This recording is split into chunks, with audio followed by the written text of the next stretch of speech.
Chapter 1. The physical version of Confucius. On the Sanyang continent, within the Great Wei Dynasty, a magnificent and imposing divine mountain towers in the southwest, reaching towards the heavens. The steepness of this mountain is such that even celestial beings dare not approach it frivolously. Nestled between its peaks stands a rather dilapidated Confucian academy, appearing somewhat out of place against the backdrop of the majestic mountain. Upon the stone pillars of the academy, the three characters Shengxi and Zhuang are inscribed, their strokes bold and flowing, akin to a dragon soaring through the clouds. Faintly, one can hear the resonant sounds of recitation emanating from within Shengxi and Zhuang. The master said, "A gentleman who is not serious cannot inspire. All learning without depth is unstable." On the platform, a robust man, over 8 feet tall, dons a scholar's cap, eloquently expounding the classic sayings passed down by the revered sage. Observing the 300 sturdy disciples below, Ziyu let out a weary sigh. Then, with earnestness, he addressed his disciples. Our Confucian path, bearing the true teachings of the sage, may seem temporarily diminished, but if you all devote yourselves to profound understanding, in time, we shall surely reclaim the glory of our tradition. Lin Yu, as the foremost disciple of our Confucian school, why don't you explain the meaning of this saying from the sage? Upon hearing his name called, Lin Yu, momentarily dazed, raised his head. Had he truly traversed through time and into a fantastical world where 100 schools contend? This world bore a striking resemblance to the spring and autumn period of his past life, with schools of thought emerging in similar fashion. The only distinction lay in the fact that this realm revered martial prowess above all. Through learning, one could master martial arts, and every path could lead to sanctity. Thus, various schools diligently studied their classical texts, honing their divine abilities, merging learning with martial skill. Many martial powerhouses thus came into being, categorized by their levels of mastery: Earth Immortal, Heaven Immortal, True Immortal, Mysterious Immortal, Golden Immortal, Tai Golden Immortal, Great Luo Golden Immortal, Quasi-Saint, and Saint, among others. Each of these major realms further divided into early, mid, late stages, and great perfection. The moists, known for their practicality, had long since flourished, with powerful figures abounding, even a quasi-saint presiding over them, achieving unparalleled renown. In contrast, the legalists, with their emphasis on strictness and brutality, had carved their path through violence, establishing a foundation for sainthood. Only the once preeminent Confucian school languished in weakness, lacking the spirit of aggression, and remained stagnant. Not only were they scorned by the other schools, but they were also shunned by the secular world. Even Ziyu, the current spokesperson of Confucianism, could only muster a meager mid-stage Tai cultivation. As a result, most of the Confucian disciples were simple-minded and physically strong, able to achieve only the realm of Earth Immortal, akin to mere ants. One could hardly blame them. Those of keen intellect would hardly choose to enter such a desolate door. After all, in this world, brute strength is the undeniable truth. If one lacks the strength, who has the leisure to heed your idle chatter? Surely, one cannot present the intellects while being pummeled by others, proclaiming that a gentleman speaks rather than fights. Can they? Were it not for the protective aura of the sage, even this last bastion, Shengxi and Zhuang, might have been seized. Just as Lin Yu was organizing his thoughts, a mechanical prompt echoed in his mind. Ding! Detection of host residing in the Confucian school, the Confucian brute system, has been activated. Due to the misunderstanding of Confucius' image by the masses, leading to the decline of Confucianism, this system aims to allow the host to restore the robust and virtuous visage of the sage. To let the world know that Confucianism can not only persuade through reason, but also through physical means. The host merely needs to expound the physical version of Confucius' teachings, complete the system tasks, and will be rewarded with supreme accolades. Beginner task. Expound on the Analects with a new interpretation. Completion of the task will yield a Confucian carving knife and a breakthrough in cultivation by one major realm. Upon hearing the system's prompt, Lin Yu could not help but feel a surge of excitement. What a revelation! The physical version of Confucius, could this not be the pure embodiment of an AD flow? Recalling the historical description of Confucius as the strength of Confucius lifts the national gates, Yet he would not rely on force. Lin Yu felt that this world's depiction of Confucius was indeed a distortion. Imagine a towering man nearly 2 meters tall, commanding 72 hall masters and 3,000 subordinates. How could such a sage possibly be a frail scholar? By the meaning of homophones discussing the act of swinging, perhaps the analect should be referred to as Lin Yu, the very rules established by Confucius himself. Lin Yu, first swing, then speak. The thought of the revered sage being misunderstood and wronged for millennia caused Lin Yu deep anguish. As a Confucian gentleman, how could one engage in reasoning with a petty person? Only through thunderous might and decisive strikes could one compel the opponent to listen. As the saying goes, power arises from the barrel of a gun. The sage does not deceive me. Observing Lin Yu's prolonged silence, Ziyu narrowed his eyes, demanding sternly, "In 3 days, the gathering of 100 schools will commence. As my foremost disciple, how can you not grasp such classics? How will you contend with the other schools then? This debate will involve the imperial family. The victor shall enter the royal city, receive offerings, and enjoy the incense of the great Tao. This is our Confucian school's final opportunity." Feeling the weight of his teacher's disappointed gaze, Lin Yu could not help but feel indignant. Suddenly rising from his seat, he retorted loudly, "Teacher, who says I do not understand?" The sage said, "A gentleman who is not serious cannot inspire awe. This indicates that when a gentleman strikes, he must do so with great force, hitting hard. If he does not strike hard, he cannot establish authority." Hearing Lin Yu's bold assertions, Ziyu felt a surge of anger. You, how dare you speak such nonsense? I grant you one last opportunity. What if at 30, one stands firm, at 40, one is unconfused? Seeing his teacher's exasperated expression, Lin Yu could not help but find it amusing. After a moment of contemplation, he spoke under the gaze of his thoughtful peers. In response to the teacher, the sage's meaning is that one must at least gather 30 followers to stand firm on the path. Even if faced with 40 adversaries, I would charge into battle without a moment's hesitation or confusion. In my view, although our Confucian school lacks the 3,000 followers of yours, with my 300 fellow disciples, we can certainly help our teacher establish a firm footing. Why must our teacher endure the oppression of the 100 schools? Chapter 2. Preparation leads to success. Failure arises from hesitation. Upon hearing Lin Yu's words, the teacher momentarily froze. Then his brow twitched, his cheeks visibly swelling with indignation. Rebellious disciple! Rebellious disciple! How dare you profane the great wisdom of the sage? As the teacher trembled with rage, the other disciples stifled their laughter, unable to contain themselves. In their hearts, they mused that their senior brother Lin Yu was indeed a talent. To interpret the sage's teachings in such a manner was audacious. Others would likely not even dare to think such thoughts. Yet Lin Yu himself was oblivious to their amusement, preoccupied with the system's prompts. Did it not say that I would directly advance one major realm? Lin Yu pondered. The promised rewards were delayed. Could it be that my interpretation lacks sufficient force?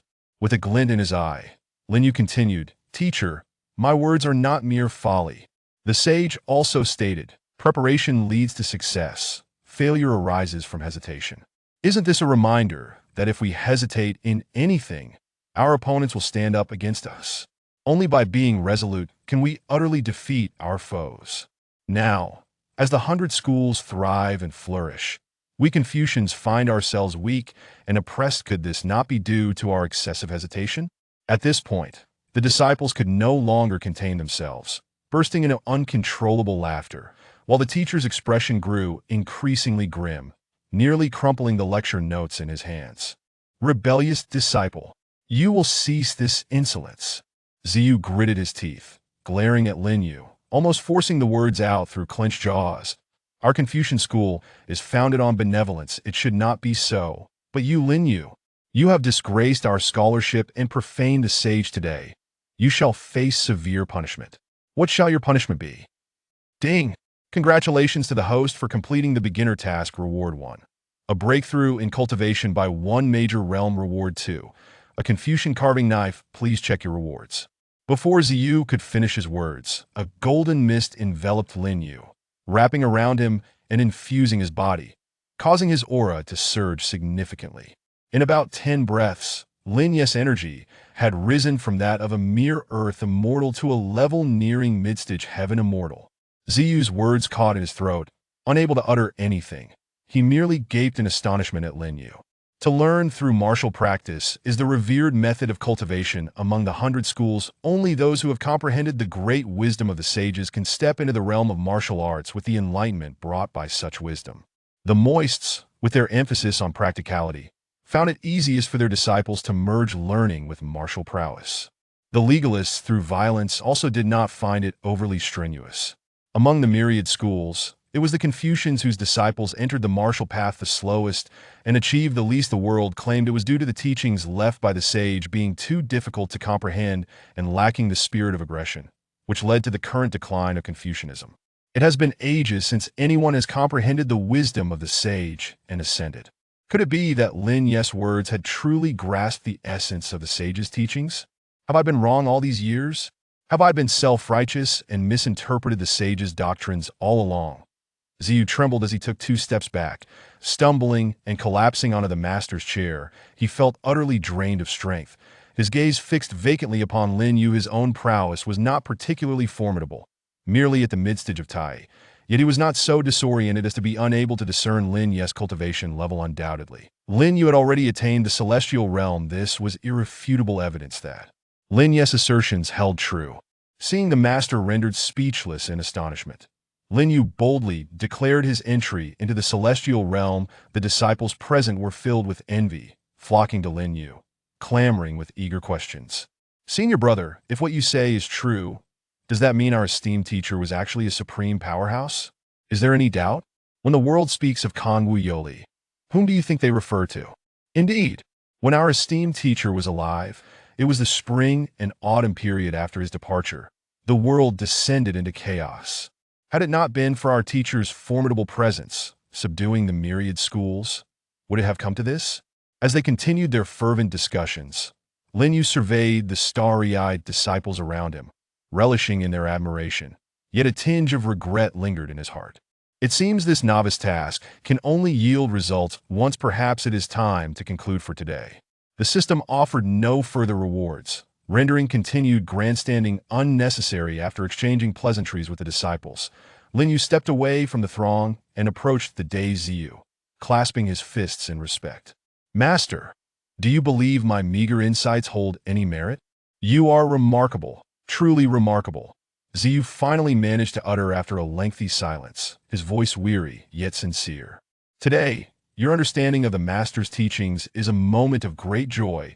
Let us conclude today's lesson. Here go, and celebrate with your fellow disciples. I shall document what you have shared." With a look of dazed contemplation, Ziyu rose unsteadily and exited as a Confucian leader. The profound truths he had grappled with for years had been elucidated by a mere student.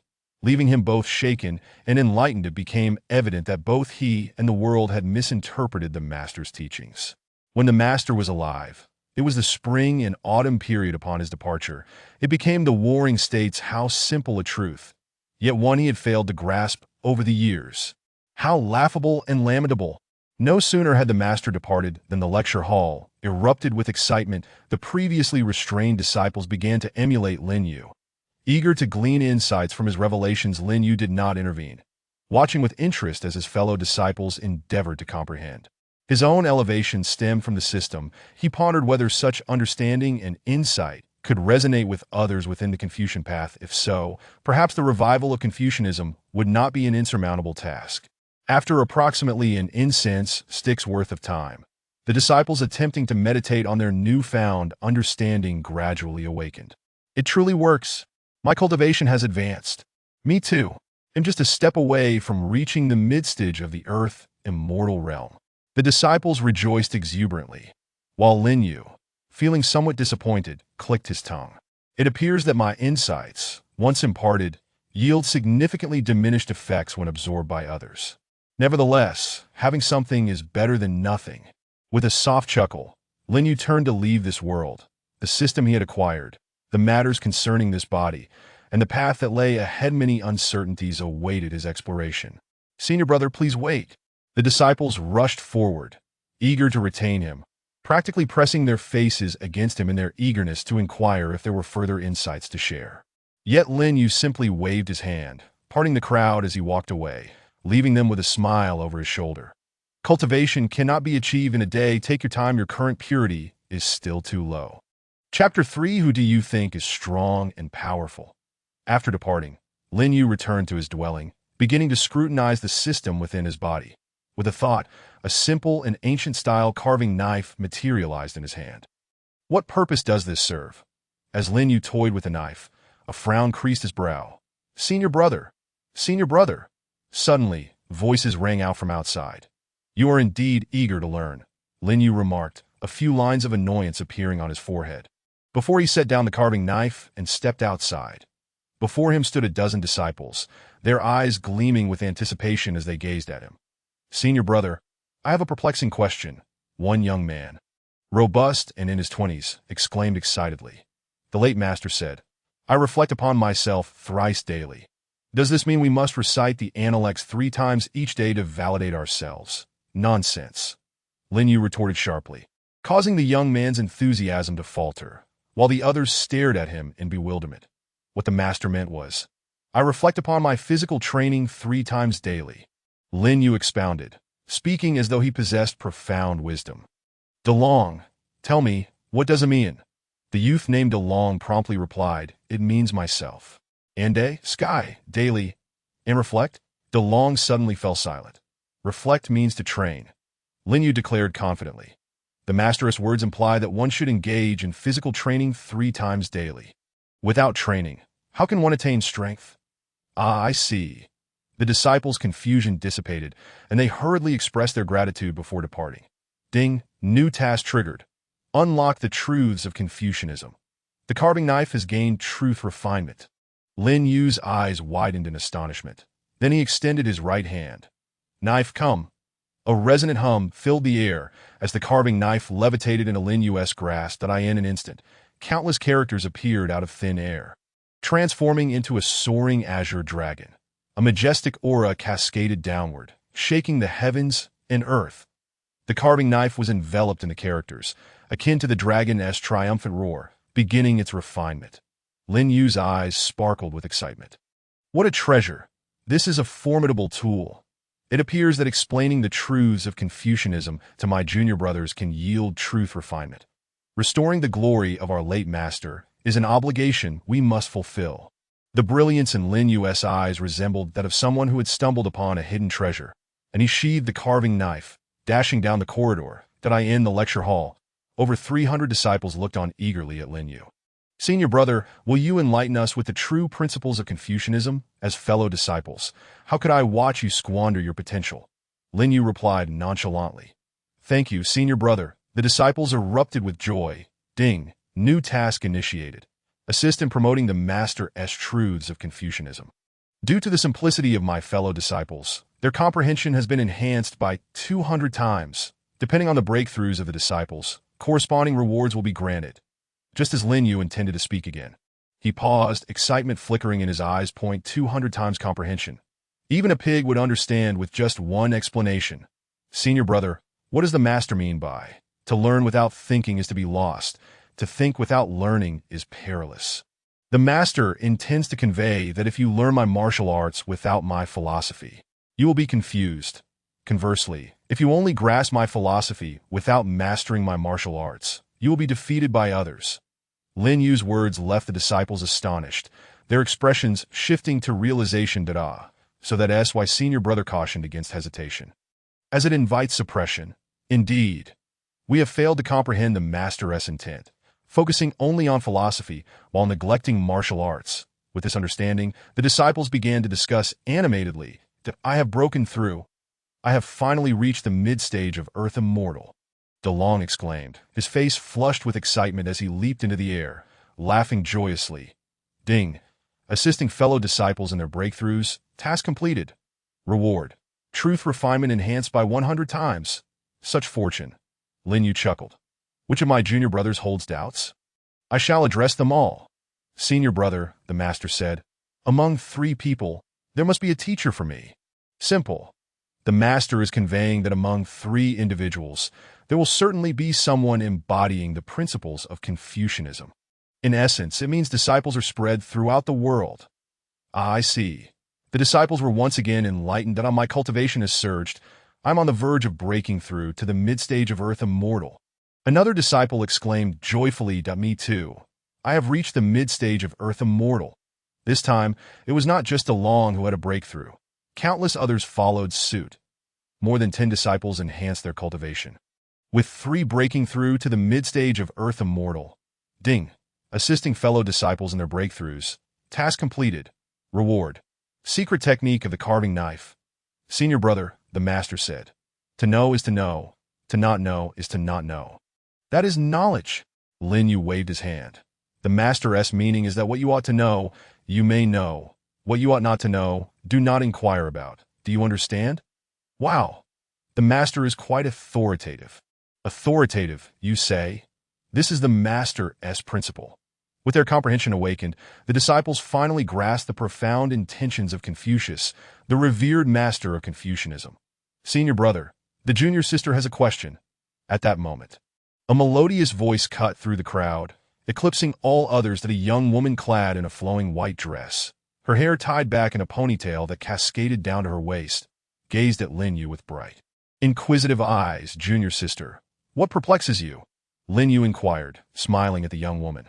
Junior sister Tang Bingran asks, what does it mean to not impose on others what you do not desire? Ah, this question strikes at the heart of the matter. Lin Yu exclaimed, slapping the table, startling the disciples. This saying comes from the master himself, that it implies that if he dislikes something, others should not be forced to endure it. What he does not wish to do, he will not impose on others. However, if he does say something, others must comply. The disciples gaped in astonishment, realizing the master's proud stance. Thus, we should not be subjected to bullying. Tang Bingran's expression softened, evidently having adhered to this principle, albeit misinterpreted. Boom! A tremendous aura surged forth, leaving the disciples in awe as they beheld Tang Bingran. Her presence soared, transitioning from the initial stage of earth immortal to the later stage, surpassing the cultivation of most senior brothers. Ding. Assisting fellow disciples in their breakthroughs. Task completed.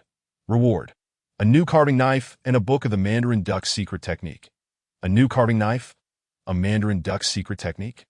Lin Yu was taken aback, quickly reviewing the contents in his mind, his expression brightening. Could it be that this Mandarin duck secret technique requires 2 individuals to cultivate together? And must it be female? The joy of Tang Bingran and the disciples was palpable as they reveled in their breakthroughs, unaware that in a corner of the lecture hall, Ziyu was staring blankly at Lin Yu, his eyes filled with confusion. Chapter 4: To hear the way in the morning and to die in the evening. What of it?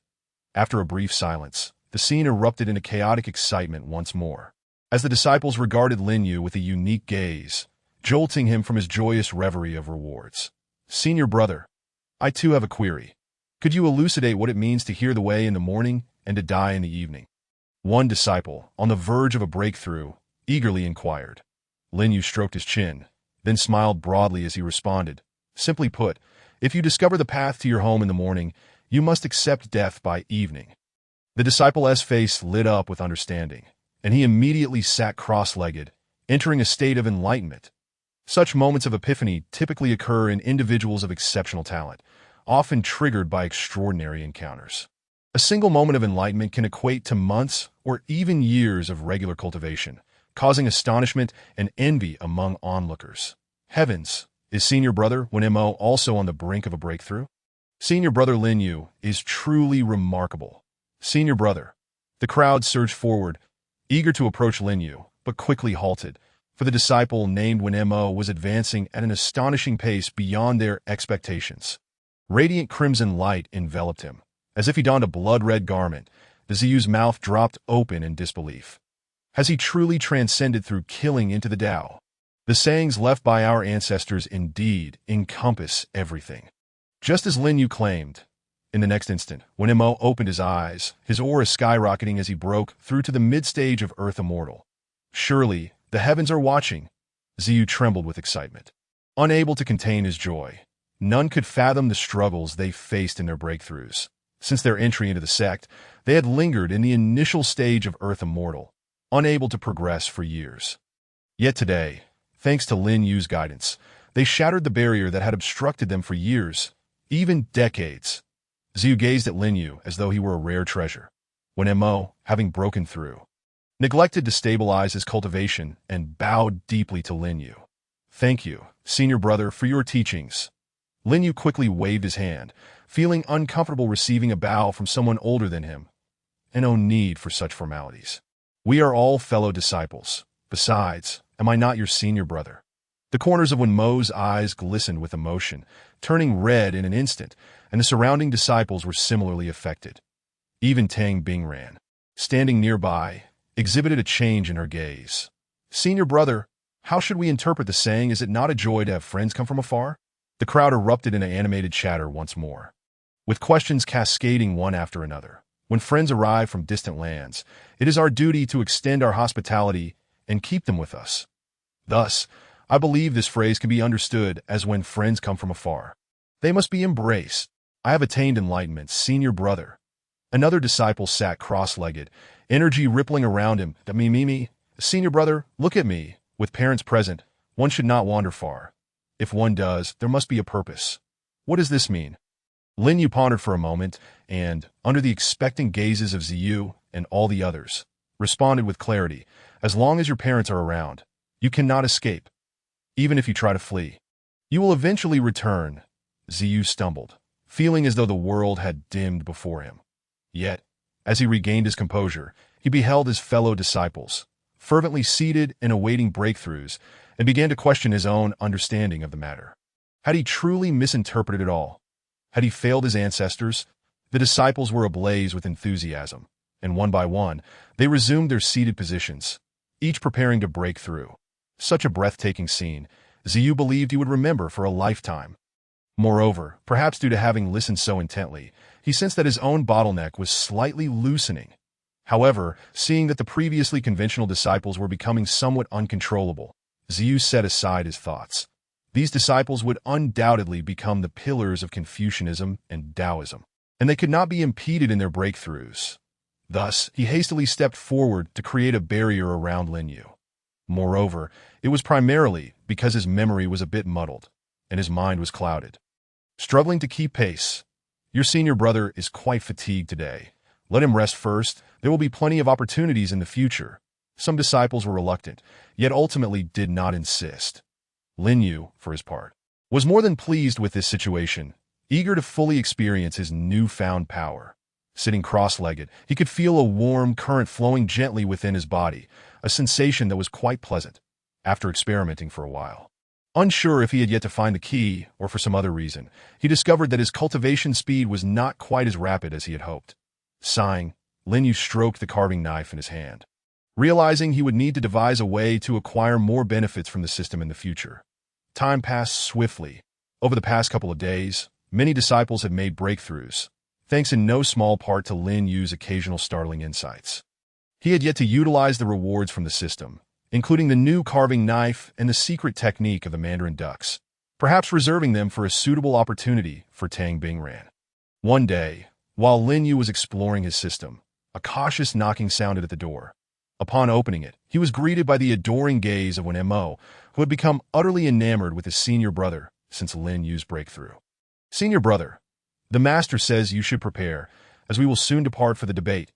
Nodding, Lin Yu closed the door, still sensing the fervent stares from outside.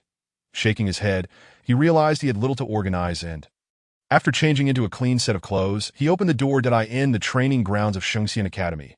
Everyone stood waiting, none appearing impatient due to Lin Yu's tardiness. Within these few days, Lin Yu had firmly established his authority as the senior brother. As the senior brother, his rightful place was, of course, behind Ziyu. However, just before their departure, Ziyu hesitated, seemingly wanting to say something to Lin Yu, yet ultimately remained silent. This disciple had adequately demonstrated over the past few days that their previous understanding had been misguided. However, observing the excitement on the faces of the surrounding disciples, Ziyu furrowed his brow. After all, despite the recent breakthroughs, they were still facing a formidable force that had long since taken shape. Nevertheless, they would not be utterly humiliated. Chapter 5. Where is the promised disgrace of scholarship? Ziyu withdrew his gaze from Lin Yu. Let us depart. The debate would be held in the capital of the Great Wei dynasty, and even with their current strength, the journey would take the better part of a day. After all, Confucianism and Taoism were rather impoverished, lacking the funds to arrange adequate transportation for everyone. Fortunately, the time for the debate was set for the evening, so they were not pressed for time. Once they descended from Kangwu Mountain, Lin Yu felt the world beyond Shengxian Academy was refreshing, as many aspects were quite different from his expectations. The physical fitness of the ordinary people in this world was, by comparison, a staggering tenfold stronger than that of the individuals from his previous world. The capital of the Great Wei dynasty was known as Jingsheng, yet the debate venue was not within the city, but rather at the royal villa located outside. After all, no matter how much the various schools vied for attention, the royal family status was not easily shaken. This was due to the royal family possessing the power of the dragon. The venue for the debate resembled a castle rather than merely a villa, albeit with an ancient style to the entrance. A long queue of people gathered, and golden-threaded peonies adorned the doorway, which were once rare and sought-after medicinal herbs, now serving merely as decorations. Their arrival drew considerable attention, but Ziyu was accustomed to it, maintaining his composure, while the disciples who had recently broken through were somewhat disgruntled. However, they understood the gravity of the situation and refrained from acting out, waiting patiently instead.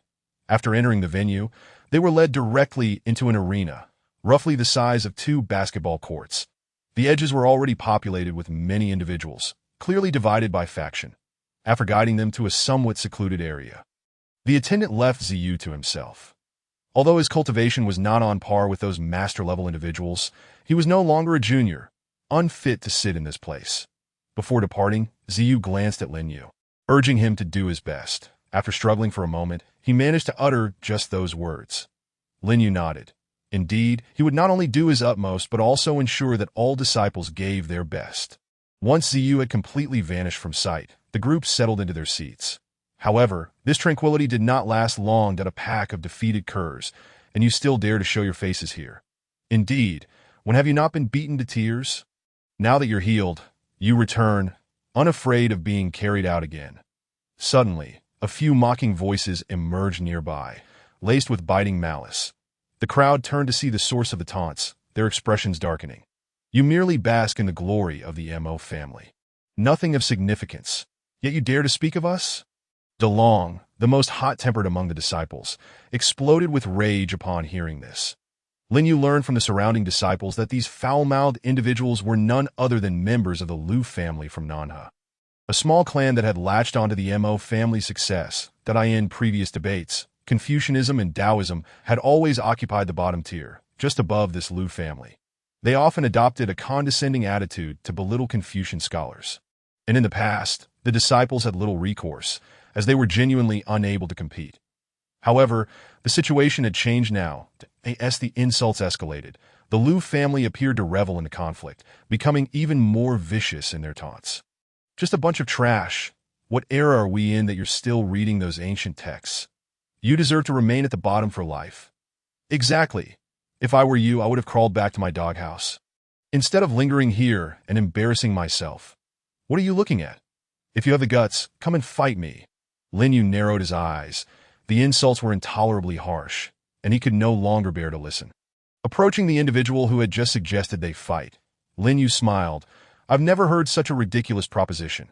Are you certain? The individual, looking down his nose at Lin Yu, disdainfully spat on the ground. Aren't you the one who got carried back after being beaten?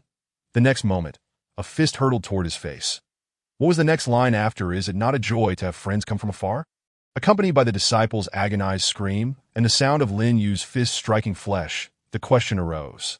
The disciples of Confucianism and Taoism snapped out of their shock at their senior brother's sudden aggression and burst into laughter. Though distant, they must be vanquished. In the next instant, the pent-up frustration of the disciples erupted as they surged forward behind Lin Yu, declaring, Today, I shall strike you. Let us see what you can do. You think you're so impressive, huh? A mere group of underachievers who says ancient texts are useless. Today, I will teach you what it means to be a gentleman who does not wield power lightly. Did you hear that? My senior brother said, though distant, they must be vanquished. However, as scholars, we value compassion, and thus, I shall spare your life today. While Lin Yu exercised restraint in his actions, he cast a look of mentorship towards the disciple, prompting the young apprentice to strike even harder. Nevertheless, the onlookers were well aware of the situation. Their actions were not excessive, merely a flurry of punches and kicks that resulted in a few bruises. But nothing that would cause serious injury. That it appeared more brutal than it truly was. The individuals involved were already at the lower rungs of the ladder, their ranks hovering around the mid-stage of Earth Immortal, with the strongest among them being a fully realized Earth Immortal. Yet Lin Yu had nearly driven them to the brink of despair. The commotion grew louder. Those who had previously looked down upon the Confucian Taoists began to cast curious glances over, their astonishment palpable. Wait, am I seeing things? Is this truly the group that professes lofty ideals? Someone muttered. Another individual pinched their own thigh, wincing in pain yet nodding vigorously. Indeed, it is them. The gentleman is not heavy. Thus he is not feared mean this? One person pondered deeply. However, the majority were simply astonished. The scene before them was a stark contrast to what had transpired earlier. Was this still the group that had insisted on winning hearts through virtue, claiming that to resort to violence was to disgrace their scholarly pursuits? Now, they appeared as if they were nothing short of violent maniacs.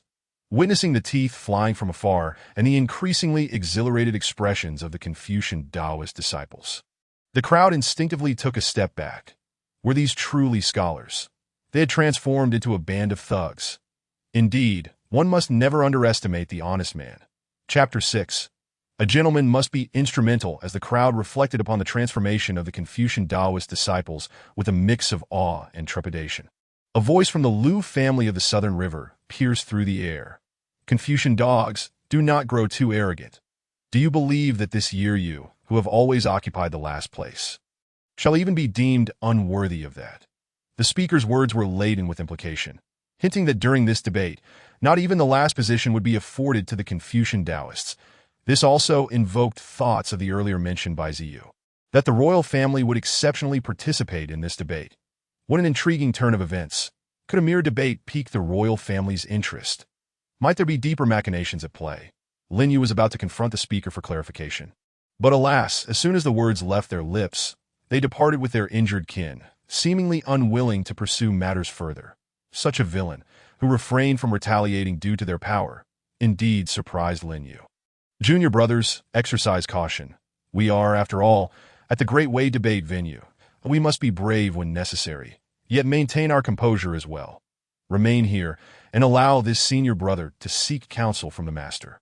Until my return, none shall act on their own accord or stir up trouble, the master once said. In the application of propriety, harmony is of utmost importance. The way of the former kings is beautiful. It encompasses both the great and the small. There are things that should not be done. Understanding harmony and achieving it must not be disregarded, nor can it be done without propriety. This means that the quality of politeness must be contextually relevant. We can engage amicably with those in harmony with us, yet there is no need to extend such courtesies to those with whom we are at odds. After all, this place is governed and managed by the Great Way royal family. We, as Confucian Taoists, must be confident, yet not arrogant. We must not fear trouble, yet we must not create unnecessary strife. Do you understand? Lin Yu's words, though a slight misinterpretation of Confucius's original intent, were nonetheless coherent and persuasive, successfully convincing his fellow disciples. Instantly, the group fell silent, like obedient children, each one treating Lin Yu's words as commands. In fact, to a certain extent, they preferred Lin Yu's bold innovations, which promised tangible benefits, over the stale rhetoric of Master Ziyu. Meanwhile, Lin Yu stepped forward and found Master Ziyu, who was surrounded by a throng of Tai golden immortals, appearing rather uneasy. He posed several critical questions. May I inquire, Master, since the Lu family has the Mo family as their backing, why do they, despite consistently ranking second to last in previous debates, refrain from seeking vengeance for their kin? Is there a hidden reason behind this? Could it be that the Great Way royal family intends to secure the top ranks for themselves, and thus have preemptively declared that no one shall disrupt the proceedings? Lin Yu's remarks were sharp, leaving Master Ziyu in a stunned silence for a considerable time. This eldest disciple was indeed extraordinary. Previously, Though his words had been audacious and heretical, they had inadvertently spurred numerous disciples to breakthroughs, achieving feats that Master Ziyu had failed to accomplish in many years. Truly remarkable. Now, with just a few words from the Liu family, he had deduced information that even Master Ziyu had only just learned. How astute! Could this young man be a reincarnation of the sage ancestor, sent to enlighten us and rejuvenate the Confucian Tao? While Master Ziyu's admiration for Lin Yu had grown significantly over the past few days, he dared not entertain such thoughts at most.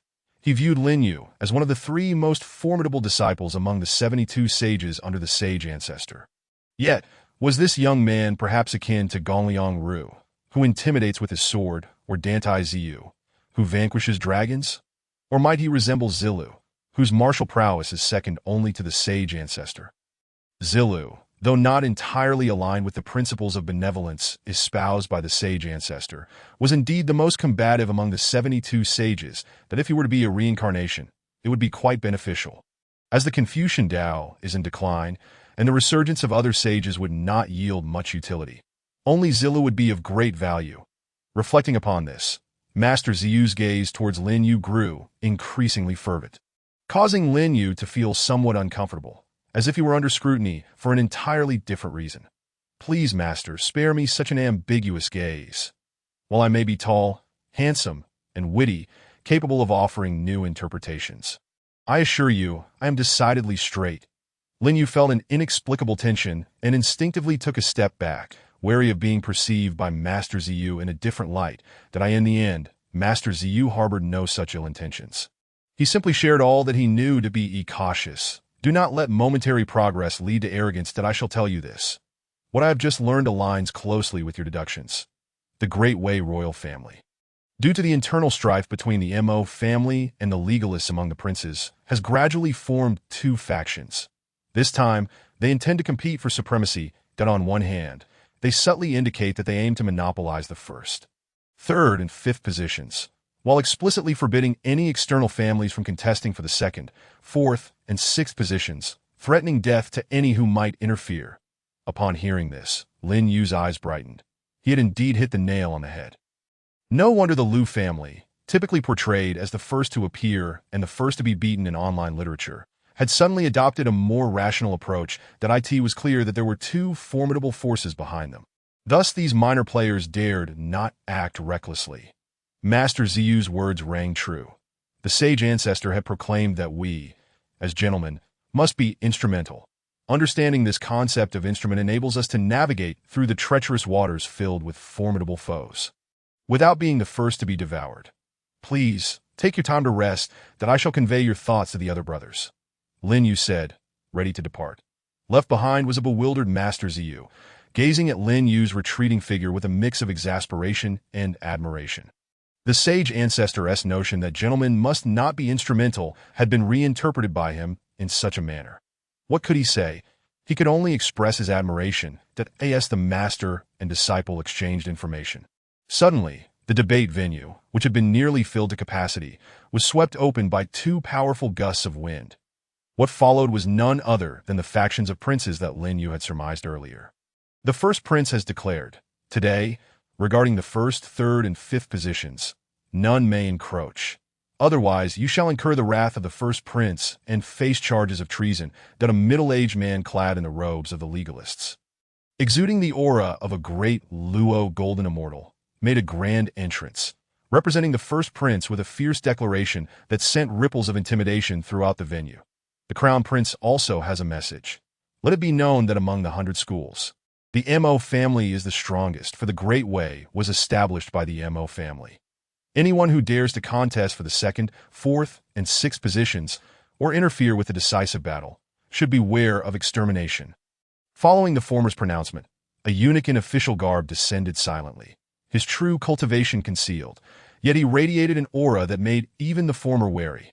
The words of the two, delivered in rapid succession, left the audience in stunned silence, too shocked to refute, only able to seethe in anger. What is this? What was supposed to be a debate has been monopolized by the princes. Is this not sheer bullying? Indeed, with both princes leveraging their status, one the heir of the Mo family, and the other a legitimate son backed by the national master Wu Qi, Were they toying with the rest of them? If this were the case, they might as well not have invited them. The two brothers could just battle it out amongst themselves, as long as they did not fear the overarching sect behind them. In an instant, what began as a vibrant discourse of diverse voices, each relying on their own merits, took a sudden turn, losing its purity that a select few even rose to depart, vowing never to return for future discussions.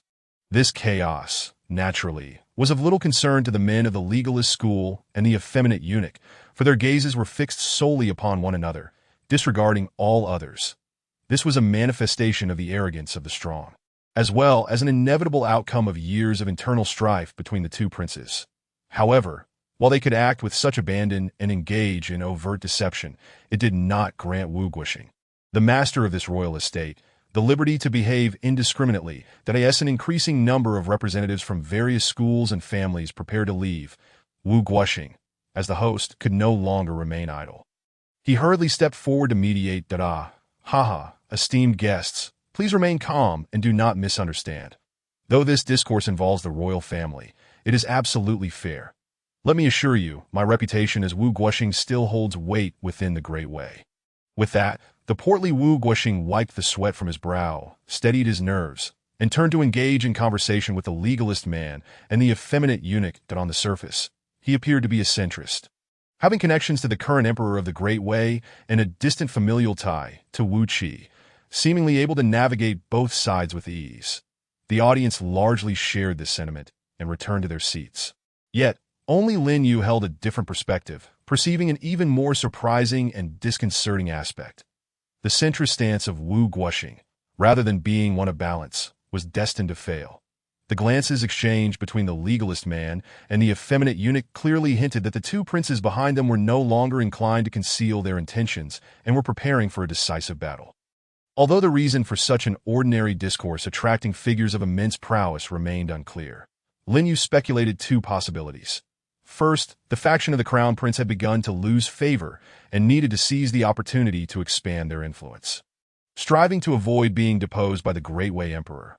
Second, the eldest son, born of a concubine, having gained the support of the national teacher Wu Qi, had seen his power grow and his ambitions swell, eager to act before the emperor's demise. Indeed, neither of these two individuals could be underestimated. Had it not been for Lin Yu's keen observation, he might have fallen victim to their schemes. The initial plan was no longer applicable. Adaptability was essential. With this realization, Lin Yu ceased his reckless pursuit and turned to solemnly instruct his fellow disciples. Everyone, the situation has changed today. Please adhere to my arrangements and do not let momentary impulses jeopardize our mission. He then communicated his newly devised plan to the group, asserting his authority as the eldest brother, compelling their compliance that in essence, given the fierce rivalry between the two princes, apart from those closely related to them, others had little chance to compete for rankings. Lin Yu repeatedly cautioned his fellow disciples, who had endured years of frustration and had only just begun to attain enlightenment. Results are paramount. Do not recklessly seek the spotlight. When Mo and several others like you, who have entered the Tao through combat, should refrain from participating today. You may either return early or remain as observers to learn. This was to prevent them from being used as pawns in the rivalry between the two princes.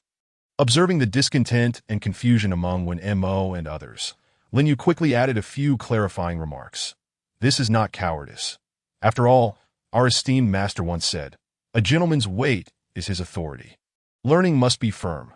Loyalty and trust are paramount. One should not regard friends as lesser.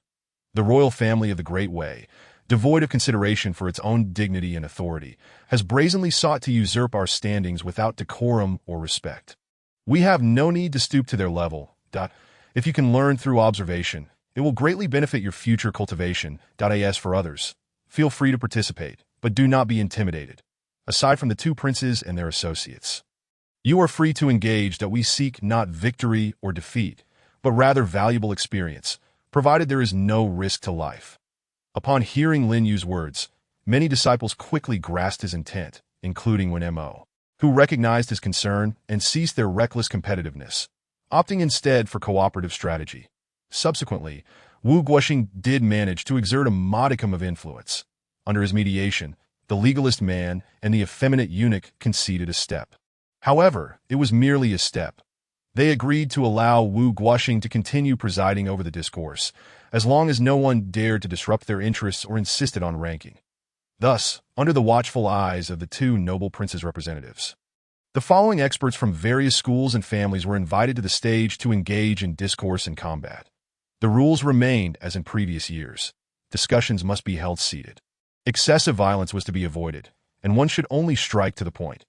Now, for the first match, we have the Confucian disciple Tang Bingran versus Lu Kosue, the youngest son of the Lu family from Nanhe. As the words fell, a youth leaped onto the stage from the Lu family's seating area.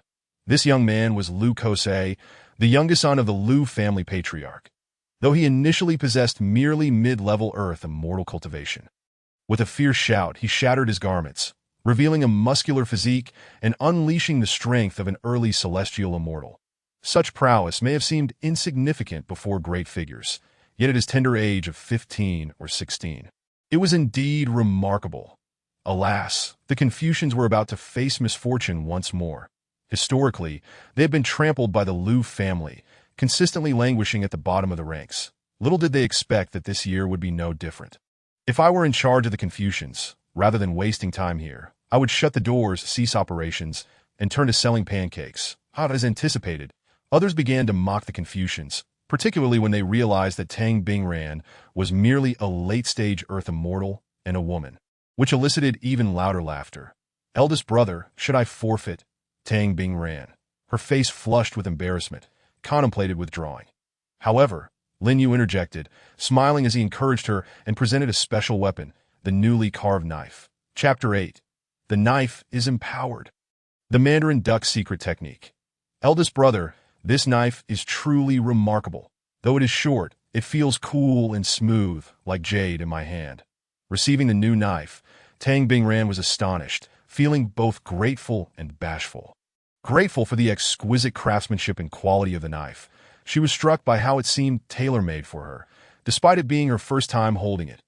Her embarrassment stemmed from the fact that ever since Lin Yu had answered everyone's questions, she had developed a quiet affection for this extraordinary eldest brother. She had thought that their relationship had not yet reached the stage of exchanging gifts, and she had never imagined that Lin Yu, from the perspective of a future person, would offer her a weapon out of concern for her safety and to test the new knife. Perhaps Lin Yu considered the knife merely a tool for self-defense. But to Tang Bingran, it symbolized something far greater, a token of affection. Why do you ancient folks always blush while speaking? I merely express my concern for you. With the imminent battle approaching, Lin Yu, oblivious to the sudden display of shyness from his spirited junior sister, was utterly perplexed. He failed to recognize Tang Bingran's deeper feelings for him. Tang Bingran felt somewhat speechless at his words, wanting to punch him with her small fists, but she had to restrain herself due to the crowd around them. Yet, Lin Yu continued to instruct her, reiterating, remember, this knife is only on loan to you. It is not a gift. It's only on loan, not a gift. Upon hearing Lin Yu's words, Tang Bingran's face paled slightly, and her spirit sank. However, she did not view him as a villain over this minor issue. Rather, she began to scold herself. After all, how could someone as outstanding and perfect as Lin Yu possibly harbor feelings for her so easily? It was all her own one-sided yearning that nearly led her to misjudge him. But that was of little consequence. Even if it was a loan, it was still temporarily hers as a junior sister. She vowed to strive for excellence, to bring glory to the Confucians and vindicate her eldest brother. One day, she would draw closer to him and become a sight worthy of his acknowledgement, that in the end, the once spirited and proud Tang Bingran, now reconciled with her feelings, grasped the new knife and dashed onto the stage, resolutely charging at Lu Kosue, whose cultivation was more than double hers. Her graceful movements, however, appeared more akin to a dance with death. Oh dear, the Confucians are indeed declining. But how is it that this generation has produced a girl so eager to court her own demise? This truly amuses me to no end. Brothers of you over there, do stop covering your eyes and take a look at your female disciple, who is so recklessly courting death with a dagger that pales in comparison to a mere knife. How on earth have you, as her mentor, educated her? Surely, you do not teach her every day about the art of flamboyant self-destruction. This carving knife, infused with a spectral essence, how could it possibly outshine that of the Lu family's young heir? In the stands, the representatives of various families, both large and small, were eagerly anticipating the annual spectacle of Ziyu's blunders. Yet this year, the anticipated outcome of Tang Bingran's dismal defeat and Liu Kosue's resounding victory took an unexpected turn. At the very moment when Tang Bingran wielded the newly ridiculed carving knife, she, whose cultivation was originally a significant realm inferior to Liu Kosue's, suddenly erupted with an entirely new aura. Indeed, it was astonishing that relying solely on Tang Bingran's previous cultivation, even with the breakthrough she achieved under Lin Yu's guidance, she would have had little chance of overcoming Liu Kosue. Yet, inexplicably, as that new carving knife emanated a fresh and terrifying energy, the entire battlefield shifted dramatically. No longer was it Liu Kosue mercilessly tormenting Tang Bingran, causing psychological distress among the Confucians, who dared not intervene. After all, among the Confucians, aside from the senior disciple Lin Yu and Wen Mo, Tang Bingran possessed the highest cultivation. Gone was the outcome that had elicited ridicule from the onlookers, who sought to alleviate their earlier frustrations through mockery of the Confucians' annual misfortunes. This group, bullied by the two imperial princes, had dared only to vent their dissatisfaction on the weakest among the Confucians.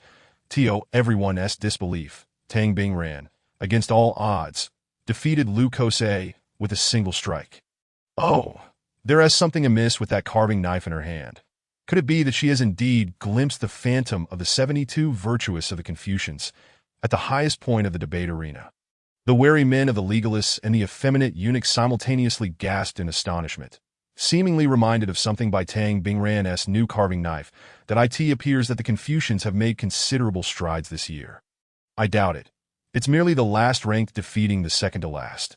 Could it be that with just a peculiar carving knife, she can triumph over us? Others held differing views.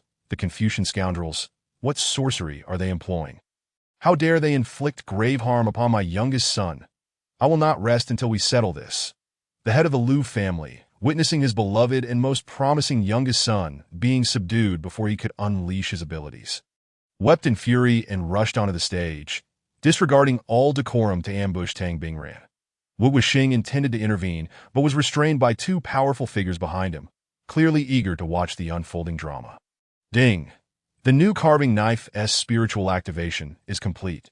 The Mandarin Duck secret technique has been successfully activated. All that remains is to find a secluded place where both can rejoice, thus unlocking the first layer of the Mandarin Duck secret technique. Ding! A new mission has commenced. To rescue the young disciple who has excessively unleashed the new carving knife's power. Due to her overexertion with the new carving knife, her life essence is in jeopardy. Attracting the attention of formidable experts, necessitating immediate concealment of this incident. Depending on the effectiveness of the rescue, various levels of rewards will be granted. Without needing the system's prompt, Lin Yu swiftly sprang into action, aiming to save Tang Bingran from the impending ambush by the head of the Liu family. With each urgent reminder, he felt an increasing sense of urgency this is how the new carving knife is wielded. It seems that the Mandarin Duck secret technique is indeed meant for both me and my little disciple together. Wait, if my little disciple's new carving knife possesses such formidable power, then what secrets lie within my own? Lin Yu had yet to grasp these crucial points when he saw the head of the Liu family, enraged at having his prey snatched away, lash out violently towards him with a palm strike that exuded the overwhelming force of a celestial being at the late stage. Chapter 9. Turning enemies into friends. The Confucian scoundrels have come to meet their end.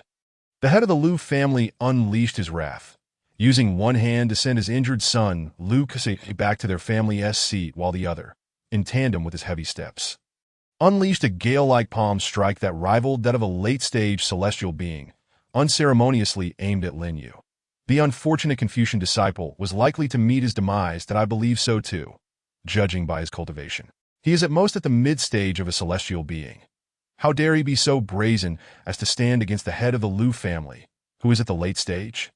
Regrettably, that Confucian female disciple should have sought favor with the head of the Liu family to plead on our behalf. In the stands, representatives of lesser-ranked factions were fervently discussing, clearly convinced that Lin Yu would not escape this calamity. Yet they expressed admiration for Tang Bingran's extraordinary performance. Be careful, senior brother. How outrageous. The head of the Liu family is utterly disregarding the rules. It was supposed to be a one-on-one debate. Yet he shamelessly intervenes to protect his own. Such bullying of the weak. Does the owner of Wuzhuang not intervene? Lin Yu's many disciples were all in an uproar that De Long flexed his muscles. While when Mos' eyes glimmered with cold light, they were all riled up that in their fury, they temporarily forgot Lin Yu's earlier admonishments and charged forward, intending to assist him. However, just as they approached, they found themselves at an impasse with the Liu family members, nearly on the brink of conflict that on the stage. Lin Yu remained unperturbed, instead smiling calmly and gesturing for everyone to remain composed. The head of the Liu family is merely a father concerned for his son, a natural sentiment that he merely wishes to spar with me. He would not dare to openly violate the rules of the debate. After all, killing an unknown individual is inconsequential. But if the Liu family head were to suffer repercussions for his actions, implicating even the elders behind the Liu family, it would be far less worthwhile. Furthermore, as the sage Confucian master once said, one should not be troubled by others' ignorance, but rather by one's own ignorance of others. The head of the Liu family certainly possesses commendable cultivation. Yet there are many stronger than him. While I have no issue with you bullying the weak, I trust you fear being bullied in return. Do you not? Lin Yu's audacity was remarkable. At this moment, he continued to wield his wit as a weapon, even as the head of the Liu family bore a murderous intent, preparing to unleash his fierce palm strike upon him. With a distance of less than 10 paces, Lin Yu knew that should the head of the Liu family take just a few steps closer, he would be gravely harmed. Yet, Lin Yu had precisely identified the head of the Liu family's one vulnerability. He expertly targeted it, uttering words that left the head of the Liu family in shock, while simultaneously intercepting his fellow disciples.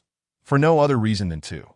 First, he had previously deduced that this debate was fraught with hidden agendas, and that the majority of non-imperial factions, including the Liu family, were being manipulated by others.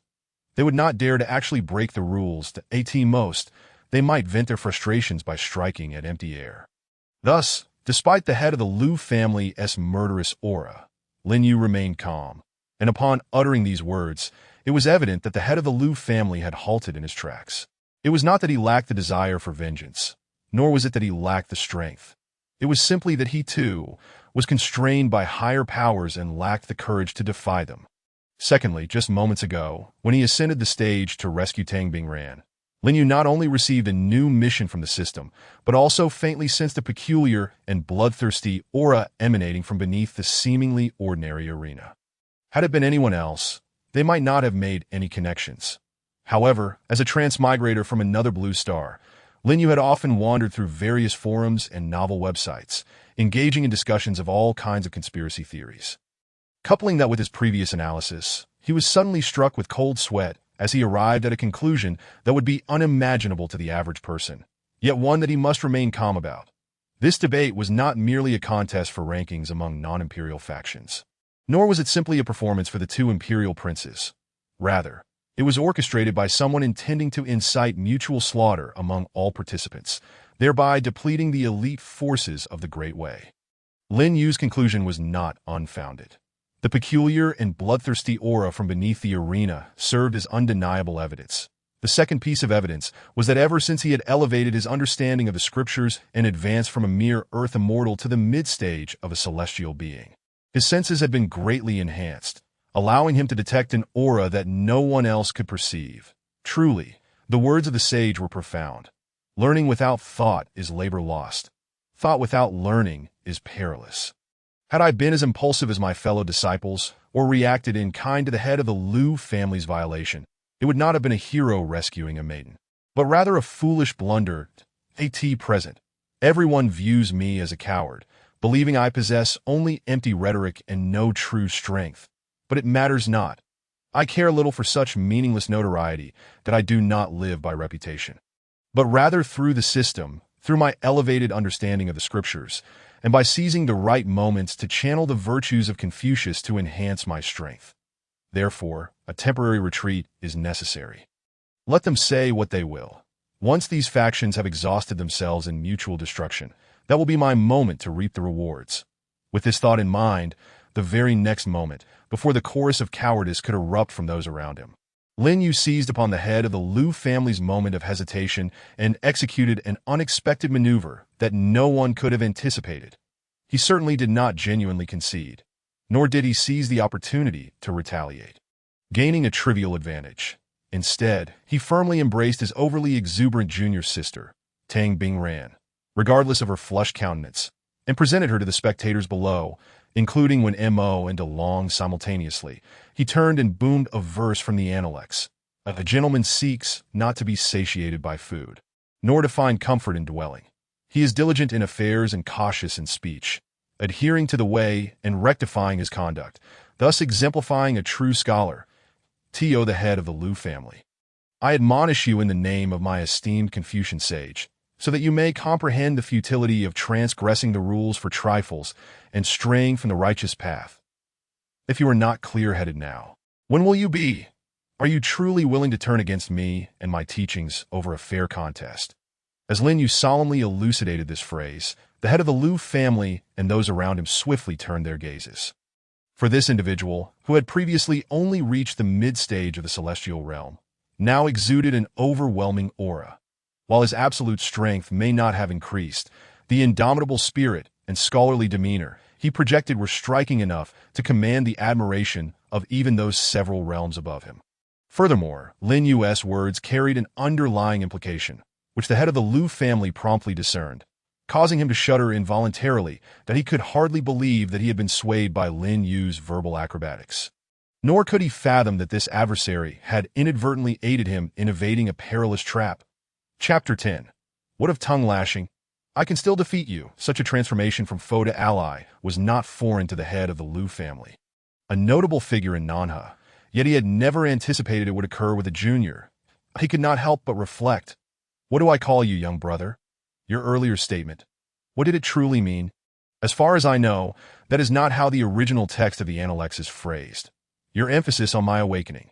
Do you perceive something peculiar in this philosophical discourse? Might you enlighten me? After a few breaths, the head of the Liu family finally regained his composure, the murderous intent in his eyes diminishing significantly. He no longer harbored thoughts of recklessly confronting the teachings of Confucianism for the sake of his younger son, Liu Kosue. Instead, as Lin Yu approached, closing the distance between them while others found it difficult to overhear their conversation, he humbly sought guidance. Indeed, Lin Yu's analysis was accurate, as was his wager. Despite the Liu family's annual position as second to last, akin to Confucianism, they were often regarded as a joke by the prominent figures. Yet, this man possessed qualities that ordinary antagonists lacked. He was irritable, true. He had indeed bent the rules for his younger son. However, under Lin Yu's proactive retreat and seemingly cautious warning, the head of the Liu family grasped the implied message, calming down in mere moments. For every inch Lin Yu offered him, he returned a mile. This is neither the time nor the place for idle chatter. Some matters are too intricate. Were I to express them, you, Elder Liu, might find it hard to believe. Thus, I shall say this. The discourse should indeed revolve around the way, necessitating an impartial mediator, as has been the custom in previous debates. Why, then, are we on the brink of violence, with no one intervening? Why is it that my junior sister, though valiant and exceptional, lacks absolute strength, yet can swiftly vanquish your son? Do you not find this rather swift? Furthermore, why does your son, possessing far greater strength than my junior sister, appear to lose composure and almost become a mere wooden figure when faced with a sudden assault? As the father of your son and the head of the Liu family, you should be most acutely aware of his overall prowess and reaction speed. Have you not harbored any doubts? Noticing that the head of the Liu family seemed somewhat reasonable, devoid of the typical mindless antagonism seen in stories, and was increasingly displaying signs of belief and respect, Lin Yu seized the moment. He articulated his speculations regarding the baffling contest, instantly leaving the head of the Liu family astounded, in the next moment, before the surrounding crowd could continue their raucous jeering, eager for the two to annihilate each other, preferably with both perishing. The crimson fury that had once enveloped the head of the Liu family dissipated entirely. He stepped away from the platform with Lin Yu, returning to the Liu family's designated area. Then, in an unexpected turn of events, he performed a bow to Lin Yu. I, Liu Qing, express my gratitude for your reminder, young brother. For this alone, I personally promise that from this day forth, The grievances between the Lu family and Confucianism shall be resolved, and no member of my family shall harass or mock the disciples of Confucianism. Furthermore, in a spirit of gratitude, should any of my family encounter a disciple of Confucianism on the road, they must yield and retreat. Should they witness a disciple in distress, they must lend their utmost support. Those who defy this edict will face my wrath, either through familial discipline or far worse. The head of the Lu family, Lu Qing, not only bowed in apology to Lin Yu, but also made this astonishing proclamation, leaving the entire Lu family in shock. This indeed aligned with Lin Yu's initial intention. It was clear that the last place and second to last place in philosophical debates need not be rivals, nor must they engage in mockery. There was potential for mutual support. Lin Yu's earlier wager seemed well-founded, that it appeared that this head of the Lu family, Lu Qing, was not the mindless, arrogant antagonist he had imagined, but rather a potential ally. Wait a moment. Did he just say his name was Lu Qing? He also mentioned being a notable figure from the Great Way, having once resided in the capital. This sounded somewhat familiar. Just a moment ago, Lin Yu had been reassured by Lu Qing's perceptivity and thoughtfulness, significantly altering his impression of him, viewing him as a potential ally. Yet, in the next moment, another thought struck him. Could it be that Lu Qing was not only the head of the Lu family, but also a forebear of Liu Bang, the future leader who would bring an end to the warring states and the Qin dynasty? Upon this realization, Lin Yu's eyes sparkled with interest, his intrigue in this astute, sensible Lu Qing greatly heightened. While he could not yet discuss the soon-to-be-born Liu Bang, Lin Yu made a mental note of him. After their conversation concluded, a messenger, clad in attire distinct from the Lu family, hurried over to Lu Qing, whispering a few words in his ear, seemingly conveying a new directive from the Lu family's upper echelon. Lu Qing, lacking the time to explain or greet the event organizer, Wu Guoxing, presented Lin Yu with a wooden token, the emblem of a distinguished guest of the Lu family. Lin, brother, with your talents. Remaining within Confucianism would be somewhat of a disservice to you. Should you encounter difficulties in the future, do not hesitate to seek me out in Nan.as we part ways today. Please take care of yourself. And do not allow those from Confucianism to hinder you. Frankly, they are far beneath you. Otherwise, Confucianism would not find itself in such a predicament. But I digress. Farewell. Before departing, Lu Qing attempted to entice Lin Yu.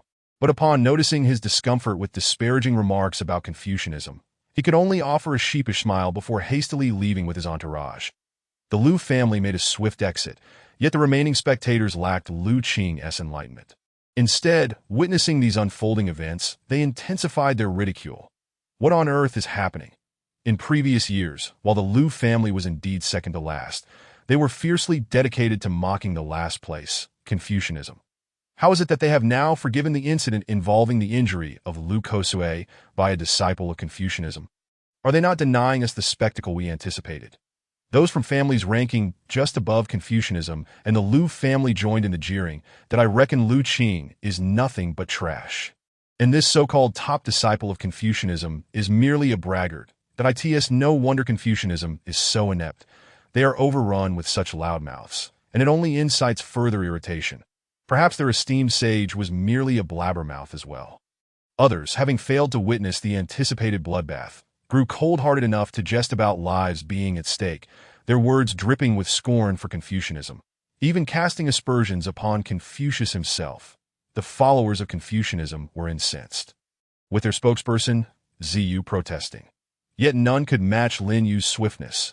What third-rate clowns dare to insult my revered Confucian sage? What of tongue-lashing? I can still defeat you. Anyone unwilling, step down and face your demise. Chapter 11. What a remarkable fellow, the new prodigy of tongue-lashing. It would be best if they all joined in, so I wouldn't have to deal with them one by one. That would be far too inefficient. Earlier, Lin Yu had been compelled to reconcile with Lu Qing, suppressing a torrent of fury with no outlet for release that he had thought he would have to let it go. However, just as he had transformed foes into friends with Lu Qing, some oblivious individuals continued to insult Confucianism and the venerable sage, Confucius. How could Lin Yu possibly remain calm? Simultaneously, the familiar voice of the system echoed once more. Ding, mission accomplished. Rescue the junior sister. Reward. Unlocking the first layer of the secret technique. Prodigy of tongue lashing. Prodigy of tongue lashing. permanently enhances the power of verbal attacks and other forms of verbal acrobatics by 10. Note: the effects of the prodigy of tongue lashing apply to both verbal and physical attacks, showcasing the profound virtue and martial prowess of Confucianism and Confucius. Prodigy of tongue lashing, an enhancement of 10 to the power of verbal attacks. Beneficial for both literary and martial endeavors. Listening to the new round of sounds from the system, Lin Yu felt a surge of warmth in his eyes, his heart brimming with joy. Just a few days ago, merely engaging in the most ordinary of verbal duels had allowed him and his fellow disciples to make considerable progress, that if he were to receive another passive augmentation of 10, enhancing both his literary attacks, such as his verbal sparring, and his martial prowess, such as physical strikes, would that not result in an even greater boon? In other words, with his current cultivation level at the mid-stage of the celestial realm, he would be capable of contending against Lu Qing, who is at the late stage of the celestial realm, with full force. After a 10-point enhancement, it would not be far-fetched to say that even Lu Qing would find it difficult to prevail against him. Compared to others of the same rank, to suppress or defeat him, one would require at least several mid-stage celestials or a handful of late-stage celestials. This should be what is referred to as being invincible in one-on-one confrontations at the same level, able to take on 5 opponents at once. Why has everyone fallen silent? Just moments ago, were there not those who looked down upon my Confucian Tao, claiming we were mere blabberers? If you dare, come down now.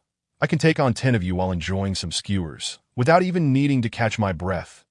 Lin Yu, brimming with confidence and eager to gain practical experience, now filled with strength thanks to the first layer of the carving blade's secret technique and the support of his verbal prowess, stepped forward without avoiding the arena, which held a bloodthirsty aura, deliberately choosing to engage and revel in the challenge.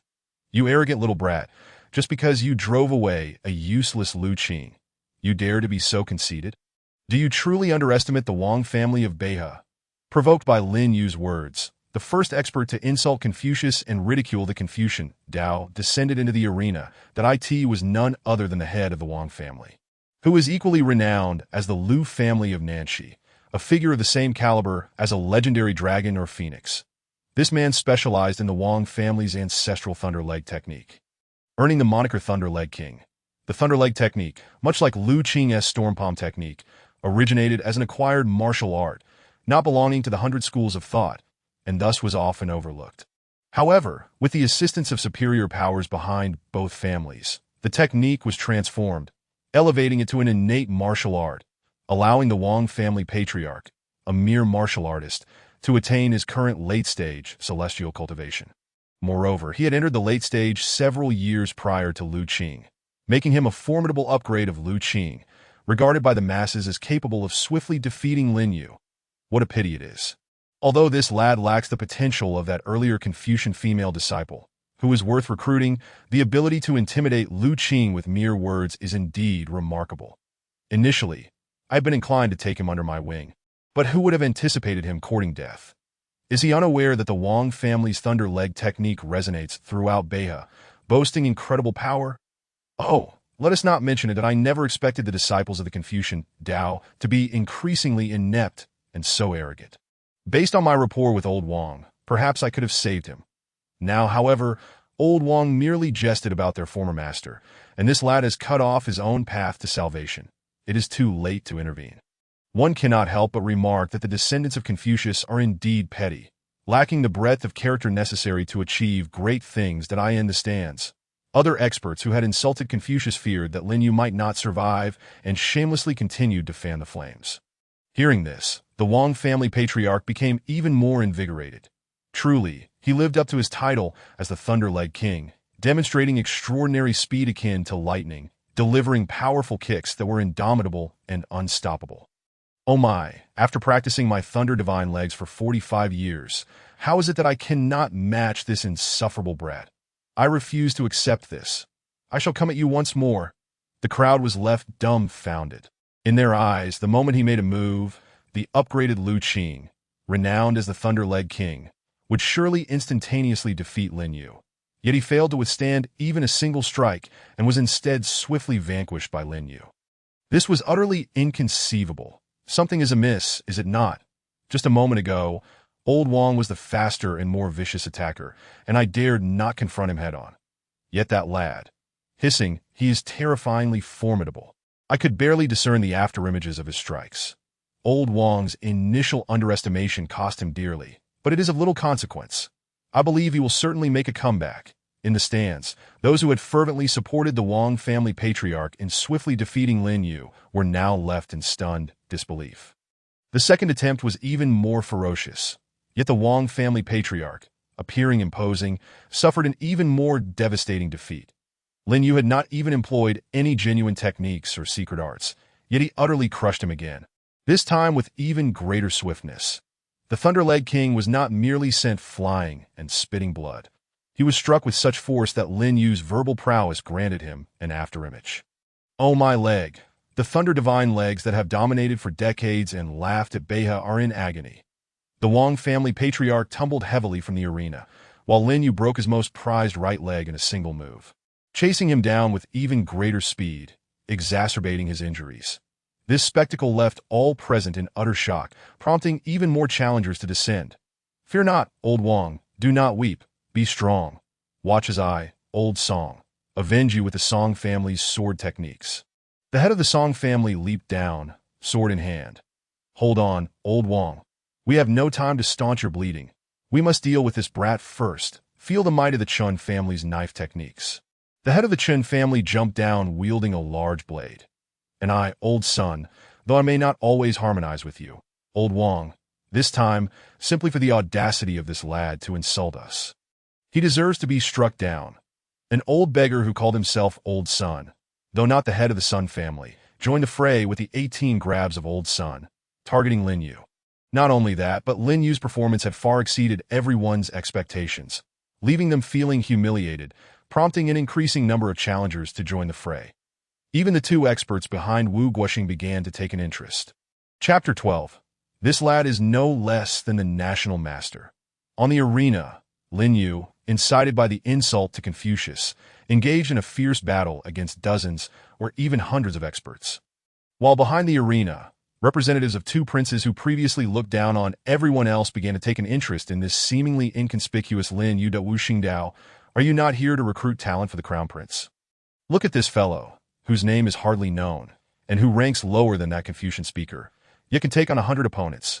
He is indeed remarkable. Why not let our side support the crown prince and arrange a deal?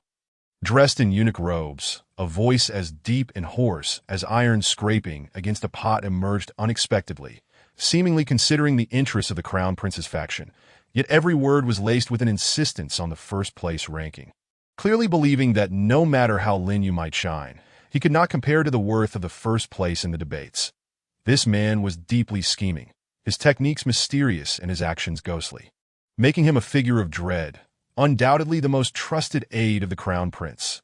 However, the man representing the crown prince, Wu Sheng, was not to be underestimated. Before hearing these words, he had only slightly diverted his attention to Lin Yu once or twice.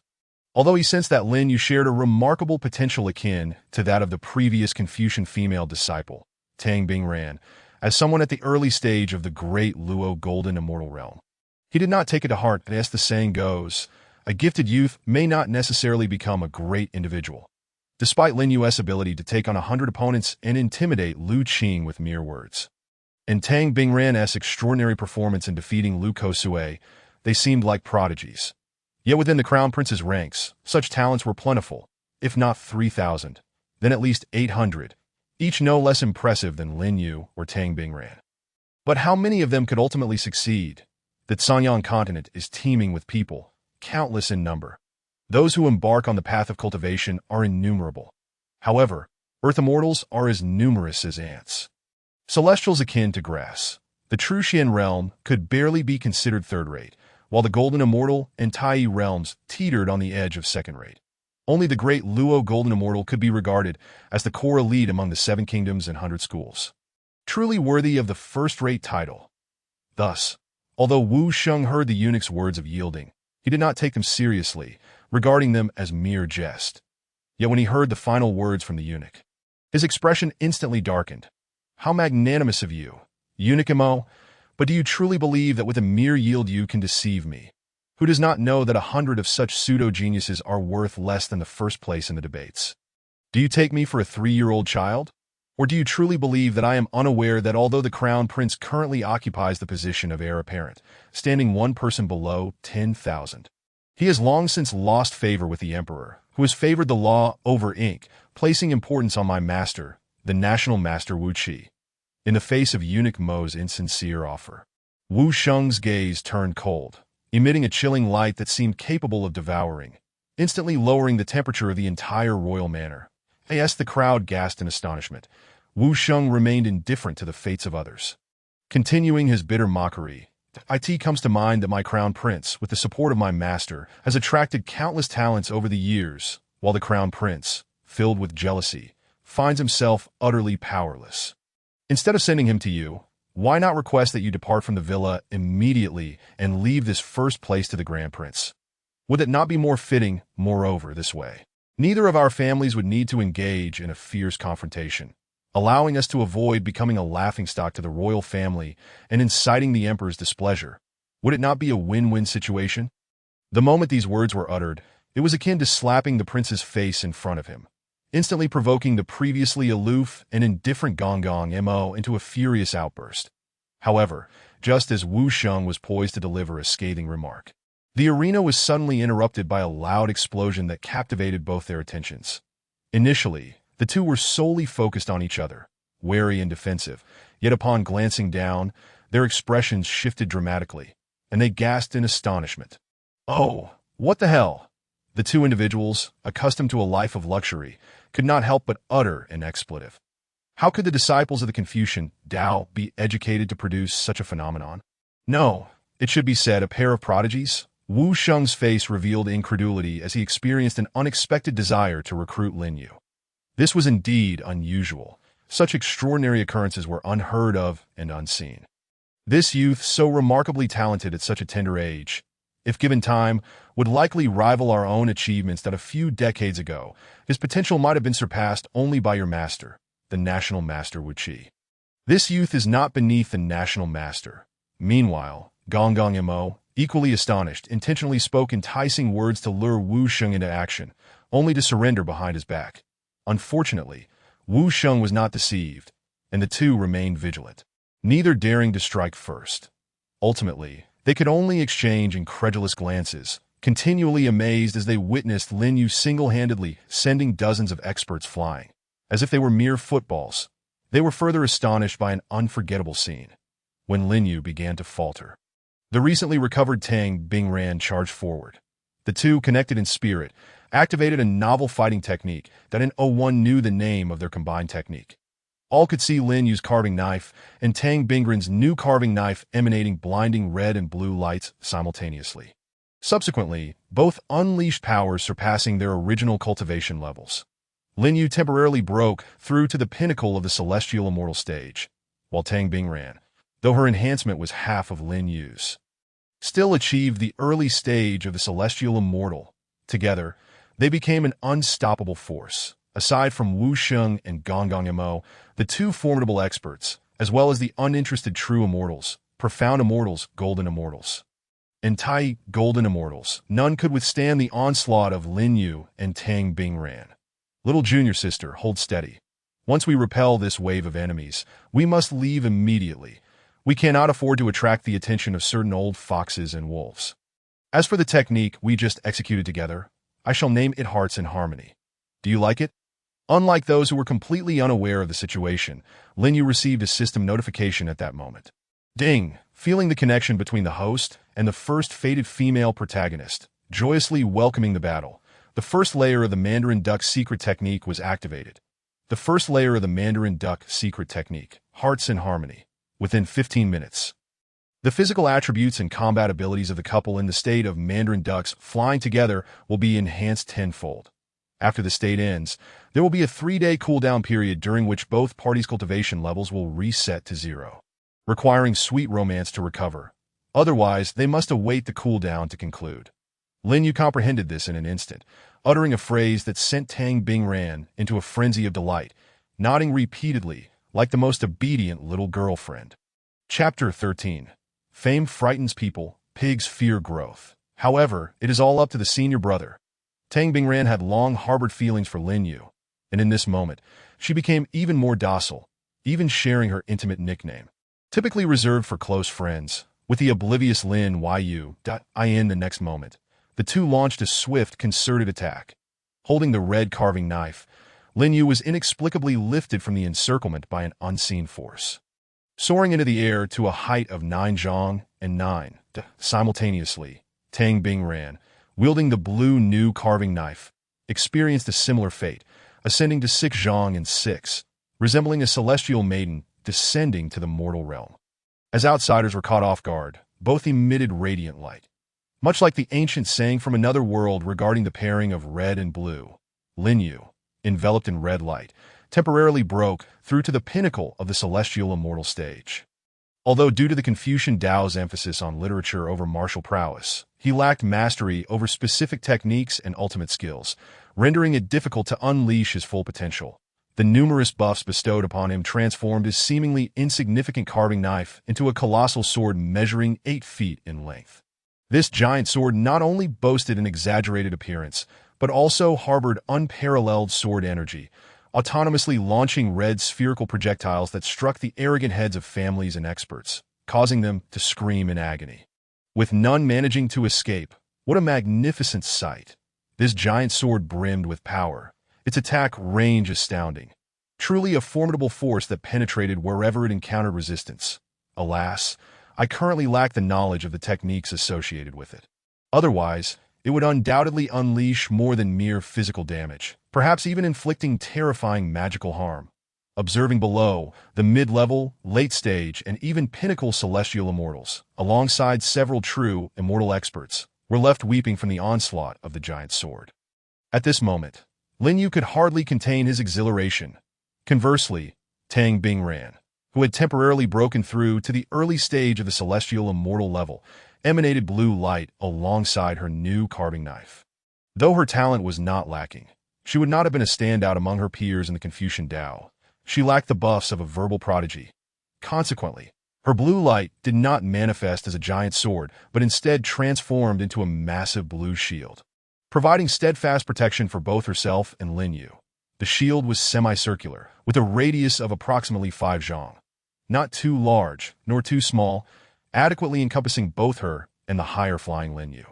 As Lin Yu wielded his colossal sword like a machine gun, unleashing a barrage upon their adversaries, Tang Bingran, with her shield, resembled a super captain from another world, ensuring their safety by 100-fold.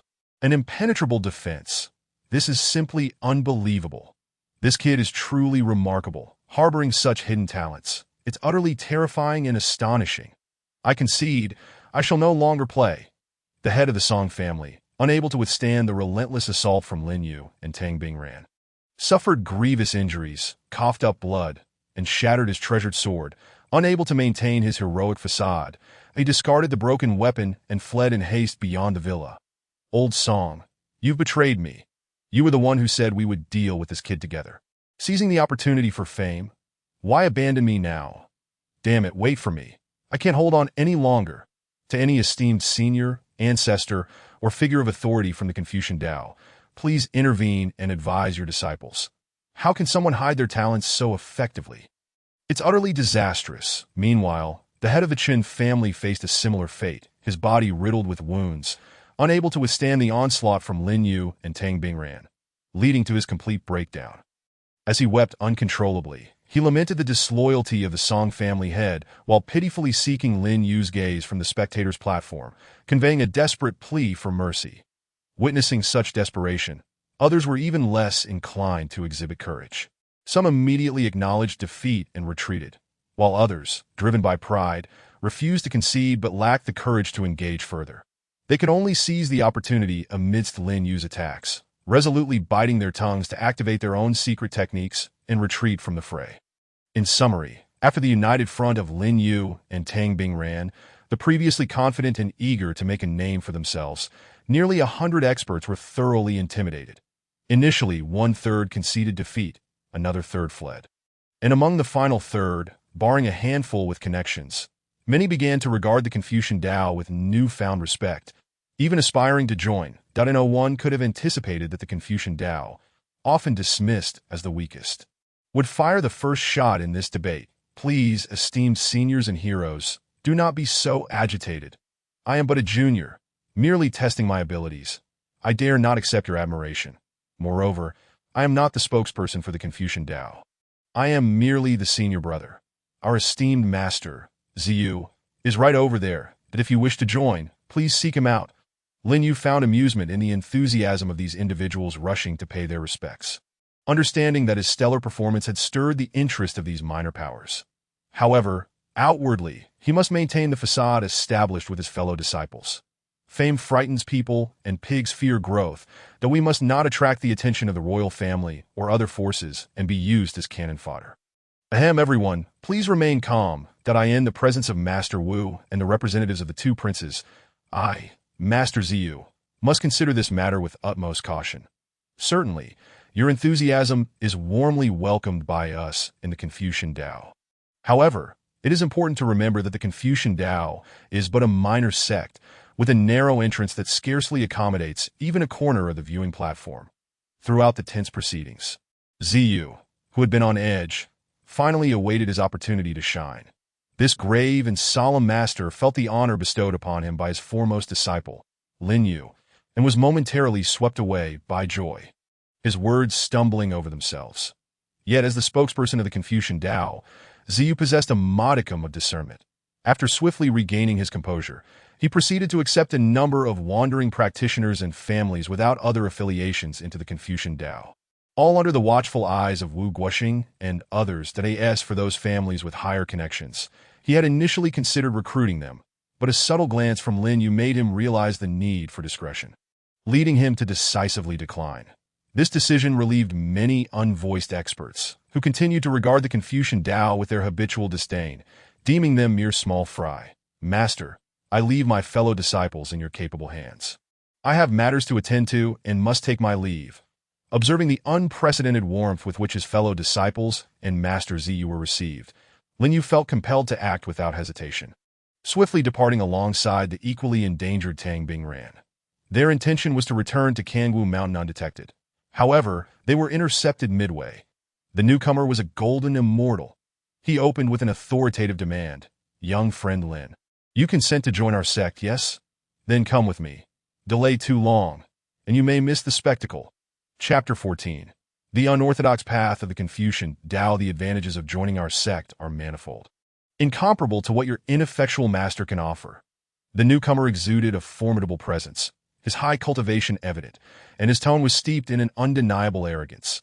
Though Lin Yu did not comprehend how this individual had discerned the exceptional nature of both him and Tang Bingran, nor from where he had gleaned their route of early departure, it was evident that this encounter would not be straightforward. Lin Yu surmised, for at least two reasons, that he and Tang Bingran were currently in a period of cool-down following their use of the heart-to-heart technique. Their powers rendered null, leaving them unable to resist and forced to endure whatever destination this individual had in mind. Yet, as they journeyed, Lin Yu sensed a subtlety in the man's demeanor, while coercive and enticing. He offered no opportunity for dissent, compelling their acquiescence without truly intending to sacrifice them as mere pawns. Rather, there lingered an indescribable feeling that this man was more inclined to take them to witness some grand spectacle. A notion gleaned from his various self-introductions along the way. Why so silent, my friends? It seems as though I am abducting you against your will. Alas, such behavior is not in my nature. However, it is understandable. Not only are you, a mere fledgling who recently gained some renown, unfamiliar with me, but even your lovely companion lacks sufficient knowledge of my character. Since that is the case, allow me to introduce myself. I am none other than the senior brother of your pedantic and conservative master. Zyu. They were forcibly escorted along. Lin Yu and Tang Bingran listened in astonishment to the man's narrative, both surprised to learn of his connection to the Confucian Tao, and a deeply rooted one at that. While they could not ascertain the veracity of his claims, the fervor with which he spoke of Master Ziyu suggested a profound enmity, one that seemed more akin to an internal factional conflict than the disdain typically held by outsiders. A chill ran down their spines. They did not wish to acknowledge the dark history of Master Ziyu, yet exchanged glances that spoke volumes of their mutual shock. This senior brother was no benign figure. However, rather than resisting him, it appeared that the story between him and their master was of greater significance, and perhaps it would be prudent to listen further. Thus, they continued to listen as the self-proclaimed senior brother of Ziyu grew increasingly animated. If it pleases you, you may refer to me as the true master of the Confucian Tao. Certainly, my given name is far more illustrious. Had you been born 20 years earlier, with your current cultivation, you would recognize me as Gong Liangru, a figure of considerable renown in my time. Were it not for your ineffectual master's flattery, which won him the favor of our shared master, he would never have been the one to lead you in discussions. These years, you have been led astray by this inept individual, struggling for years without grasping the essentials, only to be ridiculed during annual discussions. Am I correct? Just so. He possesses no remarkable abilities. Aside from his sycophantic ways with his master, he is left with nothing but the capacity to harm others. Fortunately, fate has smiled upon you, allowing a rebellious spirit akin to Zilu to emerge, bringing shame to Ziyu and enabling my resurgence. Soon, I shall provide you with a spectacle that will open your eyes. With Gong Liangru's proclamation, Lin Yu and Tang Bingran were struck by profound astonishment. The latter's worldview was shattered, while Lin Yu's thoughts swirled not only around Tang Bingran's reaction, but also the peculiarities of this man's statements, coupled with Master Ziyu's bewildered expression when he had previously warned him. As he continued to deduce, Lin Yu realized that it was likely not merely shock that had gripped Master Ziyu, but perhaps at that moment, he had already envisioned Lin Yu as one of the three supreme warriors under Confucius. No wonder Master had been so accommodating, entirely unperturbed by Lin Yu's sudden display of intelligence. It seemed he shared the same optimism as his senior brother regarding Lin Yu's potential. Yet in his eyes, was Lin Yu to be seen as the fearsome Gong Liangru, or the dragon-slaying Dantai Ziyu, or perhaps the martial prowess second only to the sage? It seemed evident that he was most aligned with Zilu, a figure known for his preference for resolving matters through strength. First, Gong Liangru's name had been claimed by his senior brother. Secondly, while Lin Yu's recent performances have been noteworthy, they scarcely approached the level of dragon-slaying renown. He was neither Dantai Ziyu nor yet Zilu. Clearly, while his somewhat conservative master surpassed Gong Liangru in cultivation, he lacked the latter's ruthless aggression. Moreover, this enigmatic senior seemed to possess an uncanny ability to remain undetected at the discussion venue, cleverly following Lin Yu and Tang Bingran. Was he truly seeking to exchange some condition for Lin Yu's allegiance, enabling a counteroffensive? The more Lin Yu analyzed the situation, the more absurd it became. The Confucian Tao was already in a precarious position. If these two were to engage in infighting, they might even lose their undergarments. However, upon further reflection, it dawned on him that there might yet be a chance for reconciliation between these two brothers. Though they appeared at odds, they shared commonalities. Point one was audacious enough to adopt the name of Gong Liangru, one of the 72 sages, while the other, Ziyu, was similarly named after the renowned Zheng Shun, also one of the 72. Both were emulating their predecessors, inspiring themselves in this regard. One could say that they were two sides of the same coin. If Ziyu represents the orthodox path of the Confucian Tao, then Gong Liangru could be seen as its unorthodox counterpart. Yet they belong to the same family. Why should one family cause hardship for another? With this thought of the younger generation helping to mend the rift between the elders, Lin Yu remained silent, proceeding alongside Tang Bingran, led further by the peculiarly assertive and unpredictable Gong La. It must be noted that despite his domineering nature and self-importance, Gong Liangru's cultivation at the golden immortal level was no trivial matter. He effortlessly propelled two adults forward, maintaining an impressive speed. The trio traversed the distance from the royal manor to Kangwu Mountain, journeying swiftly over dozens of miles, crossing numerous rivers, traversing swamps and woods, and navigating hundreds of miles of official roads. In total, they covered no less than 1,000 li. Yet what astonished Lin Yu and Tang Bingran the most was that Gong Liangru did not lead them to any dungeon or prison to coerce their allegiance, but instead brought them to the western border of the Great Way, near the territory of the Great Qin. Junior nephew, junior niece, behold ahead. Could it be a grand spectacle? He chuckled ominously. Following Gong Liangru's taunt, Lin Yu and Tang Bingran gazed down from the mountaintop, witnessing a scene they would never forget. Chapter 15. The iron-blooded Great Qin versus the infighting Great Way. The sight was none other than the most common military maneuver among the 7 warring states, yet exceedingly rare in the current context of the Great Way. a formidable army on the move. Unbeknownst to the two factions embroiled in internal strife at the royal manor, that on one side, the great prince and the crown prince were embroiled in heated debate over rankings, disheartening many potential participants. On the other, a fearsome force, numbering no less than 100,000, advanced with chilling intent, an army of the Great Qin. It was a surprise attack launched by the Great Qin amidst Great Wei's internal turmoil. No wonder Gong Liangru had referred to it as a grand spectacle. Thank you, senior uncle, for the reminder. This journey has proven worthwhile. However, I remain somewhat perplexed about the connection between this spectacle, myself, you, and the Confucian Tao discussions concerning the Great Wei. Could it be that you believe this grand performance is aimed at the Great Wei, which is embroiled in internal conflict, destined for defeat? Are you, therefore, urging us to switch our allegiance to your side?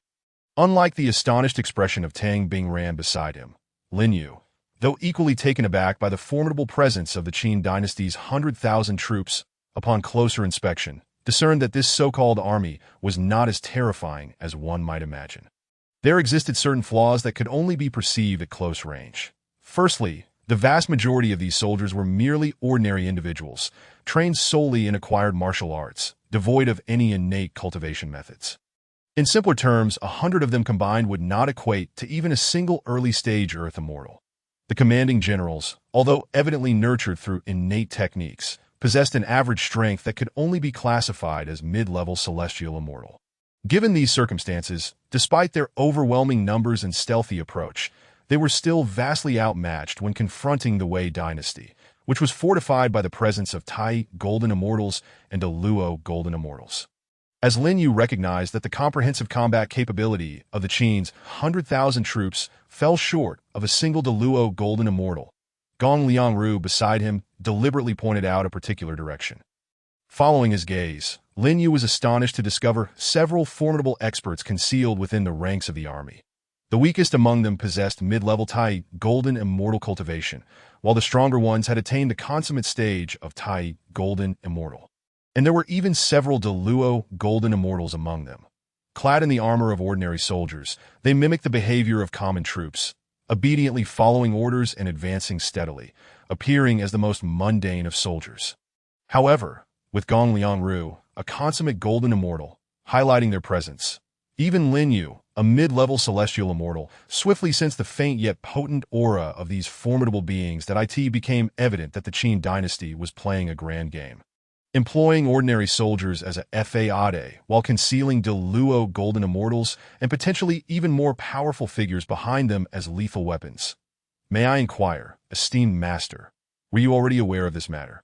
Thus, when you witnessed Wu Sheng and Lord Mo engaging in internal strife for their respective princes, heedless of the national situation, did you foresee that the Wei dynasty was poised to suffer a significant loss? Consequently, did you conclude that our Confucian sect, akin to many other factions in Wei, would fall victim to a massacre? To salvage the Confucian path, did you specifically present yourself to me, seeking an opportunity to initiate a breakthrough among the Confucian disciples? If my conjecture is not mistaken, do you plan to assume the role of our master, leading us to retreat from Kangwu Mountain, seeking temporary refuge? Lin Yu withdrew his thoughts, adopting a serious tone for the first time as he conversed with Gong Liangru, whose cultivation was not particularly high, yet whose insight and vision were remarkable. Upon hearing these words, Gong Liangru's eyes sparkled with approval, clearly in agreement with Lin Yu's deductions, and he was taken aback by the intelligence of his disciple. However, he did not respond immediately. Instead, as the hidden Luo golden immortals within the Qin army drew closer, he promptly led Lin Yu and Tang Bingran to retreat 100 miles, once they reached a safe distance. He finally displayed a hint of approval. You have deduced correctly, my disciple. This is indeed my plan, that I trust you have recognized the precarious situation of the Wei dynasty. Such a level of ambush is far beyond the capacity of a royal family entrenched in internal strife. Therefore, do you still harbor doubts regarding my intentions as your elder brother? My dear disciples, I implore you to align yourselves with me, given that you are among the few who do not heed that wasteful fellow's words. I shall treat you with particular favor, that if you can persuade more individuals to join me, we need not resort to force. The Confucian disciples can follow me southward unimpeded, perceiving Lin Yu's burgeoning trust in him. Gong Liangru smiled contentedly, choosing to dispense with superfluous words and instead divulging crucial intelligence that would profoundly shock both Lin Yu and Tang Bingran. Perhaps you remain unaware, but the impending assault on the Wei dynasty is not solely orchestrated by the Qin. The formidable Chu, the foremost of the 7 nations in the south, is also involved. Furthermore, what you may not know is that the chaotic state of the Wei dynasty's philosophical discourse is not merely a quest for supremacy, where the victor may enter the imperial city to receive offerings and bask in the incense of the great Tao. There lies another, lesser-known reason. The Emperor of Wei, the foremost expert of the dynasty and one of the 2 quasi-saints, Emperor Wei Wuti, is approaching the end of his life. His demise alone will render Wu Qi incapable of sustaining the Wei dynasty. The Wei Crown Prince and the Grand Prince are aware of this impending fate, which is why they have publicly clashed over the succession. And no sooner had he finished speaking than Tang Bingran could no longer contain herself. You assert that Emperor Wei Wuti is on the brink of death. Do you have any evidence to support this claim? Moreover, how do you know that the Crown Prince and the Grand Prince will not be compelled to join forces against foreign invasion? Her inquiry echoed Lin Yu's own thoughts. Despite outwardly showing deference to Gong Liangru, Lin Yu's inner conviction was quite the opposite. Betraying their master, Ziyu, absolutely inconceivable. Following this eccentric elder brother's lead and allowing him to dictate the course of the Confucian path. Aligning with the Chu, such an act would be tantamount to casting pearls before swine. Others may be oblivious to the trends among the 7 nations, but Lin Yu understood all too well. The Wei dynasty could not withstand the Qin. And the Chu was even less capable. Unless unforeseen circumstances arose, the ultimate fate of the Sanyang continent would likely mirror that of another blue star, destined to be unified under the iron-fisted rule of the Qin. Little girl, your refusal to acknowledge me as your elder brother is inconsequential, but underestimating my intelligence-gathering capabilities is a grave mistake. What do you make of this? He produced the imperial seal of Emperor Wei Wuti, leaving Tang Bingran utterly astonished. Meanwhile, Lin Yu, at that moment, once again heard the voice of the system announcing a new task. Ding! New task activated. Chapter 16. Turning the tables. How curious, thought Lin Yu. The Wei dynasty is on the brink of collapse, and Gong Liangru intends to replace the master and guide us to align with the Chu. How does this trigger a new task? If what Gong Liangru claims is true, amid such brutal competition among great nations, what can I accomplish even with the system?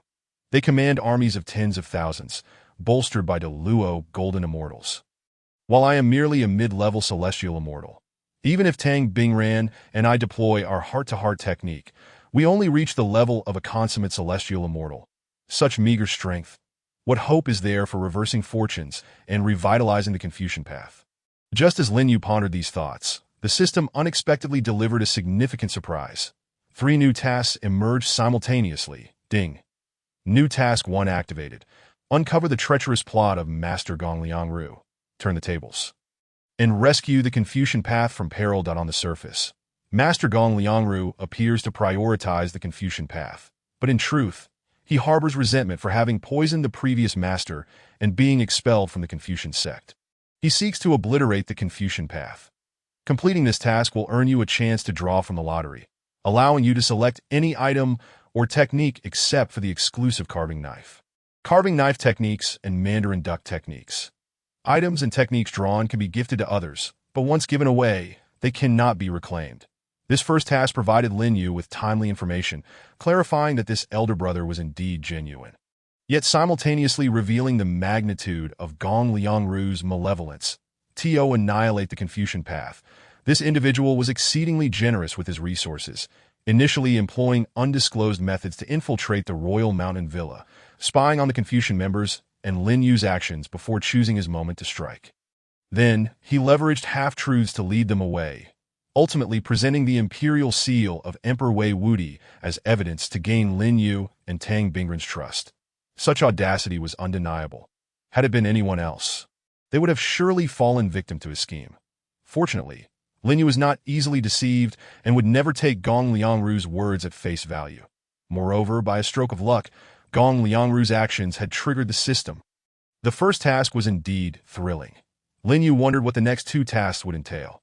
Could it be that even the system recognized the inevitability of the Wei dynasty's demise, compelling the Confucian path to abandon its homeland. As Lin Yu contemplated these thoughts, the system continued to resonate, announcing the subsequent 2 tasks, each more significant than the last and increasingly challenging, with rewards that were equally enticing. Ding. New Task 2 activated. Upon completing New Task 1, the host will face the invasion of 5 nations against Wei. Lead the Confucian disciples to select an appropriate nation, achieve victory in battle, slay foes, and disseminate the teachings of the Confucian path. The 7 warring states are on the cusp of a new reshuffle, with Emperor Wei Wudi's impending demise. 5 nations are eyeing the Wei dynasty. The host must make an appropriate choice, and once made, it cannot be rescinded. This task can be accomplished not only by the host, but also by the Confucian disciples with the host's authorization. The more enemies they slay, the greater the rewards and dissemination of teachings. After announcing the second task, the system wasted no time, quickly unveiling the third task that would further astonish Lin Yu. Ding. New Task 3 activated. During the execution of New Task 2, the host may encounter a second beautiful individual capable of obtaining a new carving knife. Unlocking the second layer of carving knife techniques, the new carving knife has yet to appear. The host can only rely on personal effort to increase the chances of encountering this beauty. Information regarding this beauty remains unknown, save for her connection to the current emperor of the Qi dynasty, Emperor Qi Xuandi. The beautiful woman possesses ancestral ties, intricately woven with the revered sages of Confucianism and Taoism, potentially serving as a pivotal element in the revitalization of these philosophies. Should she be won over, the host would not only unlock the second tier of the secret carving technique, but also gain access to a novel collective secret art, aging with vigor. This art passively enhances the offensive and defensive prowess of all Confucian and Taoist practitioners indefinitely. Note: the effects of aging with vigor apply solely to those disciples authorized by the host. Once they accept this secret technique, whether they are ordinary disciples or leaders of the Confucian Tao, they shall remain eternally loyal and shall not betray. The system's prompts are always straightforward and unembellished. This occasion is no exception. Yet, Lin Yu perceives these words as both tantalizing and burdensome. Indeed, the adage rings true: the greater the reward, the more arduous the task. However, since Lin Yu has embraced the monumental responsibility of rejuvenating Confucianism and reinstating the martial virtues of Confucius, he no longer hesitates. Let it be. What of a mere golden immortal at the peak of perfection, Gong Liangru? 3 days of inactivity shall pass, and after that, Lin Yu and Tang Bingren's paired secret technique will cool down. If that proves insufficient, they may also enlist the aid of Master Ziyu and their fellow disciples. They are unafraid of vanquishing this wretched scoundrel that asks for the subsequent 2 tasks of greater difficulty. They shall take it one step at a time. Master Uncle, please do not misconstrue my intentions, that M.Y. Junior sister is merely inexperienced and naive, that I apologize on her behalf at this moment. It is imperative that we unite in earnest. Since you have expressed such sentiments, I, your nephew, shall not dawdle. I will accompany you back to Kangwu Mountain to persuade everyone to join you in your southern expedition. However, let it be clear, are you certain that there are familiar faces awaiting you in the Great Shu? You are well aware that Confucianism is in decline, and our numbers are few. We cannot afford to suffer further misfortune, unless you truly possess. Lin Yu wore a faint smile, one that could almost be deemed obsequious, all for the purpose of temporarily gaining Gong Liangru's trust, to placate him. Indeed, upon hearing Lin Yu's willingness to switch allegiance, Gong Liangru, fearing the lack of support from the Great Shu, did not ponder further and laughed heartily, inadvertently revealing a trump card. Why should my nephew worry? Let me put it this way. In the Great Shu, not only do I have acquaintances, but there are also numerous nobles eager to welcome Confucianism. To be frank, I come bearing the will of one of the 4 great young masters, Lord Chunshin, to extend an invitation for you all to join us. Gong Liangru's words, once uttered, tightened Lin Yu's chest. Who is Lord Chunshin? Those unaware might genuinely believe him to be a renowned figure, a paragon even, surpassing the wisdom and might of the emperor of Great Shu. Yet Lin Yu understood full well that this individual was fundamentally a lustful, power-hungry fool to ally with him. It would be more prudent to seek refuge with the Liu family of South River. However, Lin Yu did not expose this. Instead, he playfully agreed, leading the way alongside Tang Bingran as they escorted Gong Liangru back to Kangwu Mountain. Meanwhile, after 3 days of back and forth, Master Ziyu and a multitude of Confucian disciples returned to their sect, coincidentally encountering one another. Chapter 17. Dealing with Master Uncle? We are professionals at this. Look, it's the senior brother returning. Indeed, it is truly the senior brother, and it appears the junior sister is with him. Heh, junior sister, there is no need to blush and hide. We all witnessed how affectionate you were with senior brother. Right. Quickly come out and prepare a feast. Let us celebrate this joyous reunion for Confucianism. I can endure hardship just to be the godfather to your children. Upon their meeting, when M.O. de Long and others were naturally ecstatic, rushing forward to embrace their senior brother Lin Yu after 3 days of separation. Some recounted the ferocity of the recent battles, recounting thrilling victories and defeats. Victories were not spoken of, but defeats, as Lin Yu mentioned, yielded invaluable combat experience to be refined for future endeavors. Others extolled Lin Yu's brilliance in his collaborative efforts with the junior sister, which not only brought fame to them both, but also restored the respect of the Confucian community. Previously scorned, jests were exchanged concerning Lin Yu and Tang Bingren's impending marriage, while whispers circulated about the aftermath of their departure, where various factions clashed violently. Even the likes of Master M.O. and Wu Sheng abandoning their dignified personas to engage in reckless brawls. The ultimate outcome was singular. Master M.O., representing the Crown Prince and the Xiang family, despite being of weaker cultivation at the pinnacle of Golden Immortal, executed a cunning counterattack against Wu Sheng, achieving a minor victory and seizing the predetermined 4th and 6th positions.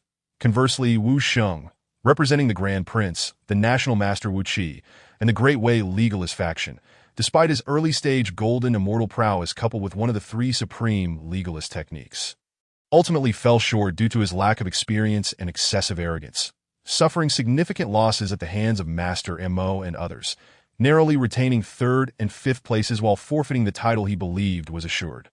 Had it not been for the Grand Prince's foresight in arranging substantial reinforcements, Wu Sheng might have perished on the spot, not only losing face, but also marking the first instance since the warring states of a fallen Golden Immortal. As for the first place, the circumstances were even more extraordinary. You might not believe it, senior brother, but the Crown Prince, Grand Prince, and Lord Wu all miscalculated. The individual who ultimately claimed first place was none other than a woman from the state of Qi. Furthermore, Master M.O. and Wu Sheng, 2 formidable experts, could not best her. She was an exquisite beauty, yet her prowess was nothing short of legendary, astonishing all present. Most astonishingly, before departing with the identity token for first place, she left behind a cryptic remark. The Great Way shall perish, the Great Qi shall rise. Its rise hinges on Lin Yu. This beauty is clearly targeting you, senior brother. She knows nothing of you and merely seeks to divert conflict, inciting resentment from the royal family toward you and our Confucian sect. How utterly malicious! The speaker of these words was not an outsider, but rather the most talented and grateful disciple among the remaining Confucian followers. Aside from Lin Yu and Tang Bingren, known as Hubu Su, originally a name imbued with profound meaning, but due to his vivacious and restless nature, coupled with being the most adept at gathering intelligence among the disciples, he earned the nickname Flying Tiger. It must be said that compared to an M.O., De Long, and others, who merely discussed the thrill of battles or teased Lin Yu and Tang Bingren's romance, Hubu Su resembled a professional. His words might not have been taken seriously by others, yet they set Lin Yu's mind racing, connecting numerous dots that a beauty from the state of Qi. The second woman to acquire a new carving technique also hails from Qi. Could there be some connection between the two? Otherwise, it would be too coincidental. Wouldn't it? While Lin Yu pondered these thoughts, several paces away, Master Ziyu, having just returned, wore an expression of excitement, prepared to publicly reward him. However, at that moment, Gong Liangru, who had been hiding behind Lin Yu, emerged and unceremoniously launched an attack at Ziyu. The old fox's tail could not remain concealed. Its Ziyu, startled by Gong Liangru's sudden appearance, felt a surge of hatred ignited by the memory of the poison he had used to kill the previous master 2 decades prior. Yet, more so, he was confused by the relationship between Lin Yu and Gong Liangru, his expression darkening as a result. Lin Yu, you have done a grave disservice. This Gong Liangru is no benevolent figure. Though he may be your master uncle, he is the murderer of your ancestral master. Are you truly so entranced by him that you would bring him back to seize the foundations of Confucianism? Ziyu's anger was understandable. While he defended himself and questioned Lin Yu, the treacherous Gong Liangru smiled even more cruelly. Unabashed by the disdain of Lin Yu and the others, that he unleashed the full extent of his cultivation at the pinnacle of golden immortal, locking his gaze on Ziyu, and called out to Lin Yu, "Good nephew, do not heed the nonsense from your master. Assist me swiftly. Do not forget how he normally treats you, that I am well aware of your true genius. Yet he disregards your contributions, treating you with disdain. Such a master is unworthy of your loyalty. It is better to collaborate with me. Once we deal with him, those who comply shall be spared, while those who resist shall be slain." Before a crowd of Confucian disciples, Gong Liangru unabashedly revealed his true intentions. Hearing this, when Mo and the others changed their expressions in unison, they had initially intended to support Ziyu, yet were repelled by Gong Liangru's formidable power. Sustaining injuries or spitting blood, their vitality depleted by 3 days of combat. Their fighting spirit diminished rapidly, and they turned their furious gazes toward Lin Yu. "Senior brother, how could you?" "Everyone, do not be alarmed. Your senior brother remains the same as before and will never act against Confucianism, against our master, or against you. Yet this so-called master uncle, you truly are bold and audacious, believing that I would be swayed by your words to become a traitor alongside you." Before Gong Liangru could expect Lin Yu to aid him in swiftly dealing with Ziyu, and before the many disciples could harbor animosity towards Lin Yu, he merely smiled disdainfully, then decisively launched a surprise attack from behind. Not alone, but in concert with Tang Bingran. "I'm sorry, but I can't assist with that. The implication is that one should not pursue an unrealistic goal too fervently. Otherwise, the hearts and morals of the people will belong to a new benefactor. In my eyes, Lin Yu is indeed that new benefactor. What right do you have to oppose him?" Compared to the nonsensical ramblings of Gong Liangru, Ziyu's fresh interpretation of the Analects, referencing Lin Yu for the first time, is devastatingly impactful and explosively insulting. Not to mention the surrounding crowd's unanimous approval. Even the most shameless Gong Liangru, after hearing these words, was left dumbfounded, then incredulous, ultimately spitting out 3 liters of black blood. Unable to utter a single word of defiance, quite literally exploding. Indeed, Lin Yu and the others did not misjudge the situation. Just steps away, after Ziyu's cold reprimand, it seemed as though some secret technique had been activated. Gong Liangru could not withstand this technique, especially after Lin Yu had already crippled much of his cultivation, leaving him severely wounded in both body and spirit, leading to his literal explosion. An explosion in the truest sense of the word, leaving everyone, including Lin Yu, utterly astonished at the grotesque spectacle of his dismembered remains. "What a formidable teacher!" The frail Long weakly applauded. "Teacher is impressive. We bow in reverence," when Mo joined in the applause, and many disciples, including those who had recently aligned themselves with Confucianism after the last debate, could not contain their cheers of congratulations. "Big brother, we have won.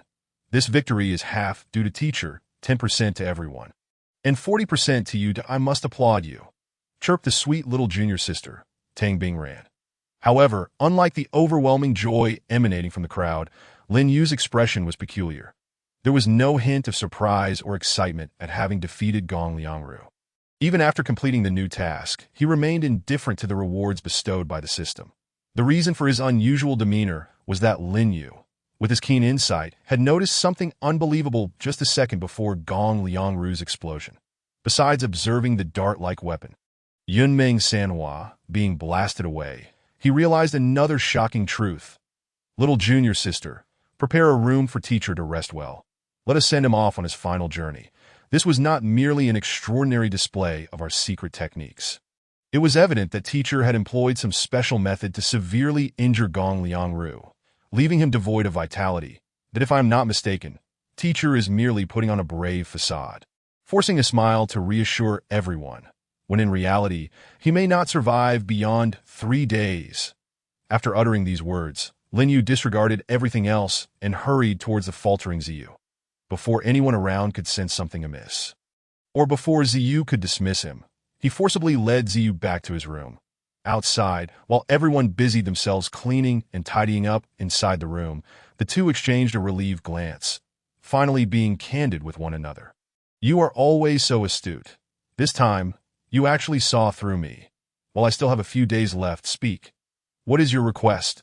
Both being intelligent individuals, Ziyu did not conceal anything this time, with a face as pale as a corpse. He forced out the faintest of smiles. Only at this moment did he truly believe in Lin Yu, trusting that the new interpretation was not mere nonsense, but an authentic grasp of Confucius's profound teachings. The only regret was that this teacher would never have the chance to hear the teachings of his eldest disciple. I have no demands. If there is one, it is this: please do not despair. Teacher, you must strive to gather your strength and wait for just a few breaths that I will draw a prize. Perhaps there exists a means to save you. Lin Yu stifled the overwhelming urge to shed tears, repeatedly reminding himself that this world was merely a game after his transmigration and not worth such emotional investment.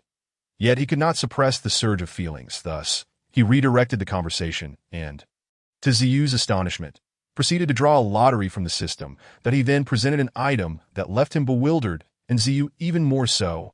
Ding! Congratulations to the host for completing new task 1. You have drawn a one-time heavenly grade elixir specifically for the dying. It has a 50 chance to revive the individual and a 50 chance to condemn them to the 18 levels of hell, never to be reborn. In the capital city of Dechu, in the residence of Lord Chunshin, during a banquet intended to fortify his power, Lord Huang Xie, unaware of the reason, suddenly began to stomp his feet in frustration, cursing vehemently. Your Majesty, are you all right? What is so pressing? Upon hearing the concerned inquiries of those around him, Huang Xie's words faltered on his lips as he forgot what he intended to say. Ultimately resorting to an awkward smile and a vague excuse, it's nothing, it seems I simply forgot to instruct a certain servant. But which servant it was? Never mind, whoever has clumsily borrowed my half-finished Yunming Sanhua is simply out of luck. As Huang Xie spoke, in a corner of Kangwu Mountain's latrine, the sole remaining eyeball of Gong Liangru widened in disbelief. Chapter 20. The secret technique of Confucianism and Taoism, complaining with virtue. It is both hatred and regret, but more than anything, it is a sense of unwillingness. Unfortunately, at this moment, Gong Liangru's corporeal form was shattered, and he was cast into a dung pit by a group of disciples who despised him. With his soul almost entirely depleted, not only was he incapable of continuing to harm the Confucian and Taoist followers, but even if he wished to use his last remaining eye to fly back to Shochuan in a fit of rage to seek revenge on the Lord Chunshin who had betrayed him, it was impossible. Lord Chunshin, I curse you. As the sounds of him drinking excrement gradually faded, this once lauded prodigy of Confucianism, who had outsmarted the strong and poisoned his mentor, the great traitor Gong Liangru, finally vanished entirely, unable to cause any further mischief, dying in utter silence and disgrace. Meanwhile, in the teacher's room, Lin Yu felt a heavy weight upon him, uncertain whether he should continue to mention that he could save teacher Ziyu. After all, the elixir he possessed was of the highest quality, undeniably heavenly grade. However, its efficacy was rather lackluster. A 50 chance to revive him, a 50 chance to condemn him to eternal damnation. Goodness, is the system deliberately setting me up for failure? This teacher has treated me quite well, and if he had not employed some secret technique to severely injure Gong Liangru, I would not have had the opportunity to shine. Is it not possible to draw again? Observing the shocked expression on Ziyu's face, Lin Yu was at a loss for words, particularly as the system's response indicated that all lottery draws were final, leaving him in a state of helplessness. He yearned to save teacher Ziyu and was the most capable of doing so. Yet it seemed that in the end, it would all be in vain, as though the heavens were playing a cruel joke on him. Teacher, Lin Yu hesitated. Do you perhaps have some special thoughts that you cannot express, yet which might be beneficial for my injury? Ziyu, ever the perceptive one, guessed immediately. Indeed, as you surmised, I do have a way to save you. But the probability is not very high that I fear that not only may I fail to save you, but I might inadvertently harm you. I wonder if you are willing to take that risk. And if I were to misfire and send you to the 18th level of hell, would you blame me? Although Lin Yu had contributed to the new interpretation and had dazzled the audience during the debate, and had just cooperated with teacher Ziyu to defeat Gong Liangru, he still hesitated to use such a lackluster heavenly grade elixir. Yet he did not wish to see the teacher, who had treated them so kindly, pass away without a fight. Thus, he opted for a compromise and asked, "What kind of elixir is so potent?" "Haha, it's nothing. Feel free to experiment." This humble teacher, while lacking in talent, at least possesses the cultivation of a Tai golden immortal in the early stages. Moreover, I am already on the brink of death. If I do not take this risk, I can only depart with regret. Go ahead. If I utter a single cry of pain, consider it my fault. Seeing Lin Yu still hesitating, Ziyu smiled calmly, like a sage unafraid of death, giving Lin Yu boundless courage. But the next moment, when Lin Yu actually fed the heavenly grade elixir, the reviving elixir, into Ziyu's mouth, the seemingly calm and sage-like demeanor of Ziyu could no longer hold up under the pressure. Ouch! Oh my goodness! What kind of elixir is this? Its potency is so overwhelming. It truly hurts, after just 3 to 5 breaths of cries of pain. Before Lin Yu could express any feelings of guilt or attempt to intervene, Ziyu's face broke into a pleasantly surprised expression, exclaiming in admiration, "Don't come over to stop me. My goodness, this elixir is remarkable." Although the initial sensation is quite intense and frightening, the lingering effects are profound and enduring. This teacher is almost overjoyed upon hearing Ziyu's words and witnessing the refreshing expression on his face. Lin Yu found himself utterly astonished. He genuinely did not anticipate that fortune would smile upon him. Not only had he not led Ziyu to his doom, but he had indeed saved him. Moreover, observing the ostensibly stern yet subtly humorous demeanor of this learned gentleman, it was evident that the 50% chance of revival had hastened his recovery at this rate. It appeared that within a maximum of 10 days, or as little as 3, this scholar would assuredly regain his health. Furthermore, once he was fully healed, there was a possibility he might even experience a breakthrough in his cultivation. Rest easy, esteemed teacher, since there is nothing pressing. I shall take my leave for now. Later, we can discuss strategies for navigating the future challenges facing Confucianism and Taoism. In summary, this philosophical discourse had yielded benefits for both master and disciple. Yet they could not afford to be complacent. With the arrival of Gongliang Ru, there was a likelihood of further challenges emerging. Once you have fully recuperated, we must engage in a thorough discussion. It is not that I, your eldest disciple, harbor any ill intentions. Rather, I believe your previous methods are ill-suited for the new circumstances we face. Having spoken these words, Lin Yu intended to take his leave. Seeking out Tang Bingran, when Mo, Dalong, Hu Buxu, and others to make suitable arrangements. Despite the miracles they had achieved over the past few days, Lin Yu deduced that their recent indirect offense of Chunchen Jun Huangxia, along with Gongliang Ru's inadvertent leak about the 5 kingdoms attacking Wei 3 days prior, posed significant threats to the revival of Confucianism and Taoism. That to reverse the tide was an arduous task. However, if they could alter smaller dynamics or gather intelligence from various sources, temporarily withdrawing from Kangwu Mountain to seek a new sect was not without merit. Wait a moment. Just as Lin Yu reached the door, Ziyu called out to him.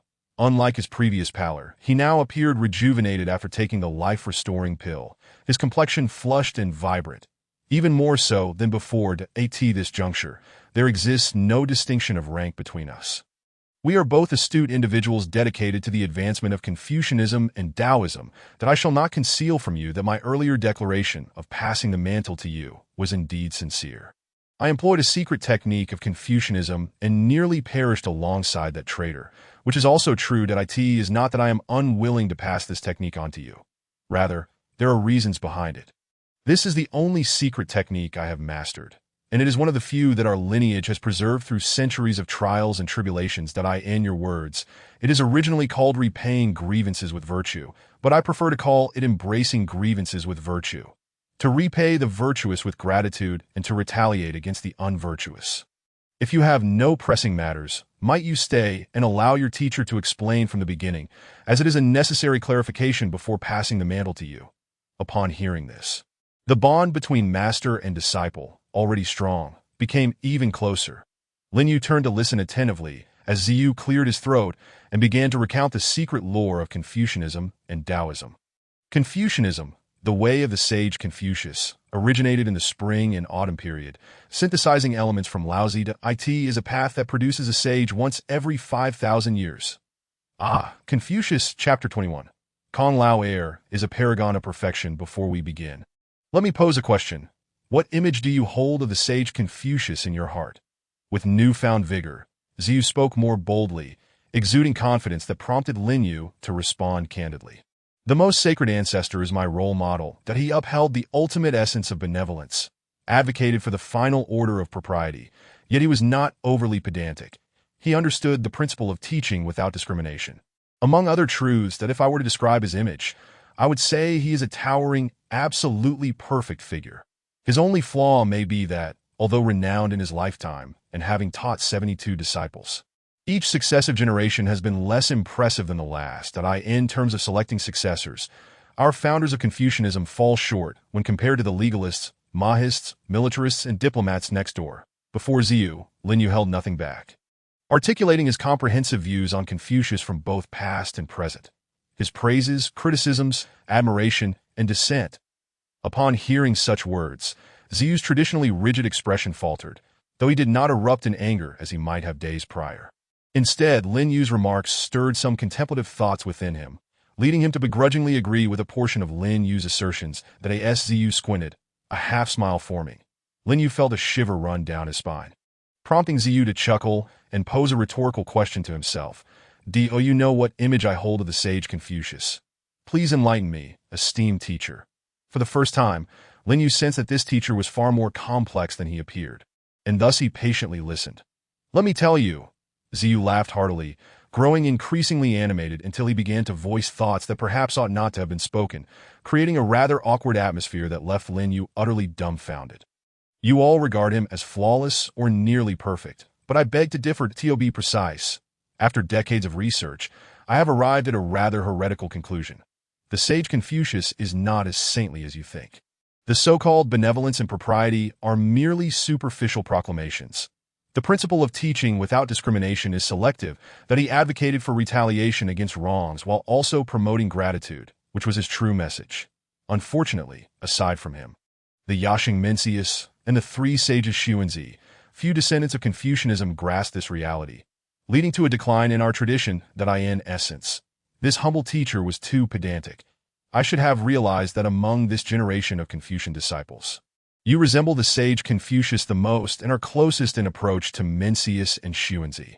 Although your reinterpretation of the Analects is tenfold more radical than mine, which would certainly provoke backlash from other Confucian factions, I have come to accept that you are indeed correct.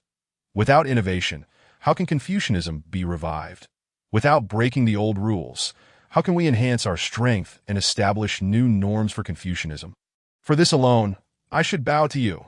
At this moment, the seemingly overly pedantic teacher, Ziyu, unexpectedly violated his own principles, rising to kneel before Lin Yu, preparing to perform the solemn 3 bows of Confucianism.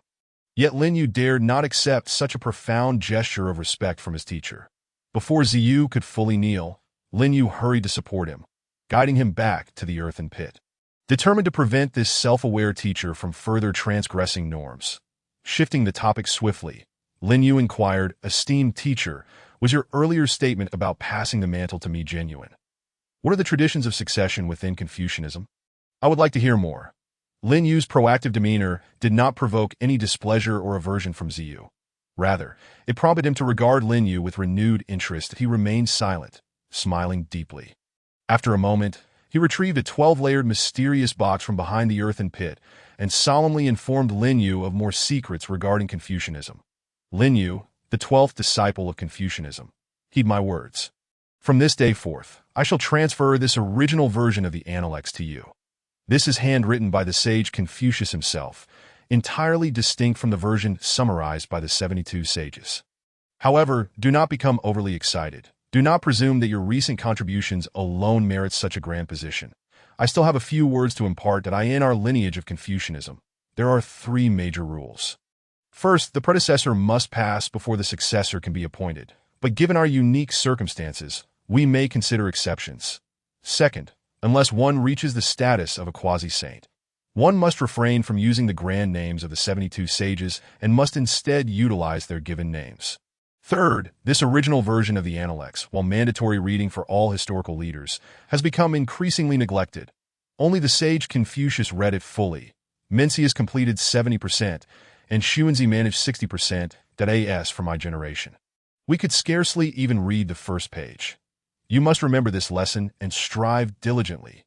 As Ziyu articulated these points, he could hardly contain his eagerness to pass on the mantle. He solemnly warned Lin Yu of numerous considerations and stated that although their situations were unique, he would supervise Lin Yu closely.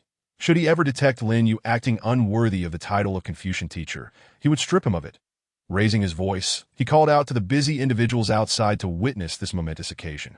The original version of the Analects, authored by the sage Confucius himself. And what are these 3 major rules?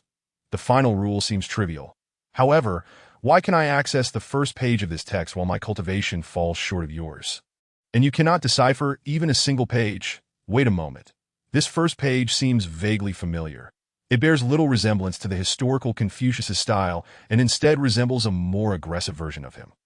Lin Yu, unafraid of assuming the mantle, was nonetheless startled by the content of this peculiar Analects, where the sage Confucius's martial virtues exceeded his own by 100-fold.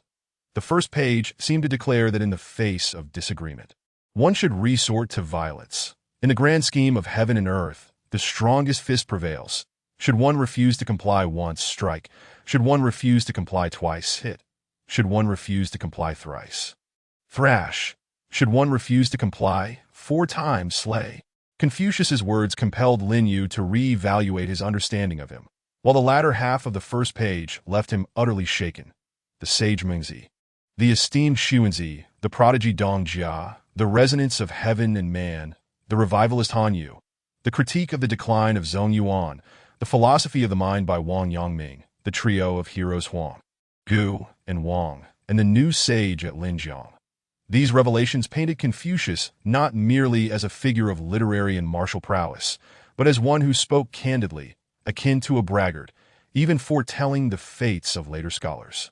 Particularly, the reference to Linjiang struck home, for it was Lin Yu's ancestral home. How could Confucius have anticipated Lin Yu's transmigration? Just as he was about to inquire further, a sudden tremor resonated from 3,000 miles northwest of Kangwu Mountain. Something was amiss in the capital of the Great Wei. Chapter 22. The 5 Kingdoms Attack Wei. Lin Yu, do you perceive anything? As the most accomplished practitioner of Confucian Tao in this generation, a mid-stage Tai golden immortal, Ziyu's perceptive abilities were not to be underestimated. Merely 10 breaths after Lin Yu sensed the disturbance, he too became aware of it. Yet unlike his usual solitary decision-making, Ziyu, having abdicated in favor of Lin Yu, now expressed great respect for him, as he spoke. He stepped outside alongside Lin Yu, announcing the transfer of authority before Tang Bingran, when Mo, De Long, Hu Buxu, and others, disciples of the Confucian Tao from this moment forth, I, your humble teacher, shall step back and pass the mantle to our esteemed senior brother Lin Yu. The reasons for this decision are understood by all. Compared to this old relic, Lin Yu possesses exceptional talent and innovative ideas, making him far more suitable to lead us all that I trust there will be no objections. Upon hearing this, everyone except Lin Yu nodded enthusiastically. Although many among them were quite capable and had once aspired to become the new spokesperson after experiencing the recent events surrounding the discourse. All were in awe of Lin Yu's personal cultivation and leadership abilities. Almost everyone regarded him as the inevitable choice for succession, since this matter was initiated by the previous teacher Ziyu. What could anyone possibly oppose? Congratulations, senior brother. We, the Confucian Tao, have endured for many years and finally welcome a reliable leader. Henceforth, De Long's fate rests in your hands. Direct me eastward, and I shall not dare venture west. Should anyone dissent, let them step forth. De Long shall be the first to subdue them. Just like before, whenever Lin Yu made significant pronouncements or arrangements, De Long was always the first to respond with fervor. Clearly having become his staunch supporter, it could be said that aside from the secretly admiring junior sister Tang Bingran, De Long held the deepest admiration, reverence, and loyalty towards Lin Yu. Witnessing this, when Mo, Hu Buxu, and others were equally eager to express their approval of Ziyu's decision, showering Lin Yu with compliments that nearly overwhelmed him. However, Lin Yu was not one to be easily swayed by flattery. Before Tang Bingran could offer her praise, he chuckled, expressing gratitude to the crowd while deftly redirecting the focus back to the matter at hand. Teacher, there is no need for such formalities. Now that I have accepted the mantle, you need not refer to me as teacher any longer. Simply call me Ziyu. If respect must be shown, addressing me as Mr. Ziyu would suffice. Ziyu smiled, speaking with an air of nonchalance, genuinely having let go of the burdensome identity he had carried for so long. Upon hearing this, Lin Yu and the others had no choice but to adjust their address. Then, as Ziyu, Tang Bingran, Wen Mo, and Hu Buxu all stood ready to listen to Lin Yu's guidance, he succinctly described the situation he had sensed earlier. Mr. Ziyu, fellow disciples, just moments ago, a violent earthquake occurred 3,000 miles northwest of Kangwu Mountain. As you mentioned, this must signify trouble in the capital of the Great Way. Therefore, to safeguard the living forces of our Confucian Tao, I believe we cannot remain in this tumultuous place any longer. We must swiftly seek a safer haven to regroup and develop. Furthermore, on my return journey with the traitor Gongliang Ru, he spoke of an impending war, the Five Kingdoms assault on Wei. The sage Mengzi once stated, "Is this not destiny? Accept its course." Hence, those who understand fate do not stand beneath crumbling walls. That to die for one's duty is true destiny. To perish in shackles is not. This means we, the rightful heirs of Confucian Tao, must not remain in the face of known danger. Despite the relatively favorable treatment from the Great Way's upper echelons these past years, should that high wall collapse, we will face dire consequences. As for the specifics, once everyone is prepared to pack up, I will discuss the matter with Mr. Ziyu, and we shall act without delay. Upon uttering these words, the atmosphere shifted, and the crowd became tense, unwilling to underestimate the earthquake, all attentively considering the new teacher and spokesperson Lin Yu's proposal. They each set about gathering their belongings.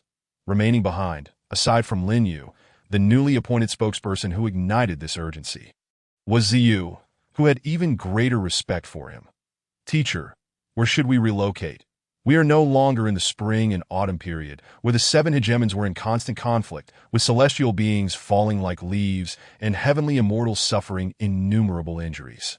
We must devise a comprehensive plan that enables us to relocate the group while avoiding ambushes from those who wish to devour and annihilate us. Additionally, I must caution you that not all 300 original disciples are as unwaveringly loyal to Confucian Tao as you and the others. Following the recent discourse, several hundred scattered individuals have sought refuge with us. Do not take their words at face value, believing they will follow us as you or Tang Bingran would. In truth, these individuals are adept at shifting allegiances. Witnessing your outstanding performance last time, they flocked to our side, yet upon hearing of our forced relocation, they may not remain steadfast. Ziyu hesitated to voice these heartfelt concerns in front of the other disciples, fearing their resilience might not match Lin Yu's, leading to their potential collapse upon hearing such harsh realities. However, with no outsiders present now, he chose to be candid, leading Lin Yu into a room reserved for the teacher's exclusive use, sincerely discussing matters with him. Hearing this, Lin Yu too felt a pang of anxiety, yet at that moment, he sensed a peculiar disturbance in a corner of the Kangwu Mountain latrine. Maintaining his composure, he smiled reassuringly at the furrowed brow of Ziyu before making his way toward the latrine's direction. Do not panic, my dear teacher. I have my strategies. Allow me to dispose of the heavenly-grade elixir remnants that I hadn't fed you earlier. This residue is unsuitable for anyone else. It is best suited for the latrine. As Lin Yu spoke, the two individuals present each entertained their thoughts. Ziyu grasped the underlying meaning of his words, while in the latrine, a certain eyeball, filled with filth, contained a wisp of Gongliang Ru's lingering soul. Eagerly listening, that he believed no one had noticed his presence and intended to secretly consume the remnants of the heavenly-grade elixir, while Lin Yu turned away, hoping to make a comeback. You scoundrels, Lin Yu and Ziyu, the residue you discard is my lifeline. Hurry and pour it down so I can consume it and recover, ensuring my return to settle the score with you both. Gongliang Ru's lingering soul chuckled sinisterly, unaware that a pair of far keener eyes were fixed upon him. Those of Lin Yu.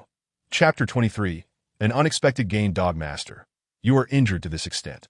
Yet you still cling to your traitorous persona, insisting on opposing your kin.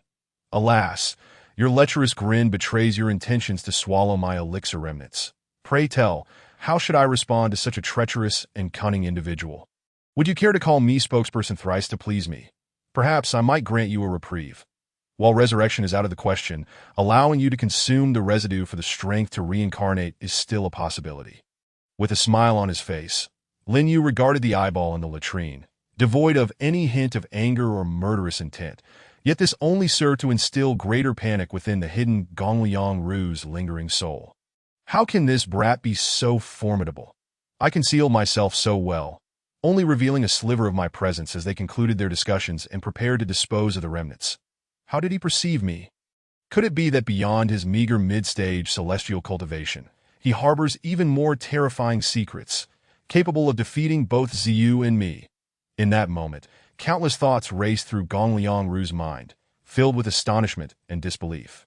But all were ultimately overshadowed by a profound fear of Lin Yu.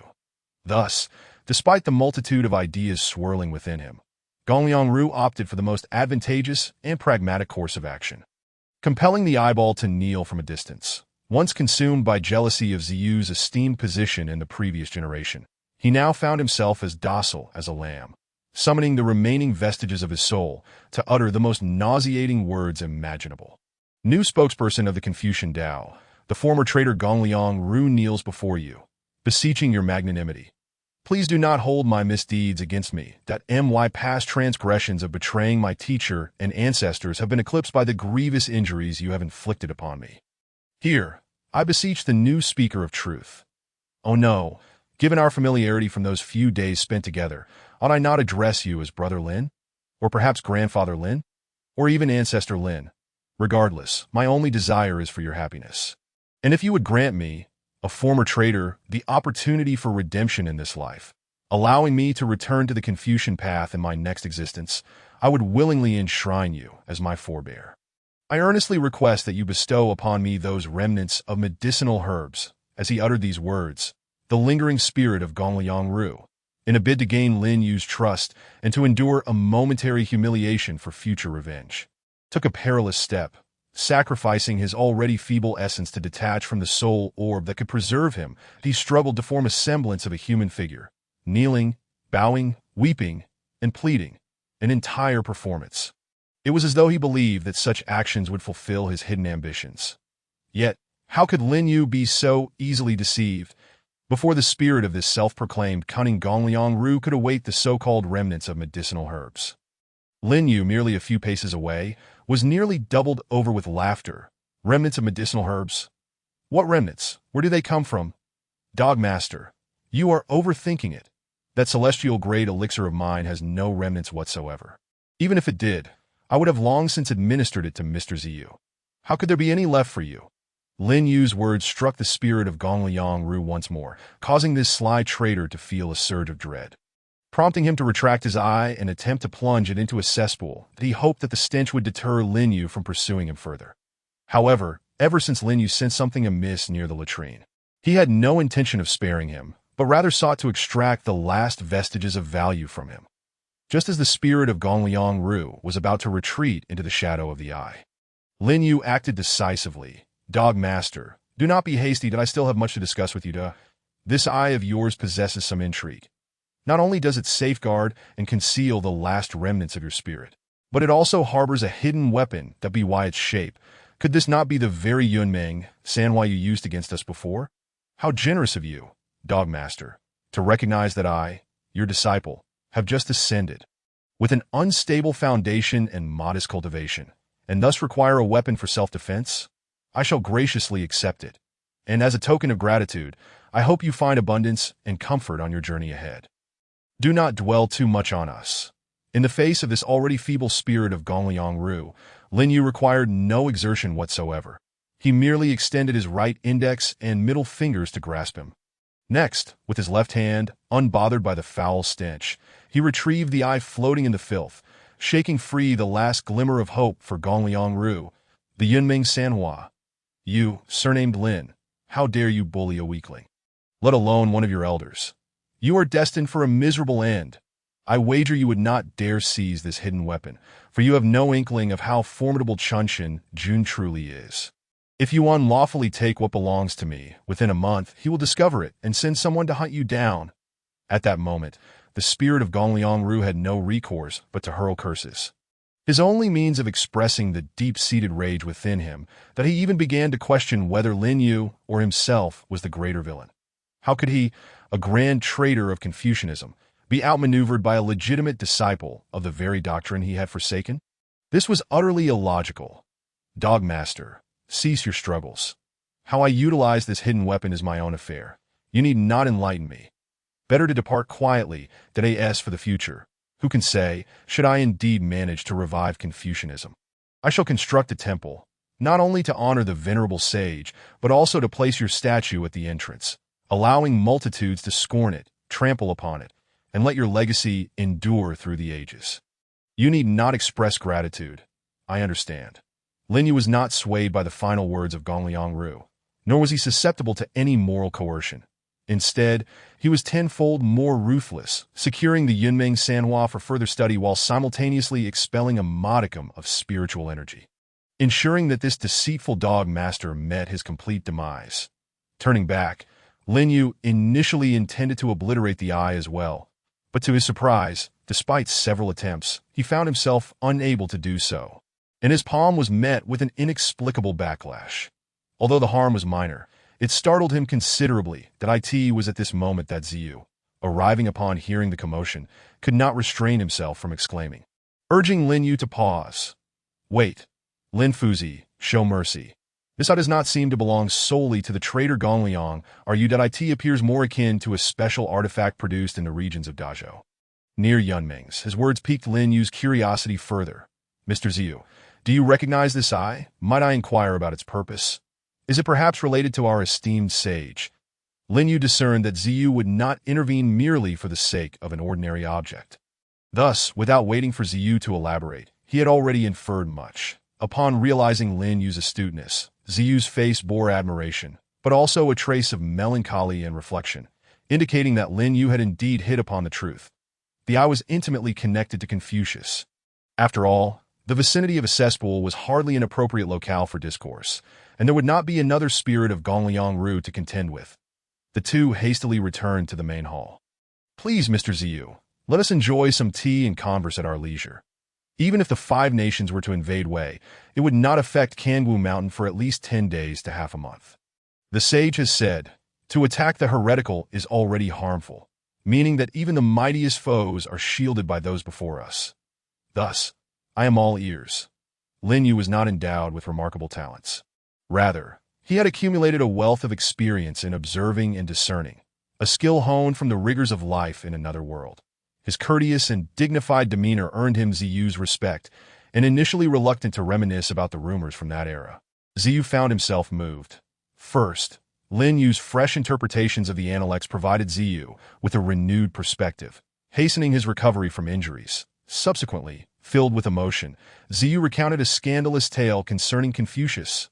In the past, many outsiders and those within the Confucian realm extolled Confucius, praising him as a mere scholar who traversed the world, embodying his teachings everywhere, that he was regarded as the exemplar by all schools.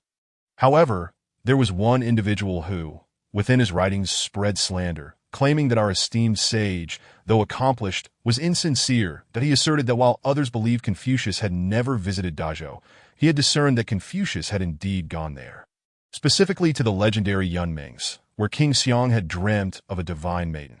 Can you fathom how outrageous the descendants of Taoism are? They are fully aware that Confucius was the epitome of integrity and virtue. Yet they resort to such tactics to defame him. Thus, I often assert that among the 100 schools, apart from our Confucianism, the other 99 are devoid of merit.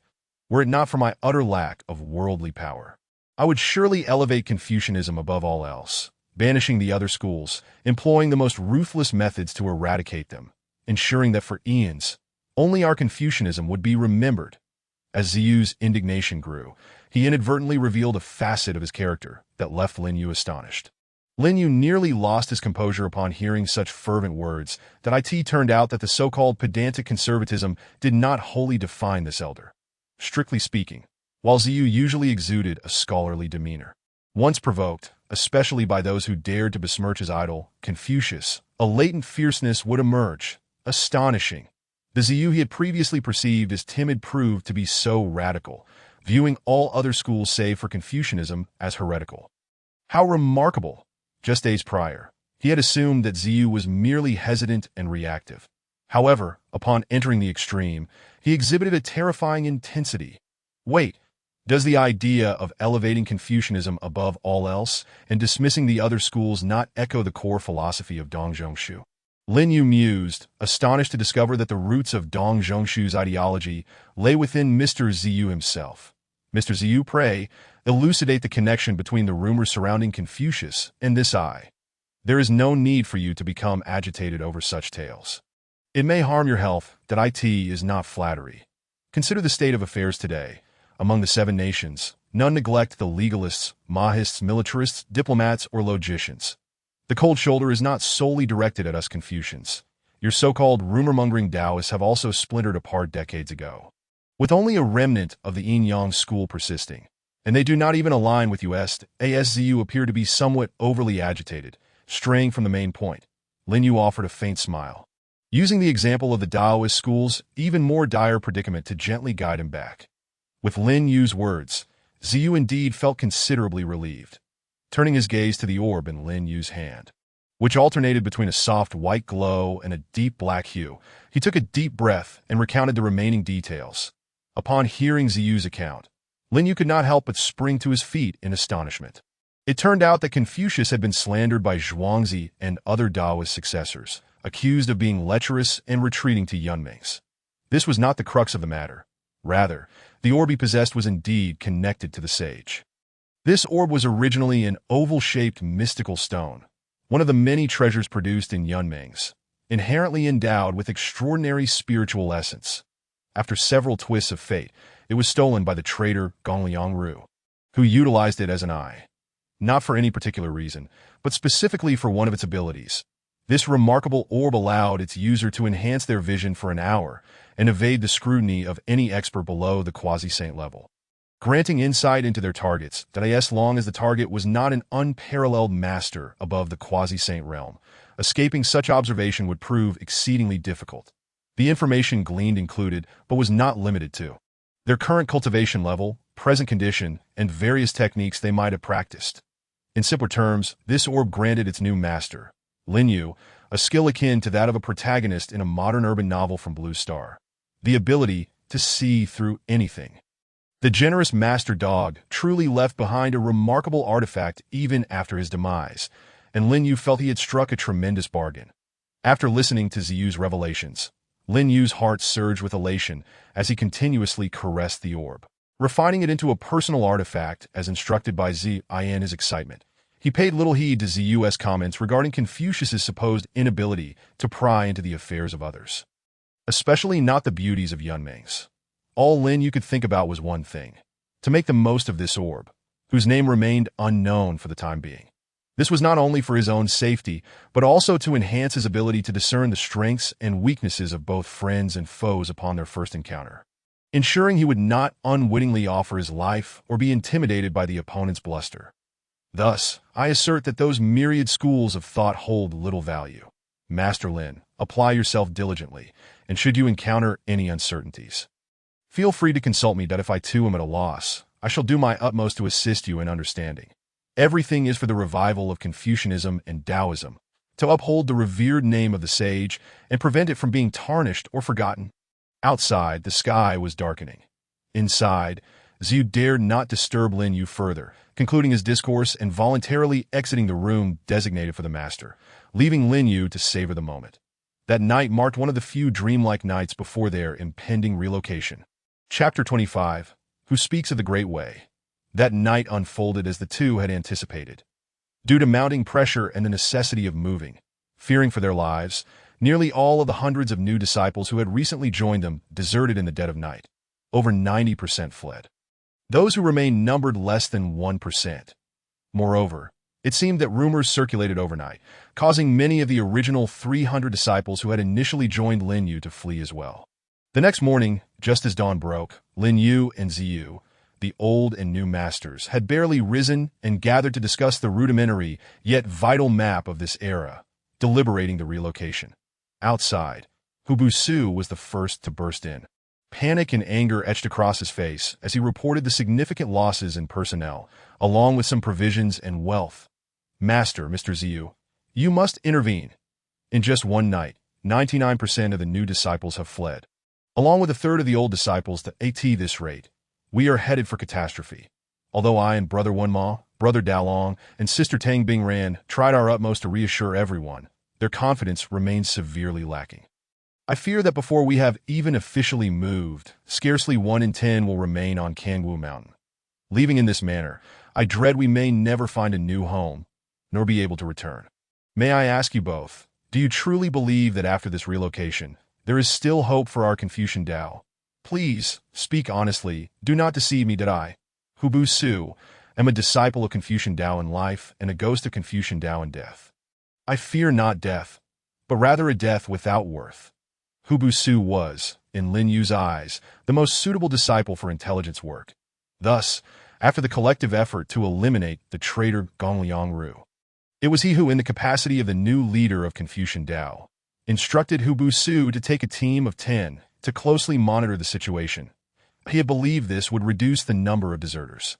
However, who could have anticipated that even before breakfast, someone would indeed escape, and the numbers far exceeded expectations. Even Hubu Su, who was typically the most composed and calm, wore an expression of deep concern and anxiety, showing his lack of faith in the relocation.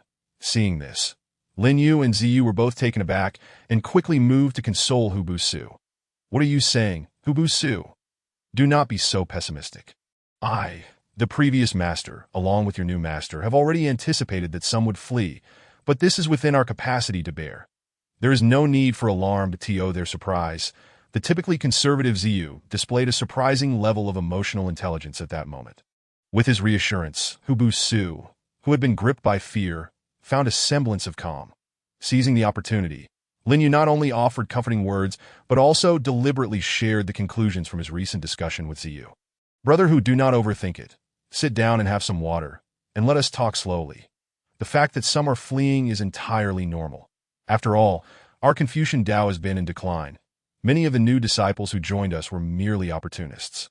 Their departure is not a misfortune, but rather a blessing that at the very least, we will conserve much food and energy on our journey. That as for the departure of the old disciples, it is indeed a source of concern. But there is no need to dwell too heavily on it. You have seen how life was before my enlightenment. Perhaps they fear that a large group would hinder their actions and have chosen to leave voluntarily to pursue their own paths, intending to return once they have prospered. That my earlier remarks have calmed Hubu Su greatly, while the latter half resonated with the tactics he had learned from the competitive workplace back on Blue Star. Perhaps, just as our esteemed sage did centuries ago, accompanied by his 3,000 disciples, with uncounted 30,000, or even 300,000 yet, in the end, only 72 remained steadfast. Therefore, there is truly no need to be overly concerned about those who have departed. Their departure is not our loss, but rather our fortune. Now, go quickly and gather everyone, that I will soon provide them with a new interpretation of the Analects, sharing the teachings I received from Confucius in my dreams before and after my enlightenment.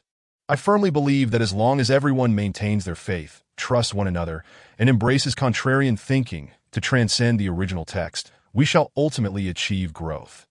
His words bore considerable influence. Moreover, just days earlier, it was Lin Yu's new interpretations that had enabled many disciples to break through and gain recognition at the discussion. Thus, Hubu Su harbored no doubts, his faith fortified as he stepped out to assemble the others. Awaiting Lin Yu's lecture, Master Lin, do you truly have faith that a single lecture can inspire everyone?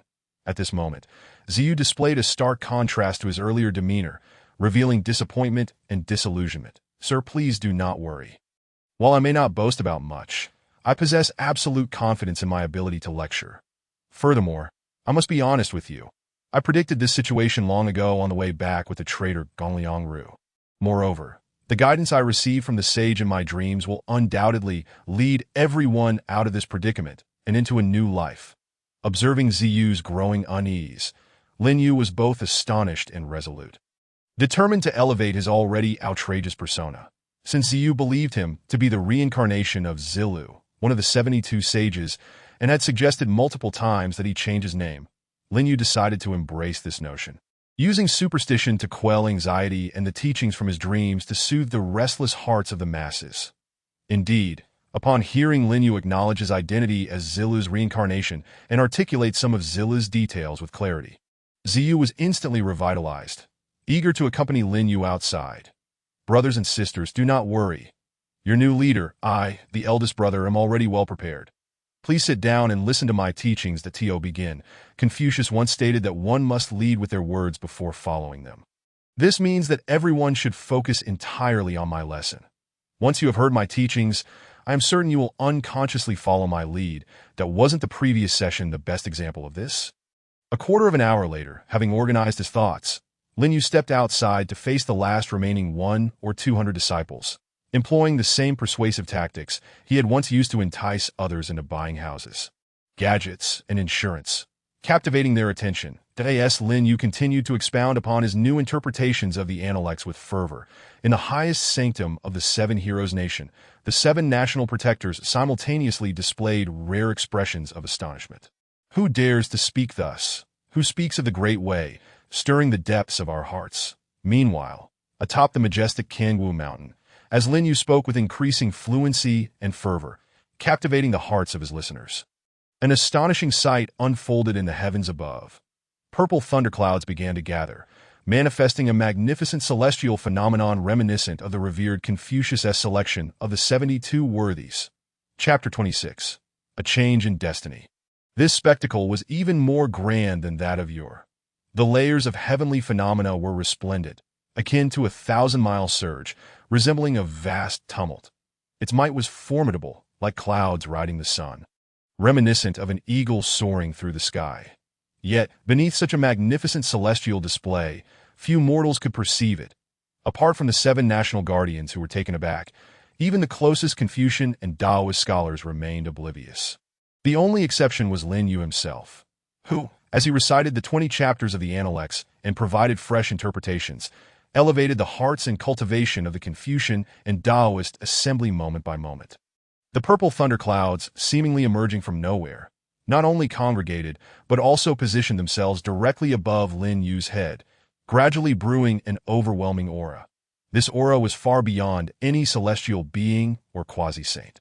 It bore the unmistakable resemblance of a heavenly tribulation, leaving Lin Yu astounded. How curious it was that he, with a singular devotion to reviving Confucianism and reinstating the literary and martial virtues of Confucius, devoid of any selfish motives, would inadvertently attract such a terrifying heavenly tribulation. Moreover, his cultivation had not significantly increased. Surely, he should not be a target of the heavenly will. What on earth was happening? Could it truly be that he was the reincarnation of Zilu, one of the 72 worthies? How strange, how peculiar, that such a vast purple thundercloud was visible only to him, while Ziyu, Tang Bingran, Wen-mo, and others could not see it at all. At this moment, Lin Yu felt an inexplicable sense of guilt, not due to fear of being discovered as a time traveler by the heavenly will. After all, he had traversed time for quite some time, that if he were truly a threat to the heavenly order, it would have obliterated him from the very first day, not waiting until now. Since several days had passed without the heavenly tribulation striking him, it must be that the heavenly order was tolerating him, not rejecting this traveler from the blue star. What truly terrified him was this sudden heavenly tribulation and the necessity to operate under the name of Zilu to gradually gain authority over the Confucian Tao lineage. In this timeline, there were the 7 heroes of the warring states, but also supernatural forces, and it was entirely possible that the spirit of Confucius and his 72 worthies existed in the heavens. While Lin Yu was joyfully deceiving Ziyu, claiming to be the reincarnation of Zilu, he felt a thrill of power. The Confucian and Taoist assembly should heed his commands. Yet the thought of potentially angering Confucius and the worthies sent a shiver of dread and panic through him. To put it plainly, although he relied on that brash Confucian system to survive, he had still violated the taboos of Confucianism. He was not a true disciple of Confucianism, yet he had ascended to the position of spokesperson for this generation of Confucianism. Who could say that this Wu Ti provoked the ire of Confucius and the 72 worthies from centuries past, compelling them to appeal to the heavenly order to reprimand him? Please, O heavenly order, I am merely a novice time traveler, with the sole intention of reviving Confucianism while pursuing my ideals that I never intended to contest for power against you. Could you not find it in your heart to forgive me just this once? At worst, I'll stop calling myself Zilu and will no longer wield the names of Confucius and his 72 worthies to deceive others. That is it too late for me to repent now. Please, do not let those purple thunderclouds approach. As he realized that his pleas for forgiveness were in vain, the purple thunderclouds showed no signs of dissipating. Instead, at that moment, they coalesced into 81 bolts of tribulation lightning, ready to strike down upon him. Lin Yu, who was seated atop Kangwu Mountain, addressing the crowd, was instantly rendered speechless, caught unawares before he could defend or evade the impending doom. 1 bolt, 2 bolts, 3 bolts, and many more. Unlike before, where only Lin Yu and the 7 National Guardians could see the phenomenon, now this scene was visible to Ziyu and the others. Master Brother is in trouble. DeLong is coming. As expected, whenever Lin Yu found himself in peril, DeLong was the first to rush and to offer assistance. But this time, he was truly too headstrong. Those bolts of tribulation lightning annihilated Lin Yu, the Confucian adept second only to Ziyu, in an instant, leaving him dazed and unconscious. As for DeLong, who had just moved, he hadn't even approached Lin Yu by half a step before being struck by a branch of lightning. He did not perish, but was rendered unconscious. DeLong, sir, please, sir, swiftly intervene and halt these bolts of lightning. They are preventing us from approaching Master Brother. Seeing this, when Mo was filled with fury, shouting at the unknown lightning while desperately attempting to draw closer, only to be repelled by a tremendous force. Even as one of the most powerful disciples beneath Lin Yu, he found it exceedingly difficult to withstand this overwhelming power. Just as he spoke, he too was sent flying by a branch of lightning, his late-stage earth immortal cultivation crumbling before the might of the tribulation, unable to last even a single round, rendering him too weak for the main body of the tribulation to engage, sending only branches to strike. Witnessing this, the expressions of the crowd shifted dramatically. Some stealthily fled, others recoiled in fear, yet a few, such as Tang Bingran and Hu Bu Su, who deeply cared for Lin Yu's life, knew the risks but still rushed forward. What are you doing? Come back. What is this lightning? It is merely your master brother encountering a stroke of heavenly fortune, enduring the tribulation of the heavenly order. This heavenly tribulation, though fearsome, one I have never seen chronicled in the annals of Confucian history, reportedly indicates that the greater the lightning, the more numerous the strikes, the higher the potential of the individual. So do not be too anxious. Retreat and observe quietly. As Tang Bingran and the others seemed ready to sacrifice themselves, Ziyu swiftly intervened, shielding those overly concerned for Lin Yu while guiding them back 100 paces. At last, with the distance established, the group was no longer haunted by the successive tribulation strikes, save for a few unfortunate souls struck by branch lightning. Most remained safe, quietly awaiting Lin Yu to endure his tribulation. Only Ziyu, possessing the most knowledge, focused intently, calculating silently, and was greatly astonished. 81 bolts of tribulation lightning. The number of tribulation strikes attracted by Lin Yu was astonishingly greater than the 72 strikes endured by the sage Confucius. Who on earth was this remarkable individual in his past life? As Lin Yu bravely withstood the total of 81 bolts of tribulation lightning, the 7 national guardians within the 7 kingdoms of the Sanyang continent also sensed the extraordinary tribulation atop Kangwu Mountain, simultaneously exclaiming in astonishment. Kangwu Mountain, merely a minor location among the 100 schools, a lineage of Confucianism, rising no higher than 10,000 feet and stretching no longer than 100 miles. How could it provoke such terrifying bolts of tribulation? Could it be that, oh no, the heavenly order has shifted? Our 5 nations campaign against Wei may indeed face defeat, and this possibility lies with a certain individual atop Kangwu Mountain. Who could that person be? Quickly investigate. Chapter 27. The quasi-saint.it was due to the 81 bolts of tribulation lightning summoned by Lin Yu that the 7 national guardians within the kingdom simultaneously suffered injuries and coughed blood from their attempts to peer into the heavenly secrets. Who dares to act recklessly within the borders of our Dewey? Cursed be it. I, the national guardian, for the sake of breaking through to the great perfection realm, have endured the painful sight of countless Dewey citizens suffering under the assault of the 5 nations. Only to find this happen. Even I have been injured. Wu Sheng, repeat what you just said. Tell me, was there truly an extraordinary individual present at the recent debate? Do you understand? That person is likely connected to the tribulation lightning. To the north of the Dewey capital, deep within a vast mountain range that slithered like a serpent, in a chamber meticulously guarded by 18 great Luo golden immortals. Two men were engaged in conversation.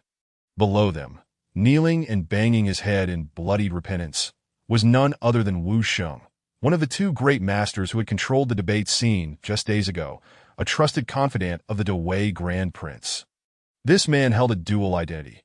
He was both a deeply valued subordinate of the Grand Prince and a favored disciple of the national guardian Wu Qi. Thus his formidable cultivation and mastery of the supreme art of domination stemmed from Wu Qi's teachings. At this moment, the man revered by Wu Sheng was none other than the great military sage Wu Qi, who had helped the Dewei Emperor Wei reform and establish the Wei military decades prior. Despite Wu Sheng's early great Luo golden immortal cultivation, capable of intimidating many masters of the 100 schools, before the quasi-saint level Wu Qi, he was but a speck, reporting to the National Guardian. Although Wu Sheng has erred, he should not have prematurely exposed his strength, and was outpaced by the princess people. I truly cannot recall if there was any extraordinary individual present during the last debate. You also know, since you decisively defeated countless political rivals and became the National Guardian, there have been few challengers in Dewei. Apart from my Grand Prince and that prince, how could anyone else? Wait, I think I remember. Before Wu Qi, Wu Sheng dared not withhold any information. Thus he vigorously defended himself. However, as he spoke, a fleeting shadow crossed his mind. None other than Lin Yu. There exists an individual, somewhat unique, though perhaps unique is not quite the right term. Yet he undeniably possesses a distinctiveness that both I and the esteemed Mo Gonggong from the prince's court acknowledge. This young man's potential is not inferior to that of the national master. Yourself, perhaps that great disciple of Confucianism and Taoism, is indeed the person you seek. Following this, a series of vivid scenes from that time unfolded. Upon hearing these words, Wu Qi, who had been seething with rage just a moment prior, closed his eyes, subtly channeling his energy to probe the mysteries of the heavens. When he opened his eyes again, a broad smile illuminated his face. Wu Sheng, you have accomplished a great feat this time. Although I cannot yet ascertain whether that Confucian Taoist disciple you mentioned is the one I seek, I have already deduced that the Kangwu Mountain, where the Confucian Taoist sect resides, undoubtedly harbors the individual I desire. Prepare swiftly, and let us journey to Kangwu Mountain in search of this person. With a grand gesture, Wu Qi took flight, accompanied by Wu Sheng and 18 other disciples of the great Luo Golden Immortal. Soaring into the sky towards Kangwu Mountain, in his quest to unravel the enigma of the shifting celestial order, this national master of the Great Way, one of the last two quasi-saint luminaries of the realm, appeared wholly unconcerned about the impending invasion of the five nations against Wei. Was as if he intended to exploit the Great Way for his own purposes, deeming its current worth negligible and ready to discard it. Meanwhile, the 6 other national masters from the remaining kingdoms also sensed the disturbance. The national master of the Great Han, Han Fizi, with his quasi-saint late-stage cultivation, was likewise calculating the heavenly mysteries, due to the calamity brought upon by Lin Yu. He sustained minor injuries from the backlash, leaving him astonished to it truly so that this altered celestial order responds to the Great Way. How peculiar! Han Fizi, through the interpretations of legalist classics, discerned 3 years ago that the fortunes of the Great Way would wane, which is why I deliberately allied with 4 other nations to launch an assault on Wei in recent days that I thought it would be a guaranteed success. Yet it seems that the Great Wei's Emperor Wu is on the brink of demise, and National Master Wu Qi harbors ulterior motives. Yet still, we have failed to succeed. It appears that in some intangible way there is someone steadfastly supporting the Great Way, preventing us from achieving our objectives in this invasion. However, unlike Wu Qi's impulsive temperament, Han Fizi, as one of the few great sages of the current legalist school, had his own contemplations that he understood that no matter how weakened the Great Way became, it could not be compared to the mere Great Han. The so-called invasion by the 5 nations, if viewed favorably, could be termed an alliance. If viewed unfavorably, it was simply the Great Qin, Great Chu, Great Zhao, and Great Yin using the Great Han as cannon fodder. Otherwise, why would the armies of the other 4 nations, totaling hundreds of thousands, have already reached the borders of the Great Way yet remain inactive, instead urging the forces of the Great Han to attack first? As the territories of the two great princes of Wei fell to the great Han forces, the four nations' armies finally arrived. Merely to seize the fruits of battle. Summon my trusted aides, commanded Han Fizi, and inform them that for the next few days I shall enter seclusion to cultivate. Except for the emperor, no one else is to be admitted. Even if the emperor comes, let him wait in my chamber. Han Fizi called forth several confidants, issuing his orders with sternness, and none dared to defy him. Subsequently, this pillar of the great Han, Han Fizi, under the guise of seclusion, stealthily departed from the great Han, heading alone towards Kangwu Mountain. His intentions diverged from those of the other national masters. He sought a private audience with the remarkable individual capable of summoning violet thunderclouds. Simultaneously, the 5 other national masters from the remaining kingdoms were also stirred by this development. The long-absent violet thunderclouds appeared over the direction of Kangwu Mountain in the Great Way. How intriguing. Quickly dispatch my martial spirit spies to investigate, declared the emperor of the Great Zhao, Zhao Wulingdi, who also served as the national master, a grin spreading across his face as he sent out his formidable martial spirit spies to secure Kangwu Mountain. I must visit Kangwu Mountain, 12,000 miles north of the Great Way. The national master of the Great Yin, Lui, echoed this sentiment, sending his trusted aides as well. Kangwu Mountain must be thoroughly investigated and any potential threats to our reforms eliminated. 18,000 miles west of the Great Way, the national master of the Great Qin, Xiangyang, issued a ruthless command, summon national master Guanzhong for a discussion. Also, bring my beloved daughter, the foremost female expert of the Great Qi. Tang Jiang, 90,000 miles east of the Great Way, the current emperor of the Great Qi, Qishuandi, with a gleam in his eyes, ordered, quickly summoned Shun Xinjun to the palace for deliberation, 24,000 miles south of the Great Way. The current emperor of the Great Chu, Chikeo Lai Di, gave a hasty directive that in a flash, the 7 kingdoms' 7 national masters, 7 quasi-saint luminaries, focused their attention on Kangwu Mountain. Meanwhile, atop Kangwu Mountain, the crowd remained in astonishment. Yet Lin Yu dared not linger, urging himself to awaken. Chapter 28. A New Dawn for Confucianism and Taoism. Mr. Zhu, dear disciples, there is no need to worry about me. Instead, let us hasten to pack our belongings and depart. Just now, I endured the heavenly tribulation, which will undoubtedly attract the covetous gaze of countless great figures that we must relocate immediately. Moreover, I urge you all to follow Mr. Ziyu in search of our next refuge. As for me, I cannot accompany you, for it would endanger you. Lin Yu's first words upon awakening were not of pleasantries, but rather an insistence on the urgency of their departure. While he himself chose the opposite direction, with motives that were self-evident. Nevertheless, the others fervently disagreed, wishing to accompany him. Before they could voice their objections, Lin Yu's expression darkened, and for the first time, he raised his voice in anger. A bunch of ignorant youths, at this juncture, you still fail to act rationally. Do you truly wish to witness our Confucian lineage being obliterated by countless great figures? You, each and every one of you, possess no talent for cultivation, make little progress in your studies, yet you constantly clamor for my guidance and elevation. Why is it that none dare to step forward and assist me, your new master, in executing this plan? If we must flee, then let us do so, and upon achieving a higher realm in the future, we shall return to pledge our loyalty. Lin Yu's ire was formidable, leaving all present, including Ziyu, utterly chastised. However, they could not deny the validity of his points that do you think those great figures merely suspect that the recent heavenly tribulation is linked to Kangwu Mountain and would not suspect us? Do you truly believe these individuals are benevolent and would hesitate to harm us and extract information? If you genuinely think so, then you might as well not follow me, nor join the Confucian path, and endure a difficult existence. With such a mindset, you will not survive a quarter of an hour. After finishing his speech, it mattered not whether there were those in favor or against. He resolved to depart first, intending to draw their attention away, that if you wish for us all to perish, then so be it, that in any case, I bear no guilt. Mark my words. Today marks the worst day for Confucianism. Yet it also heralds a new beginning. Within 10 years, should I survive, I shall return to Kangwu Mountain, awaiting your return to revive Confucianism. Upon concluding his declaration, before the others could bid him farewell, Lin Yu, harboring certain concerns, fretted over the potential for various great figures to sense his tribulation and come seeking him.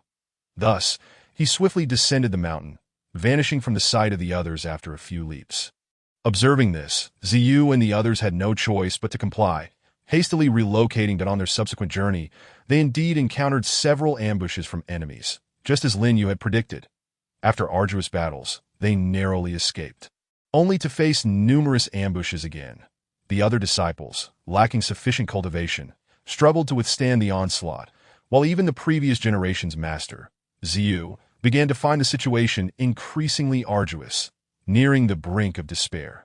That night, Hu Buxu approached with a mournful countenance, lamenting that more than half of the remaining disciples had fled, leaving only 81, along with the missing junior sister Tang Bingran. 81? 81 bolts of heavenly tribulation? Such a coincidence. Is it merely happenstance, or is it the decree of fate? Could it be that the seemingly indifferent yet deeply compassionate Lin Yu is indeed, just as Ziyu pondered this remarkable number, when Mo and Along entered, corroborating Hu Buxu's words, "Master, what shall we do next? If this continues, we may not even find a new refuge before." They were uncertain of Lin Yu's thoughts, while they understood his intentions to protect them from harm. It now seemed as though enduring danger was no different from being in danger together. The two bore expressions of despair, nearly questioning Lin Yu's decisions. Yet at that moment, Ziyu sensed something unusual just a few steps outside and chose not to act hastily. Instead, he gathered his spirits and smiled. "You three, why have you so quickly lost faith in Lin Yu? Do you think he is merely cowardly, fleeing in advance? In my view, your master is not only lacking in cowardice, but is indeed the bravest among us. He has not fled in advance. Rather, he has secretly assisted us along this journey, enabling our survival. That if you do not believe me, just look outside." As soon as Ziyu spoke, the trio of Wenma, Daolong, and Hu Buxu, whose confidence had been waning, turned to look outside. Indeed, the very next moment, they heard the sounds of numerous enemies lying in ambush being dispatched one by one without needing to lift a finger. All thanks to the mysterious figure. This so-called mysterious individual bore a unique aura that unmistakably belonged to Lin Yu. It was both an act of defiance and a display of affection for his comrades. It represented bold innovation while simultaneously cherishing the tenets of Confucianism. "Master brother, we have come to aid you. Master brother, please do not leave us.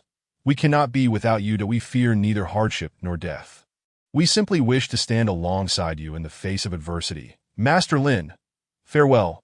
We shall meet again in 10 years' time, that we will surely enhance our cultivation and strengthen our abilities, and we will not bring shame upon you." The trio intended to pursue Lin Yu, but saw him swiftly deal with yet another wave of ambushers before he chose not to linger and turned to depart. Ultimately, they returned to Ziyu's side, obediently following his arrangements that in the ensuing months, regardless of how the war against Wei by the five nations impacted them or how many adversaries obstructed their path, they were all vanquished through the combined efforts of Ziyu and his companions. The group's morale transformed from the depths of despair to a gradual restoration of confidence, as they found themselves capable of initial independence even in Lin Yu's absence. A month later, they had completely distanced themselves from the Kangwu mountain range and exited the territory of Wei, arriving at a border region shared by the three great nations of Wei, Qi, and Shu, a once lawless area that had belonged to the former Song kingdom. Here, they found peace. Without Lin Yu, the master who could elucidate the Analects at any moment, the group began to reiterate the teachings he had imparted earlier. Although somewhat tedious, the effects were indeed remarkable. The following day, the three with the highest cultivation and potential, Wenma, Daolong, and Hu Buxu, were the first to break through to the Earth Immortal stage, achieving the early Celestial Immortal Realm point. 10 days later, they advanced further into the Mid-Celestial Immortal stage, while the others lagged slightly behind, reaching the late Earth Immortal stage. A month later, Ziyu broke through to the late Tight Golden Immortal stage, while Wenma and the others' progress slowed significantly after reaching the late Celestial Immortal stage.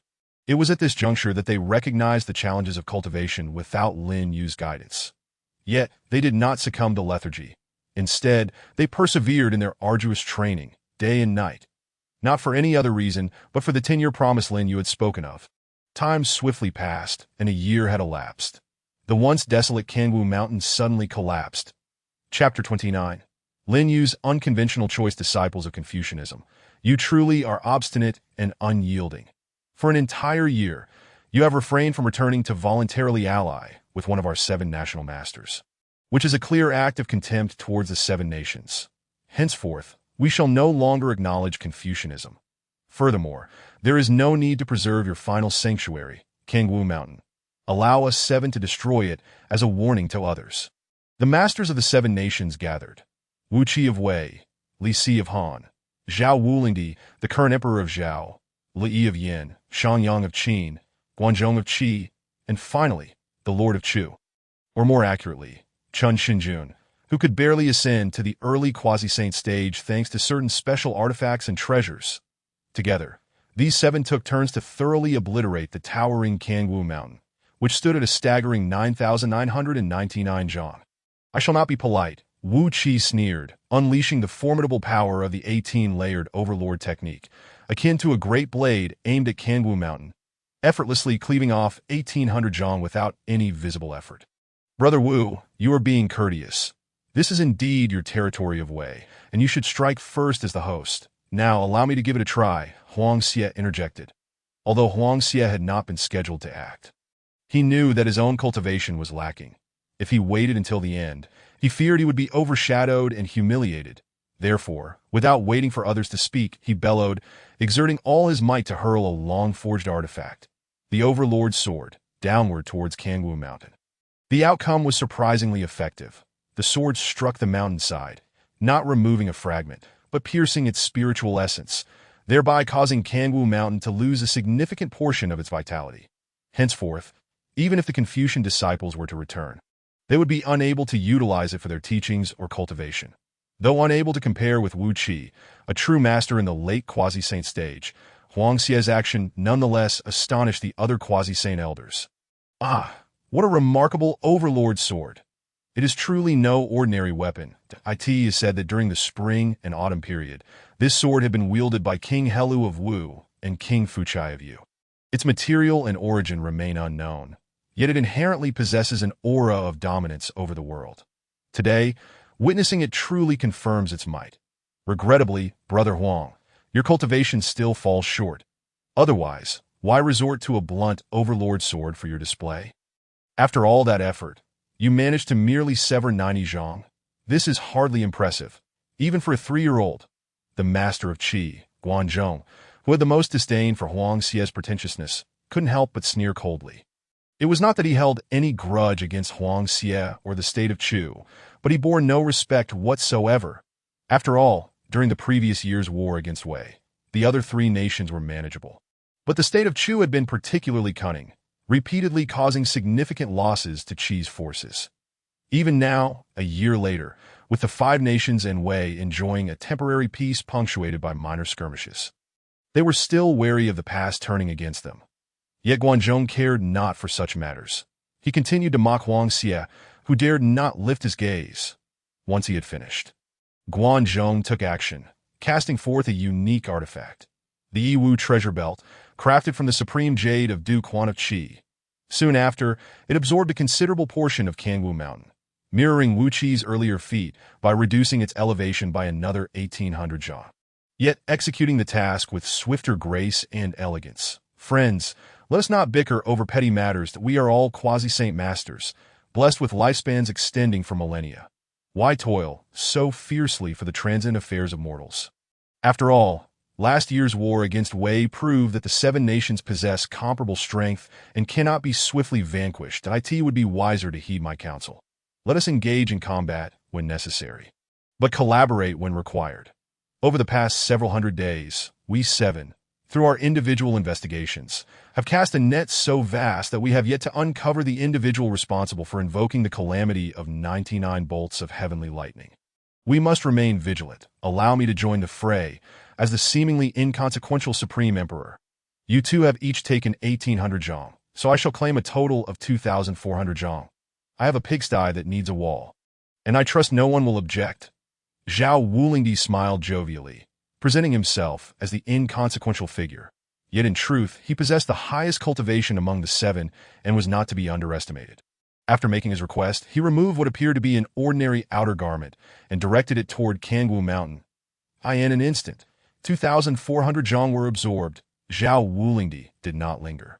Seeing the other 6 harboring ulterior motives, he laughed heartily and departed with an air of nonchalance, no one daring to impede his progress. Following him were Li Yi of Yin and Shangyang of Qin, who wasted no words that Li Yi retrieved a wind howl bag, absorbing 1,800 zhang, while Shangyang, due to the strength of the Qin state, slightly inferior only to Zhao, produced his Book of Lord Shang, claiming 2,100 zhang. Finally, only one remained who had not acted and had remained silent throughout. The national master of Han, Li Si, Master Li, having succeeded the former master Han Fizi months ago. I imagine you possess considerable prowess. Why not enlighten us, dear friend? The group turned their gazes toward Li Si, their interest not truly in enlightenment, but rather in coveting Han's territory and testing the waters. While Wu Qi, Huang Xie, Guanzhong, Li Yi, and Shangyang engaged in heated debate over their mutual interests, they were astonishingly united in their approach toward Han. The 5 quasi-saint masters collectively fixed their gazes upon Li Si. A look so intimidating it could frighten even a perfected great Luo golden immortal. Yet, to their astonishment, Li Si, whose cultivation barely qualified as a great Luo golden immortal, showed no sign of fear.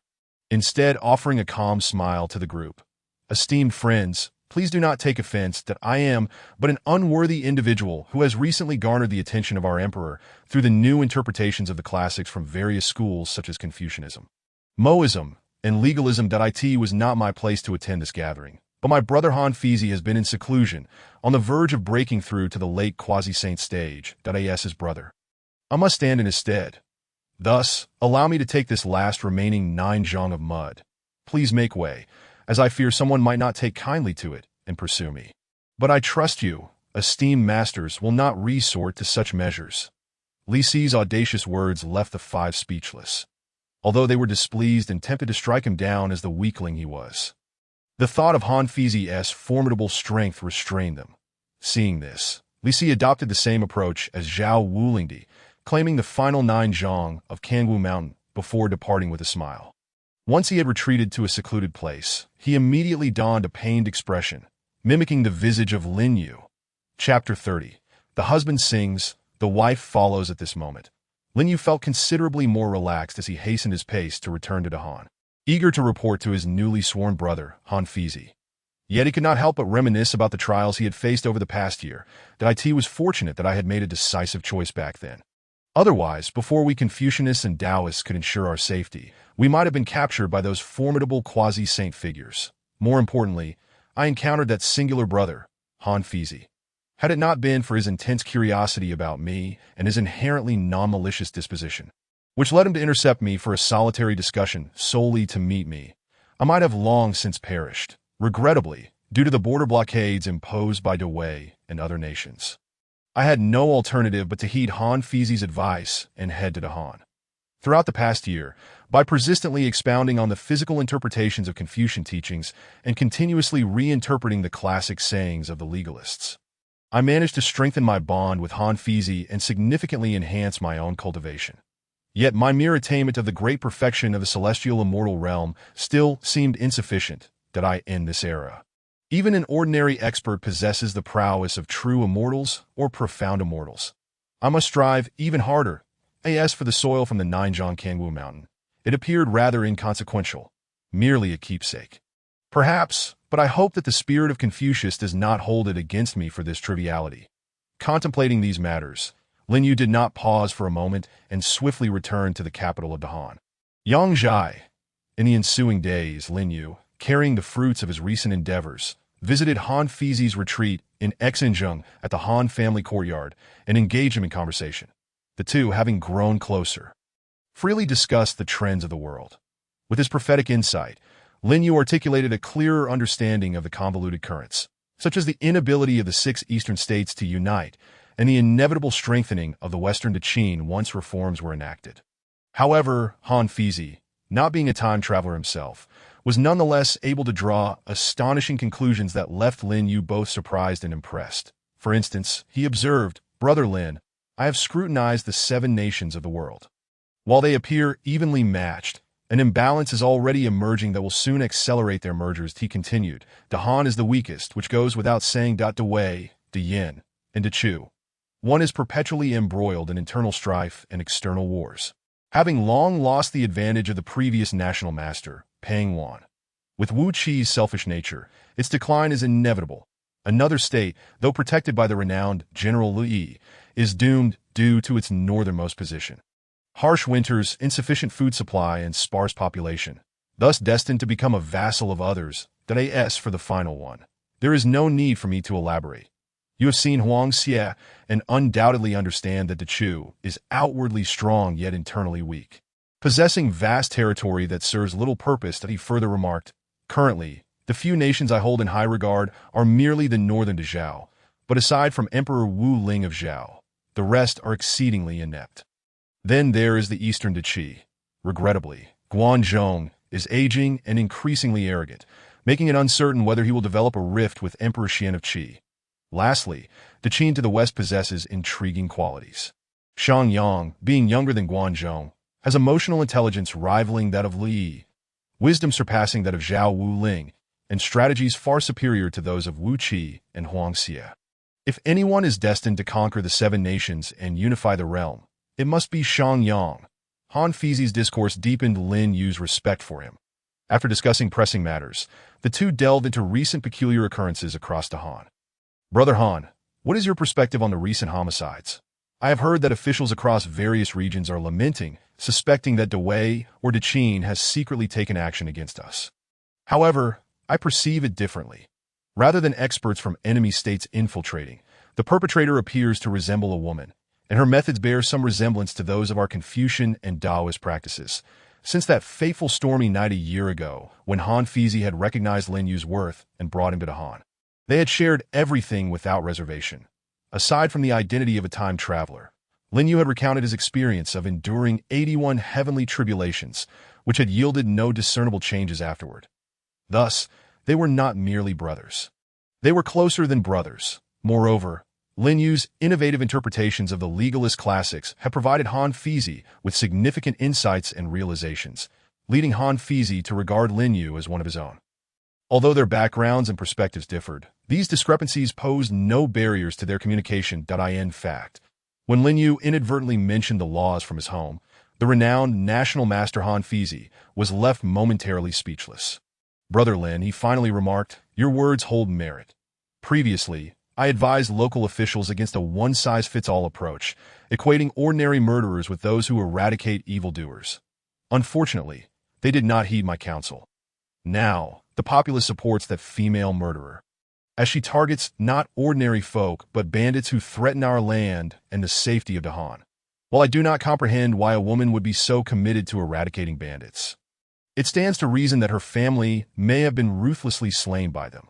Brother Lin, you have just stated that you discern similarities between this woman's methods and those of our Confucian and Taoist practices. Might you be willing to investigate further for me? Han Fizi, being straightforward, spoke without any pretense. Through his words, there lingered an implicit suggestion that Lin Yu should remain in Han for an extended period due to the latter's position as the national master. Although we belong to different camps, we share common ground in the realm of law. I hope you understand that my intention is not to have you confront her, but to uncover the truth and grant her a rightful identity. This way, I can focus entirely on my seclusion and complete my work on the Han Fizi without distraction. Upon hearing this, Lin Yu found it impossible to decline. Additionally, he harbored great interest in the recent homicides and was eager to discover who, aside from himself, had managed to venture out from the ranks of Confucianists and Taoists. Thus, he accepted the assignment without hesitation. Having bid farewell to Han Fizi, who was engrossed in writing, Lin Yu journeyed to the counties bordering De Han and De Wei. Upon entering the county office, he had yet to review the case files when the local magistrate approached him with tears in his eyes, pleading for assistance. The female murderer has struck again. Without delay, Lin Yu instructed the magistrate to lead the way. Meanwhile, at a certain bandit hideout, a fierce woman with a countenance of frost and a propensity for lethal violence was in the midst of a rampage. Master said that when a gentleman strikes, he must do so with great force. Otherwise, no one will fear me. How could this bandit leader claim ignorance of Master's whereabouts? This woman was none other than his junior sister. Tang Bingran, Chapter 31. The task rewarded on a silver platter. Please, lady, we beseech you to end our lives, the bandits whimpered. You possess the strength to seek them out. Why torment us? What kind of hero does that? Just as Lin Yu and Han Fizi had surmised, the recent murders attributed to a female killer targeting bandits were none other than the handiwork of Tang Bingran. Over the past year, in her relentless pursuit of Master Lin Yu and in her quest to embody the principle of the husband sings, the wife follows, Tang Bingran had committed numerous misdeeds. She had eradicated no fewer than 100 bandit dens and vanquished approximately 1,000 bandits, thereby benefiting the local populace and enhancing her own cultivation that a year ago she had been a mere late-stage earth immortal. But now, through this extraordinary method, she had made astonishing strides to attain this moment. She remained oblivious to the fact that her rapid advancement was aided by Lin Yu's acceptance of the new task. However, she was acutely aware that she had become significantly stronger than she had been a year prior. Over tenfold, she had already reached the early stage of true immortal. Yet, this monumental progress brought her no joy. Instead, it only fueled her growing rage, necessitating an outlet for her frustration to attain this very bandit hideout, after several of the ruffians failed to provide her with the answer she sought. Having routinely bullied the villagers, Tang Bingran once again resorted to her favorite tactic of inflicting torment rather than killing. While she managed to vent some of her anger, the bandits she tortured, though not slain, had long since lost hope for survival. One by one, they knelt and begged for mercy, not for a chance to live but for a swift end to their suffering. Upon hearing this, Tang Bingran coldly smiled, devoid of any semblance of the innocent charm of a neighborly girl, emanating a chilling aura that could instill fear in both demons and gods alike. I am not a hero. I am merely a woman who has searched for my master for an entire year without success. Do you not pity me? Very well, if that is your wish. I shall keep you for another 3 days and nights. Should you continue to withhold the truth, I will cast you into the Wolf Valley 5 miles away, where you shall endure the assault of wild wolves. You will not perish, but you certainly will suffer for days on end.as. She spoke these words. Tang Bingran was indeed resolved to drag those unfortunate bandits towards the Wolf Valley in an instant. Despair enveloped the bandits, who struggled with all their might, yet to no avail. Among these brigands, the most formidable among them was merely at the early stage of Earth Immortal, utterly unable to contend with Tang Bingran, whose strength surpassed his by 100-fold. Just then, a sudden sound, both familiar and strange, echoed from the mountainside. The familiar voices belonged to the county officials she had encountered over the years, while the unfamiliar ones were indecipherable to the bandits, but sent a tremor through Tang Bingran, illuminating her face with disbelief that it was the voice of her senior brother. Truly, it was his voice, senior brother. Oh, how pitiful is my Tang Bingran, who, taking advantage of that night when you dealt with those ambushes, stealthily followed, only to lose track of you. Over the past year, I have missed you so dearly and longed to find you, yet there was no word from you that I never anticipated that at the moment I dealt with the 100th bandit lair, you would appear. Truly, it is the blessing of heaven, the blessing of our venerable master. This time, I shall not allow you to venture far alone. I will follow you closely, wherever you go, up to the heavens. I shall ascend, down to the earth. I shall descend, that if you choose to conceal your name and live in seclusion until your cultivation reaches fruition, breaking through to the quasi-saint level before venturing forth, I shall accompany you until the end of time. You have no idea how much I have gained during these days. With this thought, Tang Bingran lost all interest in tormenting the bandits and, disregarding everything, turned and ran down the mountain, her tears flowing like blossoms in the rain.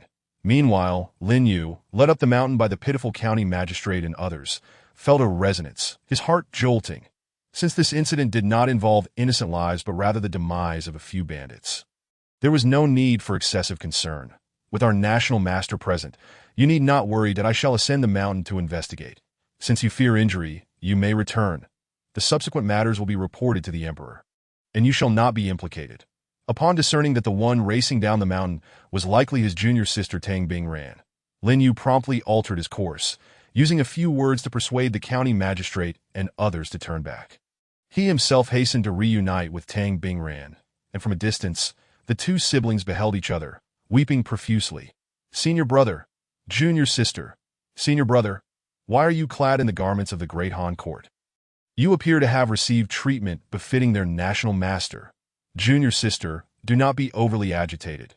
Come with me from this wretched place, and I shall explain everything in due time that I end brief. I fortuitously encountered Han Fizi, and we hit it off instantly that he wishes to focus on writing and cultivating his teachings, thus appointing me as the new national master. Do you have any news of Mr. Ziyu and the others? We must find them swiftly and invite them over to settle down. I have many plans to arrange for everyone. From this moment forth, as long as the great Han endures, there lies a chance for our Confucian Tao to be revived. After hearing Lin Yu's account, Tang Bingran recovered from her shock and was about to follow him back when she recalled two other matters. Senior brother, you are here to investigate the case for the great Han. Correct? I confess, I am the one who dealt with these bandits, for they are indeed bandits who rob daily, and not a single one has seen you. That it infuriates them. Furthermore, could you take a look at this number in my mind? It has appeared since a certain day. Lin Yu, uninterested in the bandits, would much prefer to eliminate them alongside her to provide an explanation to the nearby populace. However, Tang Bingran's mention of the mysterious number in her mind warranted Lin Yu's careful examination. Upon concluding his inspection, Lin Yu suddenly understood. The number was not strange at all. It was known as the Tao value, one of the two new tasks bestowed upon him by the system. It involved selecting a suitable nation, achieving victory in battle, and spreading the teachings of Confucian Tao, thus earning rewards. A year ago, the coalition of 5 nations against Wei lasted for over half a year. However, Lin Yu's decisive choice of the Great Han had only been a matter of the past month or two, hence he had not been the first to acquire Tao value. Now, after a year, Tang Bingran, his junior sister, had accumulated a Tao value of 1,008, equivalent to the number of bandit scoundrels who had perished at her hands. Precisely 1,008. This was a task reward delivered to her doorstep. Junior sister, do not overthink it. This number is akin to what I received in my dreams from Confucius. It can be used to exchange for items, secret techniques, and the like. You may give it a try. I shall go and deal with those bandits. Since joining Han Fizi, Lin Yu had seldom ventured out, but now he sought out the unfortunate bandits to validate this matter. Chapter 32. Primary Enhancement Talisman. After much toil, his junior sister had taken down 100 bandit layers, accumulating over 1,000 Tao value. He wondered how much he would gain after dealing with those bandits. With this thought in mind, Lin Yu approached the hapless bandits. Unlike Tang Bingran, who had to time her killings, he had become much more decisive and sharp than a year ago. The hardships of the past year, coupled with witnessing the cruel reality of the last holy land of Confucian Tao, Kangwu Mountain, being divided among 6 national masters, had instilled in him a profound understanding of a certain principle. The teachings of Confucius. In this vast world, the might of the fist prevails. Should one refuse to comply once, they shall be crushed. Should they refuse twice, they shall be beaten. Thrice, they shall be dealt with violently. And 4 times, they shall be killed. Those whose fists lack power must either meekly surrender and become slaves or endure the humiliation as their own are ruthlessly trampled. The venerable master truly does not disappoint the expectations of us, the heirs of Confucian Tao, allowing the 72 sages to pen a universal analects while leaving behind the original version as our greatest treasure. Lin Yu strode forward, standing before the hapless bandits. Before they could plead for mercy, he swiftly executed their will. With a wave of his magical power, he ended the lives of these nefarious bandits. And the long-awaited system prompt emerged. Ding. New Task 2. Task completion count. 1. Total. 5 individuals. Reward 1. The host directly receives 50 Tao value. Note, for every enemy harmful to the current nation that the host slays or subdues, they will receive 10 times the Tao value compared to the Confucian Tao practitioners. Rewards related to the Confucian Tao practitioners are limited to 1 person, granting only 1 Tao value. Hearing this, Lin Yu was greatly delighted, feeling it was the happiest moment of the past year. That in simple terms, including Tang Bingran, every Confucian Tao practitioner earns 1 Tao value for each individual they kill, while Lin Yu's reward is 10-fold. This is the privilege of the host. Despite having spent recent time exchanging insights with Han Fizi and not venturing out, allowing Tang Bingran to take the lead. Once he began to act, no one could surpass his rewards. As Lin Yu reveled in his joy, the system provided a second prompt. Reward 2. due to Tang Bingran acquiring 1,008 Dao value. The host receives an indirect reward of 100 Dao value. Note: after the initiation of new Task 2, the host and the Confucian Dao practitioners will enter a period of shared rewards. During this time, Confucian Dao practitioners cannot obtain indirect rewards from the host, but the host can acquire 10 Dao value for each reward the Confucian Dao practitioners receive. Lin Yu squinted his eyes, growing even more excited by this second prompt. He had thought that the system's tenfold direct reward was already generous. He never anticipated an additional layer of good fortune. His efforts over the past few months to remain undetected by the Seven Nations while following Han Fizi's choice of the Great Han, and to continually attract the attention of those national masters, seemed to be paying off quite well. The direct and indirect rewards from the system were a testament to his contributions. The system truly favors me. Lin Yu, with these two rewards, how could I not swiftly accumulate thousands of Dao value? Honestly, I am also quite curious about what items can be exchanged for the Dao value obtained from the rewards of new Task 2. Surely, it cannot be inferior to the heavenly grade elixirs from the previous lottery, yet it should not be too shabby either, right? Lin Yu pondered inwardly. Just then, the system was not finished yet. It unexpectedly issued a third prompt, revealing yet another indirect reward. Reward 3. Due to Tang Bingran spending 1,000 Dao value to exchange for a primary engraving knife enhancement talisman, the host receives 1/10 of the item's effect as an indirect reward. Note: the primary engraving knife enhancement talisman, when used, can enhance the attribute limit of the user's engraving knife by a certain percentage. When Tang Bingran uses the primary engraving knife enhancement talisman, her magical power limit increases by 10, while the host indirectly increases by 1. Beyond Tang Bingran, any future fated individuals encountered by the host will also be able to unlock their own new engraving knives, along with similar indirect rewards. Given that each fated individual possesses different innate attributes, the indirect rewards acquired by the host will also vary, but they will always be 1/10 of the attributes they enhance. The system's message is not difficult to comprehend. Long ago, when Lin Yu received 3 new tasks, he was informed that aside from his little junior sister, Tang Bingran, who secretly harbors feelings for him, he might encounter more kindred spirits. Although, due to his commitments into Han, he is presently unable to venture to the Qi and forge a bond with that enchanting beauty related to Emperor Qi Xian. It does not signify that he will remain into Han for eternity. Today may not be feasible, nor tomorrow, but surely the day after. For this reason, the system has granted him a direct reward along with 2 indirect ones. The former 2 need no elaboration, while the latter is tailored specifically for him, serving as a swift avenue to bolster his strength. Imagine, his little junior sister Tang Bingran can enhance his magical prowess, while other beauties may either augment his offensive capabilities or bolster his defenses, or even improve other aspects that in any case. Each option serves as the most favorable feedback for him, and as one who stands to gain the greatest benefits. He naturally must not forget to express his gratitude that he must continue to guide this little junior sister, helping her attain greater insights and achieve a new realm of understanding. Little junior sister, how do you feel? We are both deeply indebted to the teachings imparted by Confucius in his dreams, but I wonder what you exchanged your preaching value for this time, and what effects it has yielded. Lin Yu, coming back to himself, feigned ignorance, not out of malice, but rather to ease Tang Bingran's transition into dealing with the system. Senior brother, you are right. Just now, I exchanged some preaching value for a carving knife enhancement talisman, though I had no idea what it meant when I used it. Now the carving knife you gifted me has grown in power.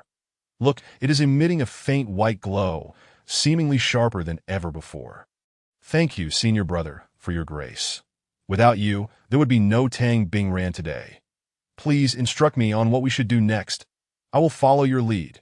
When Tang Bingran confronted those bandits, she exhibited remarkable prowess and decisiveness, striking swiftly and mercilessly.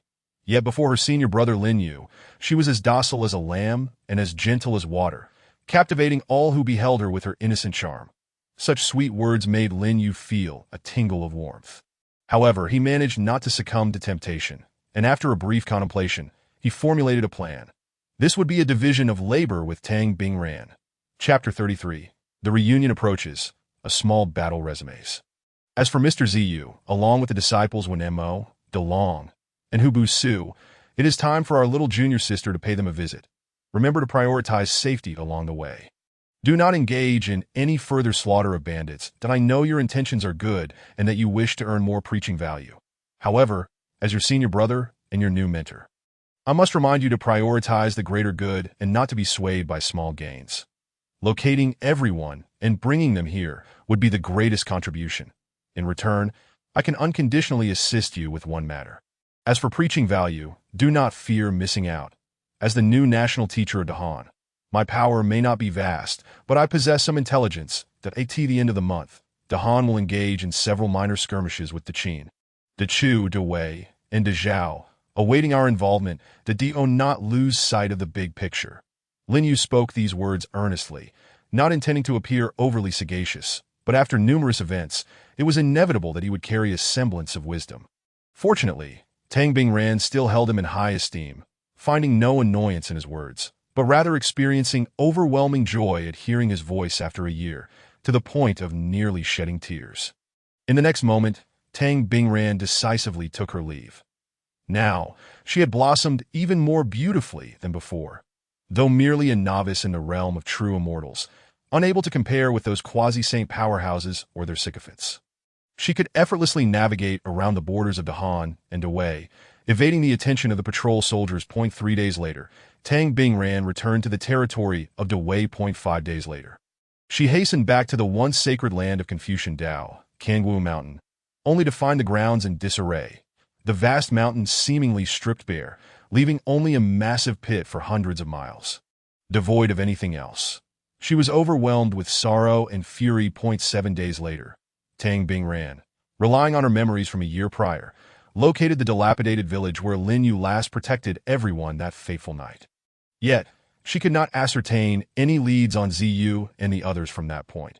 Nevertheless, Tang Bingran did not succumb to despair. Rather, each thought of Lin Yu's encouragement invigorated her spirit and bolstered her confidence. With the tenacity of a vulnerable woman, she continued her search across thousands of miles. Simultaneously, as Lin Yu and Tang Bingran reunited a year later, witnessing the effects of preaching value for the first time. In the southeastern direction of Dawei, 33,333 miles away, lay an inconspicuous location at the confluence of Dawei, Dachi, and Dachu, within the newly established sanctum of Confucian Dao. Built painstakingly a year prior, the sounds of reading echoed from the open space outside, emanating from Lin Yu's former disciples. However, unlike previous generations of Confucian disciples who regarded the 4 books and 5 classics as the sole scriptures, these individuals, inspired by Lin Yu's new interpretations, were now utilizing his newly elucidated Analects as their textbook. The senior brother says, "A gentleman must strike with heavy force when dealing blows. One must strike to the fullest to establish authority. If the blows are not heavy enough, one cannot command respect." The senior brother further states, "One must recruit 30 subordinates to secure a foothold in the Tao, even if faced with 40 adversaries. I would charge in without a hint of hesitation or confusion." The senior brother also remarks, "Whenever we hesitate, the opposing side gains ground. Only by being resolute can we decisively eliminate the opposition." Accompanying the novel and audacious readings, aside from the remnants of dozens of disciples from a year ago, were a few individuals who stood out the most. One was Wen Mo, who, after a year of rigorous training, had made a breakthrough, advancing from the late stage of celestial immortality to the peak of celestial immortality, now just a step away from true immortality. The other was De Long, although his potential paled in comparison to Lin Yu. Tang Bingran, and Wen Mo, he was nonetheless the first to benefit from Lin Yu's guidance. Now, although still at the late stage of celestial immortality, he was far more refined than a year ago. While it may not be accurate to claim he was invincible among his peers, he could certainly dispatch 5 opponents at the same level with ease. Another was Hubu Su. Unlike Wen Mo and De Long, Hubu Su's potential in cultivation was not particularly high, but he excelled in gathering information, which he had fully leveraged as the disciples followed Wen Mo and De Long in reciting Lin Yu's classic explanations. Hubu Su returned after half a month, bringing with him astonishing news. Make way, Hu Shixiang has returned. Look at his beaming face. Surely he has some good news." The disciples of Confucian Dao eagerly parted ways. Even Wen Mo and De Long, who stood just behind Ziyu, dared not neglect him, stepping aside while exchanging brief words with Hu Su. "Did you discover some good fortune, Hu Shidi?" Yet upon hearing this, Hu Su did not exhibit the expected elation. Instead, he bore a countenance that was half despondent, half exhilarated. "Alas, do not mention it. This matter is rather complicated. Let me meet with Mr. Ziyu first before discussing it with the two senior brothers." As Hu Su uttered these words, the disciples standing at a distance felt little. But when Mo and De Long's expressions shifted simultaneously, they discerned that Hu Su's intelligence was not favorable. And beneath his pallid face lay news that could severely undermine the morale of Confucian Tao. Could it be that something has happened to our senior brother? No, that cannot be. If we, the useless ones, have survived thus far, how could the illustrious and formidable senior brother not endure? But if the senior brother is unharmed, could it be true, as the rumors suggested a few days ago, that our sacred Kangwu mountain has been razed to the ground? As the two were consumed by anxiety, on the other side, Hu Su hastened along paths designed to ward off outsiders and enhance defenses, arriving at the summit of the mountains. This was the revered place of introspection for the second most respected figure after Lin Yu. "Mr. Ziyu. Why the panic, Hu Su? You are no longer a child. It is time you learn to maintain your composure like your senior brother did back in the day," Mr. Ziyu, sensing Hu Su's distress from his chamber, smiled faintly. "Sir, grave matters have arisen. Two, in fact. First, Kangwu Mountain has been jointly razed by the 7 national teachers, taking its spiritual veins along with it. The second bit of news is somewhat better.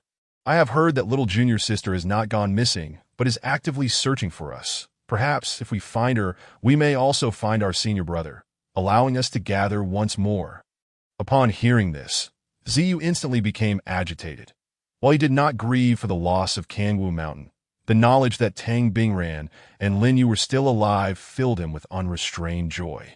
Akin to a parent discovering their child has not perished, bringing tears to his eyes. Chapter 34. The Unparalleled Genius Mount Kangwu, no matter how significant, merely embodies the past of Confucianism and Taoism, representing their gentlemanly demeanor cultivated over centuries. The notion of achieving enlightenment through literary means is indeed a grave error. Therefore, Ziyu adopts a rather open-minded perspective on this matter, refusing to take it too seriously. However, upon hearing that Lin Yu might still be alive, he realizes that if they could locate their searching junior sister, Tang Bingran, they would very likely find Lin Yu and thus revitalize Confucianism and Taoism. Ziyu is instantly overwhelmed with tears, his eyes radiating an unprecedented confidence and brilliance. Do not disclose the previous message prematurely. We must not extinguish everyone's fighting spirit.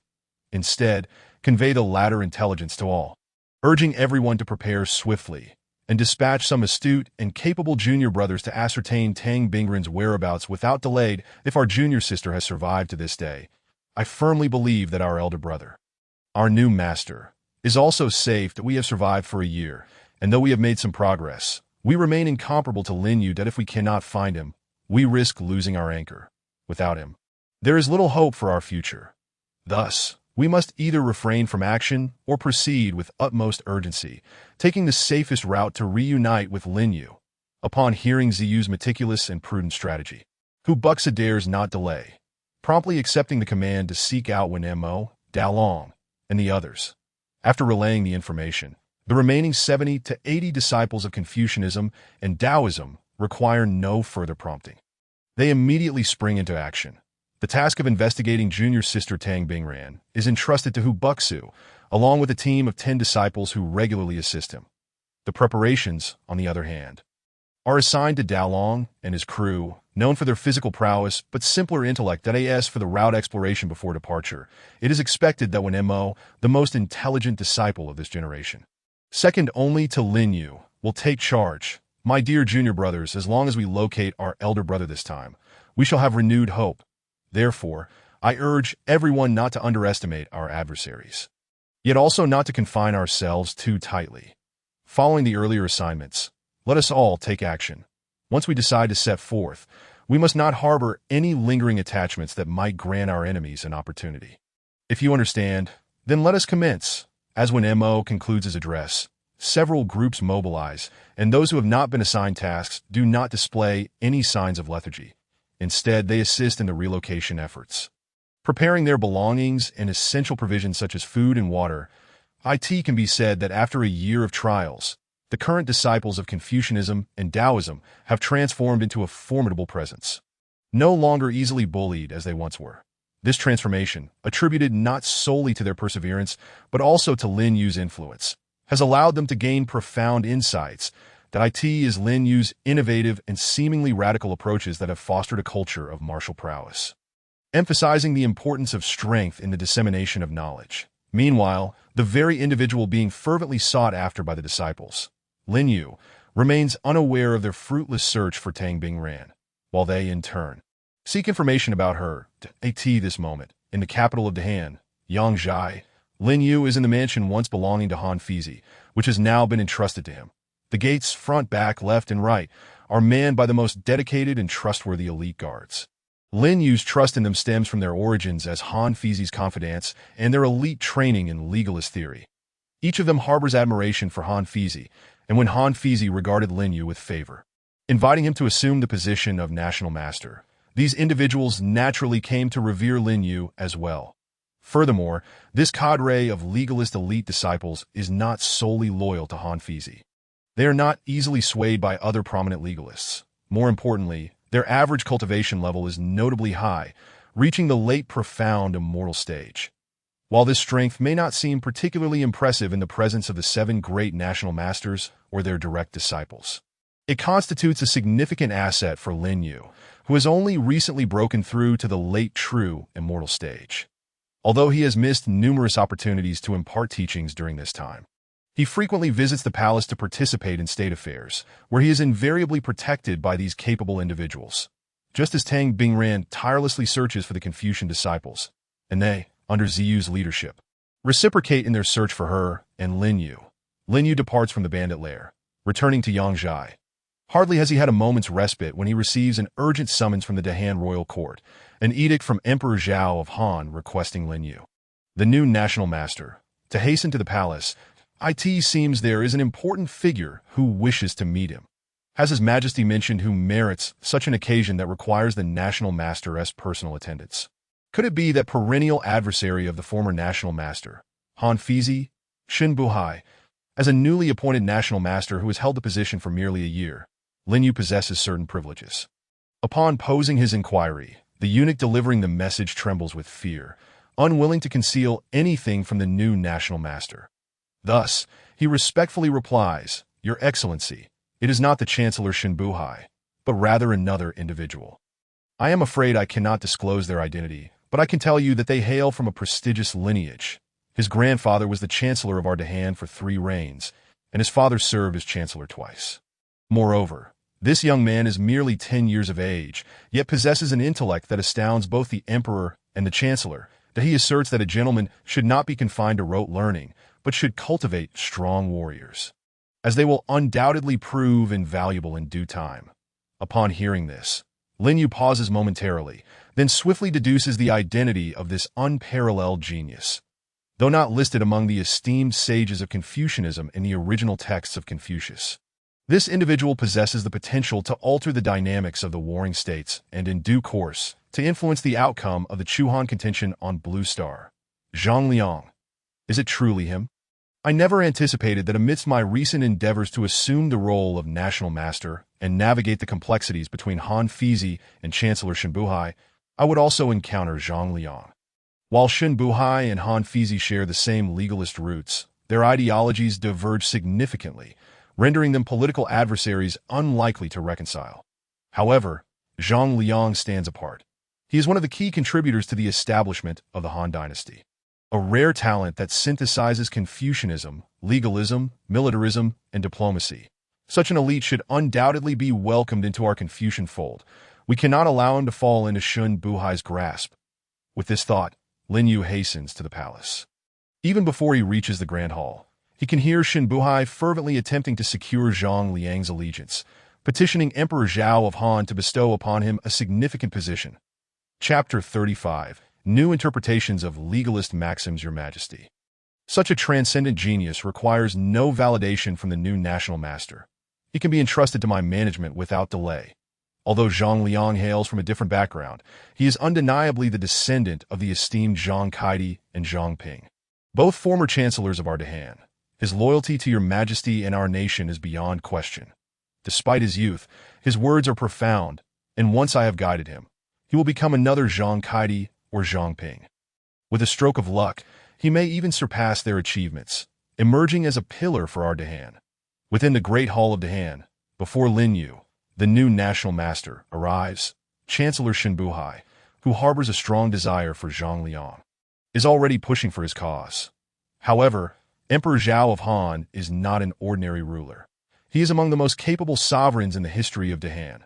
Thus, in response to Chancellor Xin Buhai's numerous appeals, Emperor Zhao refrains from making a definitive statement, unwilling to dismiss him, only offering a faint smile and insisting on waiting for Lin Yu. This response instantly displeases Xin Buhai, not daring to confront the emperor directly. He shifts his rhetoric to criticize Lin Yu's insufficient cultivation, mockingly pointing out that Lin Yu is yet to break through to the profound immortal stage. Your Majesty, why did you agree to allow this Confucian-born Lin Yu to replace the former national master Han Fizi? I dare not speak too freely, but over the past year, you have witnessed his situation. It cannot be said that he has achieved nothing. Rather, apart from hiding in his mansion, he has made minimal contributions.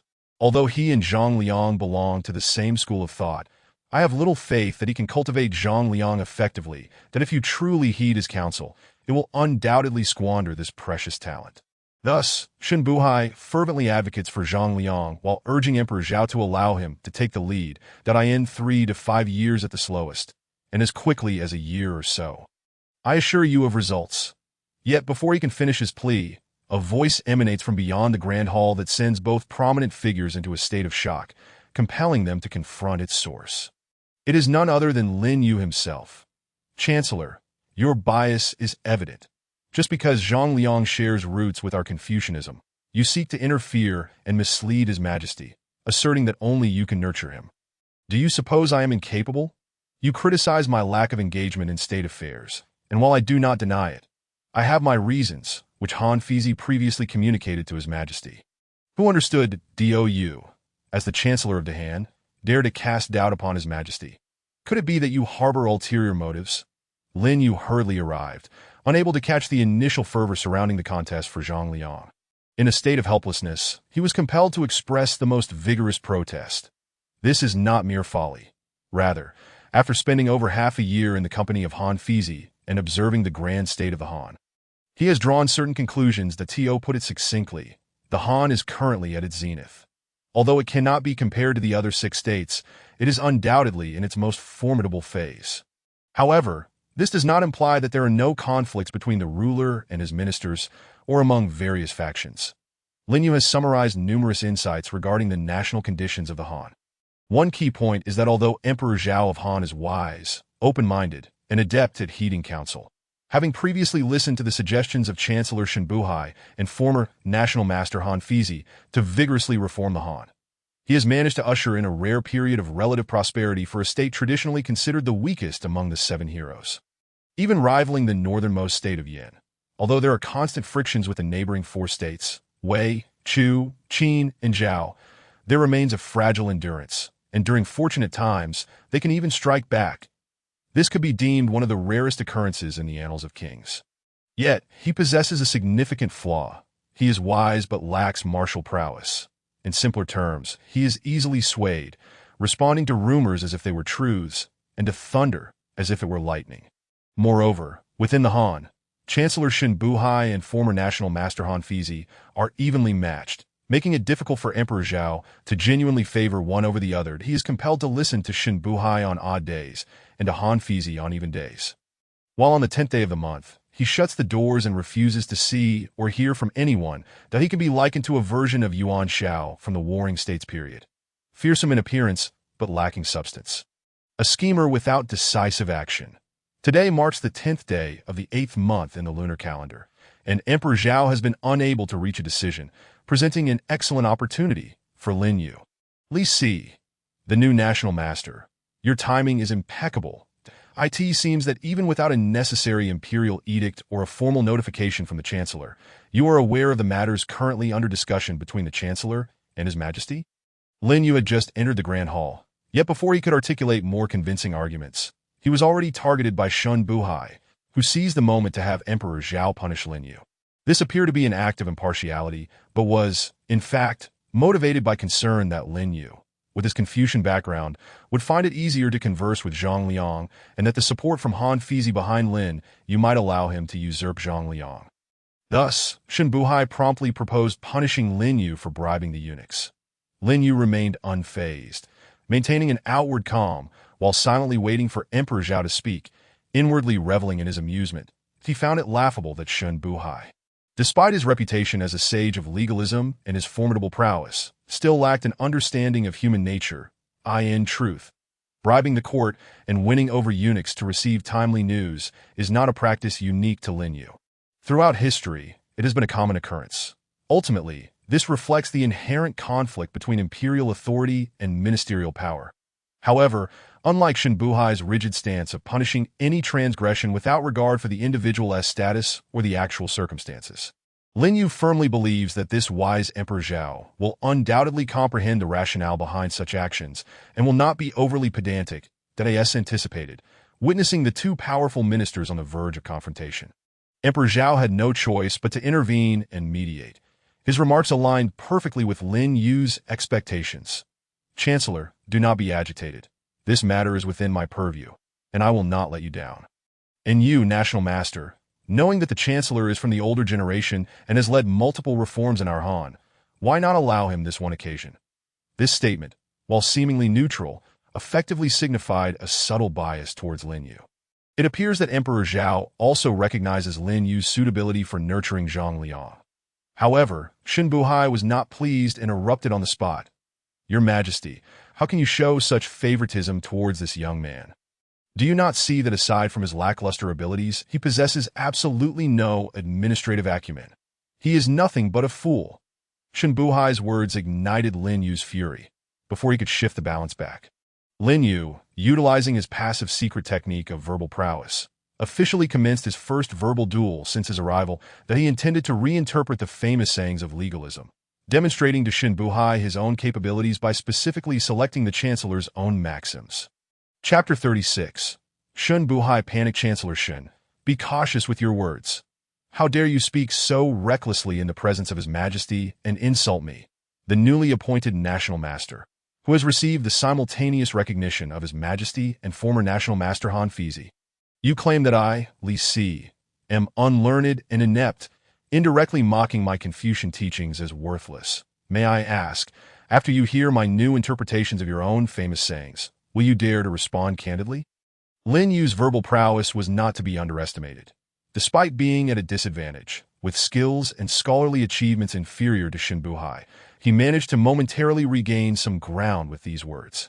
Li Si is indeed his alias, which is why no one has discovered his true identity over the past year, nor has anyone sent him to the 6 great national masters. Upon hearing this, the already indecisive Emperor Zhao found himself even more at a loss, unable to persuade the 2 prominent ministers, and could only gesture for them to continue their debate. "Gentlemen, both of you are pillars of our Han. Why must you bicker every time you meet? Alas, I truly cannot bear this. You may debate amongst yourselves that I will not concern myself with anything else, except to see which argument is more useful and beneficial for the Han. I shall heed whoever presents the stronger case. Moreover, in my presence, you must guarantee that after this debate, there shall be no further private disputes. Otherwise, I will not be lenient," with Emperor Zhao's words as a foundation. Lin Yu found it much easier to articulate his subsequent points. However, Lin Yu was not foolish. He would not wait for Shun Buhai to strike again, but immediately seized the opportunity, following Emperor Zhao's remarks, to continue his verbal assault. "Chancellor Shun, I have heard that since you're joining the Han, you have undergone several reforms and made significant contributions, leaving behind 7 of your most classic doctrines that do you dare to confront these 7 points. Listen to my new interpretations, and then identify my flaws. If I am proven wrong, I, as the new national master, shall step down. However, if it is demonstrated that your ideas are flawed and merely theoretical, what will you do to make amends?" With these words, the tension in the Grand Hall escalated tenfold, making it nearly impossible to breathe, almost reaching a life-and-death standoff. Alas, why must you persist? Bring forth seating for the two gentlemen, along with fruits and fine wines. Do not neglect them. Emperor Zhao, seated on his throne, wore an expression of helplessness, unable to persuade the two great ministers, and waved his hand, instructing the eunuchs to set up 2 carpets for them to sit on. He also sent a eunuch to summon the crucial figure waiting in the side hall. Zhang Liang, Chancellor Xin, National Master Li, please do not act impulsively. Let us await the arrival of the young genius Zhang Liang before proceeding. Since you both wish to win him over, let him serve as the arbiter. This should eliminate any concerns of bias. Emperor Zhao's statement could be regarded as the fairest course of action at this moment, subtly expressing his dissatisfaction with Xin Buhai's earlier claim of favoritism towards Lin Yu. Upon hearing this, Lin Yu felt no discontent and readily agreed, preparing himself and gathering his strength in silence. Meanwhile, Xin Buhai grew increasingly restless that he could not tolerate Lin Yu, akin to his long-standing rivalry with Han Fizi. However, as a minister, especially one of legalism, Xin Buhai understood one fundamental principle: a minister should not contend with the ruler, particularly when Emperor Zhao is renowned as the wisest monarch in Han history. Should he offend him, the continuity of his reforms and doctrines would be secondary to the preservation of his own life. Your Majesty, you are overthinking this, that I have no doubts about your intentions. However, since you have consented to my debate with him and allowed Zhang Liang to serve as the arbiter, I will comply. I believe my years of academic research and reform proposals are unparalleled, and though Zhang Liang is a disciple of Confucianism, he also embodies elements of legalism, militarism, and diplomacy that I trust he will discern who is more correct between myself and Li Si. If that is the case, then let Li Si, the national master, begin. I am curious how someone like you, with no learning or skill, dares to comprehend my thoughts. Xin Buhai, brimming with confidence, retreated to the carpeted area prepared by the eunuchs. Kneeling and sitting down, that he not only accepted the debate with Lin Yu, but also held a deep contempt for this so-called academic inferior, as if he could already envision a decisive victory, compelling Emperor Zhao to regard him with greater esteem, while Lin Yu and Han Fizi would be cast aside. Lin Yu, however, paid no heed to this and instead sampled the fruits from ancient times while awaiting Zhang Liang's arrival, after which he straightened his posture. Zhang Liang pays respects to His Majesty, Chancellor, and National Master. Zhang Liang, though merely 10 years old and appearing youthful, bore significantly less childishness than his peers, possessing a glint of cunning in his eyes. His demeanor was neither obsequious nor arrogant, and he spoke with decorum. It is no wonder that he has garnered the esteem of Emperor Zhao, Xin Buhai, and Lin Yu simultaneously. Let us commence, observing Zhang Liang's assertion. Emperor Zhao of Han waved his hand, prompting the seated officials Xin Buhai and Lin Yu to swiftly engage in the discourse. Might I inquire, Chancellor Xin, have you not once proclaimed that intellects of equal measure cannot coexist, and strengths of equal might cannot triumph? Indeed, I have. And may I ask, Master Li, what flaw do you find in this statement? In response to Lin Yu's aggressive advance, Xin Buhai retaliated with equal ferocity. Furthermore, it is noteworthy that this statement is not merely his own. It has also garnered the tacit endorsement of the late emperor, thus serving as a dual validation. In recent years, the kingdom of Han has been embroiled in the tribulations of warfare among the 4 nations, suffering greatly, one reason being the inability to match the intellect of rival nations and the stark disparities in strength. An irrefutable truth.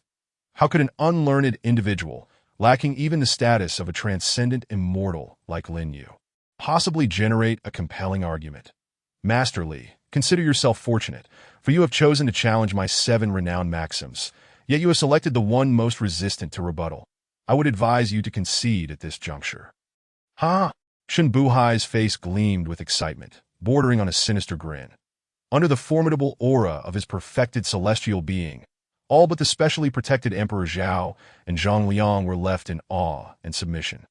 Within the palace, the eunuchs recoiled in fear, unable to meet his gaze, silently cursing Xin Buhai's arrogance. Outside, the imperial guard rushed in, initially fearing an assassination attempt on Emperor Zhao, only to retreat in dread upon realizing it was merely Xin Buhai's customary display. In contrast, Lin Yu, though momentarily daunted by Xin Buhai's overtly aggressive demeanor, persisted in his resistance, using his meager cultivation to fend off the assault. Then, with a faint smile, Lin Yu uttered words that immediately unsettled Shin Buhai. Chapter 37. Breach the defenses, breach them again. Does Chancellor Shin truly believe that your words, which received the late emperor's approval, are infallibly correct? Without a doubt, they are absolutely correct. What else could one believe? Upon hearing Lin Yu daring to question the late emperor's sentiments, Shin Buhai, instead of becoming enraged, merely laughed, regarding this youthful adversary with a condescending gaze. While outwardly refraining from further insults, inwardly he reveled in delight, pondering how such a feeble-minded opponent could possibly be chosen by Han Fizi as his successor. Truly ludicrous. Once Lin Yu is bested in debate, and Emperor Zhao's trust in him wanes, Shin Buhai will attain the authority of the national master, consolidating power for himself, that he would be among the most powerful figures of the warring states, second only to the seven sovereigns, an unparalleled pinnacle for any legalist throughout history. Now, you assert that intellects of equal measure cannot coexist. Yet you also claim strengths of equal might cannot triumph, that if that is the case, why is it that you and Han Fizi, of seemingly equal prowess, are able to coexist harmoniously, and he has bested you on multiple occasions? You cannot articulate a response, can you? Very well, allow me to elucidate. Your supposed harmony is not due to any inherent compatibility, but rather because you covertly dispatched envoys to seek peace with Han Fizi. It was his magnanimity that led him to forgive you. Does this not undermine your first assertion? Moreover, your reforms have consistently been riddled with flaws, far inferior to Han Fizi's comprehensive proposals, as witnessed by the current emperor. May I not assert that your second claim has also been invalidated, since your entire statement is naught but a fabrication, a ruse to deceive both the late emperor and the current one? Let us set aside your transgressions for the moment and inquire. Do you dare acknowledge these truths and heed my new interpretations? Lin Yu's relentless and layered counterattack struck at Shin Buhai's vulnerabilities, leaving him no room for composure.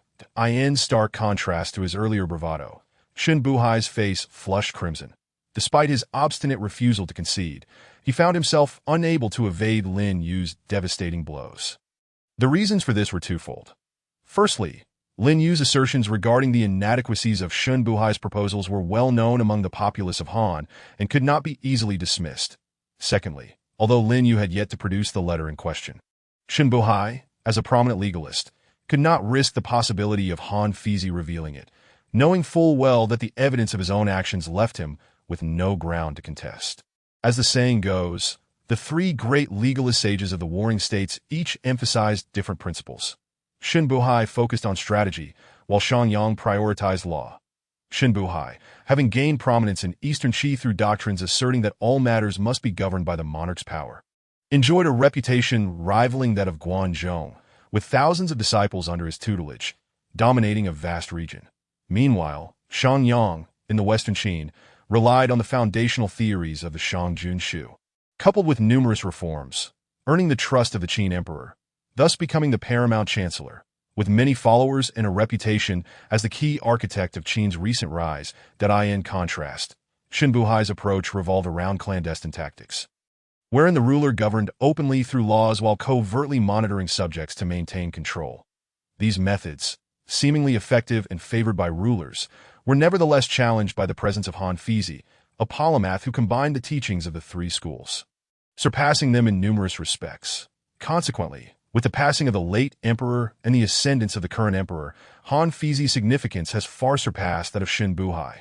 Secondly, as one of the three contemporary sages of legalism, Shin Buhai, despite his reluctance to admit that Lin Yu's words struck a nerve, could not afford to maintain a facade of denial. The dignity of a sage was at stake, regardless of whether the emperor were to distance or exile him, or even view him as a traitor deserving of extermination. Such shamelessness would render him a laughingstock among both domestic adherents and foreign counterparts. Thus, Shin Buhai suppressed the urge to lash out at Lin Yu, reluctantly nodding in acquiescence. Indeed, Master Li, you are a favored disciple of Han Fizi. However, how would you reinterpret my 6 other maxims? Master Li, do not engage in a mere game of numbers with me. I concede that this particular statement was my own hubris, an inflated boast. Yet the remaining 6 maxims were all established under the witness of the current emperor, each corresponding to a series of reform proposals that have yielded tangible results. What further objections or fresh interpretations can you offer? Shin Buhai finally mustered a modicum of courage to retaliate. It must be acknowledged that his words bore a hint of desperation. However, to Emperor Zhao and Zhang Liang, they were not devoid of merit. Thus, within the throne room, Emperor Zhao subtly nodded towards Lin Yu, signaling him to continue with the remaining 6 maxims. Zhang Liang, seated between Lin Yu and Shin Buhai, pondered briefly and arrived at a similar conclusion. Ready to render his judgment on the first round, that I end this initial engagement. Master Li emerged victorious in rebuttal, though he had yet to present a new interpretation of the statement. Please, Lin Yu smiled at the astute Zhang Liang, awaiting his conclusion before supplementing it with his new interpretation. The assertion that intellects of equal measure cannot coexist, and strengths of equal might cannot triumph. My reinterpretation is that even among those of comparable intellect, as long as there exists a disparity in successful experience, one can prevail over the other through superior synergy. Similarly, even among those of equal strength, differing combat experiences and depths of understanding derived from post-battle reflections yield the potential for one to surpass another. Surely, this is not difficult for you all to comprehend. Han Fizi, after all, achieved numerous victories, compelling Shin Buhai to seek peace. That it is precisely because Han Fizi, having intimately experienced the merits and drawbacks of the reform proposals, triumphed over Shin Buhai time and again. Would you not agree? Upon uttering these words, a spark lit up in Zhang Liang's eyes as he was the first to applaud, followed by Emperor Zhao. With the other eunuchs and the imperial guard outside the palace, who had overheard Lin Yu's eloquence, unable to restrain their admiration for the new national master. Conversely, Shin Buhai, having sustained yet another devastating blow, found himself on the precipice of despair, his spirit utterly defeated. Yet Lin Yu's assault showed no signs of abating, as he prepared to unleash a flurry of new interpretations for the subsequent 6 maxims. Chapter 38. This lad is a reincarnation of a prodigy. Pray tell, Chancellor Shin, a jealous wife cannot thwart a household, and treasonous ministers cannot undermine a nation. You have uttered these words yourself, and they are among your own maxims. Are they not? Lin Yu spoke with apparent ease, his tone deceptively benign. However, following the earlier confrontation, none in the hall dared to underestimate him as a mere harmless figure. Not to mention that Emperor Zhao and his companions eagerly anticipated Lin Yu's performance. The eunuchs and the imperial guard remained quietly attentive, hoping to witness Lin Yu deliver a resounding rebuttal to the ever-arrogant Shin Buhai. Upon hearing Lin Yu's words, Shin Buhai's initial confidence waned, replaced by a furrowed brow and a sudden sense of trepidation. He could only manage a reluctant nod in acknowledgement. Indeed, the esteemed minister has uttered those words. What flaws could you possibly find in such a statement? Shin Buhai, gasping for breath, managed to utter a few sentences, but upon observing that Lin Yu, seated across from him, had no chance of gaining the upper hand, he regained a semblance of arrogance and coldly remarked, "Since you have raised this matter, allow me to clarify. This statement refers not to anything else, but to the time when His Majesty ascended the throne that I feared he might be easily tempted. Hence my counsel. The implication is that a jealous wife can easily disrupt familial harmony, just as a favored yet treacherous minister can jeopardize the stability of the state." The former statement recalls the tale of Bao Si, who, centuries ago, brought ruin upon the Western Zhou dynasty through her caprices. As for the latter, I do not cast aspersions on others. Rather, I use myself as an example, hoping His Majesty might temper his favor towards me and embrace a more inclusive approach. A rare virtue indeed. Do you, perchance, have any objections? As soon as his words fell, the voice of Emperor Han Zhao resonated from the throne. Indeed, Minister Li, this statement reflects my own sentiments when I first took the throne. Chancellor Shin expressed his concerns that I might become infatuated with women and overly favor certain ministers, thereby neglecting state affairs. Moreover, at that time, the former Grand Minister Han Fizi also acknowledged this wisdom and praised Chancellor Shun for his magnanimity, a quality not commonly found. Why, then, do you contend that his assertion is erroneous? The words spoken by Emperor Han Zhao did not signify a sudden shift in support for Shin Buhai. Rather, it was a testament to the fact that he, as emperor, would not overtly favor anyone. While Shin Buhai was often overly proud and occasionally clashed with him, it must be acknowledged that he was quite competent in managing state affairs. Thus, as the emperor spoke the truth, He was also subtly cautioning Lin Yu to formulate a response of equal weight to his previous remarks, lest he embarrass himself. It seemed that with Emperor Han Zhao's endorsement, the second round was increasingly favorable for Chancellor Xin. Yet it remained uncertain what further assertions Minister Li might make, given his unwavering confidence. During this visit to the palace, Zhang Liang, was truly enlightened that I had thought that Xin Buhai alone represented the pinnacle of our Han dynasty. But to my surprise, after Han Fizi's departure, this Li Si was no ordinary individual either. Remarkably, he had gained the trust of one of the four great legalists of our time, Han Fizi, while still maintaining his identity as a disciple of Confucianism and Taoism. Indeed, an extraordinary feat that I, in the center of the hall, kneeling and seated, Zhang Liang, after observing the exchanges between Xin Buhai and Emperor Han Zhao, could not help but cast an additional glance at Lin Yu. On the surface, he remained composed and impartial, but deep within, whether out of camaraderie or admiration for a peer, he had developed a keen interest in Lin Yu that he even contemplated that regardless of the outcome of the debate, be it victory or defeat for Lin Yu, he would persist in cultivating a relationship with him. Not for any ulterior motive, but to learn from Lin Yu's audacity, his disregard for seniority and authority, and his fearless spirit of innovation and contrarian thinking. Such a spirit had been nearly absent in the centuries following the passing of Confucius, with the only comparable figure being Lin Yu, who had caused quite a stir at the Great Way debate a year prior. It was indeed unfortunate that Lin Yu had been unjustly condemned by the 7 grand ministers and met with a fate of eternal silence. As Zhang Liang pondered the comparison between Minister Li and Lin Yu, the latter sensed the renewed pressure bearing down upon him. Yet he remained unfazed, offering a faint smile, deliberately waiting for Xin Buhai and Emperor Han Zhao to finish speaking before launching a swift counterattack. I thank your majesty for elucidating the circumstances of those past events, and I also extend my gratitude to Chancellor Xin. Although our political views diverge, you are, at least, an honest gentleman. However, as soon as Lin Yu's words, which seemed to feign humility, were uttered, before those present could digest why he appeared so meek, he abruptly shifted his tone, echoing the sharpness and intensity he once exhibited in confronting the esteemed Master Ziyu. Yet, I must assert, while your majesty is indeed a wise ruler, you have been misled by certain individuals, nearly leading you to a perilous extreme. Moreover, I must point out that Chancellor Xin's previous statements do not require my rebuttal. They have already been refuted by his own words that do not take offense, nor rush to counter, for I believe that upon hearing my words, even you would wish to slap your own face in self-reproach. I shall refrain from excessive discourse. Rather, let me address one matter. Since Chancellor Xin has so kindly advised His Majesty to steer clear of alluring women, particularly those who harbor jealousy, may I inquire, who was it a decade ago that was cast out of their residence by their envious wife, parading naked through the streets and suffering great humiliation, were it not for your Majesty's decree to silence the court on this matter? I dare say that person would have been too ashamed to continue serving in an official capacity. Lin Yu's counter to Xin Buhai's earlier remarks was delivered with sincerity and devoid of embellishment, causing Xin Buhai to shudder once more that he could not help but re-evaluate Lin Yu, recalling how he had once dismissed him as a mere fool after Han Fizi's retreat. Now, however, Lin Yu seemed astoundingly sharp and formidable. In an instant, Xin Buhai was taken aback.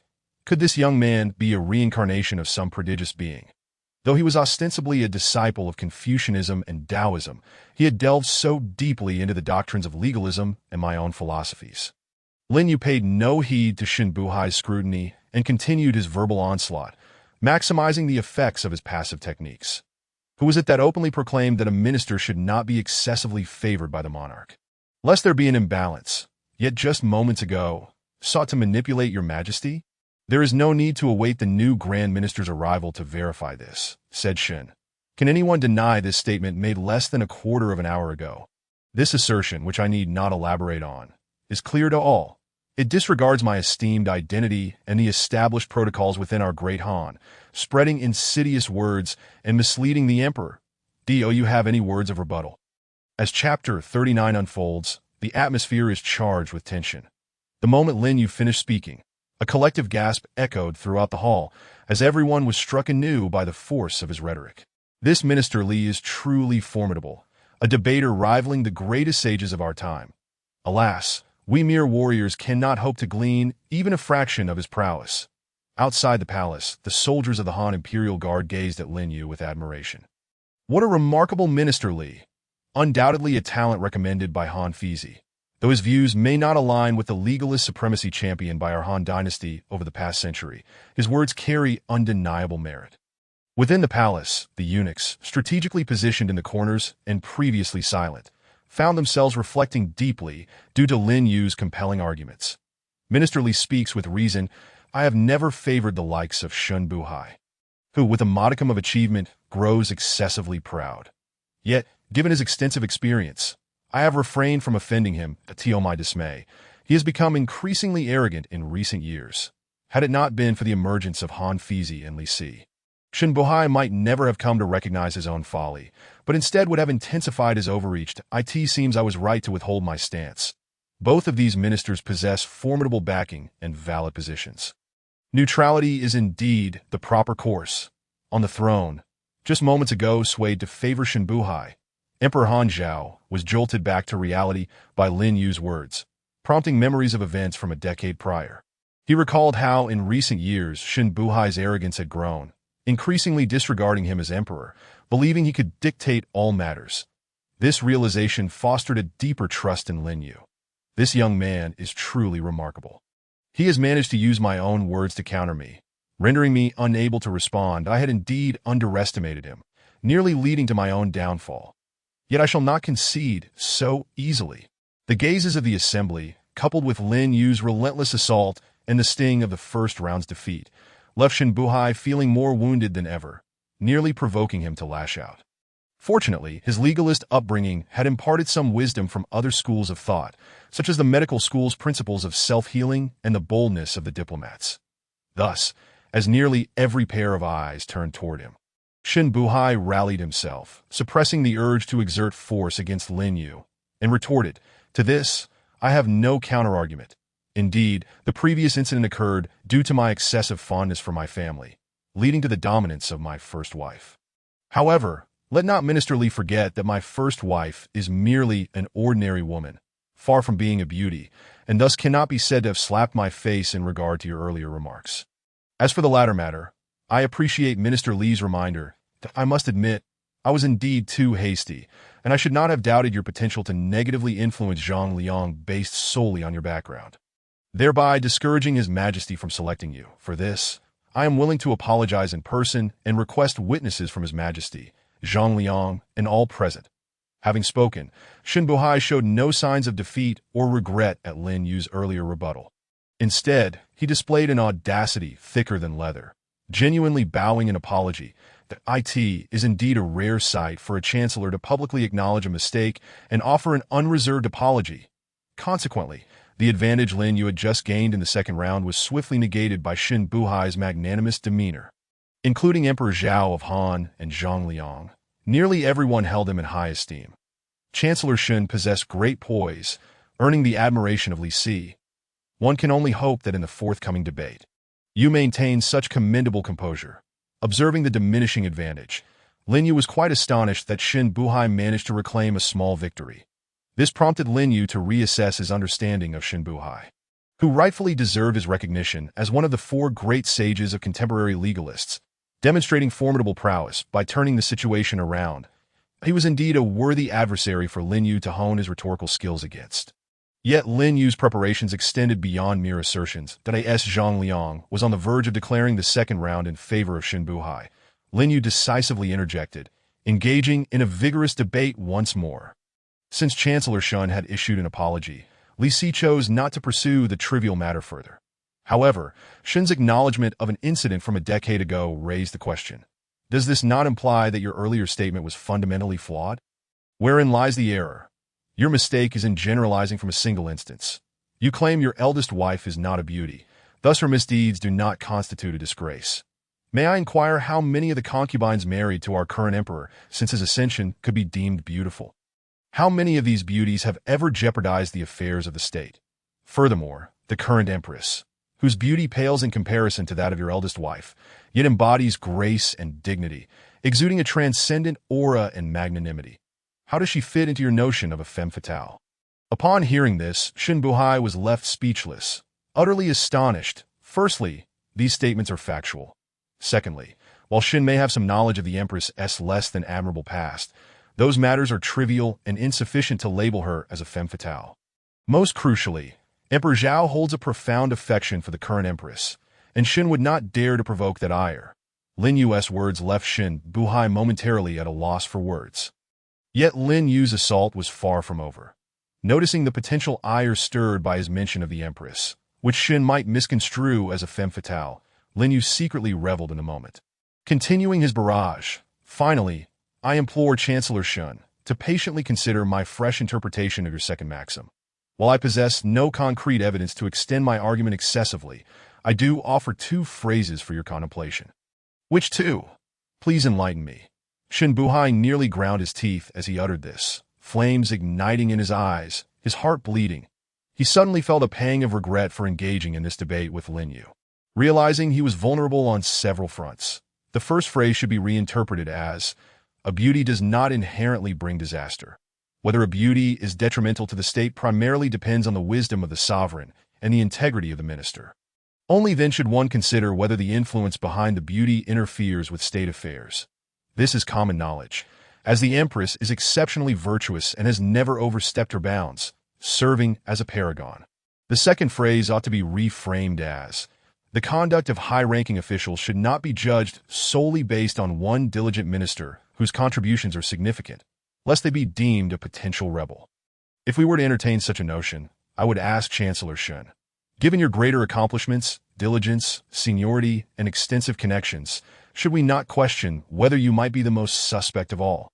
Lin Yu had not even finished his final word when Shin Buhai turned pale, acutely aware that his second maxim was about to bring him to ruin, ready to kneel before Emperor Zhao.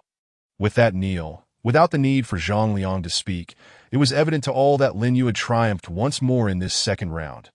Chapter 40. An early surrender, Your Majesty.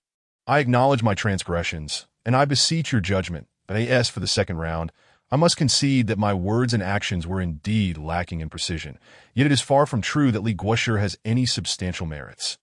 I implore your grace to permit me to engage in the ensuing 5 rounds of debate without interruption, that I wish to ascertain whether my decades of study in legalist thought truly surpasses that of this novice, who is in fact a staunch adversary of legalism, yet a disciple of Confucianism, who may indeed be more distinguished. Should I emerge victorious, I seek nothing more than your agreement to allow this exceptionally gifted Guoshi to accompany Han Fizi.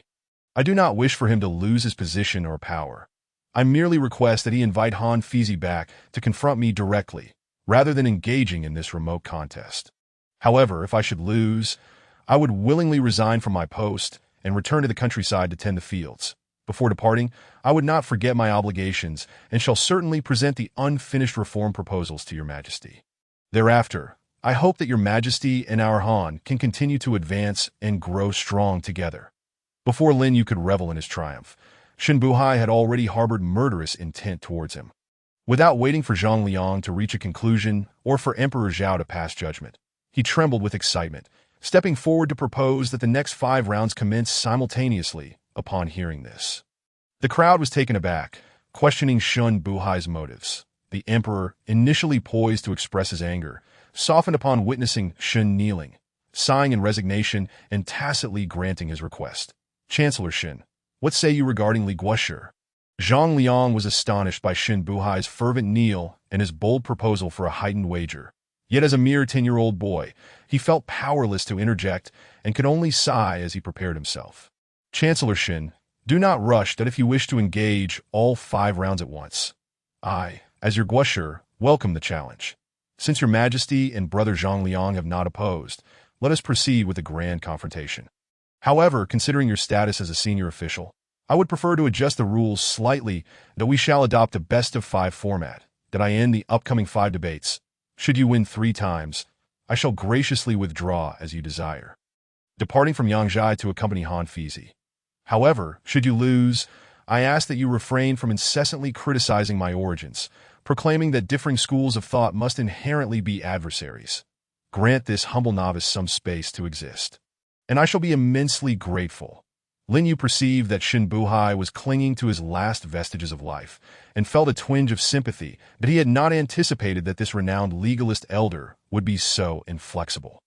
He could have easily seized the opportunity to defeat him, but reflecting on the imminent arrival of Confucian and Taoist figures in Han and the necessity of addressing the overwhelming legalist presence, he resolved not to jeopardize the larger picture.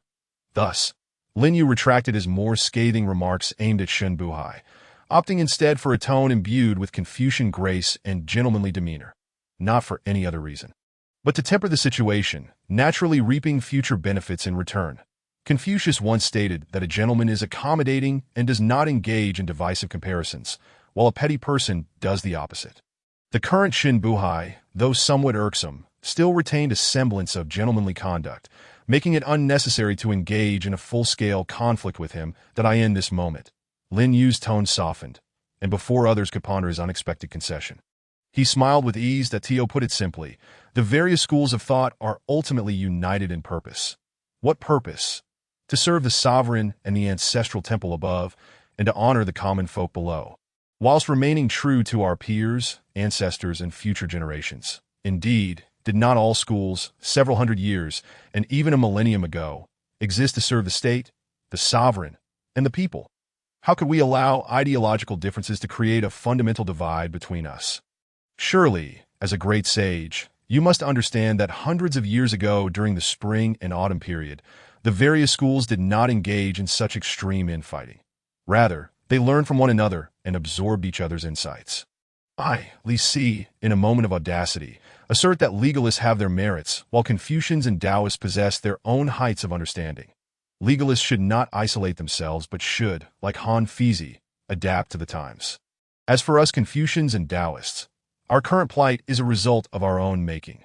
We should not remain insular, but should engage in discussions with esteemed scholars like you, striving for mutual progress. Should we not? Lin Yu's words were among the most amicable he had spoken since his arrival, intended to emphasize harmony and the greater good, not wishing to create undue embarrassment for Shin Buhai. However, Shin Buhai interpreted this differently, responding with even greater fervor. Enough of your platitudes. What is your new interpretation of my third maxim? The reason a ruler is respected is due to his commands. If commands are ineffective, there is no ruler. Hence wise rulers are cautious with their edicts. Is this not correct? Seeing this, Lin Yu had no choice but to decisively counter. It is profoundly incorrect that my interpretation is that a sovereign must not only issue commands to enforce obedience among officials and subjects, but must also be open to feedback. As your majesty exemplifies, that it is not merely a matter of issuing orders with caution that proves effective. Otherwise, your majesty could have acted decisively against Chancellor Shin's case from 6 months ago. Why did you refrain? Was it not out of consideration for his standing? These words incensed Shin Buhai, who had not anticipated Lin Yu would be privy to such matters, leaving him flushed with rage, yet unable to retaliate. Thus opting to shift the conversation. How dare you make such assertions? Very well. What of my 4th through 7th maxims? Are they also flawed? Lin Yu discerned that Shin Buhai was now at the end of his rope, his words increasingly nonsensical. Though not wishing to push too hard, he felt compelled to maintain the pressure. The 4th maxim states, in the days of the 79 sovereigns, legal codes were inconsistent and commands varied. Yet all ruled the world. How so? It must be that the nation was prosperous and grain abundant. This is a grave error. Where lies the mistake? It is a grave error to overly emphasize the importance of wealth and provisions. Assuming that their presence alone can ensure peace across the realm, that I must inquire, how then did the Western Zhou dynasty meet its demise? This perspective should be reinterpreted. The laws of the land are disparate, and the commands are chaotic. Even with ample resources, a nation cannot thrive, nor its people prosper without a profound respect for Confucianism and Taoism, an inclusive embrace of diverse philosophies, a stringent punishment for corruption, and a thorough reform of governance. Only through such measures can one truly aspire to the throne. Lin Yu's reinterpretation of the 4th famous saying of Shin Buhai left the audience astounded, compelling them to acknowledge the precision of his words. Meanwhile, Shin Buhai grew increasingly flustered, his defenses rapidly crumbling. During the ensuing debate, he even lacked the courage to refute Lin Yu's assertions. Unbeknownst to him, As one of the four great sages of the legalist school, Shen Buhai felt an indescribable sense of frustration, not merely due to Lin Yu's incisive arguments, but also stemming from his own predicament. It was not that he could not comprehend Lin Yu's counterpoints. Rather, he was reluctant to admit their validity, having heard enough to entertain thoughts of yielding in advanced the Confucianism and Taoism. How splendidly they could permeate the Grand Han. What a prodigy I, Shen Buhai, have become after diligently studying legalist doctrines for decades, implementing reforms, and advocating policies, to find that I am outmatched in insight by a mere child. Am I, Shen Buhai, too radical, too extreme, unable to perceive the unfolding circumstances, invariably adhering to doctrine, resulting in a balance of successes and failures? Or is it true, as this young man asserts, that I have placed too much reverence upon legalism, failing to adopt the integrative approach of Han Fizi, thus falling into a myriad of errors without self-awareness? Listening to his arguments felt akin to being pierced by a steel blade, rendering the debate utterly unbearable and humiliating. It would perhaps be better to concede defeat and surrender. At worst, I could fulfill my promise, voluntarily resign from serving His Majesty, and return to tilling the soil, rather than be outdone by this young upstart who would trample upon my reputation. As their debate deepened, Lin Yu's rhetoric grew, increasingly formidable, razor-sharp, causing Shen Buhai's face to redden with embarrassment, turning pale and ashen, to the point of despair, teetering on the brink of surrender.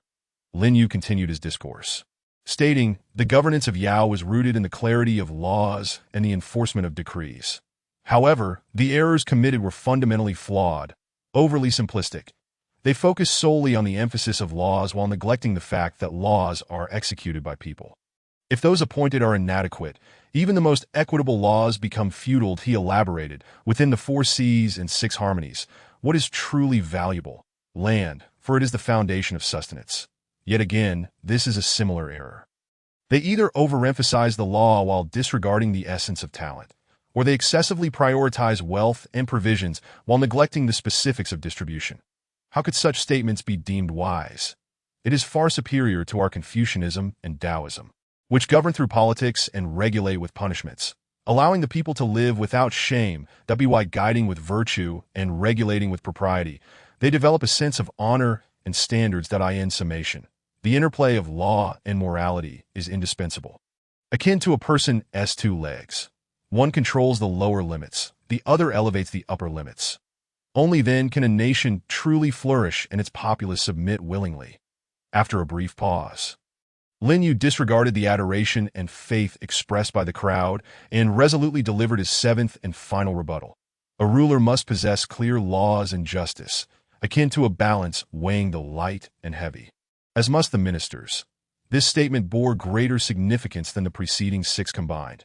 However, regrettably, it too fell in a partial error, that if laws could indeed remedy all ailments, then I must ask, Chancellor Shen, can your laws restrain the corrupt officials who wreaked havoc in our territories half a year ago? Your laws, let alone punishing them, could not even apprehend them, were it not for the remedial measures left by Han Fizi, which you have been fortunate enough to inherit, and were it not for Li's application of Han Fizi's teachings. Employing our Confucian methods of persuasion and reason, I doubt any of those corrupt officials would have been brought to justice. Can you refute this? If you maintain that your laws alone were responsible for this outcome, independent of the citizens' reports and the methodologies of our Confucianism, then I must inquire further. If your laws are so effective, why did we witness numerous local officials and aristocrats speaking in defense of the bandits whom justice has condemned just days ago? Bandits, who rob the treasury and are the most blatant violators of the law, find themselves untouched by your regulations, instead seizing the opportunity to bribe high officials to exonerate themselves. Such laws neither stabilize the hearts of the populace, nor repay the ruler's trust. Nor do they garner the approval of fellow officials. What necessity remains for their existence?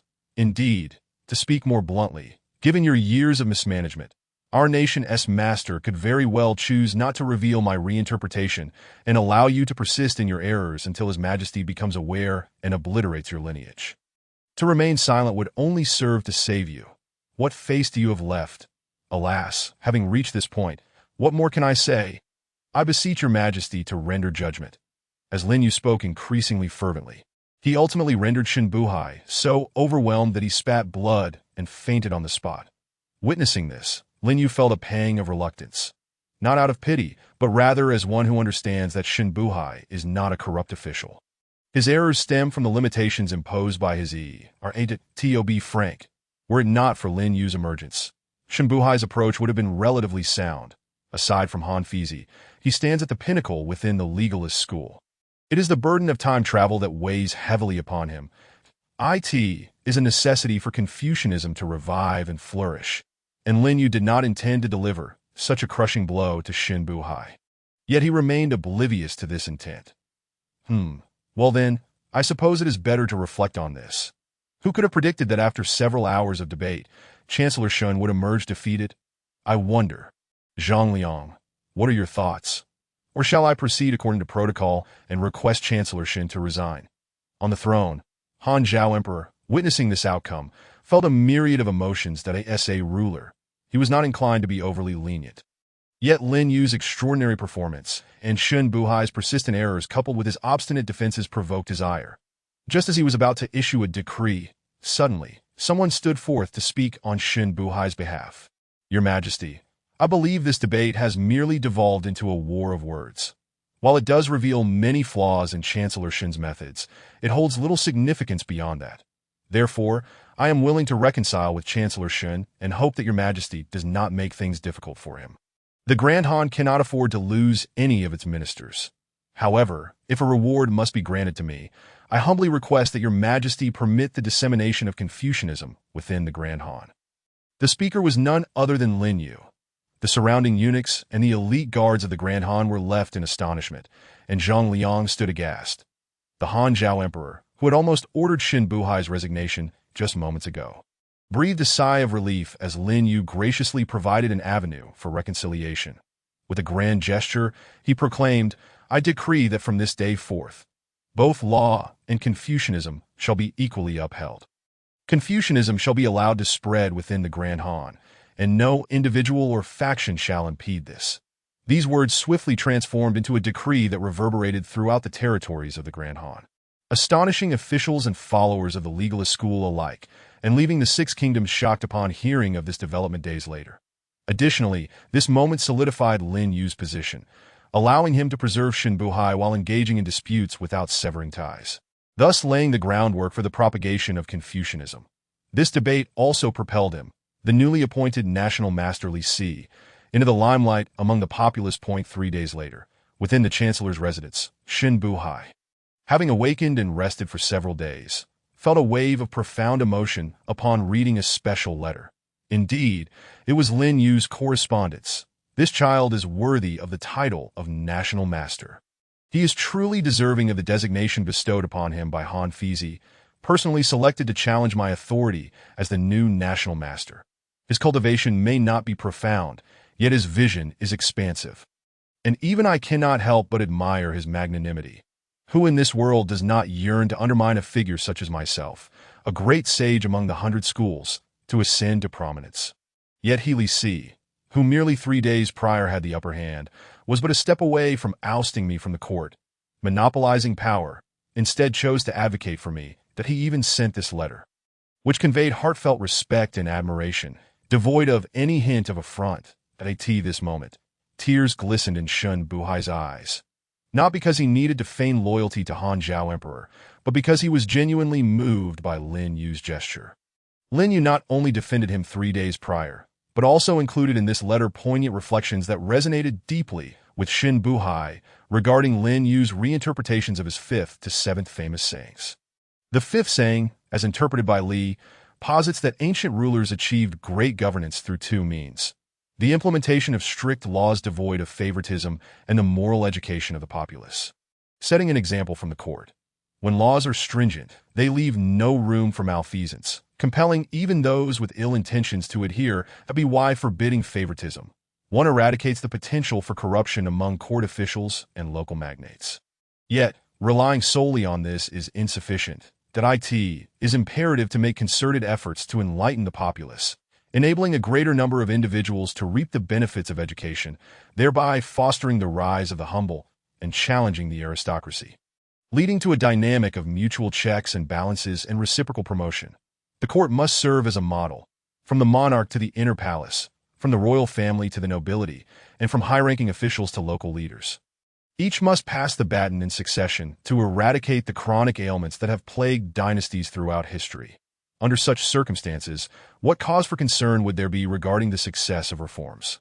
What inadequacies in proposals would not be swiftly rectified, genuinely benefiting the populace and strengthening the nation while enriching its citizens? Upon reaching this point in the correspondence, Shen Buhai found his mind buzzing with thoughts.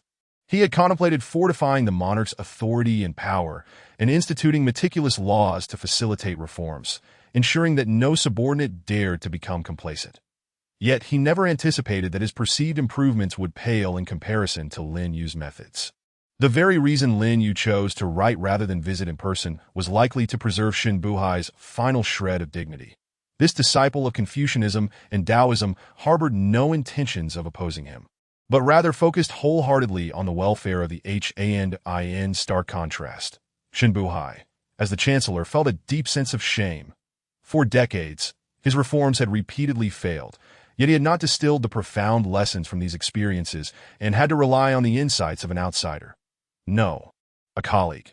Had it not been for this master Li's admonition, Shen Buhai might have lived his entire life oblivious to his errors, and if he had truly harmed His Majesty, he would have died with regret. His new interpretation of the fifth sentence was commendable. The law comes first, education second, with a seamless integration from top to bottom and vice versa, each being indispensable. Furthermore, the notion of harnessing the rise of the humble to counteract the entrenched nobility was nothing short of brilliant. How had he not considered this before? Burdened with numerous reflections, Shen Buhai continued to read, becoming increasingly astonished by Lin Yu's audacity and innovation. The subsequent two interpretations were as follows.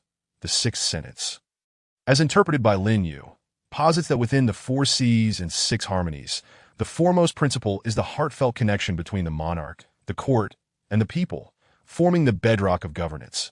Only thereafter comes the abundance of resources. Promoting agriculture, handicrafts, and advancements in military technology during prosperous years, in times of famine. The monarch and high officials must adopt the appropriate stance, dispensing disaster relief funds and provisions to soothe the populace and stabilize public sentiment. Thirdly, the citizens must always be regarded as the foundation of the state. The saying goes, without the people, there is no nation, and without a nation, what foundation can one discuss? Although this perspective diverges significantly from the traditional views of legalism, Shen Buhai, upon reflection, discerned some enlightening truths within these words. Gradually, his initial envy and resentment towards Lin Yu transformed into a degree of acceptance of his views, even coming to recognize that the entry of Confucianism and Taoism into the Han was not a calamity, but rather a stroke of fortune. Furthermore, Lin Yu's new interpretation of his 7th maxim illuminated his understanding, granting him a sense of clarity. Shen Buhai advocated for the necessity of a sovereign who embodies clear laws and justice, as well as a discerning scale to weigh matters, and this applies equally to all officials. However, Lin Yu argued that merely having the monarch and officials enforce the law is insufficient.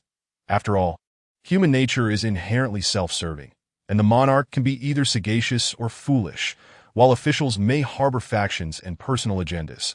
Relying solely on this top-down approach might result in a mere decade of governance free from corruption over a century, with the remaining 90 years mired in chaos. Lin Yu thus proposed a more sustainable solution, termed bottom-up reporting, wherein every county and village establishes a direct channel to the monarch for citizens to report grievances. This reporting station, held in high esteem, would fall directly under the monarch's jurisdiction, with no individual, including the chancellor, national master, or grand generals, having the authority to interfere, should egregious corruption or oppression of the populace arise. Citizens could utilize this avenue to file complaints that if the allegations proved true, the monarch could direct officials to conduct targeted investigations. If false, he could authorize the apprehension and sentencing of the implicated individuals. Such an approach is truly comprehensive. Bring forth the carriage swiftly. I must personally enter the palace to discuss matters with His Majesty. Upon finishing the correspondence, Shen Buhai's attitude towards Lin Yu underwent a profound transformation. "Dare I ask, Chancellor, are you intending to confront Master Li with fervor?" inquired the curious steward. "Nonsense. When have I ever sought to deal with those who contribute to the betterment of our Han?" Shin Buhai replied resolutely that my purpose is twofold. First, to humbly concede before His Majesty, acknowledging that I was in the wrong during our debate 3 days prior. Second, to seize the opportunity to recommend talent. Master Li should not merely be a nominal national master, but can contribute significantly to His Majesty and the Han. Remember, from this moment forth, all my subordinates must not treat Master Li with anything less than the utmost respect.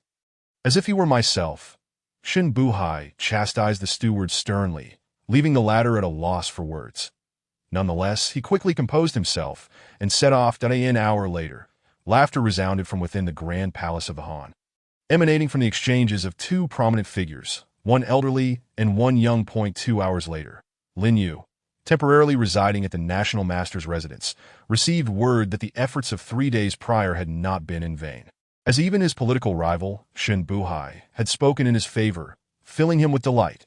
Come forth, let all guards enter and partake in the festivities. Today, I, the National Master, wish to express my gratitude for their unwavering protection day and night, and to celebrate the forthcoming, rightful entry of Confucianism and Taoism into the Han. Furthermore, prepare a cart filled with fine wine, as I shall personally deliver it to Xinjiang, inviting Han Fizi to enjoy a grand feast. Were it not for his sincere assistance, I would not have achieved my current success. I in high spirits. Lin Yu dispatched the steward left by Han Fizi while instructing others to prepare for an extravagant banquet. Simultaneously, he ordered his aides to present a generous gift of 500 gold pieces to the eunuch Huang Gonggong, stating, "This token of goodwill is but a humble gesture. I hope you will accept it." Huang Gonggong was taken aback by Lin Yu's warm generosity, in contrast to others who might lounge about awaiting offerings. He was acutely aware of Lin Yu's elevated status following recent events and dared not act with such impudence. Instead, he promptly rose from the carpet, welcoming Lin Yu with both hands. "Master Li, you are too kind that I, a mere nameless eunuch, serve only to carry out the emperor's will. How could I allow you to go to such lengths?" He continued, "Let us do this. I cannot accept it entirely, nor would I dare to decline. That I shall accept half as a sign of your regard for this unrooted individual. The other half, should the opportunity arise in the future to serve you, may be given then." Huang Gonggong beamed with a broad smile, pausing briefly before shifting his approach to further ingratiate himself with Lin Yu. He casually mentioned, as for Chancellor Shen. Lin Yu could easily discern the implications of Huang Gonggong's words, recognizing that he was merely trying to curry favor. However, he chose not to expose this, instead offering a gentle reminder.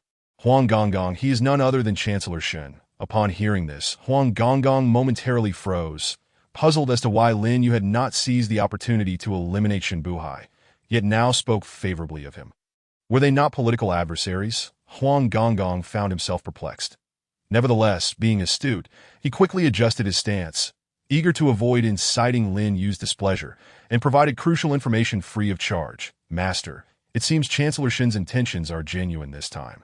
He is not retreating to advance, but is sincerely recommending you to oversee a portion of authority before His Majesty, that he claims that you are far superior in managing local governance and addressing banditry.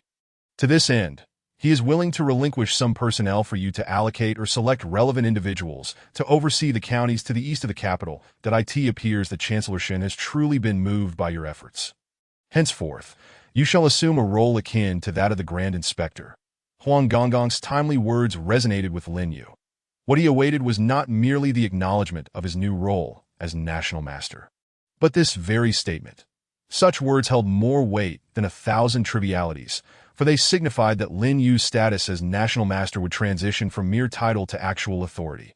Although he would not replace Shin Buhai as Chancellor, the power associated with being one of the three dukes, the Grand Inspector, was still substantial. With this authority, he could freely propagate Confucianism and Taoism, inviting scholars of the philosophy to cultivate, reflect, and elevate together. The revival of Confucianism and Taoism was now within reach. "Bring forth the carriage. I shall personally escort Huang Gonggong on his journey. Safe travels, and do visit often when you have the time. I look forward to further exchanges with you in the future." After the conversation concluded, Lin Yu solemnly bid farewell to the eunuch Huang, maintaining a smile on his face that only seemed to grow. After all, this particular eunuch was not an ordinary figure.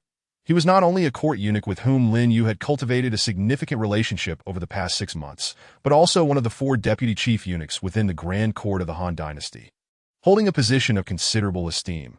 Aside from Emperor Han Zhao and the consorts of the harem, as well as the chief eunuch, he ranked second among the highest echelons of authority. The current chief eunuch, in name, oversaw all affairs within the palace. Yet due to his advanced age, nearly 90, and his declining faculties, he had long been relegated to the role of a mere auspicious figure, incapable of managing affairs. His position was perpetually susceptible to replacement. Speaking of replacements, the next chief eunuch would undoubtedly be one of the 4 deputy chief eunuchs whom Emperor Han Zhao trusted the most, each wielding a portion of power and possessing connections to influential nobles with insider information. For instance, Shen Buhai was backed by a eunuch surnamed Shen, while 2 others, surnamed Chun and Wang, also had ties to the upper echelons of the Han court. Lin Yu was keen on fostering a good relationship with eunuch Wang, collaborating for mutual benefit. Master Guosher, please, you are too kind. I, Huang, am merely a deputy chief eunuch. There is no need for such formality. Please return to I understand my place. Eunuch Wang was profoundly moved by Lin Yu's gesture, nearly brought to tears, and promptly departed for the palace. Once he was a distance away, Lin Yu turned back to his study, contemplating how best to wield the power of his position as imperial censor. He needed to establish a foothold for the Confucian Dao in the counties east of the capital, ensuring stability, while also achieving tangible results that would garner the respect of Emperor Han Zhao, the officials, and the common people. In that moment, he unknowingly began to adopt the perspective of a rising figure, aligning with the new identity of a master that Ziyu had bestowed upon him a year prior. It was then that the long-awaited notification from the system appeared. Ding, new task 2, task completion count 2 total, 56 individuals, reward 1. Directly grants the host 560 Dao spreading points. Current Dao spreading points, 710.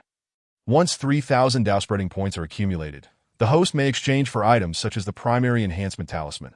Due to the host's unique identity, each exchange must reserve 500 Dao spreading points, with each exchange consuming 3,000 points. Thus, it appears that I am still lacking to make an exchange. Lin Yu mused. With 500 reserved and 3,000 required for each exchange, the cost is indeed quite steep. Therefore, he resolved to make the most of his current authority. Beginning in the counties east of Yangzhai, I wonder what my junior sister has managed to exchange for regarding the primary enhancement talisman. It has been several days. Surely, she must have news by now. Lin Yu's eyes narrowed in delight at the Dao spreading points bestowed by the system, his thoughts wandering as he began to eagerly anticipate the arrival of the Confucian Dao community. Meanwhile, days later, the 6 nations received intelligence regarding the shifts in the upper echelons of the Han dynasty, with the attitudes of the 6 great national masters varying, yet all expressing disdain in their eyes. Aside from their own interests, only Lin Yu, who had caused the upheaval a year prior, was worthy of their attention. Other names like Li Si and Li Wu were deemed insignificant.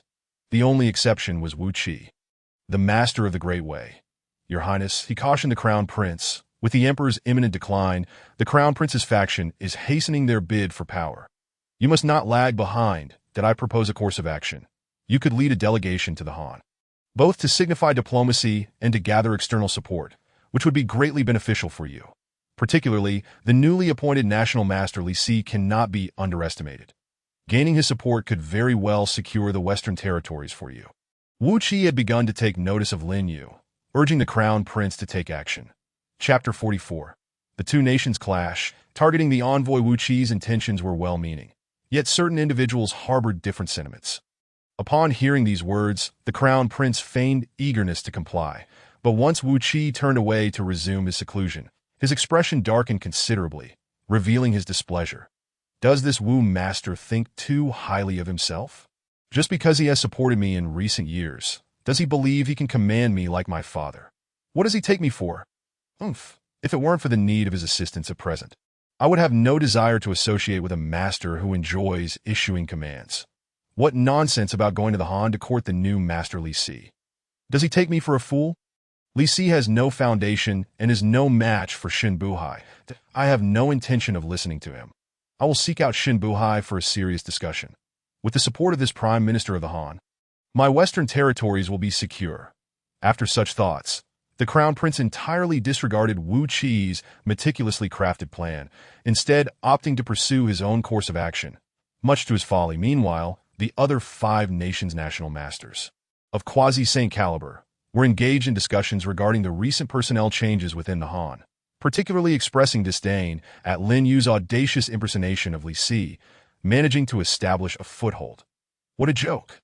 A mere nobody, an acolyte of the Confucian Tao, has managed to gain the recommendation of Han Fizi and secure the position of national master, even provoking Xin Buhai to the point of bloodshed. Ha ha! How amusing! Who would have thought that the Han, once one of the 3 great powers that separated from the Jin, would now find itself in such a state? Our yin is not even a fraction of their strength. Yet, under my guidance, our yin grows increasingly powerful, while the Han languishes. Since Emperor Han Zhao proves to be so foolish, let us await the gradual decline of the Han that at that time, my yin, along with my forces, can divide the Han territories with the Zhao and Wei. The more they valued a worthless individual, the more advantageous it would be for me. In the yin, the national master Li, having returned from participating in the division of Kangwu Mountain, was met with news of the Han's affairs, prompting him to break into a wide grin in the eyes of this unparalleled general, who embodied both martial and scholarly prowess. It appeared that no matter Lin Yu's actions or abilities, one thing remained unchanged. Lin Yu, as Li Si, was utterly lacking in cultivation, that a mere waste, not even reaching the realm of Xianxian, was hardly worthy of his attention. Instead, with the acquisition of Kangwu Mountain, standing at 1800 zhang high, brimming with abundant spiritual energy, it was a coveted treasure for every practitioner.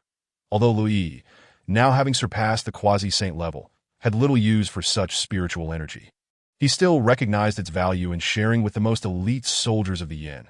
However, he remained fixated on the rarity of spiritual stones. Since ancient times, the Sanyang continent had endured numerous mysterious and terrifying wars, leading to devastation and the loss of many legacies, including records of spiritual stone deposits. Despite the emergence of numerous talents in the subsequent generations, aside from the early founders like Laozi and Confucius, few have managed to break through the quasi-saint level since. Even those who might stumble upon a breakthrough often find themselves stagnating at a certain level for the entirety of their lives. The reason? Simple. Once quasi-saint masters, including the 7 current national masters, surpass the quasi-saint threshold, they find it exceedingly difficult to absorb spiritual energy for continued cultivation, and the spiritual stones they require are exceedingly rare. Thus, they feign warfare among the nations, ostensibly to expand territory and seize population, when in reality, they seek spiritual stones throughout the continent, willing to sacrifice thousands, tens of thousands, or even millions of lives for it. Emperor Han Zhao dares to trust a nameless youth? Haha, it seems that he is not as competent as one might think. Sooner or later, he will lead his nation to ruin, becoming a mere territory of my Chu.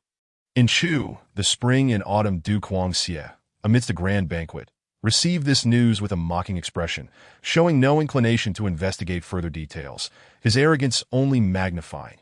Han Fizi has actually allowed an adversary's disciple to ascend? How curious!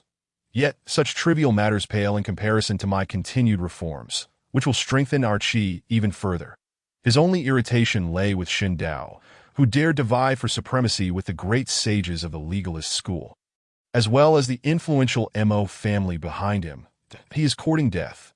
In Qi, Guanzhong returned to the capital, seething not over Lin Yu's disguise, but rather harboring significant apprehension regarding Xin Dao, one of the 4 great sages of the legalist school. Simultaneously, the supreme emperor and national master of the Zhao, Zhao Wuling, and the national master of Qin, Xiangyang, learned of the events in the Han, revealing varied expressions. How has the Han fallen so low? It seems they have no hope left. The Confucian Tao cannot be welcomed into the home. Zhao Wuling, with a military background, naturally held no fondness for any school outside of martialism, particularly distrustful of the pacifist teachings of Confucius. Han Fizi is no ordinary figure. He seems rather invested in a Confucian disciple. Moreover, this youth has even managed to provoke Xin Buhai into a fit of rage, which is truly remarkable. Summon forth and swiftly dispatch the most elite scouts from our esteemed nation to the Great Han to ascertain that Li Si poses no threat. Unlike other national advisors, Shan Yang, rightly regarded as the second most illustrious figure among the four eminent sages of legalism, has surprisingly taken an interest in Lin Yu. A month later, within the Great Han, the relationships among Emperor Zhao of Han, Prime Minister Xin Buhai, and the new national advisor Lin Yu have grown significantly more harmonious, enabling them to collaboratively deliberate on matters of state. That on this day, the commander of the city of Yangzhai reports that the entourage of the Great Wei's crown prince has arrived. Yet their demeanor is exceedingly arrogant, insisting that the gates of the Great Han are insufficiently grand, thus impeding their passage. They demand that Emperor Zhao of Han promptly send envoys to dismantle and reconstruct the gates. Upon hearing this, the ministers of the Great Han seethe with indignation. Lin Yu, recognizing an acquaintance in this matter, contemplates seizing the opportunity to accrue some merit. However, Prime Minister Xin Buhai, more irate than he, takes action first. While it is customary not to harm envoys during times of war, the Crown Prince of Great Wei's audacity necessitates the execution of his messenger, that we implore your majesty for your gracious consent. Chapter 45. The tempestuous Xin Buhai emerges. Dear Prime Minister Xin, temper your fury. There is no need to be incensed over such a trivial matter.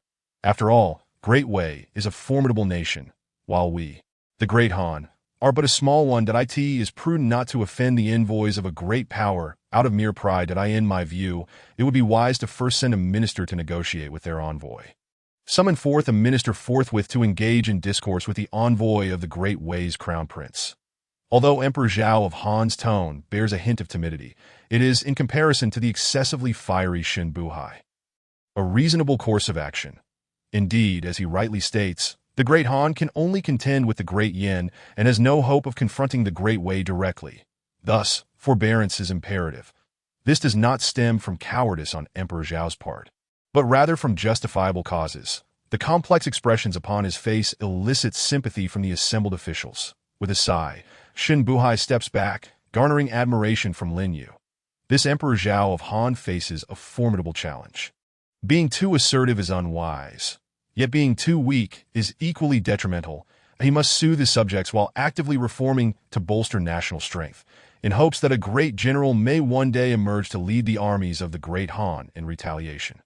However, he is likely unaware that the Great Han has perpetually remained the weakest among the 7 nations.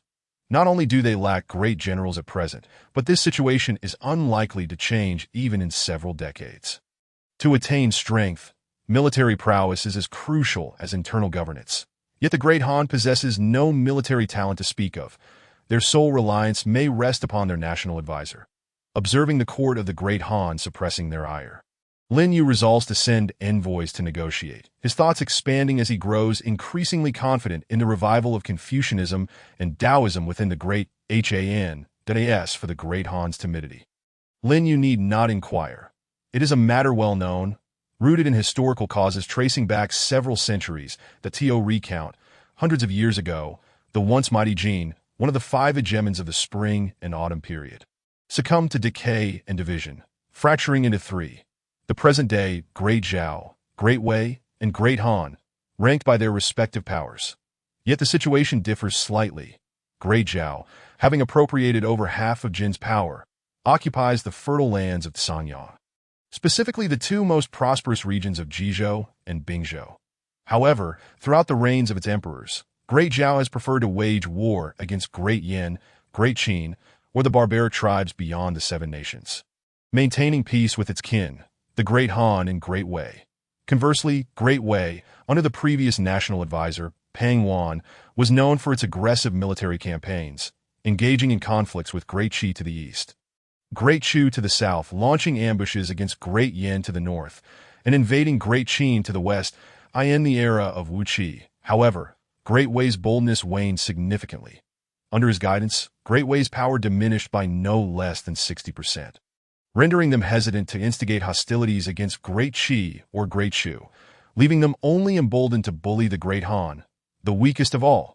Since Wu Qi ascended as national advisor 3 centuries ago, Great Wei has repeatedly invaded the Great Han, seizing 18 cities and inflicting significant casualties upon their military, a source of considerable pride for them. In contrast, despite the counsel of 2 legalist sages, Both Shinbuhai and the former national advisor Han Fizi have leaned toward internal reform, lacking expertise in external military strategy.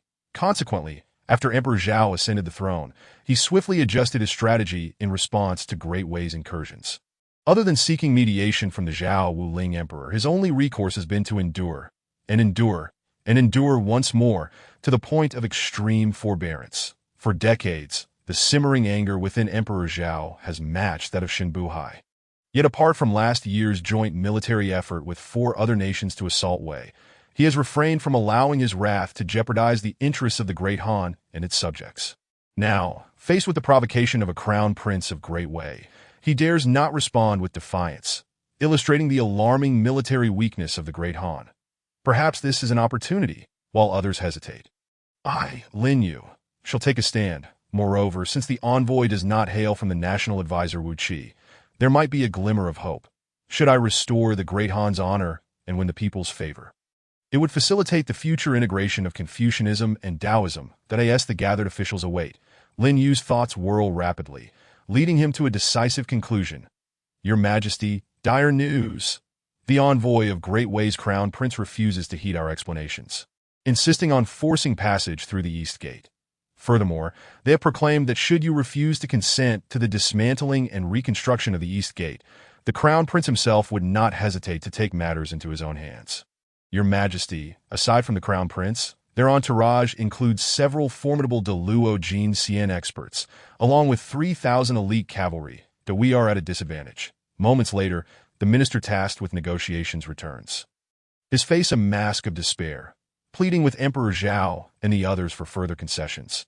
Yet before he can finish, a resounding explosion reverberates from the direction of the East Gate. This detonation bears no resemblance to the sound of mere firecrackers. It suggests that the Crown Prince of Great Wei, in his arrogance, has preemptively initiated an assault on the city. How dare they belittle me in such a manner, to insult the Great Han so brazenly? Alas, as Emperor Zhao rises in fury, an epiphany strikes him, compelling a deep sigh as he prepares to sit once more, resolved to endure to his utmost limit. However, the circumstances have drastically changed, just as he steels himself to remain patient. 2 high-ranking ministers rise in unison, fervently requesting permission to engage in battle. Your Majesty, Great Wei has crossed the line. We can no longer tolerate this, should it be inconvenient for you. Allow me, a foreigner, to address this matter, that I see, though lacking in talent, offer my Dacian late-stage prowess and my understanding of the myriad schools of thought to expel these insolent intruders. The first to step forward is none other than Lin Yu, who has long been devising a plan regarding the strengths and weaknesses of both factions. Just as he is about to take action, unexpectedly, a second enraged minister appears, astonishingly none other than Prime Minister Shinbuhai, who had barely reconciled with Lin Yu just a month prior. Your Majesty, you must concede this time. Throughout history, there have been arrogant envoys, but never has a nation's delegation dared to dismantle another's gates. Such despicable beings are intolerable. I shall confront them. Let us see how many Deluo they truly possess who can match my might. Shinbuhai's temperament has always been somewhat extreme, yet the provocation has triggered an explosive response, launching him forth with greater speed than Lin Yu. The sight stirs awe and delight among the onlookers, even garnering Lin Yu's respect for Shinbuhai. However, just as the crowd begins to follow, believing Shinbuhai's intervention will assuredly succeed, an unforeseen calamity unfolds. Your Majesty, grave news. Though the Prime Minister is valiant, he is beset by 4 Deluo Jin Xian and finds himself at a disadvantage. Chapter 46. A last-minute plea for help. Truly, it seems effective. What? The Prime Minister Shinbuhai, our second most formidable expert, cannot withstand the envoy of the Great Wei's Crown Prince, if this is indeed the case. What recourse is left? Must we summon the reclusive former national advisor? All of the high-ranking officials of the Great Han, including Emperor Zhao, are left in shock, unable to believe their ears that it is understood that even if the Crown Prince of Great Wei possesses great prowess, he is not the foremost expert of Great Wei. Wu Qi surpasses him. While he may command a few Deluo Jin Xian, they are likely mere early or mid-stage practitioners and cannot possibly rival the complete mastery of Shinbuhai. What, then, can be the explanation for this? Summon the Imperial Guards and cavalry at once. Fetch Master Han Fizi from Xinjiang. Additionally, prepare all military officers within Yangzhai. Such humiliation cannot be tolerated. I must personally assess whether Prime Minister Shun has sustained injuries. Even if it costs me my life, I shall not permit the enemy to continue their arrogance at long last. Emperor Zhao, unable to endure this affront, erupts in fury, abandoning his strategy of forbearance and issuing two decisive commands. A roar of righteous indignation. Furthermore, this esteemed ruler of the Great Han, known as its wisest monarch, does not neglect other essential arrangements amid his wrath, that he directs the imperial guards to protect the civil officials, ensuring their safe withdrawal to avoid casualties from the enemy. Simultaneously, he seeks out one of the 4 chief eunuchs on duty today, Eunuch Huang, urging him to assist him in donning his armor without delay. Your Majesty, it is unthinkable, such a formidable adversary, and even Prime Minister Shin cannot withstand them. Even if he were to take action, it would merely be a plea from our family that if a resolute counterattack is necessary. I implore you to allow us to proceed. For the sake of the Great Han, and for your Majesty, we fear not sacrifice. The esteem in which Lord Huang is held by Emperor Zhao of Han, along with the favor he receives from Lin Yu, is truly remarkable at this moment. The other civil officials, military generals, eunuchs, and imperial guards are all rendered speechless by Emperor Zhao's words. Almost no one has managed to react, except for Lord Huang, who promptly intervenes and expresses his willingness to lead the charge for Emperor Zhao. Regardless of the veracity of his words, this attitude alone is enough to leave the others in awe. And it deeply moves Emperor Zhao. Just as Emperor Zhao is about to speak, Lin Yu approaches, not to claim credit, but merely to smile gently and reassure everyone. Your Majesty is wise, and it is a testament to your reign that loyal and valiant individuals like Lord Huang serve you, alongside numerous officials who are willing to fight to the death in defense of our state. This clearly shows that heaven favors the Great Han. Lin Yu's intelligence and emotional acumen far surpass the blunt and simplistic declarations of Lord Huang. With just this statement, he achieves the same effect without inciting dissatisfaction among the officials. Rather, it brings joy to their hearts. Subsequently, Lin Yu bursts into laughter and proposes an even better strategy, that for Prime Minister Shen. There is no need to summon Han Fizi or mobilize hundreds of thousands of troops that I, with my humble abilities, shall employ this silver-tongued persuasion to ensure that Prime Minister Shen suffers no losses. Without waiting for Emperor Zhao's approval, Lin Yu summons forth his magical powers, unleashing the full strength of a late-stage true immortal as he makes his way towards the East City Gate. Observing this, the gathered crowd can only admire him, with naught else to say. Yet, the thought that even Shinbuhai is under threat from the enemy casts a shadow over Emperor Zhao and his companions once more. Lord Huang, why are you in a daze? Quickly, accompany me. We must see to our 2 most valued ministers, who are risking everything for me. How can I remain idle? And the officials and generals must not slacken their efforts. This time, we either continue to endure humiliation and devastation, nearly losing our nation, or we confront the detestable forces of the Great Way and fight to determine our fate. The citizens of the Great Han are not without their valor. With these words from Emperor Zhao, none dare hesitate any longer. They follow him, hearts filled with a blend of fear and curiosity. In a short while, they do not witness the scene of Shinbuhai and Lin Yu both injured, but instead behold an unforgettable spectacle. At the East City Gate, Lin Yu proves true to his word. Aware of his relative weakness and the challenges of engaging the enemy, he nonetheless hastens to this place. The first sight that greets him is not anything else, but rather the situation previously reported by the scout. The second strongest of the Great Han, the fully realized true immortal Shinbuhai, is being driven back by 4 true immortals under the command of the Great Prince, including Wu Sheng.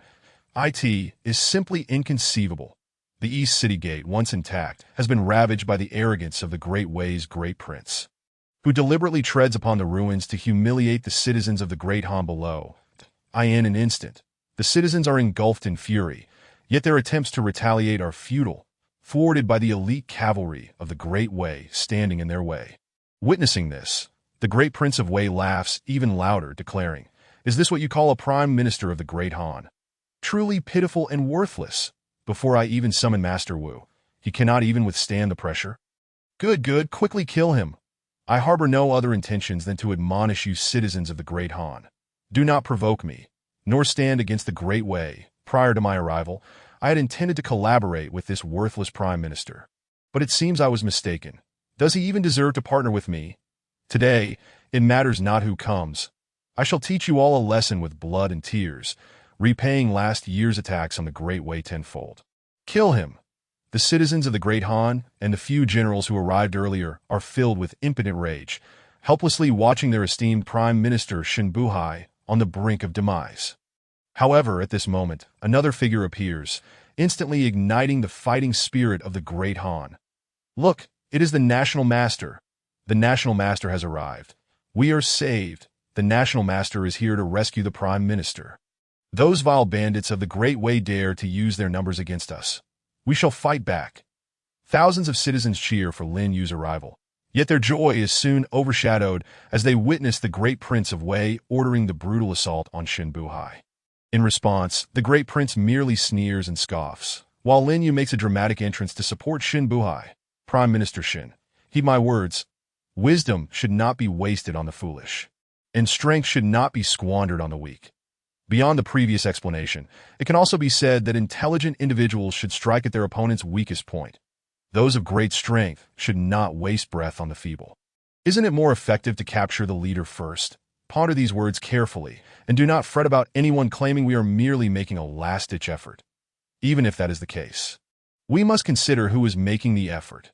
With these words, Lin Yu's insight resonates deeply with Shen Buhai, who, as the subject at hand, feels an unprecedented clarity blossoming within him. To strike at the weakest point through superior intelligence. To leverage strength by targeting the leader first. Isn't this akin to the stratagem of Wei's rescue of Zhao that led to Pang Wan's crushing defeat at the hands of Sun Bin? So that is it. I understand now why I have lingered near the peak of true immortal for nearly a century without advancing, that IT has been due to my overly conservative and antiquated mindset, far inferior to the fresh insights of this national master Li. Thus, the disadvantages stemming from my advanced age and frailty shall be completely transformed. You lesser beings, prepare to receive my challenge. Under Lin Yu's guidance. The already formidable Shen Buhai, previously hindered by his physical limitations, suddenly exudes a terrifying aura. This pressure is tenfold greater than when he faced the 4 enemies before. It elicits gasps of astonishment from both sides. First, he repels Wu Sheng and the others, leaving them flabbergasted. Then Shen Buhai stands renewed, as if a celestial being has descended, gazing down upon the world with an air of invincibility that restores the familiar dominance every citizen of the Great Han has come to know. The fervent cheers from thousands of citizens below resonate with tears of encouragement, while the Great Prince of Wei and his followers are left dumbfounded. What? This old man can still rejuvenate. This is terrible. The injuries he sustained earlier have been suppressed, and the advantage we held has been reversed. How can this be? This should not be possible. Even if this old man is a fully realized true immortal, he should not be able to retaliate after experiencing such a significant decline in power due to age. This has to be an illusion. Just a second ago, the Great Prince of Wei was elated. But now he cannot accept such a jarring turn of events. His mouth continues to argue, attempting to restore his subordinate's confidence. Yet his legs betray him, trembling uncontrollably. Observers can see that this proud Great Prince is finally beginning to show signs of fear. It is indeed our Prime Minister Shen who is impressive, and our National Master Li who is extraordinary, managing to triumph against the odds, to stand against many with few, that we ought to rally behind them. With such a Prime Minister and National Master in the Great Han, how can we fear failure? How can we worry about the retreat of our foes? I hereby declare that all citizens of the Great Han may henceforth join the ranks of the Prime Minister or the National Master, to learn and progress daily. Since the Great Wei despises our Great Han for possessing 3 great masters while also accommodating diverse philosophies, I shall announce another decree. From this day forth, any school of thought may freely enter the Great Han, provided they adhere to the law, with no restrictions whatsoever. As the crowd rejoices over Lin Yu's powerful rhetoric awakening Shen Buhai's true potential, an unexpected figure emerges, the Great Han's Emperor Zhao, who should have remained in the shadows. Hearing these words, the citizens erupt with even greater excitement, while Lord Huang, the officials, the generals, and the 30,000 soldiers who have just arrived all unleash a united roar like never before. Long live your majesty. Long live the prime minister. Long live the national master. Long live the great Han. Repel the great way, annihilate the great way, turn the tide, and elevate our nation's prestige in this moment. A significant portion of Yangtze is ablaze with fervor. The 30,000 soldiers and thousands of citizens unite closely, although individually they may lack the prowess of the great prince's retinue. Together their might resonates like thunder. Even the early-stage true immortal Wu Sheng is nearly knocked off balance by this spectacle. Hastily urging the great Prince of Wei, "Your Highness, this situation arose from our own arrogance. Now that it has escalated to this extent, we cannot afford to continue with our folly. Please, think of a way to quell their fury. I hope you still remember that before leaving, the National Master once cautioned us that although we suffered a devastating defeat to the 5 nations in our campaign against Wei a year ago, we must not act impulsively. This time, you are not here to wreak havoc or annihilate the Great Han. Rather, you represent the Great Wei and the National Master in fostering cooperation with the Great Han. You should be well aware that among the so-called 5 enemy nations, reconciliation with the Great Han is still possible, while the others are more precarious, that if we falter at this first step, we might find Wu Sheng's words to be timely. However, upon hearing this, the Crown Prince of Great Wei did not heed his advice and instead escalated his fervor. His voice sharpened as he exclaimed, "Impossible! Absolutely impossible! This is certainly their own demise, not a mistake made by this Crown Prince. How dare you speak in their defense? Utter nonsense! Rally our forces and launch a vigorous attack, regardless of how many Shinbuhai come. Today they shall pay the price. Talk of cooperation is mere illusion. Annihilating the Great Han will ensure no one dares to belittle our Great Wei." The Crown Prince of Great Wei was resolute in preserving his dignity. Willing to risk a forceful assault and even offend Wu Qi without hesitation, at that moment, Wu Sheng found himself in a predicament. Firstly, he was caught in a dual identity, being both a trusted aide to the Crown Prince of Great Wei and a distant relative of the National Master, Wu Qi, forcing him to consider more factors. Secondly, Shinbuhai's power was currently limited, and with the 4 of them having little opportunity, how could they dare to seek their doom now that Shinbuhai's strength had been restored? Most unsettling for Wu Sheng, however, was the new National Master of the Great Han, Li Si, who, despite only possessing late-stage true immortal cultivation, had the uncanny ability to bolster Shinbuhai's confidence through mere rhetoric. Such tactics were not only unfamiliar to him, but would likely leave even Wu Qi astounded by their prowess. Wu Sheng still wished to persuade the 3 formidable early-stage De Luo Golden Immortals and the 3,000 elite cavalry under the Crown Prince's command. Yet they disregarded his counsel and charged forth. A fierce battle was imminent. "Kill, kill! Annihilate everyone in Yangtze!" The Crown Prince of Great Wei shouted almost frantically. Meanwhile, Lin Yu was preparing himself, and the system's prompt appeared once again, rewarding him with 10,000 transmission points. Ding. New task 2, completed 3 times, totaling 208 people. Reward, 2,080 transmission points granted directly to the host. Ding. New task 2, completed 4 times, totaling 1 person, as the individual influenced by the host's new interpretation was Shinbuhai. He was rewarded with an additional 10,000 transmission points. The host's current transmission points, 12790, meeting the conditions to exchange for basic enhancement talismans, basic attack talismans, basic defense talismans, and basic speed talismans. Chapter 48. The Battle of De Luo. Oh dear. Has the system transformed from Huang Shuren into a benevolent benefactor? The rewards this time are truly substantial. Lin Yu was astonished by the system's timely notifications. At last, it was not as miserly as before, issuing 2 rounds of rewards at once. And judging by its explanation, there seemed to be deeper intricacies at play. Lin Yu paused his focus on the external world, delving into his inner thoughts. The reward of 208 individuals from the 3rd task was likely the result of my assistance to Shinbuhai earlier, where I inadvertently captivated the crowd with my Confucian aura. It truly is no easy feat. A mere moment of inspiration can yield hundreds of followers. Although they may not join the Confucian path immediately, they are promising prospects for future expansion. With this in mind, Lin Yu began formulating plans to recruit new disciples into the Confucian path. But given the impending battle, he refrained from distractions and continued to observe the reward for the fourth task. 10,000 transmission points? Shinbuhai, TSK. It seems I've profited immensely.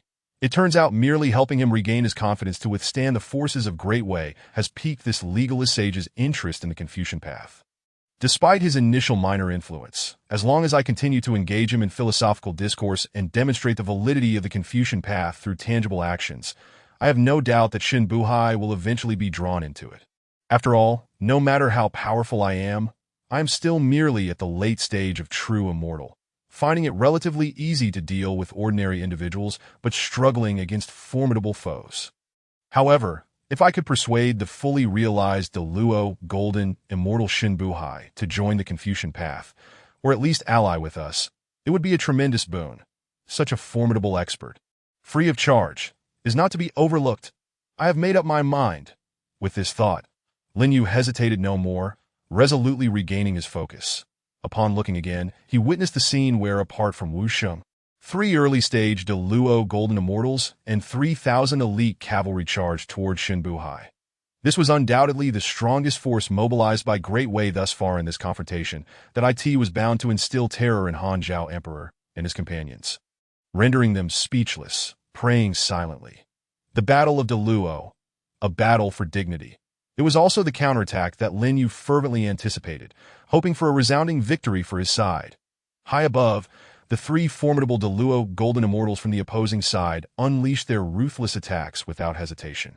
Brandishing weapons, swords, sabers, and spears, charging towards Yangzhai City. Their momentum was akin to a tempest, their advance like an army of 1,000,000. And oh wonder these elite forces were trained personally by the sage of warfare. Wu Qi.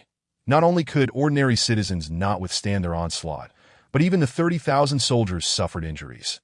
Even Han Zhao Emperor and his entourage, positioned 1,000 zhang away, were not spared from the approaching storm, which threatened to endanger the monarch. Suddenly, Shinbuhai single-handedly intercepted the entire storm from the opposing side, and when no one expected, he unleashed a terrifying counterattack that left both sides astonished. How dare the petty minions of Great Wei come to their demise? How dare they violate the agreement among the 7 nations and launch a surprise attack on our illustrious monarch of the Great Han? Simply courting death. Today, I shall let you witness what a true Deluo Golden Immortal is, and the vast chasm that separates the great from the small. With a thunderous roar, Shinbuhai unleashed one of the 7 arts of Shensi, the technique of the 4 Cs, as he bellowed. The storm that had originally aimed to ambush Han Zhao Emperor was forcefully drawn back. Indeed, Lin Yu rubbed his eyes thrice, confirming he had not misseen. Shinbuhai was no longer the usual legalist scholar engaging in debates or scolding others. He had truly summoned the might of a legalist sage that he opened his mouth, reciting a famous passage from the Shensi, generating a bizarre suction force that instantaneously absorbed the entire storm from his 3 adversaries, leaving them momentarily stunned. In the next moment, Shinbuhai extended his left hand, forming an enigmatic gesture, seemingly gathering a formidable move, while his right hand clawed toward the void, with the invocation of the technique of the 4 Cs. The 3 adversaries who had surrounded him, originally poised for battle, exhibited no reaction at all. Each was suddenly affixed with a red talisman on their back. The talisman emitted a faint red glow, forcefully and irresistibly drawing them toward Shinbuhai. It appeared that this so-called technique of the 4 Cs was akin to a spell that could lure opponents in, rendering them helpless and leading to their swift demise. This revelation astonished both allies and foes, leaving Lin Yu exhilarated. He had initially thought the so-called Battle of Deluo would resemble ordinary brawls, requiring back-and-forth exchanges to determine a victor. Now it seemed he had been mistaken. Such confrontations among Deluo were resolved in an instant, with no room for doubt.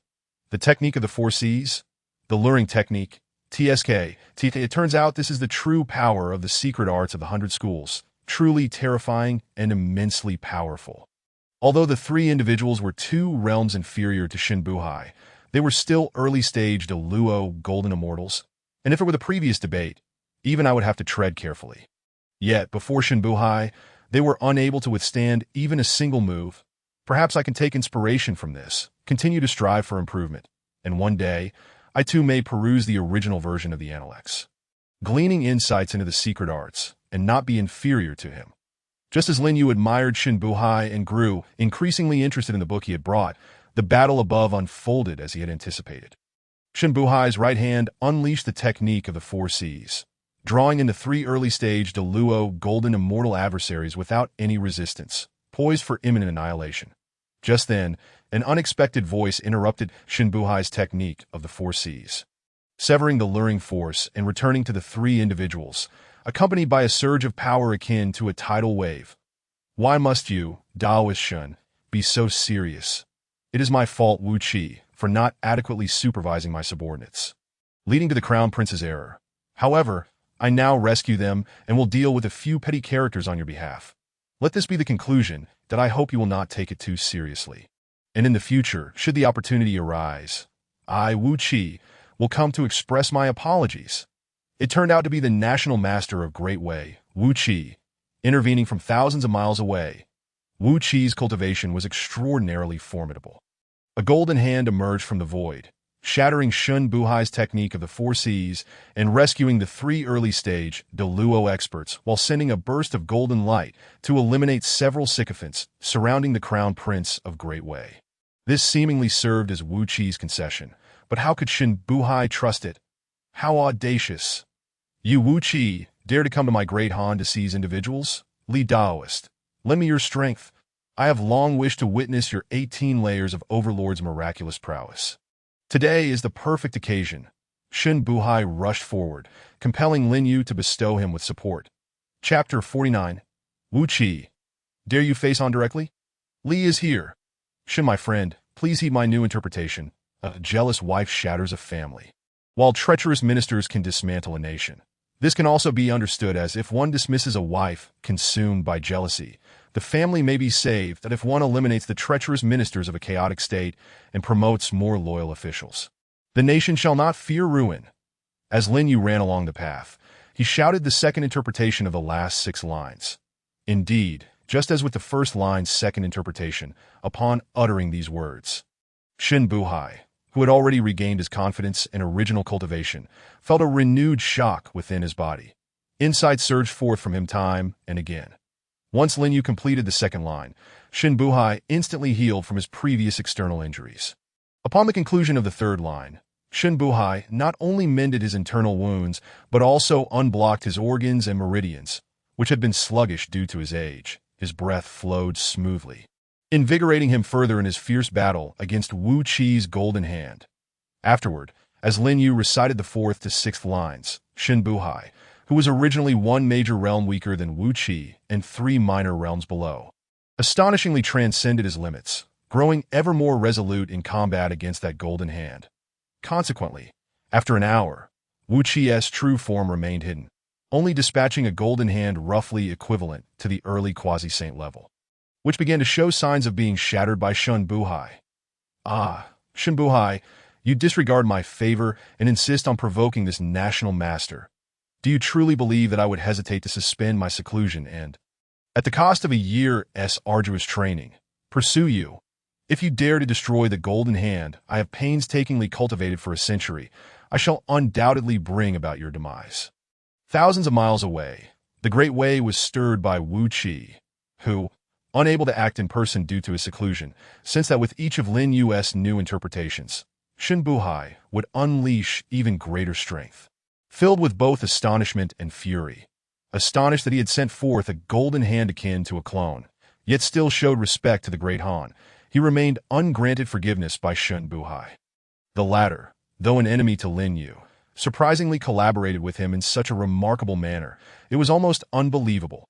Where indeed did this Lin Yu acquire such a formidable auxiliary art, one surpassing secret techniques? Yet his anger was directed at 2 targets. First, his discontent with the Great Wei's eldest prince, who obstinately refused to comply, despite following protocols, yielding no unexpected outcomes, only rewards. This fool persisted in his disobedience. If this folly results in the destruction of his golden hand, or worse, harm to his true body, he would not be spared. Secondly, his ire grew as the Great Wei's situation worsened a year prior. Beset by 5 nations against Wei, it appeared dire. Yet due to mutual suspicion among the five nations and his intervention, it had passed relatively peacefully. But now, a new national master, Li Si, had emerged. Where did this Li Si come from? Merely a late-stage true immortal. Yet with a few words, he persuaded Xin Buhai to ally against him. Were the true immortals of this era truly so audacious? You continue to remain outside, that I cannot bear to witness the prince's foolish maneuvers any longer. Once my primordial spirit emerges, I shall empower the golden hand to repel that reckless Xin Buhai. In return, that I refuse to believe that with my spirit's enhancement, this waste, stuck at the pinnacle of the Luo golden immortal for years, along with the Li Si I cannot even be bothered to glance at, could defeat me. Wu Qi, a sage of military strategy, was originally a man of profound cunning, not easily provoked into irrational actions. Yet, who could blame him when the prince displayed such talent? Who could ignore Xin Buhai's resurgence? And who could overlook the overwhelming power of Lin Yu's rhetoric and new interpretations that even a quasi-saint like him could not remain composed? With the command issued, in the next moment, Wu Qi's corporeal form remained, continuing in meditation and rigorous training, while his primordial spirit channeled universal spells. Without any visible exertion of power, it trembled a few times, crossing the vast distance of tens of thousands of miles between the Great Wei's capital and the Great Han's capital, Yangzhai, heading towards Xin Buhai, and Lin Yu with divine force and celestial might. A single punch could shatter the heavens, a palm could support the earth. There was an overwhelming sensation as if a deity had returned, obscuring the sun. In an instant, from the Great Wei's capital to the western borders, a darkness enveloped the land spanning 18,000 miles, instilling fear akin to the end of days. Merely hours later, Wu Qi's primordial spirit reached the vicinity, merging with his golden hand. As the primordial spirit united, it became an unparalleled force. That Li, my friend, quickly assist me once more. I must break through amidst this chaos. Otherwise, both of us shall fall victim to Wu Qi. In this life-and-death moment, Xin Buhai held nothing back and truly regarded Lin Yu as a brother, simultaneously explaining and seeking assistance, while he pushed his power to its limits. Seeing this, Lin Yu did not hesitate and resolutely delivered the second new interpretation of Xin Buhai's seventh maxim. A sovereign must possess clear laws and righteous governance. The monarch and ministers must be of one mind, with laws prioritized and morals closely following, leading by example with no exceptions. Thus, there shall be wise rulers, virtuous ministers, and capable generals that I in such a manner. The hearts of the people will be united, and the world shall be one. Lin Yu nearly roared these words, instantly providing Xin Buhai with tremendous encouragement, allowing him to accumulate insights after 7 realizations. Poised to achieve an elevation he had long been unable to attain. Buzz buzz, whoosh whoosh, the heavens and earth trembled, and humanity rejoiced at this moment. Xin Buhai radiated a brilliant red light, breaking through the heavens and temporarily severing Wu Qi's primordial spirit and golden hand as assault, signaling a breakthrough after years of stagnation. Reaching the early quasi-saint level, his strength soared to unprecedented heights, drawing the attention of various powerful figures who gathered to witness. Could this truly lead to a breakthrough? Infuriated, Wu Qi could no longer contain himself, recklessly charging forward. Should he strike? Even if Xin Buhai were to succeed in his breakthrough, he would find it difficult to withstand the attack, especially since he had yet to fully break through. Another assistance was imperative. Lin Yu, filled with anxiety, was about to exchange for a primary talisman to augment Xin Buhai when suddenly a voice resonated. Wu Qi, dare you confront Han? Wu Qi, do you dare to intercept my great Han as chancellor? Han shall not rest until we settle this. The seclusion of Han Fizi for a year came to an end. In the blink of an eye, a graceful youth, treading the void with stars in his eyes and surrounded by the laws of the legalists, appeared, leaving Lin Yu and the others astonished, while the observing dignitaries gasped in disbelief. This is impossible. This defies reason. How could Han Fizi achieve what we could not do to Li Si's assistance? Chapter 50, The Second Great Perfection. Hiss, hiss, hiss. Han Fizi, having secluded himself for merely a year, achieved a breakthrough to the pinnacle of quasi-saint due to Li Si's new interpretations. If this were true, he would become the second individual at the pinnacle of quasi-saint. How could we contend with him henceforth? In that moment, aside from the Great Han, the other 6 nations' national masters, as well as those not holding the title but surpassing the pinnacle of Deluo, Golden Immortal, were all left aghast. It is well known that beneath Deluo, all are insignificant, while those above Deluo are the true masters of the Sanyang continent. To become a prominent figure, the minimum standard is to reach the pinnacle of Deluo, Golden Immortal. Beyond that, advancing a minor realm becomes exponentially more challenging, akin to climbing to the heavens. Who does not desire to achieve the pinnacle of quasi-saint, becoming invincible across the world? Who does not wish to single-handedly challenge multiple quasi-saints? Standing tall among the masses, sustaining an entire nation, they all yearn for such glory, but alas, they lack the fortuity and luck, not to mention the hundreds of years ago, the era of the 100 schools of thought. How many quasi-saints at the pinnacle emerged, or if any surpassed that to reach the half-step Hunyuan, or even the Hunyuan level in recent centuries, whether among the legalists, militarists, Confucianists, Taoists, or even the lesser-known farmers? Physicians, Gongshu, and Sword Sect, those who achieved Deluo were as numerous as the fish in the river, yet those who could break through to quasi-saint status, though rare, were not unheard of. However, those who reached the early quasi-saint level and ultimately broke through to the pinnacle of quasi-saint were virtually non-existent. It can be said that aside from the Zhao Wuling Emperor, born in the spring and autumn period, nearly contemporaneous with Laozi and Confucius, who has persisted to this day as the only known individual at the pinnacle of quasi-saint, there has been no second. Yet now, the one deemed least worthy of caution, Han Fizi, has achieved this feat. How could this not instill dread in the hearts of all, leaving their expressions pale, especially in contrast to the legends? Emperor Zhao Wuling undertook exceedingly secretive and cruel actions in his quest to transcend to the pinnacle of quasi-sainthood, which ultimately led to the Zhao royal family becoming a solitary lineage, truly a tremendous price to pay. In stark contrast, Han Fizi harbors no such concerns. Firstly, Han Fizi dedicates himself entirely to the study of legalist philosophy, intending to serve future enlightened rulers. Thus, since his breakthrough to the late quasi-saint stage a century ago, he has remained unmarried. His life is unencumbered, free from the ties of wife and children, eliminating such worries. Secondly, Han Fizi's ascent to the pinnacle of quasi-sainthood was remarkably swift, accomplished in merely a year. Aided by Li Si, a formidable figure at the late true immortal stage, it is no wonder that others are filled with envy and jealousy. Observing this scene, the state master of Dian, Li, felt none of the scorn towards the Han he had a month prior. Instead, he was engulfed by an innate sense of fear and jealousy. How could the breakthrough to the pinnacle of quasi-sainthood be so effortlessly achieved?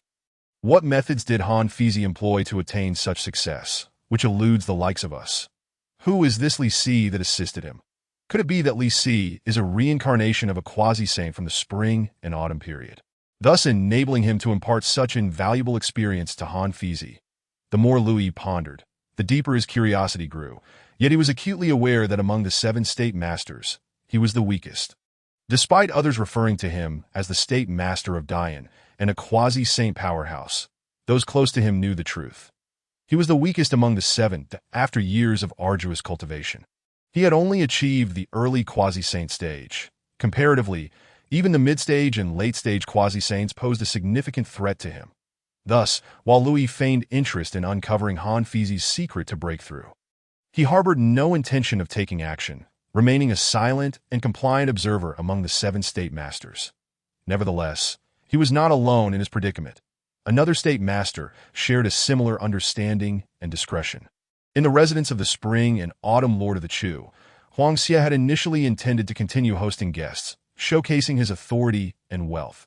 However, witnessing Lin Yu and Xin Buhai opposing Wu Qi in battle left him utterly astounded. Unable to reveal his true feelings in front of others, he seized the opportunity to dismiss his guests. Once alone, he could no longer conceal the panic and unease that threatened to surface before his trusted confidants. You all are the elite of our Chu, either descendants of officials from 3 generations or venerable families spanning centuries. What means do you possess to assist me? I do not seek to match their breakthroughs to the pinnacle of quasi-sainthood or late quasi-sainthood. I merely wish to realize my dream of achieving early quasi-sainthood that I end these years, relying on the alchemical skills of his associates, he had managed to maintain a facade of being an early quasi-saint. While it sounded impressive, the reality was increasingly hollow. Among the 7 state masters, the one who was truly the weakest and most incapable was he. Could none of you concoct a permanent elixir to liberate me from this charade? Huang Xie's words were not merely to burden his subordinates. Rather, they stemmed from years of laboring under the guise of an early quasi-saint with the cultivation of a grand luo golden immortal, which had become exceedingly exhausting. In the past, it may have seemed inconsequential, as long as he could intimidate external foes. Yet at this moment, witnessing Han Fizi's breakthrough to the pinnacle of quasi-sainthood and seeing Shen Buhai, once his equal, on the verge of his own breakthrough, left him feeling utterly discontented. Your Majesty, we have exerted our utmost efforts. Alas, your innate talent, aptitude, and potential. One of his confidants began, only to be silenced by Huang Xie's steely gaze, which seemed to threaten death. Your Majesty, I do have an idea, though I wonder if you would be amenable to it. It is said that hundreds of years ago, Confucius became the sage of Confucianism partly because he ventured to Yunming's. Previously, the traitor you engaged from the Confucian and Taoist realms, Gong Liangru, possessed a unique orb from Yunming's. Surely, if we were to return to Yunming's, we would uncover even greater treasures, perhaps truly enabling you to break through and secure your position as a quasi-saint. The second confidant to speak was notably astute. Upon hearing this, Huang Xie's previously ashen face brightened considerably, and he quickly adopted the familiar smile of a statesman from the Warring States period. With a grand gesture, he dispatched his subordinates to Dewey in search of the unfortunate Gong Liangru, who had yet to respond. What a remarkable individual Han Fizi is, truly a genius capable of synthesizing the thoughts of the 3 great sages of legalism into one cohesive whole. Zhong Yong would commend him. In Qi, Guanzhong found himself admiring an outsider for the first time, as he prepared to bend in an unprecedented bow. Others around him could only express their disdain and wariness. Chapter 51. Life is short in the eastern part of Xianyang City. Within a grand mansion constructed specifically for the current state master, Shangyang, he had just gathered numerous confidants to discuss the next steps for reform and enhancing the power of the Qin state. Yet now, he stood truly astonished by Han Fizi's breakthrough. His thoughts diverged from those of Li, Guanzhong, Huang Xie, and others. He felt nothing but animosity. Could the pinnacle of quasi-sainthood truly be so easily attained? What methods had Han Fizi employed to achieve a success that eluded the rest of them? Who was this Li Si that assisted him? Could it be that Li Si is a reincarnation of a quasi-saint from the spring and autumn period, thus capable of imparting knowledge to Han Fizi? Contemplating this, Shangyang shook his head. While he could believe Han Fizi was a reincarnation of a quasi-saint, he could not accept that Li Si was. The reason was simple. Han Fizi was undeniably one of the 4 great sages of legalism, already possessing the foundation of late quasi-sainthood. His breakthrough, while astonishing, was not wholly implausible. Yet Li Si was a different matter. Shangyang had discreetly activated his mid-stage quasi-saint spirit a month prior to investigate Li Si's circumstances, uncovering nothing of significance, that he merely regarded him as an exceptionally talented disciple of Confucianism and Taoism.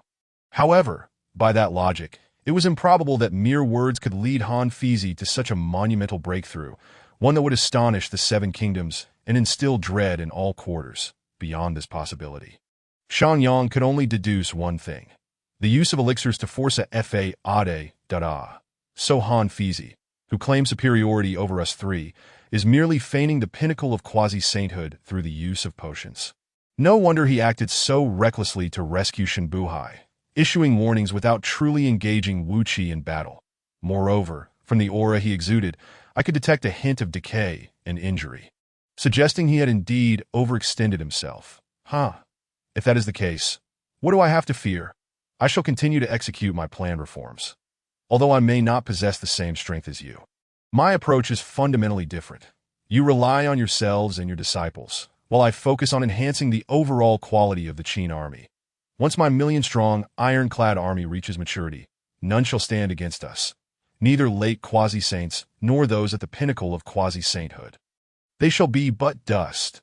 As he pondered further, convinced that Han Fizi's breakthrough was nothing more than a facade, Shangyang's spirits lifted, and he turned his attention back to his reforms.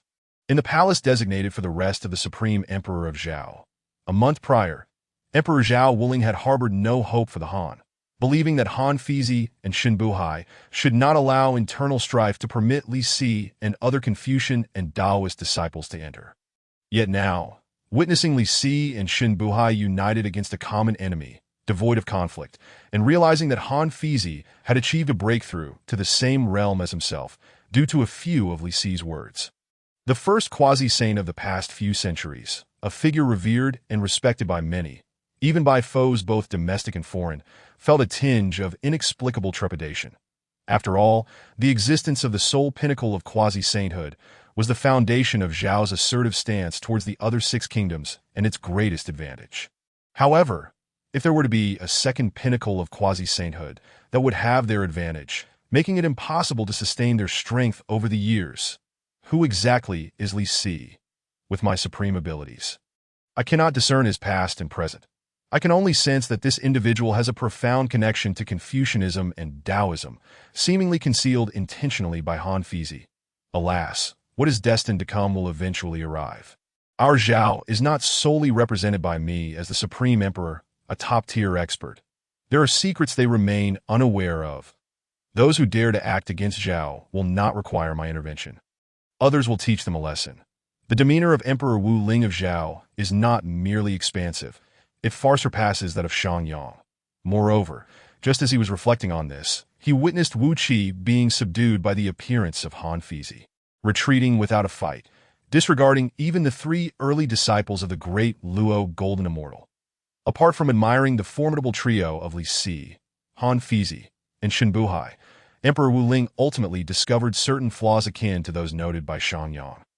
Han Fizi, it seems, presents himself as a quasi-saint at the pinnacle of completion, yet he has not truly broken through. To put it more precisely, Han Fizi has indeed made a breakthrough, but he achieved only half of it before the external turmoil interrupted him.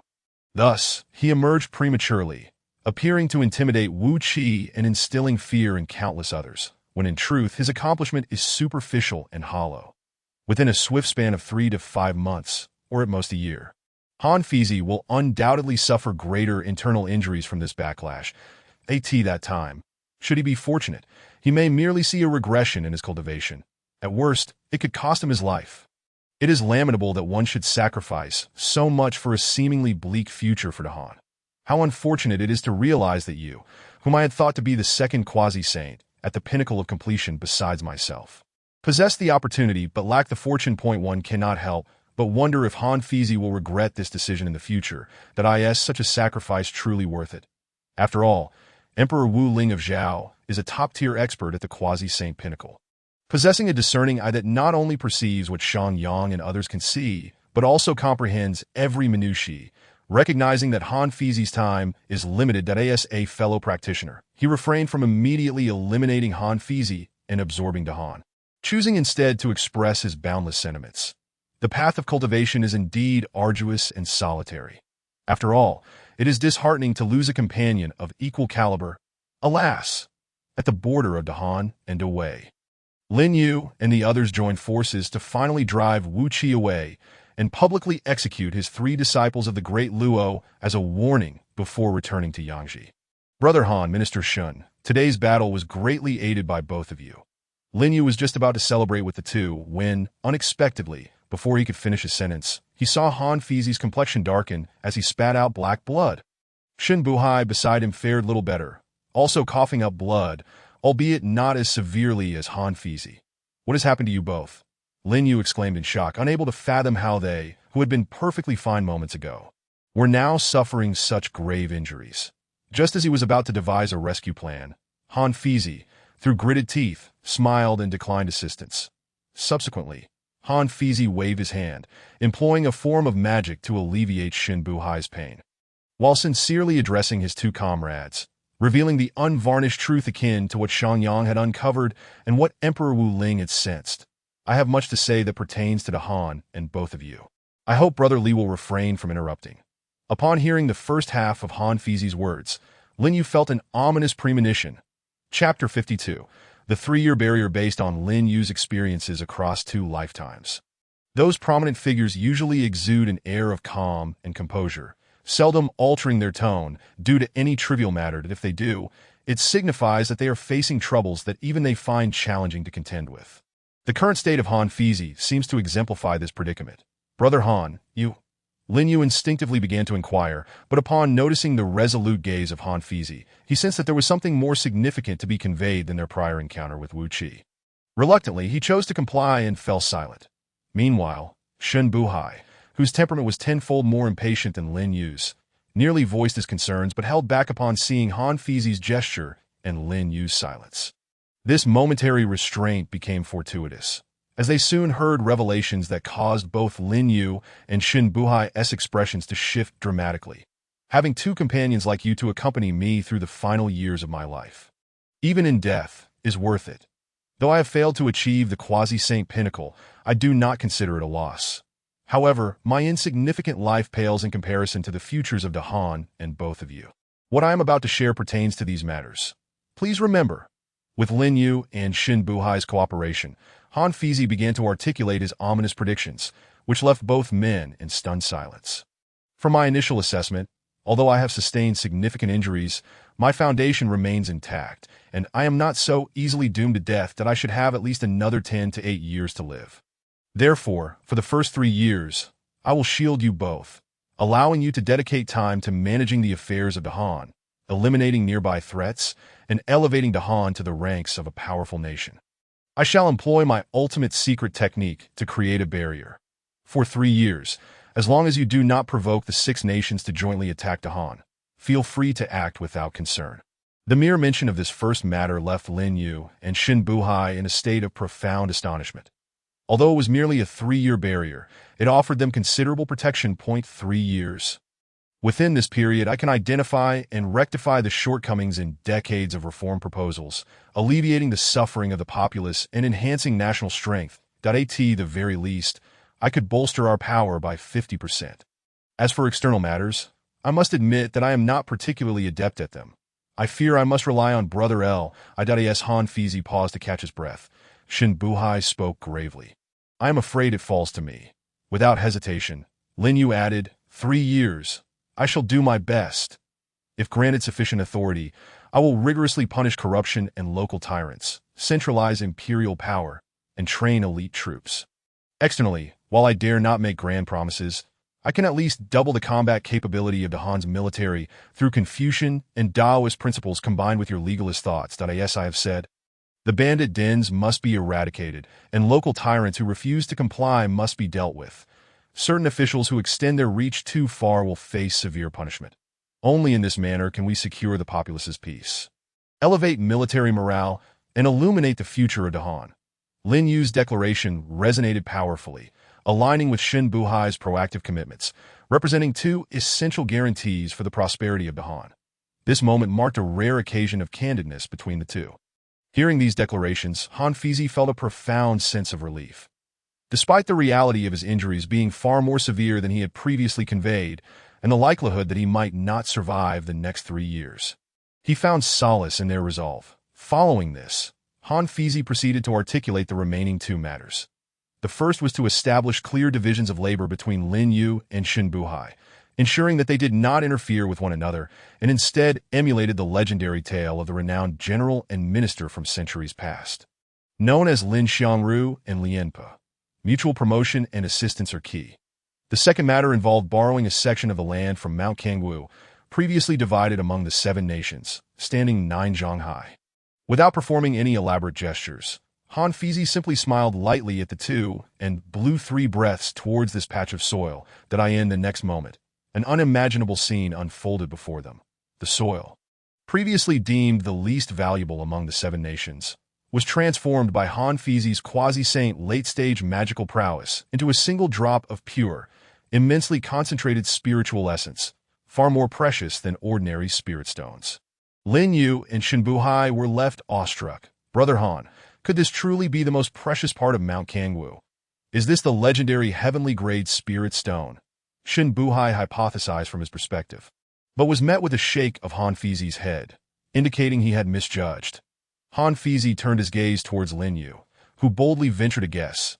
"To my mind, this does not resemble a heavenly-grade spirit stone. Rather, it appears to be the mountain soul of Kangwu Mountain.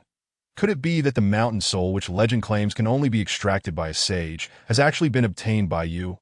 Brother Han? Before Lin Yu could finish his thought, Han Fizi chuckled and, with an approving glance, continued to explain, "Indeed, this is the mountain soul of Kangwu Mountain, but it was not merely extracted by me. There is a reason behind it. Xin Daoyu, do not be hasty. Matters such as these are not solely confined to the Kangwu Mountain of the Confucian and Taoist traditions. Allow me to elaborate on this. And later I shall guide you in discovering your own mountain spirit." Han Fizi discerned the tremor in Lin Yu's demeanor, as well as the fleeting envy reflected in Shun Buhai's expression. After a hearty laugh, he proceeded to enlighten them with a segment of esoteric knowledge, a revelation concerning the mountain spirits of the 100 Schools. Chapter 53. Spiritual Qi, Spirit Stones, Spirit Veins, Mountain Spirits. Although this entity is referred to as the mountain spirit, a term that may sound somewhat convoluted, it essentially signifies that when spiritual qi reaches an exceptionally high concentration, it transforms into spirit stones. Once the purity of these spirit stones is sufficiently elevated, they then transmute into spirit veins. Generally, when a spirit vein has existed for many years and has absorbed the essence of heaven and earth, it evolves into the pinnacle of spirit veins, the mountain spirit. As the name suggests, the mountain spirit embodies the soul of a mountain. Correspondingly, there exists a water spirit, unknown to many across the 4 seas, both of which are treasures of unparalleled worth. Those below the quasi-saint level, upon consuming and assimilating the spirit, may achieve a breakthrough within a few years. For those above the quasi-saint level, while it may not directly elevate one's minor realm, it significantly enhances the likelihood of advancement. Thus, Han Fizi spared no effort in expending the immense power of a fully realized Luo Golden Immortal to extract this drop of Kangwu Mountain's mountain spirit, with the hope that Master Li can utilize it wisely within 3 years. As he spoke, panting and enduring his injuries, Han Fizi's words captivated Lin Yu and Xin Buhai more and more. When he reached a crucial point, he discreetly exchanged a glance with Lin Yu, a clear indication of something significant. As for its origins, I, Han, dare not claim the credit that I merely assisted in its emergence. The true catalyst for its birth and refinement was a genius hailing from Kangwu Mountain, though he vanished mysteriously a year ago. The gift he bestowed upon Master Li is indeed fitting. For Xin Buhai, this revelation was of little novelty, merely reminding him of the tragic incident a year prior involving the annihilation of the Confucian sect of Kangwu Mountain. He did not realize that the mysterious genius who had been eradicated, Lin Yu, was now the very Master Li standing beside him, absorbing Han Fizi's parting words. However, for Lin Yu, this was akin to a profound revelation. It became evident that the reason Kangwu Mountain could remain one of the few surviving branches of Confucianism was not merely coincidental, but due to its long-gestating mountain spirit. Moreover, Han Fizi's words implied that it was my appearance that facilitated the emergence and refinement of Kangwu Mountain's mountain spirit. Could it be that the calamity of the 81 lightning strikes I endured a year ago was not merely a stroke of ill fortune, but rather a sign that I am indeed the reincarnation of one of the 72 worthies? Zilu, goodness, this jest has grown rather grand. I traversed into this realm without any grand ambitions, merely desiring to enhance my strength and rejuvenate Confucianism. How did such a monumental affair come to pass? Lin Yu found himself astounded by Han Fizi's words, struggling to fully comprehend them. Yet he ultimately managed to digest this significant revelation and continued to listen alongside Xin Buhai, who was equally entranced as Han Fizi. In the capacity of the foremost authority of the great Han, imparted further insights that opened their minds to unprecedented understanding. I end the pursuit of cultivation. While there exist myriad paths, all ultimately converge on 4 predominant methodologies that are most prevalent in this era. The first is akin to my own approach, along with Xin Daoyu's, where we adopt the principles of legalism to enact reforms and strengthen internal governance, thereby grasping the essence of transformative governance. I term this internal cultivation. The second method is employed by military strategists and other elite schools who leverage their philosophies to pursue external expansion, be it through military action or diplomatic means, which I refer to as external cultivation. The third approach is exemplified by Master Li, who utilizes Confucian principles to reform internally, unite the populace, and stabilize expansion externally, thus mastering both realms without bias. Although this method may be the least efficient, after a year of secluded contemplation, I possess a faint intuition that once the world is unified, it will prove to be the most enduring means of governance. I label this comprehensive cultivation. However, Masterly must take heed. Your previous inclination toward interpreting the 100 schools and persuading others has been somewhat conservative. Were I in your position, I would allocate half my energy to internal rectification and the other half to external conquests. Drawing from the strategies of military schools, does Confucianism not advocate for the cultivation of oneself, the harmonization of the family, governance of the state, and the establishment of peace across the realm? You have focused solely on self-cultivation and family harmony domestically, yet have not vigorously pursued external expansion to seize territory and spirit mountains. How, then, can you hope to achieve effective governance and bring peace to the world? Han Fizi's words illuminated Shinbuhai, sparking a newfound clarity within him, as he felt a renewed vigor in the breakthrough process that had previously been interrupted. That on the other side, Lin Yu experienced an equally profound impact, if not more so. In the past year, he had believed that his actions preserved his safety while fulfilling the mission entrusted to him by the system and the Confucian community, considering himself one of the most competent disciples of Confucianism in recent centuries. Yet, unbeknownst to him, Han Fizi perceived Lin Yu as insufficiently radical. His efforts were not only inadequate, but distinctly lacking. Through his words, Han Fizi indirectly encouraged Lin Yu to embrace the prospect of military endeavors. Reflecting on his own perspective, Lin Yu realized that his vision had been too narrow and his scope too limited. Though he hailed from a future era, his understanding of the chaotic warring states was not as profound as that of the ancients. Who claims that the ancients are less astute than modern individuals? Who asserts that the ancients are merely conservative and lack the courage and drive for innovation found in contemporary minds? It seems that I, as a modern individual, have been overly cautious. Without Han Fizi's reminder, I would have remained oblivious to the fact that it might take years, even decades, to rejuvenate Confucianism. Such a figure as Han Fizi truly deserves my profound respect and admiration. With this thought, Lin Yu instinctively bowed deeply to Han Fizi, expressing his utmost reverence. Subsequently, Han Fizi summarized the esoteric knowledge concerning the mountain spirit in essence. While the extraction of the mountain spirit does indeed require one to be of saintly caliber. For reasons unknown, the difficulty of extracting mountain spirits has diminished over the past few centuries. Anyone who can break through to the quasi-saint level stands a chance of success. The specific probability is influenced by several factors. Firstly, the location of the spirit vein or mountain from which the spirit is drawn, whether it is conducive to the cultivation of mountain spirits. Secondly, the luck of the extractor. And thirdly, the proximity of the spirit vein or mountain to the legendary distribution of mountain spirits. This distribution map of mountain spirits records both potential locations of mountain spirits and the presence of spirit veins, spirit stones, and spiritual chi beneath them. Han, I've used my magic to replicate 2 copies for you both. Marked are those pertaining to Confucianism or legalism, with the hope that after my meditation, you too will explore them and find good fortune. As he spoke, Han Fizi produced 2 maps crafted from cowhide paper and handed them to Lin Yu and Shinbuhai. The 2 were deeply moved, filled with gratitude and appreciation. Just as they prepared to bow once more in salute, they observed that Han Fizi, due to his grave injuries, could no longer maintain his physical form and had to enter a meditative state.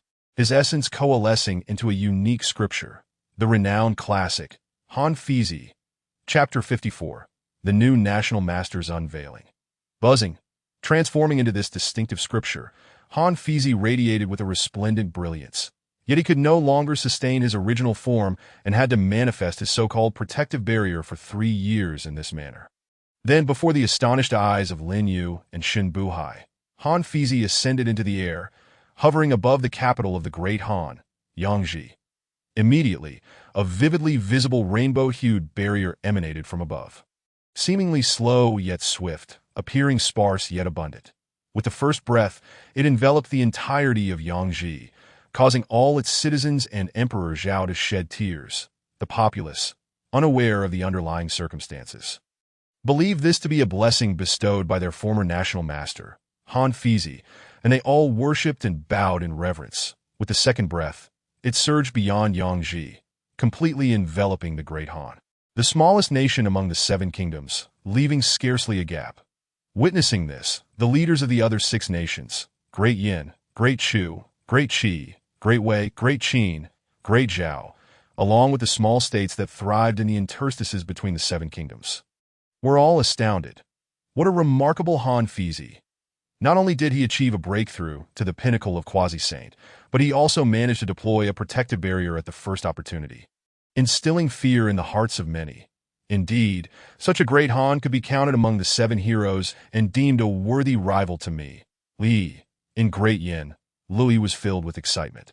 Undeterred by Han Fizi's display, instead igniting boundless fighting spirit, truly deserving of the title of the greatest warrior of the warring states. My goodness, this great Han is merely a small nation, with an area less than 1/10 of Great Chu and a national strength not exceeding 1/5 of Great Chu's. Yet, it dares to be so ostentatious. Forget it. Forget it. Whatever barrier you, Han Fizi, wish to concoct, it matters not to me, as long as you do not encroach upon my interests. You may obliterate Great Wei for all I care. In Great Chu, the notoriously blustering Chun Shinjun, Huang Xie, predictably began to prattle on, as if anyone cared about his ramblings. Han Fizi, oh Han Fizi, how I lament that I was born too early and you too late. Otherwise, with your remarkable cultivation and astonishing methods, you would have certainly been worth my acquaintance in my youth. Hope, under your shelter, that the Han truly flourishes and, in the future, stands as a worthy opponent to me. Guanzhong. Otherwise, it would be a grievous disappointment to my expectations. The venerable Guanzhong, despite his age, second only to Emperor Wu of Zhao, gazes upon the Han with a unique blend of admiration and expectation, a sentiment that embodies both hope and nostalgia. After all, aside from the long-lived Emperor Wu, no one among the seven states can claim to be older than he did in the days of yore. During the tumultuous spring and autumn period, when the five hegemons contended and myriad schools of thought flourished, it was Guanzhong who supported the enlightened ruler, Duke Huan of Qi, to quell internal rebellions and to foster a prosperous governance. Externally, he championed justice while systematically absorbing the smaller states, growing stronger by consuming the weak, ultimately achieving the unparalleled hegemony of respecting the king and repelling foreign invaders, an accomplishment rare in a century, inscribed in history and sung through the ages.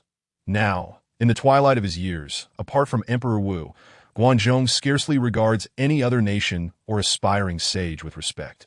His only hope rests with the Han, which has stirred recent unrest, particularly with its three most formidable newcomers, Lin Yu, Shun Buhai, and Han Fizi. In the past, there was Lien Pe, though aged, still capable of battle. Today, Guanzhong proclaims that despite his own advanced years, he yearns for these three to swiftly mature and grant him a second spring of glory. Barriers? Shelter. Han Fizi merely imitates me, drawing from the essence of Shun Buhai's philosophy, and dares to call himself a national sage. In short, Han Fizi, along with the reform paths of the other five nations, has erred. Only I, Xiangyang, and my Qin stand correct. Time will reveal the truth, within 5 to 10 years, or at most 2 or 3 decades. Qin shall reign supreme over the world. Xiangyang, as ever, displays disdain towards others of the legalist school. Though he refrains from overtly boasting before Han Fizi, he believes he has discerned the celestial secrets, foreseeing a future unified under Qin's dominion. Fueled by such arrogance, Xiangyang dismisses opposition and even shows little deference to the current emperor of Qin. Externally, he schemes to maximize the military's combat prowess through a 20-rank nobility system. Once established, the hegemony of Qin is assured. Han Fizi, emulating the legendary Lin Xiangru, sacrifices himself for the greater good of the Han. Splendid, truly splendid.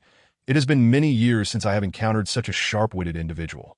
In all the realm, aside from Guanzhong and Xiangyang, only Han Fizi and that Li Si merit my regard.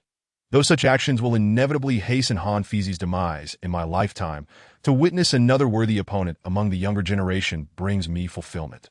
Yet I ponder, how far can Li Si grow? I hope he does not fall short in a few years, becoming less than a sage, for that would be profoundly disappointing.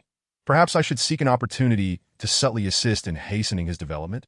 After all, finding such intriguing successors is exceedingly rare. As for Zhao, the nearly 1,000-year-old Emperor Wu of Zhao, revered by all, shares a strangely aligned thought with Guanzhong. Both are true figures of greatness. Appearing once in 5 centuries. Regarding Han Fizi's actions and those under his protection, the Han, Xin Buhai, and Li Si, they do not harbor mere animosity or suppression. Rather, they hold an unexpected respect, a testament to the reverence among the strong and the admiration from true greats towards their successors. In the Han realm, following Han Fizi's demise, his essence transformed into a protective barrier for the Han for 3 years. The protracted battle finally concluded. The next day, led by Emperor Zhao of Han, the high-ranking officials, accompanied by hundreds of thousands of citizens and soldiers, made an unprecedented decision to establish a tablet for Han Fizi in the ancestral temple of the Han emperors, conducting a ceremony grander than that of an imperial funeral. Subsequently, the military and populace united under the guidance of Chancellor Xin Buhai and national sage Lin Yu. Days later, within the court, Chancellor Xin Buhai received the highest authority from Emperor Zhao, entrusted with overseeing the Han's reforms, effectively becoming the imperial teacher. Meanwhile, Lin Yu, after honoring Han Fizi, also secured the emperor's highest authorization, commanding the external military as national sage while officially taking on the role of grand historian. This dual authority over military and oversight afforded them a novel approach, instilling fear both internally and externally. Chapter 55. The initial collaboration in the year 528 of the Warring States era, on the 9th day of the 8th lunar month, following the Mid-Autumn Festival. It marked the 7th day since Wu Qi and the Crown Prince of Wei had been publicly humiliated. It is also the first 7 days commemorating the great sacrifice of the renowned national sage, Han Fizi, who transformed himself into a protective barrier for the Han people. Early in the morning, led by Emperor Zhao, the officials paid their respects at by mid-morning. National sage and grand historian Lin Yu, along with imperial teacher Chancellor Xin Buhai, wasted no time in executing the plans discussed days prior, marking their initial collaboration. Within the chancellor's residence, although titled chancellor, Xin Buhai wielded authority akin to that of an imperial teacher. With a decisive gesture, he finalized the proposals deliberated over recent days, prompting his subordinates to disseminate the news without delay. Quickly, announced the recent resolutions. Effective immediately, we abolish the outdated bureaucratic system and adopt the new 3 dukes and 9 ministers. The 3 dukes consist of myself as chancellor, the position of grand marshal temporarily vacant for future appointments, and the grand historian tasked to the national sage. The military authority of the grand marshal is to be temporarily assumed by national sage Li, with adjustments to be made as circumstances evolve. The 9 ministers, esteemed officials under my management, will remain unchanged for those selected, while those not chosen will ascend to their positions as per the announced results without error. As Xin Buhai's words resonated, the waiting subordinates dared not delay, swiftly drafting the relevant announcements and posting them. Soon, news of the 3 dukes and 9 ministers replacing the old system spread throughout every county of the Han. Xin Buhai's work was far from complete. Once the news reached Yangdi City, the anticipated ministers arrived in succession. Holding the ceremonial staff conferred by Emperor Zhao in one hand, he prepared to instruct the assembly, intending to reform corrupt practices, rectify loopholes, and enhance laws in the coming years, providing impetus for the Han's national strength and supporting Lin Yu's external expansion in terms of resources and personnel. Listen closely from today onward.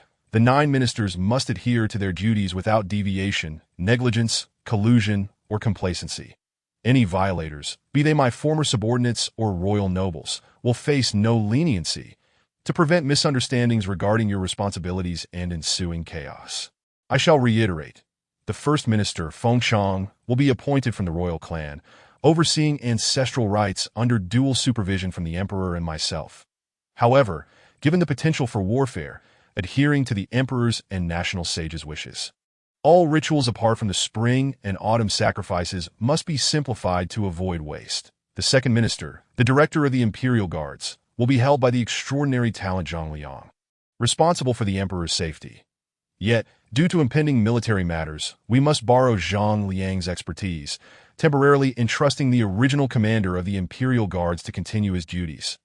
The third minister, the guard commander, overseeing palace security, will be appointed from the royal family. According to national sage Li's vision, the imperial guards will be divided into 2 factions. one for the palace and one for the palace gates. Thus, following this reform, both factions will operate independently, intensifying their efforts by selecting elite troops from the barracks, expanding their ranks, and enhancing training. All expenses will be borne by my office. However, should there be poor training or instances of subpar quality being passed off as acceptable, do not expect leniency from me. Minor infractions will result in demotion, and major violations will lead to family confiscation and extermination. Shinbuhai, merely mentioning the first 3 of the 9 ministers, had already intimidated quite a few individuals. Observing that this group seemed relatively obedient, with no one daring to voice dissent or express discontent, he continued to elaborate in one breath, elucidating the roles of the remaining 6 ministers. The 4th minister, the Grand Master of Horse, remained the same official, tasked with overseeing the imperial horses, yet was no longer responsible for the military's cavalry, a duty relegated to Lin Yu. The 5th minister, the Court of Justice, retained the previous officials, continuing to manage judicial matters, but with an added stipulation. They were prohibited from involving themselves with military offenders. This was ostensibly to prevent any conflict of authority between Lin Yu and Shun Buhai. The 6th minister, the Minister of Rights, saw significant changes in personnel. In addition to the existing officials, disciples from the chancellor's and the national master's offices were integrated into the fold. This was intended to ensure that the diplomatic affairs of the Great Han had a greater guarantee, preventing the embarrassing scenario of civilian officials lacking military acumen. The 7th minister, the Minister of the Royal Clan, continued to be held by members of the royal family, akin to the Minister of Rights. But to avoid any collusion between the two, it was mandated that the officials not be of the same lineage. The 8th minister, the Minister of Grain, who had historically overseen state taxation and finances, underwent no significant changes following the reform. However, in light of the previous Minister of Grain's embezzlement of $1 million, the appointment of this official would now require joint approval from Emperor Zhao of Han, Shinbuhai, and Lin Yu. The 9th minister, the Minister of the Imperial Household, was originally responsible for royal properties, as well as state-run industries such as handicrafts, mining, fisheries, forestry, and salt and iron industries. However, at Lin Yu's suggestion, the royal and state industries were to be distinctly separated. And one last matter. It has come to my attention that several noble youths recently refused conscription, wishing to evade military service through bribery, daring to oppose the national master. Is that so? Bring forth those noble families, along with the officials serving under the 9 ministers and their kin, and hand them all over to National Master Li. How dare they? Their audacity is growing bolder, not only showing contempt for my position, but also for National Master Li. Let me make this clear. This is merely the first instance, and I shall leave their handling to National Master Li. In the future, should any of your officials or family members breach the rules, I will be the first to eradicate them before National Master Li even lifts a finger. Having spent considerable time with Lin Yu, Shun Buhai had inevitably adopted a few of his catchphrases, and this statement instantly sent a shiver down the spines of the officials present. Hardly anyone dared to challenge this ominous portent. Meanwhile, beyond the northern gate of Yangzhai, in a military camp located 500 miles outside the city, Lin Yu was assuming command over successive batches of troops in his dual capacity as National Master and Grand Inspector. Just as he was about to convene the generals to announce his new regulations, a soldier reported from outside the door that the Chancellor's office had sent over nearly 3,692 recently conscripted noblemen refusing service. They requested Lin Yu's judgment. National Master, you must tread carefully, one of the martial officials beside him interjected. Although there are no royal kin among these nobles, it is said that some of their daughters are being considered for selection at the end of the year. Lin Yu, grateful for Shun Buhai's cooperation, found himself reminded by the martial officer. As he glanced around, he noticed several proud beauties among the crowd, who appeared to be entirely confident that Lin Yu would not dare to cross them. Chapter 56. Doubling the punishment, however. This group underestimated Lin Yu's determination and resolve. He would not adhere to the antiquated notions of protecting those linked by familial ties or engaging in favoritism. As a transmigrator and a new Confucian Taoist, he needed to establish his authority and instill fear both within and outside the Great Han, and he had no inclination to show mercy. Ignoring the disdainful glares of the thousands before him, he swiftly perused the details of the offenses committed by these noble families. Ultimately, while those around him believed Lin Yu would shy away from risking his future, The over 3,000 individuals shared similar doubts. Lin Yu raised his head once more, making an unexpectedly ruthless decision. How intriguing. The offenders were not merely one or two families, but involved multiple prominent clans from several counties within the Great Han. Were they truly this bold? Did they think that because 7 days prior, he and Chancellor Shun had disregarded even the greatest warrior of Wei, Wu Qi, they would receive clemency? It seemed that these noble families had mistakenly believed they could bully him due to his recent appointment, having not yet made a significant display of authority.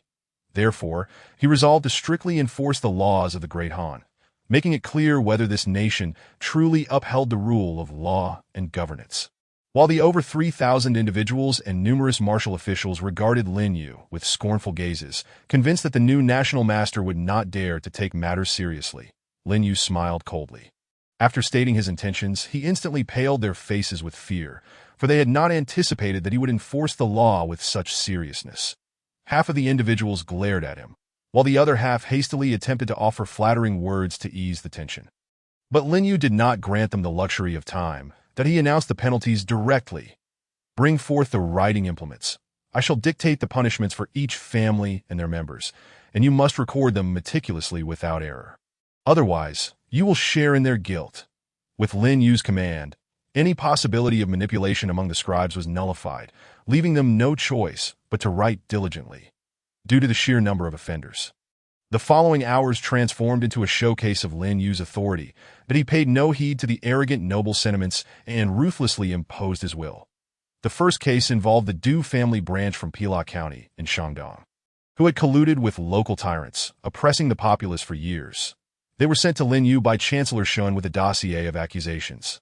Upon thorough investigation, the culprits, led by the branch patriarch and a group of elders, totaled 17 individuals, along with 46 second-generation scions of the clan. Including supporters within the family, the total reached 109 individuals, all guilty of varying degrees of misconduct. Today, in accordance with the laws of the Great Han, the aforementioned individuals would receive appropriate punishments. Among them, the 109 supporters who merely assisted would be fined 3,000 each and publicly lashed 50 times. This served as a warning to the servants of noble families that if they witnessed their masters committing crimes, they should promptly report them to the court. Otherwise, they would face punishment in due course. Lin Yu's initial remarks were not made in vain. They were clearly directed at the defiant noble patriarchs and the majority of the noble servants. Regarding the former, he met their disdain with cold laughter and indifference, intent on using them as an example. This would not only rectify local governance, but also create space for law-abiding noble families. Additionally, it would serve as a demonstration of his authority, ensuring that the elders residing in the Great Han-esque counties would no longer dare to look down upon him and would be compelled to obey his commands. This consensus had been reached in discussions between him, Emperor Zhao of Han, and Xin Buhai in recent days. The Great Han had sacrificed Han Fizi. Such sacrifices must not be in vain, that a thorough reckoning was required. Lin Yu sought to remind them that the case of the Du family branch from Pila County should serve as a precedent. Whether they chose to preserve their lives or remain loyal to their masters was entirely up to them. Should they opt for the former, he would not hesitate to offer these lowly individuals some opportunities, elevating them from servants to commoners, and from commoners to new nobility. The thought alone was exhilarating. Moreover, Lin Yu possessed a comprehensive system of rewards and punishments designed to draw those most likely to contribute to the revival of the Great Han and the Confucian Taoist ideals. However, should they choose the latter, they could not blame Lin Yu for his mercilessness. National Master, how could you be so severe? The punishment for my Du family branch as servants was only half of this. Why double it? One of the patriarchs from the Du family branch from Pila County, evidently dissatisfied, stepped forward, but he did not speak solely for himself. Behind him stood other clan leaders from different branches of the Du family, as well as the chief patriarch residing in the capital, Shaanxi County, Yangzhai, along with other offending noble clan leaders, all observing Lin Yu intently. Hearing this, Lin Yu remained unruffled, not hastily retorting nor losing his composure despite their provocations. Instead, he chuckled heartily, then uttered words that rendered the group speechless. What do you mean by doubling the punishment? What do you mean by chaos? If I, as the national master, had not previously advised you to come forth and confess, thereby mitigating your penalties, That would indeed be my fault for not instructing and punishing you. However, it has been over half a year since Brother Han Fizi abdicated, and I took his place. Have any of you come forward to voluntarily confess? Not to mention my end, but on Chancellor Shen's side, none of you have come forward either. What do you suppose this means, since you all refuse to reason? Do not blame me, the National Master, for being ruthless and merciless. Doubling the punishment is merely because those individuals are the most despicable of servants, incapable of making decisions for themselves. Moreover, when I called their names just now, a hint of shame flickered across their faces, indicating they are not beyond redemption. However, you high-ranking officials are entirely different, Tio put it simply, while they may be punished with double the severity and still be spared. Let us see the specific regulations concerning you. Before the venerable patriarchs of these entrenched noble families, Lin Yu, with an indifferent smile, methodically articulated statements that left the audience in shock, rendering them speechless. He then proceeded to read aloud the relevant laws, meting out a tenfold punishment to the most audacious patriarch of the Du family branch. Chapter 57. Not a single one can be spared.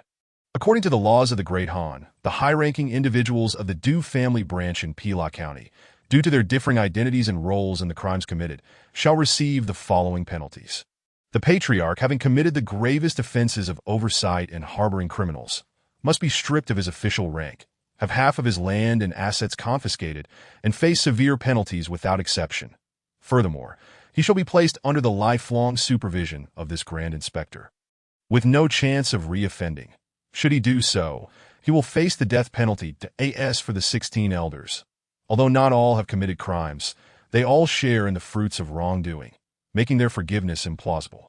Thus, they are to be exiled 3,000 miles, assigned to serve in the military camps at the borders of the Great Han, stripped of their ranks, never to be employed again, and have all their lands and assets confiscated. As for the 46 ruffians, though their offenses vary in severity, they have all acted as tyrants, endangering the local populace, and thus shall not be treated lightly. Therefore, I, the National Master, shall publicly execute some among them who have committed murder, arson, abduction, and other heinous acts, accompanied by a full funeral service. Those whose offenses are less severe, merely boasting without action or committing minor infractions, may opt for the loss of a leg or an arm. Additionally, each must pay a fine of 300,000, after which they may be considered for a return home, pending future assessment. The aforementioned 3 types of punishment require no further review by Prime Minister Shun or His Majesty. My words represent their intent and shall be executed immediately. Seeing that these thousands of criminals dared to retort, showing blatant disregard for the laws of the Great Han, Lin Yu felt no anger.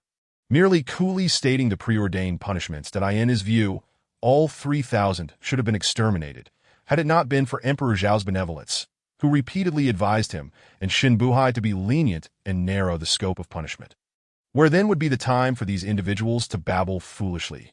Currently, Lin Yu's time was limited, primarily devoted to awaiting the Confucian and Taoist representatives, in addition to organizing the 180,000 troops of the Great Han for external affairs.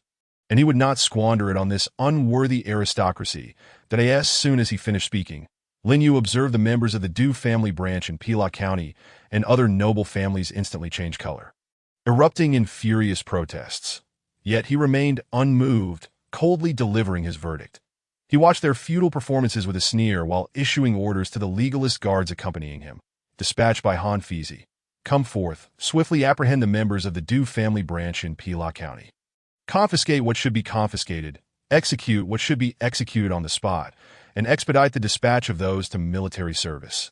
With the Great Han surrounded by formidable enemies, what we lack most at the borders is labor. Let these noble elders experience the harsh realities, not solely for their well-being, but for the construction of the Great Han. Anyone who dares to disagree shall face escalated penalties. Heads will roll, or they may find themselves exchanged for captured citizens of the Great Han in enemy territory. Surely, those in high positions must be well aware and have heard that captives taken by enemy nations suffer a fate worse than death, existing in a state of perpetual torment. Upon this declaration, the audience was left in stunned silence. The over 3,000 noble offspring and their servants gazed at Lin Yu with a mixture of disbelief and reluctant acceptance. They had presumed that their numbers would compel Lin Yu to adhere to past precedents, where the law did not hold the many accountable, allowing them to evade justice and continue their indulgences. Yet, it was now evident that Lin Yu, the national master, was indeed more decisive and merciless than his predecessor, Han Fizi. This was an entire assembly of over 3,000 individuals, excluding the 700 who were mere servants. The local aristocracy, elders, patriarchs, and their relatives numbered no less than 1,000 in previous times. Even Emperor Zhao or Xun Buhai would not have dared to act with such audacity, merely imposing fines on those directly culpable while offering only verbal reprimands to those who indirectly profited. Now, however, it seemed that this Masterly was not at all inclined to follow the old rules. Why, under his leadership, was he daring to impose double penalties? Was he truly so audacious? Brother Du, cease your futile resistance. Given that this new national master shows no mercy, you must quickly admit your faults, for it is far better than incurring his wrath and provoking retribution upon us that a noble patriarch, who had some acquaintance with the patriarch of the Du family branch in Pila County, offered this counsel. This suggestion was a complete betrayal of their prior agreement to form a defensive alliance, clearly intended to sacrifice the Du family branch of Pila County for the sake of self-preservation. Upon hearing this, the patriarch of the Du family branch in Pila County erupted with rage, yet found himself powerless, for even beyond the betrayal of his previous allies, the patriarchs of other Du family branches from neighboring counties and the overall patriarch from Yangdi County were urging him to surrender and become a pawn in the game of chess, to avoid bringing greater calamity upon the Du family branch. Indeed, the Du family had struggled hard to reach this point. They could not allow the main branch in Yangdi to encounter troubles. Brother Du, you must swiftly make a sacrifice, voluntarily become the scapegoat. Other noble families, recognizing their own perilous positions, quickly rallied to join in the persuasion, selecting their own directly culpable offspring as scapegoats, compelling them to admit to most of the wrongdoing to mitigate their own punishments. Unfortunately, while this group conspired in secret, Lin Yu, adorned with the mysterious orb obtained from Gongliang Ru, surveyed the martial stage and discerned each person's thoughts with clarity. What these patriarchs deemed clever schemes were, in Lin Yu's eyes, transparent, providing him with the perfect evidence to escalate their punishments, without allowing them to finalize their plans. Lin Yu cleared his throat, eschewing any unnecessary dialogue, and directly exposed their ruse with a smile. My dear patriarchs and elders, why go to such lengths to extricate yourselves from guilt? Even if you believe me to be a fool, you should not underestimate the intelligence of His Majesty and Prime Minister Shun's informants. Before my arrival, they relayed to me every detail of your crimes. Pray tell, who among you can escape unscathed, or rely on a few scapegoats to evade punishment? Seeing your anxiousness, I shall speak plainly. As the saying goes, when enjoying, a family must unite. When facing punishment, the family must face it together. That my only talent as the national master is ensuring your families remain intact. Not a single one can be spared. Do not waste your efforts in deliberation. Look over here, the first batch of the Du family's second sons is stepping forward. The guards of the national master are ready. Execute, as Lin Yu's command resonated. The guards swiftly enacted their orders, and in an instant, heads flew skyward. Chapter 58. King of Hellly? Under Lin Yu's command, heads, laden with their unwillingness, were severed one after another, soaring into the air. The multitude of spectators gathered outside the martial grounds were ignited with fervor and tears of joy. Look, it's that scoundrel who bullied my sister, causing her to lose her purity and take her own life. The eldest son of the Du family has finally met his end at the hands of Master Li. O heavens, bear witness. A righteous official resides in our great Han. I hereby pledge my unwavering support for Master Li, urging him to continue his campaign against the lawless aristocrats, restoring justice for the common people. Master Li, I know you disdain others kneeling before you. Yet alas, I possess no education to join the Confucian and Taoist ranks. Today, I shall bow 100 times in gratitude, with the first group of citizens kneeling in thanks. Even more soon followed suit.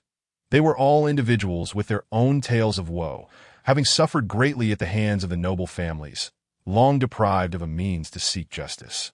Now, they finally vented their frustrations, and at this moment, the system's notifications arrived, granting Lin Yu a surge of preaching points. Ding, new task 2 completion count. 5, total. One person, direct reward. 10 preaching points. Current preaching points, 791.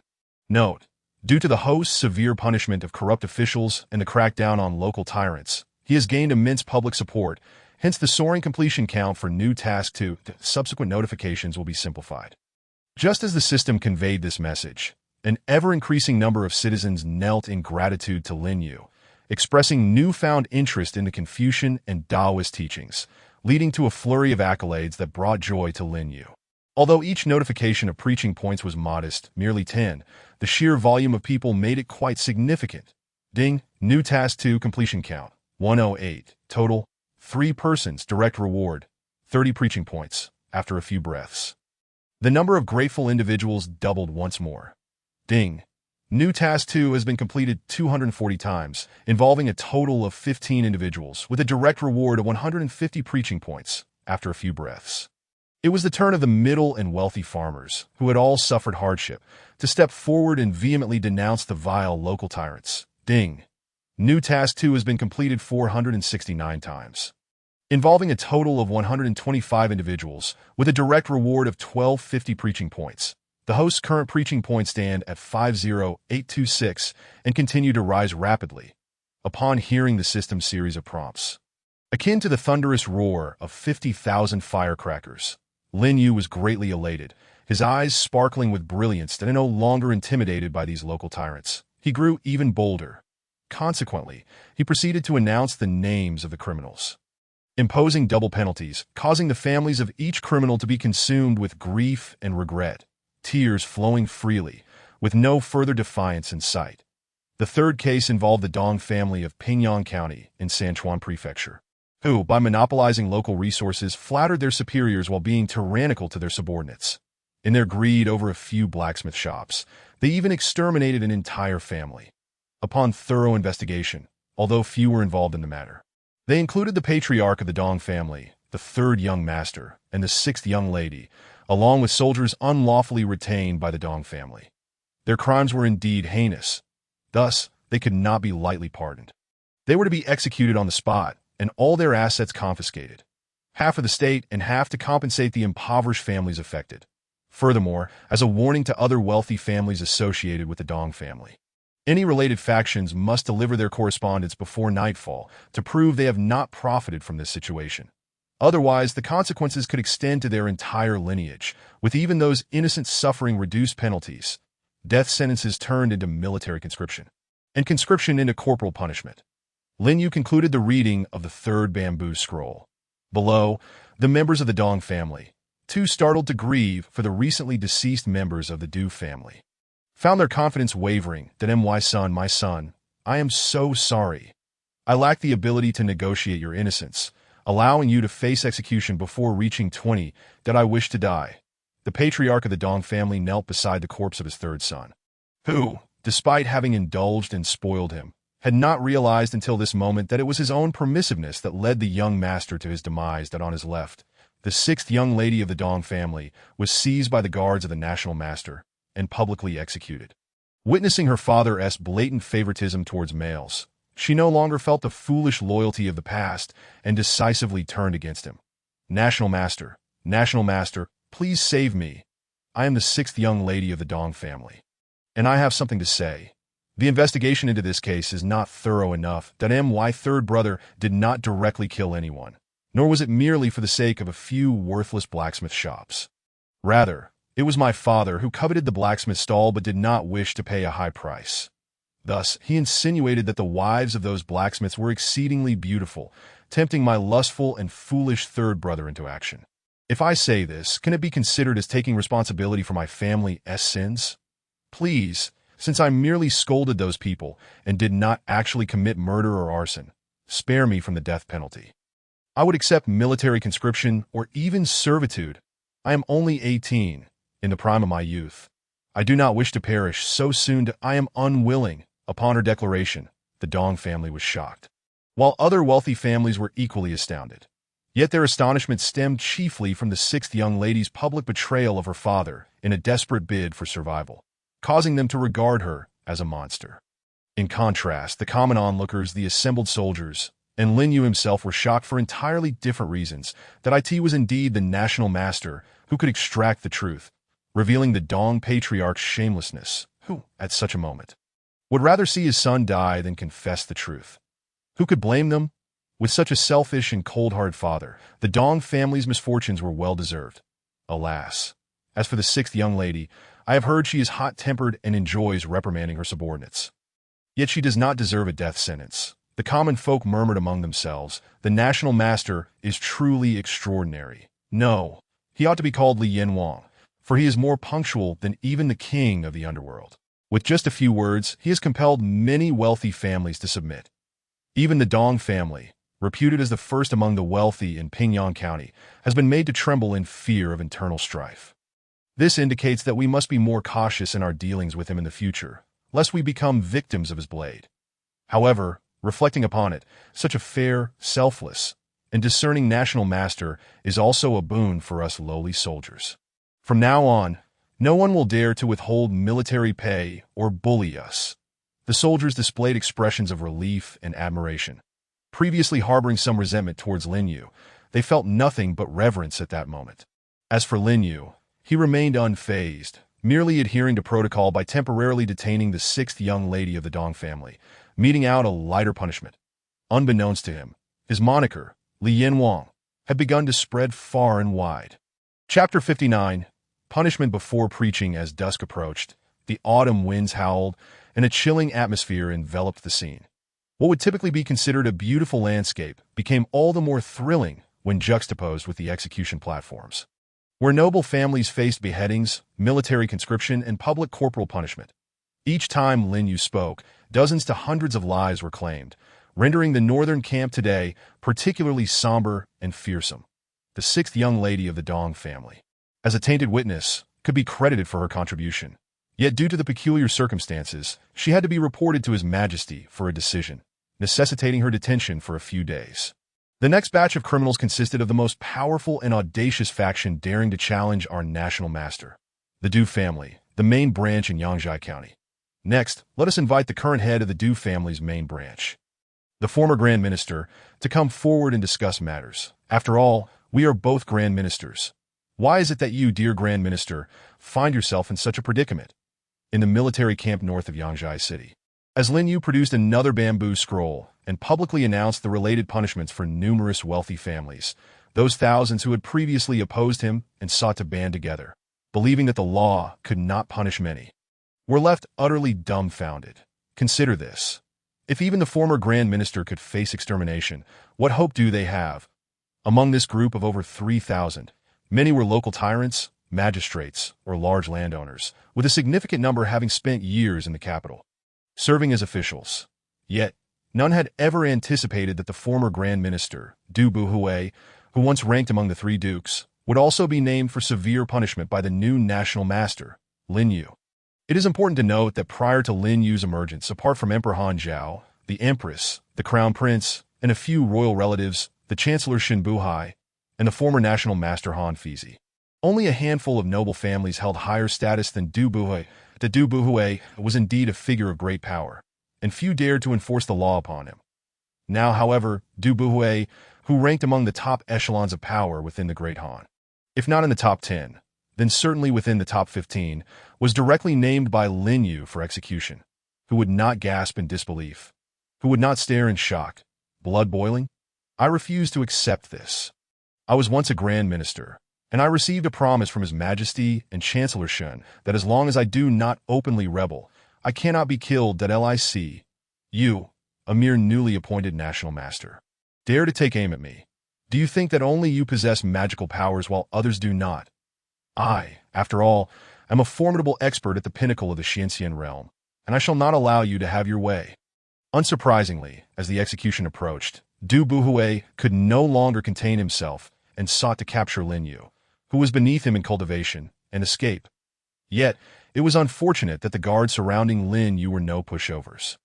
Without a moment's hesitation, they swiftly subdued the desperate Du Buhui, bringing him before Lin Yu.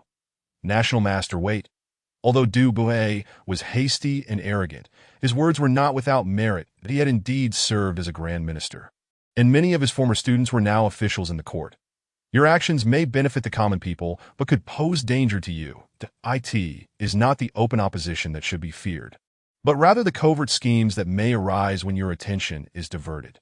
Down below the martial platform, those wealthy families awaiting punishment had long lost their temper and had no inclination to plead for Du Buhui. However, as the common folk who revered Lin Yu the most, they wished to protect such an exceptional national master from being undermined by others. Thus, amidst the silence, a few elders stepped forward to caution Lin Yu, intending to offer good counsel. Lin Yu, however, had his own thoughts. He could appreciate the elders' intentions, but would never allow himself to negotiate with an arrogant former Grand Minister like Du Buhui. Instead, he swiftly turned against him. This national master is wholly devoted to the country and its people, as well as to Confucianism and Taoism. Why would I waste time negotiating with someone so ambitious? I appreciate the good intentions of my fellow villagers, but today marks my first day overseeing the military camp and fulfilling my responsibilities as a Grand Minister. There can be no ambiguity. This man must be executed for any potential retaliation. Let it come the air of Confucianism and Taoism. I am unafraid of them. Even the foremost expert of the Great Way, Wu Qi.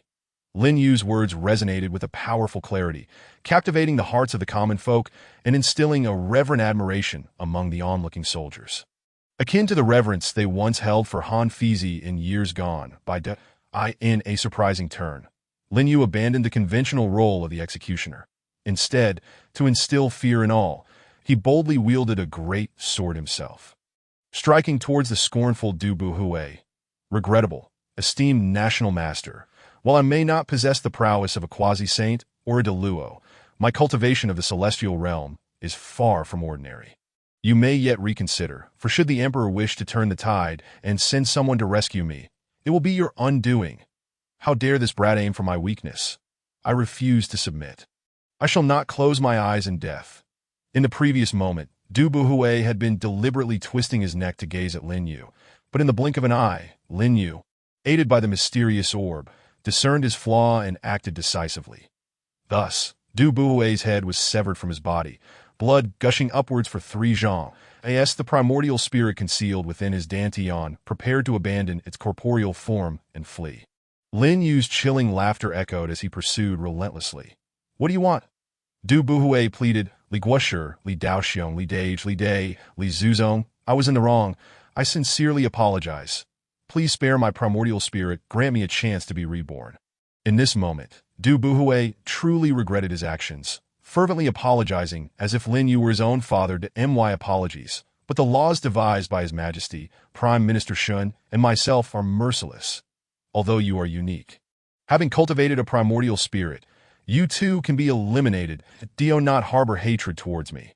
In your next life, if there is to be one, given your treachery and collusion with enemy states, it seems unlikely.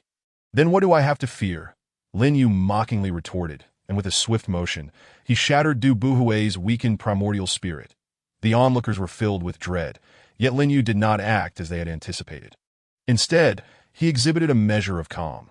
After the chaos of slaying over 500 and dispatching thousands, he finally softened his demeanor, employing Confucian and Taoist teachings to appeal to those who were already fearful and inclined to surrender.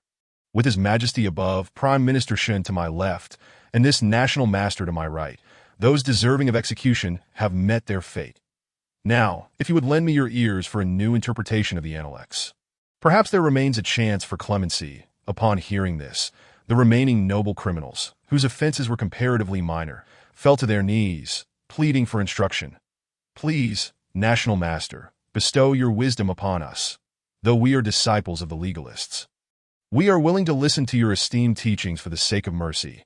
Indeed, we have long awaited this moment, especially since the demise of the Confucian Taoist lineage from Kangwu Mountain a year ago. We implore you to begin. With the deterrent of 500 severed heads, the remaining third of the noble criminals engaged in actions that Lin Yu had not anticipated, but he believed that after such intimidation, they would quickly recognize their situation and refrain from opposing him. However, he was astonished by how swiftly they knelt, even if many were insincere in their willingness to listen. Yet for the sake of Confucianism, increasing the number of believers among the common populace was a blessing, and extending influence into the nobility was a rare opportunity. Thus, despite knowing that few were genuinely earnest, Lin Yu maintained a serene smile and began his discourse, channeling the fervor that had previously awakened Tang Bingran and others a year prior. The great sage and master of Confucianism once said, "A gentleman does not take lightly. Otherwise, he lacks authority." This means that when a gentleman strikes, he must do so with vigor, delivering a blow that is decisive and formidable. If the blow is not severe, one cannot establish their authority. All of you, originally disciples of various schools, must now focus intently to absorb the essence of my new interpretations. As Lin Yu articulated the first of his new insights, he kindly reminded them. However, while these words held some effect on the common folk and lower-ranking soldiers, they bore little weight on the several hundred nobles present. Instead, they met Lin Yu's discourse with derisive laughter. What nonsense is this Li Guosher spouting? His interpretations bear no resemblance to the conventional teachings. Could he be rambling? They thought. We once believed he might elevate to a position of power and perhaps revive Confucianism. But it appears we have overestimated him. With such incoherent musings, could he be a traitor to Confucianism? The nobles maintained a facade of patience. Yet inwardly, they grew even more arrogant, showing no signs of enlightenment or receptiveness. Instead, secretly mocking Lin Yu's words. Little did they know that all their thoughts and behaviors, as long as they were not quasi-saints or formidable experts, could not escape the penetrating gaze of that mysterious orb, nor elude Lin Yu's scrutiny. However, Lin Yu held no grand expectations for them. Even if he managed to sway one noble, it would be a victory, even in the absence of such a shift. He possessed the support of tens of thousands of common people and an unknown number of new disciples of Confucianism, which sufficed, in other words, since Lin Yu ascended as the new Confucian master. His teachings were directed at the grassroots, aiming not at the nobility, but at the vast suffering populace overlooked by the 7 nations and various schools. The poorest of the poor, he intended to tread the path of countless Confucian schools. The decline of Confucianism has led to the scattering of 8 major branches across the 7 nations. Yet aside from our lineage from Kangwu Mountain, the others fared far worse. Those slightly better off clung to some noble family, changing their names and refraining from openly discussing Confucian doctrines to survive. The worst off were even imprisoned, enduring daily mockery from local officials and practitioners of various schools, living a life more miserable than death. Thus, Lin Yu could not place his hopes on these nobles. At best, they were an auxiliary avenue. Neither more nor less that in the present and future, the most promising source of support lay with the common people, who were the easiest to satisfy and the most attuned to the spirit of pragmatism. Given this, why should he be so earnest in delivering his new insights intended for the Confucian community? Word for word, it would be wiser to simplify his discourse to avoid wasting breath.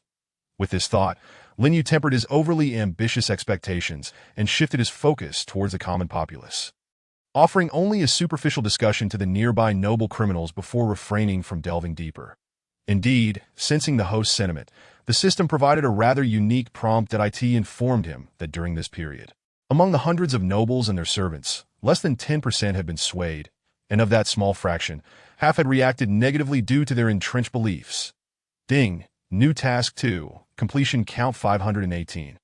A total of 6 individuals swayed, directly rewarding 60 preaching points. However, due to 3 individuals being heavily influenced by other schools, they have rebounded. Thus, this task is half successful and half a failure.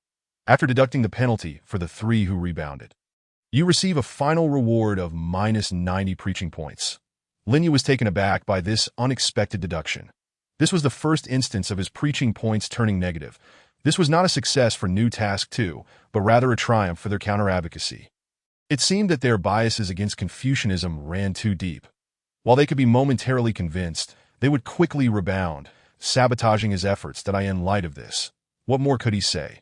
He feared that further discourse might provoke even more backlash, erasing the hard-earned preaching points. With this in mind, Lin Yu refrained from imparting teachings to these obstinate individuals, promptly halting his discourse to mitigate losses that he then dismissed the last few hundred nobles. And once they were far removed, Lin Yu assembled the soldiers of the northern camp for a formal rectification. That day, there were no further discussions. He simply wielded the dual authority of the national master and the grand historian. granting the 5,000 soldiers of the northern camp a final deadline to voluntarily confess by noon the following day. Such an action would reduce their offenses by half. Otherwise, by noon tomorrow, Lin Yu would employ measures similar to those of today, ruthlessly rectifying their ranks, indifferent to the loss of 1, 10, or even 100,000 lives. We shall obey the national master's command and thoroughly review the records of violations over the years. By tomorrow noon, we shall certainly confess. The soldiers, stirred by the earlier events, responded without hesitation. With the matter concluded, Lin Yu wasted no time returning to the national master's residence for dinner and rest. He assumed the day would end peacefully, but unexpectedly, in the dead of night, the system issued another prompt, ding. New task 2, after listening to the host's lecture, some have experienced delayed enlightenment. Please welcome the new followers of Confucianism. Before Lin, you could contemplate the implications of this. Beams of golden light reminiscent of Tang Bingren's enlightenment surged throughout Yangzhai County in the dead of night. These were the noble families from earlier. In the eastern outskirts of Yangzhai County, within the expansive courtyard of the Shui family, one of the convicted criminals penalized during the day, the eldest son of the Shui family, unexpectedly erupted into a fervent shout during the stillness of the night. This was not a manifestation of madness, but rather a moment of euphoric enlightenment as indicated by Lin Yu's system, which spoke of delayed awareness. As the ancient sage proclaimed, a gentleman devoid of gravitas bears no authority. Master Li, the national mentor, asserted that as gentlemen, we must not be overly courteous towards our adversaries. When the time comes to strike, we must do so decisively, without the leniency of a woman's compassion. Only through vanquishing our foes can we proceed with assurance. Father, mother, forgive me, for I had longed to join you in venerating the teachings of the Mo family. Alas, this afternoon, the insights shared by the esteemed national mentor were simply too compelling. What is this Mo family nonsense? I, your eldest son, have listened for no less than a decade, yet I have shown no sign of enlightenment to this day. I rely solely on my acquired strength to scrape by, enduring ridicule from my peers. Others have at least managed to achieve the consummation of postnatal cultivation, or even directly attain the early stages of an earth immortal. As for me, I am pitifully beneath even 1% of their accomplishments. Thankfully, inspired by Master Li, I too have broken through. Ha ha ha. Though I have only reached the early stages of an earth immortal, I take immense pride in it. From now on, let us see who dares to mock me. Shui Jingji. Tomorrow, I shall continue to attend Master Li's lectures that he is truly my life's mentor. The words of Shui Jingji, the eldest son of the Shui family, were uttered with fervor, unbothered by the chaos. He remained in his small courtyard, experimenting with his newfound powers. However, upon hearing his exclamations, his parents were immediately alarmed and rushed to investigate, fearing he had succumbed to madness. Yet, had Lin Yu been present at that moment, he would have discerned that Shui Jingji had not lost his mind. Rather, he had genuinely grasped some truths. Meanwhile, in the western outskirts of Yangzhai County, various individuals, including the second young master of the Wang family, the fifth son of the Yu family, and the third uncle of the Meng family, were experiencing similar awakenings that in the southern outskirts, the patriarch of the Tu family and the esteemed elder of the Wen family, along with the illegitimate son of the Wen family, were also undergoing transformations that in the northern outskirts. The young lady of the Hua family, who was already a disciple under the tutelage of Shen Buhai, was likewise achieving enlightenment. The collective awakenings of these noble figures left Lin Yu astounded by the notifications from the system. Ding, new task 2 completion count. 519 times.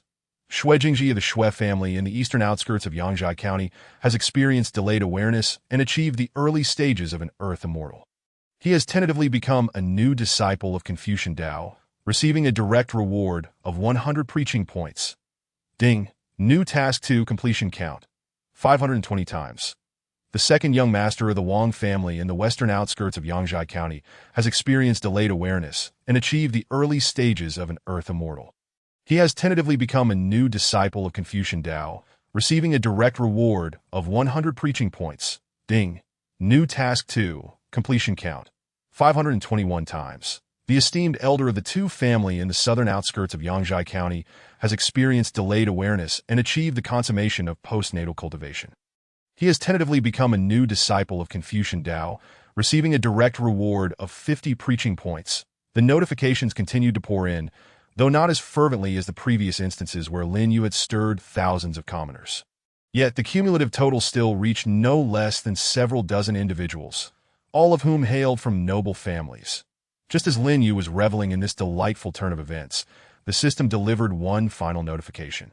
Echoing a familiar voice he hadn't heard in a long time, that IT not only hinted at a new disciple's aspiration towards Confucian Tao, but also resurrected a task that had nearly faded into obscurity a year ago.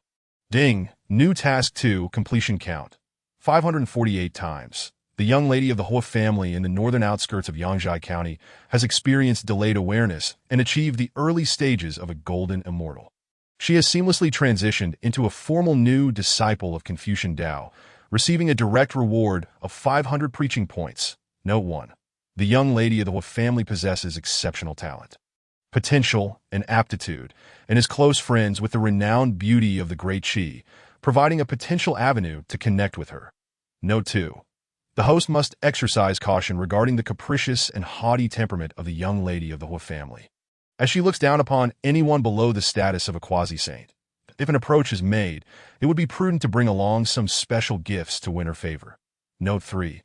Although she has achieved the early stages of a golden immortal through delayed awareness, she had previously been a disciple of the great prince of the Wei dynasty, a student of Wu Qi. If too intimate, it may provoke Wu Qi's ire. Upon hearing this, Lin Yu felt a surge of caution, not out of fear of Wu Qi, but to avoid unnecessary complications. Subsequently, the final notification chimed, and unlike the preceding ones, it left Lin Yu in a state of amused disbelief. Ding! New task 2, completion count. 549 times. Within the Prime Minister's residence in Yangzhai County, Shin Buhai's sole adopted son, Shin Junki, has experienced delayed awareness, achieving "oh dear, there's been an error." This child possesses unique talents, oscillating between awareness and unawareness, and is currently entangled with 8 wives, placing him in a rather precarious state. The host may immediately remind him to prioritize attending lectures over indulging in frivolities, lest he forsake his future for mere carnal pleasures. The direct reward for this will be determined later. It seems Lin Yu's influence is indeed profound. Even Shin Buhai's adopted son finds himself in such a comical state at almost the same moment. Within a small courtyard of the Prime Minister's residence, Shin Junki, who was juggling both delayed awareness and altercations with his 8 wives, found himself in a quantum-like predicament. Each time, he charged forward successfully.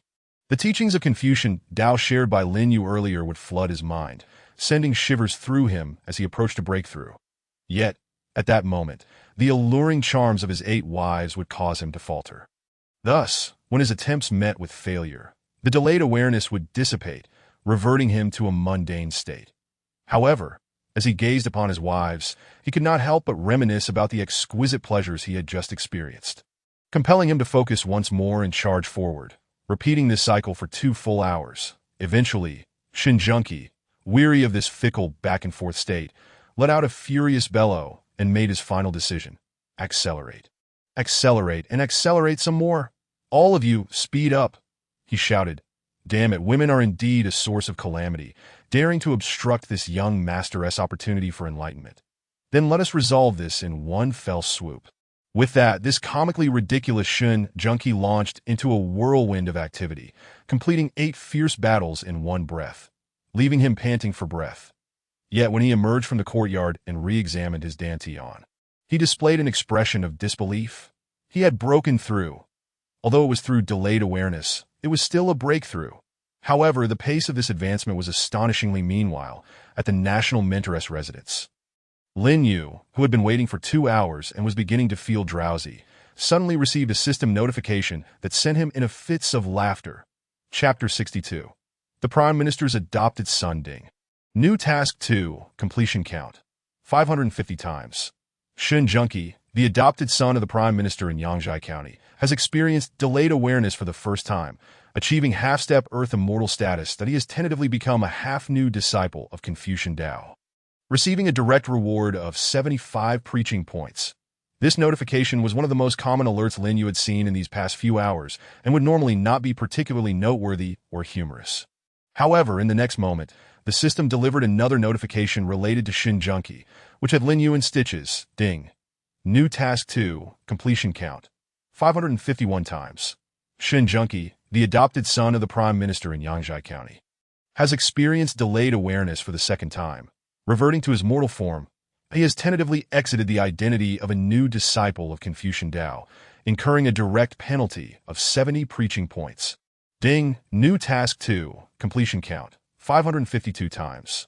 Shin Junki, the adopted son of the Prime Minister in Yangzhai County, has experienced delayed awareness for the third time, achieving half-step Earth Immortal status once more that he has tentatively become a half-new disciple of Confucian Tao, receiving a direct reward of 75 preaching points. Ding, New Task 3 Completion Count, 55x times, and so it continued, back and forth, dozens of times within a quarter of an hour, as if foretelling that this Shin Junki was some sort of extraordinary genius.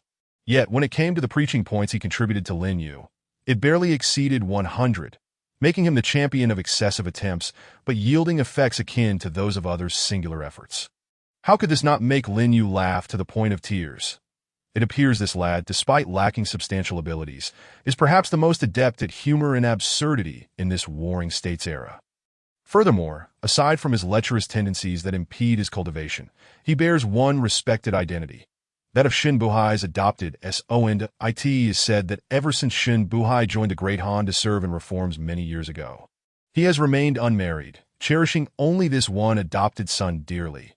Perhaps at dawn, the national mentor should indeed pay a visit to the Prime Minister's residence. Gaining his favor would undoubtedly be a joyous endeavor. Even if that does not come to pass, offering him guidance would significantly strengthen my relationship with Shin Buhai. Now that everything is in place, I await only the return of Tang Bingran and the others. And I, Lin Yu, shall unfurl grand ambitions. With this thought in mind, Lin Yu managed to rest until dawn. As the first light of day broke, he wasted no time and promptly set out, protected by 2 guards.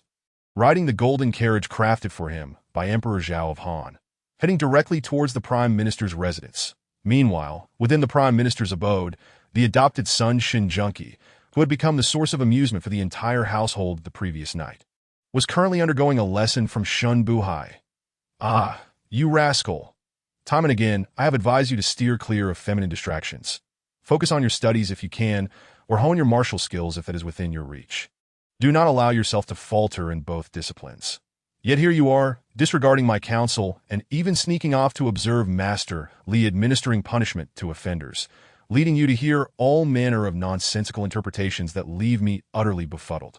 Ultimately, you have created a farcical spectacle where every few breaths, a radiant golden light envelopes you, only to vanish again, and then reappear in an endless cycle.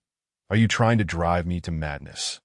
To speak frankly, I have only just managed to reach an accord with Master Li to cease our internal strife, and your actions make it seem as though you have accepted riches and beauties from rival nations, deliberately working against us.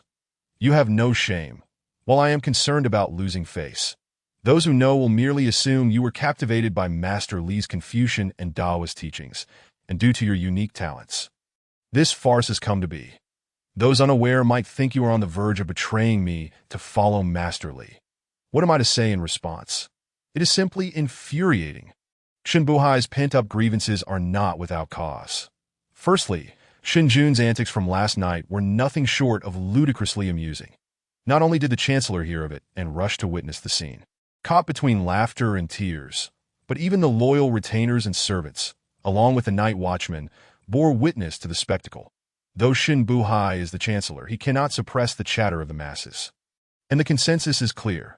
Everyone perceives this incident as a sign that Lin Yu's admonitions have finally spurred Shin Jun, the notorious libertine, to embark on a more virtuous path.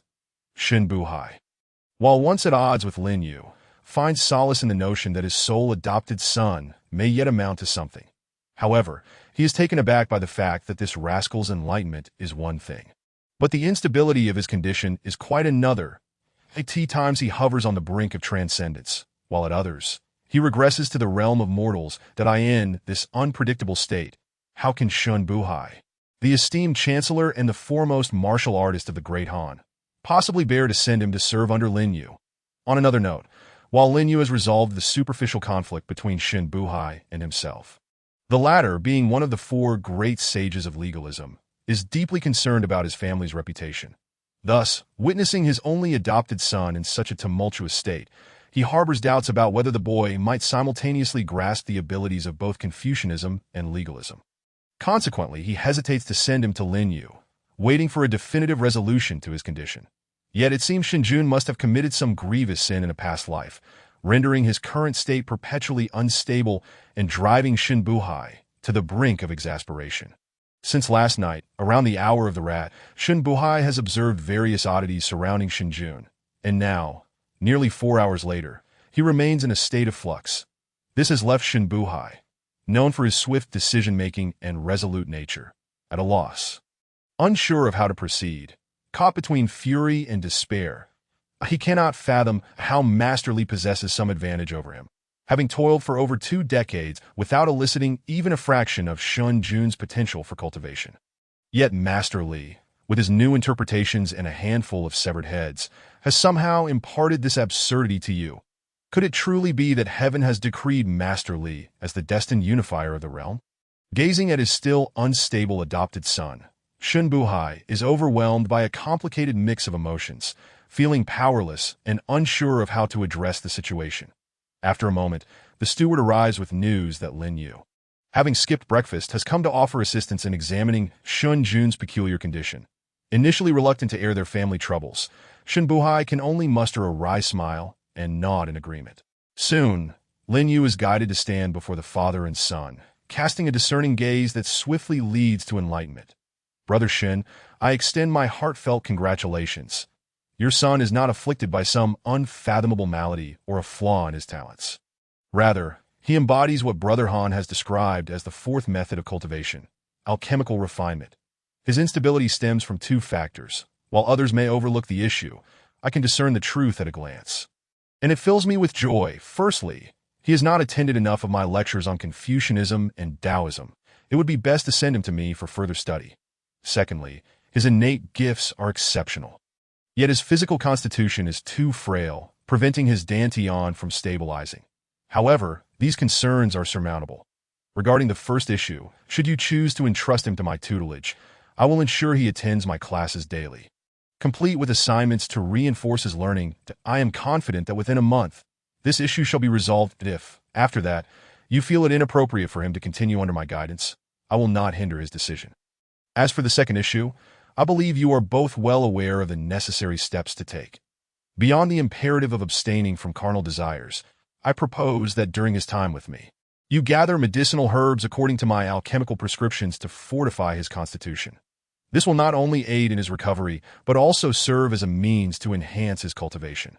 Thus, even should he eventually depart from my teachings, he will not suffer any detriment to his progress. Pray tell, how do you find my suggestions?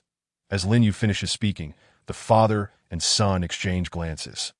A newfound respect dawning upon them. It is not merely due to his status as the 3rd most influential figure in the Great Han, second only to the emperor, but because neither Shin Buhai nor Shin Jun anticipated that for such a seemingly trivial matter, Lin Yu would personally come to offer practical and reliable counsel, wholly considering their interests.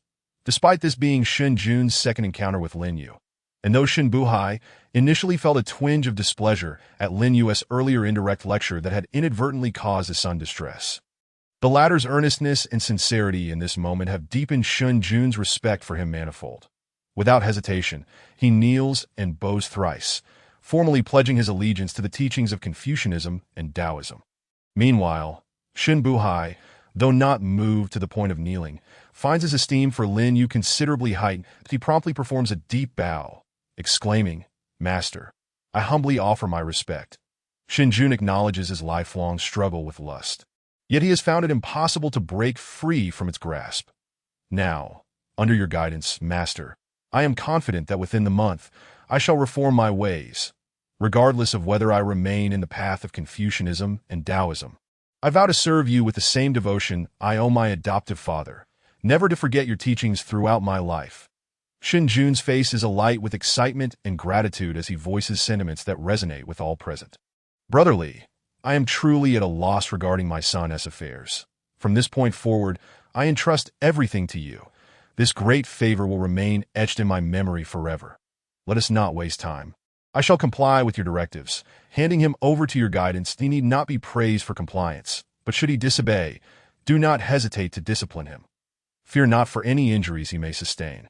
You are unaware of his peculiar resilience. Despite my rigorous reprimands over the years, he invariably recovers by the following morning. Even during that fateful night 2 decades ago, when I took him in amidst a blizzard, pursued by a host of celestial beings, he nearly perished. Yet, to my astonishment, he awoke the next day in better health than I, leaving me questioning whether he was human or some sort of demon or monster. After Shun Jun's apprenticeship, Shun Buhai no longer hesitated or felt reserved. He expressed his gratitude for Lin Yu's guidance and casually mentioned the various wonders surrounding Shun Jun. Perhaps, in the eyes of his father and son, they were merely recounting tales to convey their honesty to Lin Yu, a gesture to alleviate their boredom. Little did they realize, however, that upon hearing these words, Lin Yu remained outwardly composed, while inwardly he recalled the scene from over half a year ago when he first encountered Han Fizi. The version known by Han Zhaodi and the people of the Han was that Lin Yu, known as Li Si, had no connection to the Confucian and Taoist lineage of Kangwu Mountain. The reason Han Fizi held Lin Yu in such high regard was due to Lin Yu's innovative interpretations, which proved immensely beneficial to Han Fizi. Consequently, Han Fizi later recommended Lin Yu to replace him. Only Han Fizi and Lin Yu were aware of another narrative. Han Fizi's interest in Lin Yu was not merely sparked by his words, leading to a deep friendship and his promotion, but rather by the traces of the 81 heavenly tribulations that Lin Yu bore. This led Han Fizi to conclude that, despite Lin Yu's discord with the legalists, he was the most deserving of protection and concealment of heavenly secrets, a new generation of sage. Friend Lin, do not be alarmed. I am privy to your affairs, and I have also deduced what you do not know. Moreover, allow me a moment of self-praise. Regarding your tribulations, there is likely no one else under heaven who can discern them, aside from myself. Thus, you need not fear, for from this moment forth, I, Han, shall collaborate with you in our quest for the world, seeking nothing more than for you to assist a wise sovereign in unifying the realm in the future. Without forgetting the legalists 9 months prior, in a mountainous forest at the border of Dawei and Han, Han Fizi had spoken thus to Lin Yu. Ever since, until Han Fizi sacrificed himself, transforming into a barrier for 3 years, he maintained this course of action. As the protected party, Lin Yu did not accept Han Fizi's arrangements purely based on his words. Rather, he had presented another person, another matter, and a secret regarding the identity of a new sage, exchanging it with Lin Yu. This secret pertained to Shinjun. Shinjun himself was unaware of his own secret, nor did his adoptive father. Shin Buhai, the foremost expert of Dahan, perceived the deeper issues at play. Only Han Fizi possessed such discerning insight. Perhaps it was due to him being the most accomplished legalist in history, or perhaps due to his standing as one of the 7 great national masters. Regardless, his words remained etched in Lin Yu's memory. Chapter 64. In literature, there is Zhang Zifeng. In warfare, there is General Shun. Time rewinds to over 9 months ago. Aside from promising to protect Lin Yu, Han Fizi also divulged the unparalleled secrets regarding Shun Jun. Friend Lin, as you venture into Han, heed 3 matters. Firstly, with my protection, you need not worry about the dissemination of your Confucian teachings. Secondly, remember to cultivate a good relationship with Chancellor Shin Buhai. Although Shin Buhai is one of the 4 great sages of the legalists, he is not as severe as Shang Yang, and there remains a chance for reconciliation. Thirdly, his adopted son, Shin Jun, possesses unique talents and physique, for he is, at this point, Han Fizi seemed to recall some taboo. Pausing momentarily and glancing at the azure sky, as if he feared the consequences of revealing heavenly secrets, Lin Yu exhibited curiosity, unable to comprehend why Han Fizi, as a political rival, would care so much for Shun Buhai's adopted son. Strangely, his expression implied that he intended to entrust that son to Lin Yu's support. Could it be that the wise sovereign he spoke of was not Han Zhaodi, but rather Shin Buhai's son? What was this lad's origin that warranted such a plea for assistance from his father's political adversary, one of the 7 great national masters? As Lin Yu pondered, Han Fizi gazed at the sky for a long while before finally making a decision that he could not retract, uttering the latter half of his sentence, one that would lead to his misfortune 9 months later. Friend Lin, remember, due to your emergence, the heavenly order has shifted, and the days have changed. The heavenly secrets have become increasingly obscure. However, two things can be assured. One, you are indeed the new generation of sage in Confucianism. Otherwise, you could not bear the second set of 81 heavenly tribulations aside from Confucius. The current weakness in your cultivation is not due to lack of talent or effort, but simply a matter of timing that in the future, you will encounter two significant opportunities. In literature, you will rely on an unparalleled genius capable of sustaining a dynasty for 400 years. If my calculations are correct, that person will also manifest into Han.in warfare. You must heed my words, support Shinbuhai's son, and do not disdain him for his excessive lust and weakened physique. In this lifetime, he awaits your appearance to forge a bond and join the Confucian path, becoming your most formidable general, without exception. When he is reincarnated in the next life, he will have the potential to rival the most sagacious rulers in the history of the Seven Nations. To speak frankly, in the future, you will discover that his posthumous title after reincarnation may surpass that of the one destined to unify the realm, for his title will undoubtedly contain the character Wu. Lin Yu vividly recalls Han Fizi's crucial reminder. Immediately after Han Fizi finished speaking, a storm of thunderous light descended from the heavens, warning him with a resonant echo. Had Han Fizi not intervened, Lin Yu might have perished on the spot. After all, this Confucian sage in Han Fizi's eyes was indeed attracting 81 heavenly tribulations, drawing the focused attention of the 7 great national masters. The number of heavenly tribulations that Han Fizi could summon, though less fierce than the tribulations themselves, nonetheless testified to how deeply his words had enraged the heavenly order. Brother Han's words, I shall remember. From now on, I shall temporarily take the name Li Si, entering to Han under this new identity that, of course, in return, I swear to follow your counsel, enjoying the benefits while aiding to Han in its growth. Thus, Lin Yu responded to Han Fizi's protection. The time that followed unfolded as such to that moment. He did not delve deeply into it. He merely contemplated that Han Fizi indeed possessed an extraordinary ability to foresee. Recognizing the significance of Shun Jun, therefore, he regarded them with particular importance, as for posthumous titles and the like. Lin Yu's mind was preoccupied with the first emperor of Qin from the history of Blue Star. Thus he did not take it too seriously to this day. Observing Shinbuhai gradually reconcile with him, devoid of major grievances, and instead collaborating side by side, Lin Yu reflected on Shinjun, who was nominally scorned as a lecherous individual, a sentiment he himself shared. However, after Han Fizi's foresight and Lin Yu's personal investigation, he dared assert that this lad was not only not a wastrel, but indeed possessed the potential to become a future wise sovereign. Thus, when Lin Yu spoke with Shun Buhai about Shinjun, he intentionally sidestepped the aspects recognized by Han Fizi. Not for any other reason, but because revealing that matter would not only infuriate the heavenly order, but also send shockwaves throughout the realm, bringing endless calamities to Lin Yu, Confucianism, the Shun family, and even to Han and Wonder Brother Han could approach him for cooperation, unlike other quasi-saint figures who would act against him. After all, in the feudal era, those worthy of the special title were exceedingly rare. Aside from the irrelevant individuals, only one remained that was truly unexpected that due to the immense changes in heavenly order brought about by his emergence. That great figure would appear ahead of time, in Shinjun from then on. He would indeed follow Han Fizi's guidance, striving to cultivate Shinjun into the foremost general of his Confucian revival. In the next life, upon awakening his ex-Wu deep potential, he would repay him in various ways, as well as Han Fei's present. Lin Yu could be considered abundantly equipped with literary support from Zhang Zifang and martial prowess from General Shin, fully backed by Han Zhaodi and Shin Buhai, alongside the trust of countless citizens. With such momentum, how could Confucianism not thrive? How could the grand undertaking not succeed? Emerging from his brief reverie, Lin Yu, without further adu, took his leave in the presence of Shin Buhai and Shin Jun, both of whom were eager to entrust their guidance to him. That day, Lin Yu, accompanied by the adoring Shun Jun, returned to the National Master's residence and, before noon, prepared a medicinal concoction based on Confucian prescriptions. Qiao Yin Ling Se Dan.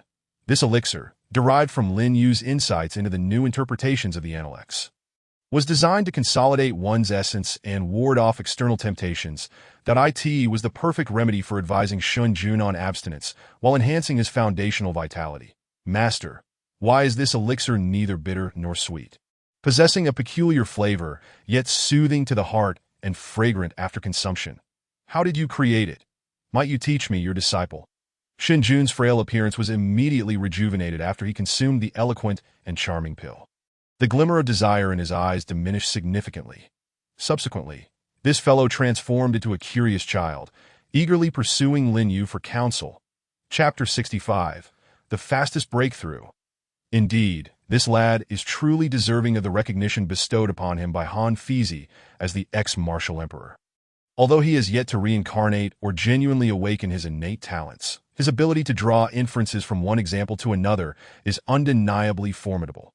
However, regardless of your strength in this lifetime, you must refer to me as your teacher. You are my student, and I have no desire to be as incessantly troubled by you as your adoptive father was. That it is better for you to fulfill your original role and assist me in organizing the great Han army in the northern camp, preparing them for my campaigns in all directions. As Shin Jun's body gradually healed and his cultivation stabilized at the early stage of the earth immortal realm, Lin Yu remained silent, inwardly chuckling at him. Without granting him a second opportunity to inquire, he took his guards, along with this new disciple of Confucianism and Taoism, to the northern camp. Meanwhile, fresh developments arose at the northern camp. You dare to rebel. You officers? Just because the National Master claims that your lack of focus in class has hindered your enlightenment and stunted your progress, you dare to place the blame on him. This is sheer folly. I advise you to surrender promptly and accept the necessary reforms. Otherwise, before the National Master arrives, I shall enforce military law myself. For the sake of the National Master and the Great Han, I do not hesitate to exterminate you traitors. On the martial arts platform of the northern camp, several generals who had listened to Lin Yu's teachings the previous day and subsequently achieved breakthroughs in their cultivation glared fiercely ahead. Drawing their treasured swords, ready to engage the thousands of rebels before them. At that moment, a messenger arrived from outside the camp, announcing that National Master Lin Yu had arrived and was about to commence the previously agreed-upon inspections and reforms. Upon hearing this, the confrontational parties, as well as the onlooking generals, all visibly shifted in expression, each harboring their own thoughts. Do not slander us as rebels. We merely express some grievances due to our limited progress. Yet you accuse us of insurrection and even contemplate slaughtering us. This is utterly outrageous. With the National Master approaching, I doubt you would truly dare to act. If you had any courage, wait until the National Master arrives to see who is truly in the wrong and deserving of execution. On the opposite side, the thousands of soldiers most resistant to Lin Yu's teachings, the most obstinate elements of the military, inexplicably changed their stance upon learning of Lin Yu's imminent arrival, not out of repentance, but rather to cast aspersions upon the few generals maintaining order. Their intentions were malicious. Indeed, Generals Liu and Mao, despite being the earliest supporters of the National Master's reforms, faced numerous military personnel with greater achievements and seniority. It is entirely unjust to exploit your closer ties to the National Master to infringe upon us. According to our sentiments, the National Master was correct yesterday, and he will undoubtedly be even more so today. Individuals like you two are, however, not in the right. That I advise you to temper your behavior. Do not let the National Master arrive and mistakenly perceive us as traitors while viewing you as the true insurrectionists.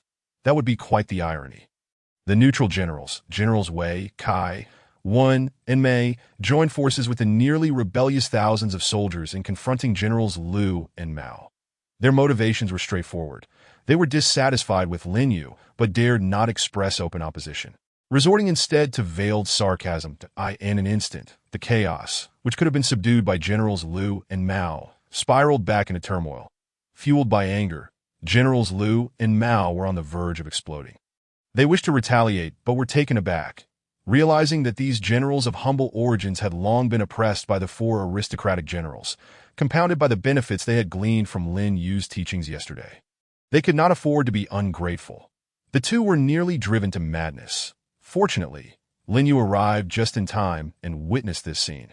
Without requiring them to report or explain, he surveyed the situation with his enigmatic gaze, immediately grasping the underlying dynamics. How intriguing!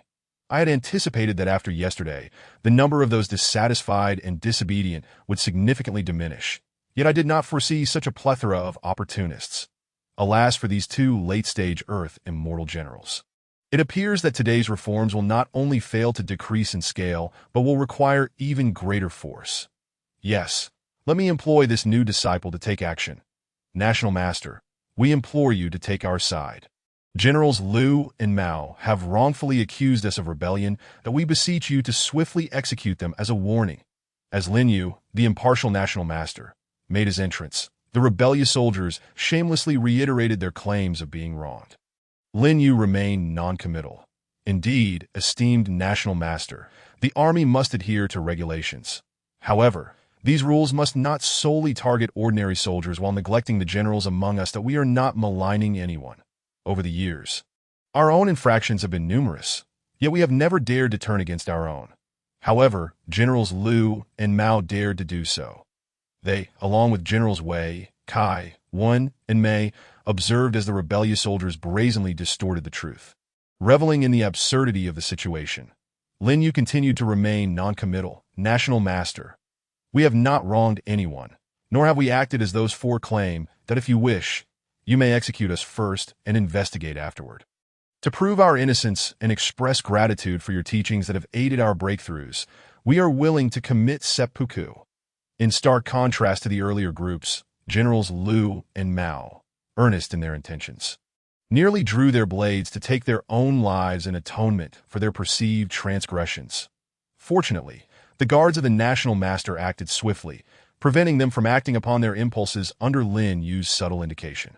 Witnessing this, the thousands of rebellious soldiers, as well as the four sarcastic generals, attempted to speak further and sow discord, only to be silenced by Lin Yu's authoritative voice. Enough. Who is right, who is wrong? Who is guilty, and who is innocent? This National Master has his own judgments. There is no need for further discussion. Come forth and clear the ground.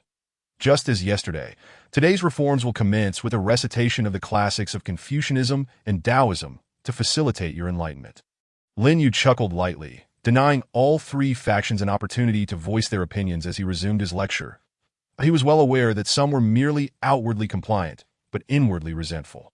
Therefore, he deliberately shared the most refined interpretations of the teachings with his disciple Shinjun, who, in turn, did not disappoint his teacher's expectations. Moments later, it would be more accurate to say that Shinjun did not merely experience an ordinary breakthrough, nor even a series of consecutive breakthroughs. Instead, he demonstrated the fastest breakthrough in recorded history. Chapter 66. A small test of skill under the watchful eyes of the three factions of soldiers. Lin Yu's words reverberated through the martial arts platform, intimidating all who harbored intentions of disruption, that he decisively began his lecture. Each word resonated with power. Each sentence conveyed profound truth, and every phrase stirred the hearts and minds of his listeners. The teachings of Confucianism and Taoism are deeply rooted, tracing back to the primordial ancient times, from the 3 sovereigns and 5 emperors to the governance of the 3 dynasties, encompassing a multitude of philosophies that must not be overlooked, must not be ignored, must not be applied superficially, and must not be disregarded. Thus, we Confucianists and Taoists prioritize the benevolence of the gentleman above all, followed by the righteousness of the gentleman, then the propriety of the gentleman, the wisdom of the gentleman, and finally the trustworthiness of the gentleman. The benevolence of the gentleman is not the sentimentality of a woman, nor is it the foolishness of naivete. It is the principle of reciprocity. One who is benevolent to me shall receive 10-fold benevolence in return, while one who harms me shall receive 100-fold retribution. For there is give and take, and no action is without consequence. The righteousness of the gentleman is not the collusion of petty individuals, nor the insidious alliances of factions. Rather, it is a singular devotion to the nation, the people, the family, and the world, devoid of sectarian divisions and grounded in pragmatism. The propriety of the gentleman is not found in excessive complexity and burden, nor in ostentation and extravagance. Instead, it is characterized by simplicity, without being simplistic, authenticity from the heart rather than mere words, and a commitment to frugality, avoiding the pitfalls of the old ways of the 3 dynasties. The wisdom of the gentleman manifests in 3 forms. First, in loyalty to the sovereign, through open advice, subtle counsel, and even direct admonishments. Second, in serving the populace, placing the people's needs at the forefront and addressing their concerns. This wisdom must be applied within to pacify the citizenry, bolster national strength, reform governance, promote integrity, and externally to employ literary and military strategies, engaging in battles both near and far, adapting to circumstances to achieve victory in every confrontation. Lastly, the trustworthiness of the gentleman is cultivated through three avenues. First, trust in a wise ruler, rewarding merit and advising against faults. Second, trust among peers, eschewing favoritism and conspiracies. Third, trust in the populace, abstaining from disdain and mockery. Trust must be fostered among the triad of sovereign, ministers, and citizens, ensuring a unified and cooperative effort, avoiding internal strife and wasteful conflict, while presenting a united front externally, being firm when necessary and gentle when appropriate, attuned to the circumstances and seizing the opportune moments to act. The discourse this time, in stark contrast to the first at Kangwoo Mountain, the second at the Great Han Assembly, and the third just yesterday, is markedly different. IT is no longer merely a simplistic reinterpretation of the Confucian and Taoist classics, but rather an infusion of Lin Yu's insights accumulated over the past year. Thus, the impact of this occasion is indeed remarkable. Not only do the ordinary soldiers exhibit expressions of sudden enlightenment, but even the loyal yet overly straightforward generals like General Liu and General Mao have reached a level of understanding that surpasses yesterday's by several multiples.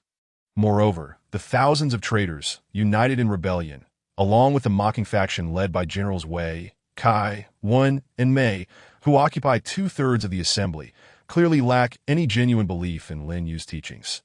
Yet, for the sake of theatrics, they feign profound realizations, preparing to break through. However, such tactics cannot deceive Lin Yu. He merely did not anticipate that moment to intervene, that he would not be swayed by their deceptions, nor would he allow it to disrupt his grand plan. But instead, he continued his discourse. At last, he returned to the customary interpretive mode, yet astonishing results emerged that even he found surprising. Our Confucian and Taoist lineage, though drawing from a myriad of schools, has consistently produced sages through the ages. There is no need for you all to aspire to become the new generation of the 72 sages, but enhancing your cultivation, strengthening your prowess, and improving your survival rate on the battlefield is commendable. If anyone possesses greater potential and lofty aspirations to become one of the 3,000 disciples, it would not be a life wasted. It is said that 900 years ago, the sage Confucius proclaimed a most significant truth. A gentleman's authority is not established without weight. How remarkable! This young man, who is evidently esteemed by Han Fizi, has managed to achieve consecutive breakthroughs merely by my few words. Lin Yu reached the first climax of his speech. Suddenly, his new disciple Shen Junwei, enveloped in a radiant golden light that was blinding, had swiftly stabilized his condition and achieved breakthroughs after consuming Lin Yu's elixir of persuasive eloquence. The pace of his advancement was so rapid that it was difficult for others to keep count. Astonishing even Lin Yu, who was the teacher. In the first breath, Shen Junwei ascended from the early stage of Earth Immortal to the mid-stage, then to the late stage, and finally to the great perfection of Earth Immortal, surpassing more than half of the martial generals within the northern camp in a mere instant. In the second breath, Shen Junwei, without any surprise, broke through to the early, mid, late stages, and then to the great perfection of Celestial Immortal, and did not halt there, but continued to soar amidst the astonishment of the three factions of soldiers.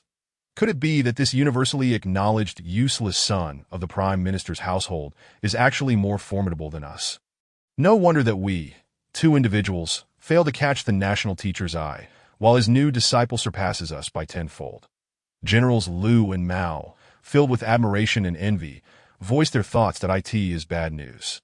The national teacher, surnamed Li, evidently employs a strategy of courtesy before conflict. He does not forgive us, nor does he believe we are inciting rebellion, that he clearly intends to grant us benefits before dealing with us. Among us, the only general is at the great perfection of Celestial Immortal. How can we contend now? The thousands of traitors, intent on rebellion, pondered this. This national teacher is no ordinary figure. Back in the day, Shen Buhai did not enable the soldiers to advance so swiftly that if he continues to break through, he will undoubtedly become one of the top martial generals within the northern camp. We, for individuals, have cultivated for many years and waged countless battles, yet have just barely reached the true immortal stage. At this rate, We may be surpassed. It may not be long before the future of the northern camp is entirely in the hands of Shin Junwei. This so-called useless child. Perhaps we should take this opportunity to summon our families behind us or seek the northern camp's marshal. The marshal, far more powerful than us, is a veritable Tai golden immortal and could certainly assist.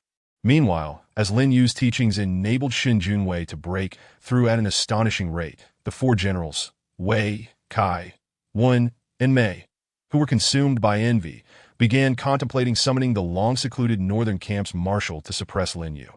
This decision was driven by two considerations. Firstly, the northern camp marshal, although titled as such, was in reality comparable to Prince Han Zhao prior to Lin Yu's emergence. His father and Han Zhao's father were biological brothers. In other words, he is Han Zhao's uncle. Had he not secluded himself years ago, the military power would not have been divided as it is, nor would it have fallen to an outsider like Lin Yu. Secondly, the northern camp marshal, once known as the Iron-Willed King, not only possesses an innate noble status, but is also someone that neither Han Fizi nor Shin Buhai would dare offend. Moreover, one crucial point is that his cultivation is among the highest secrets of the Great Han. It is said that long before Han Fizi and Shin Buhai ascended to the higher echelons of the Great Han, this iron-willed king was already one of the 10 foremost cultivators in the world. Let us not speak of the great perfection of the Golden Immortal, nor the later stages of the Quasi-Saint. Even in higher realms, he may have already achieved breakthroughs. These four worthless fellows actually harbor treacherous intentions, planning to summon the Iron-Willed King to suppress our national teacher. Very well. It is they who seek their own demise. Let Shin Junwei have a taste of combat ahead of time. Chapter 67.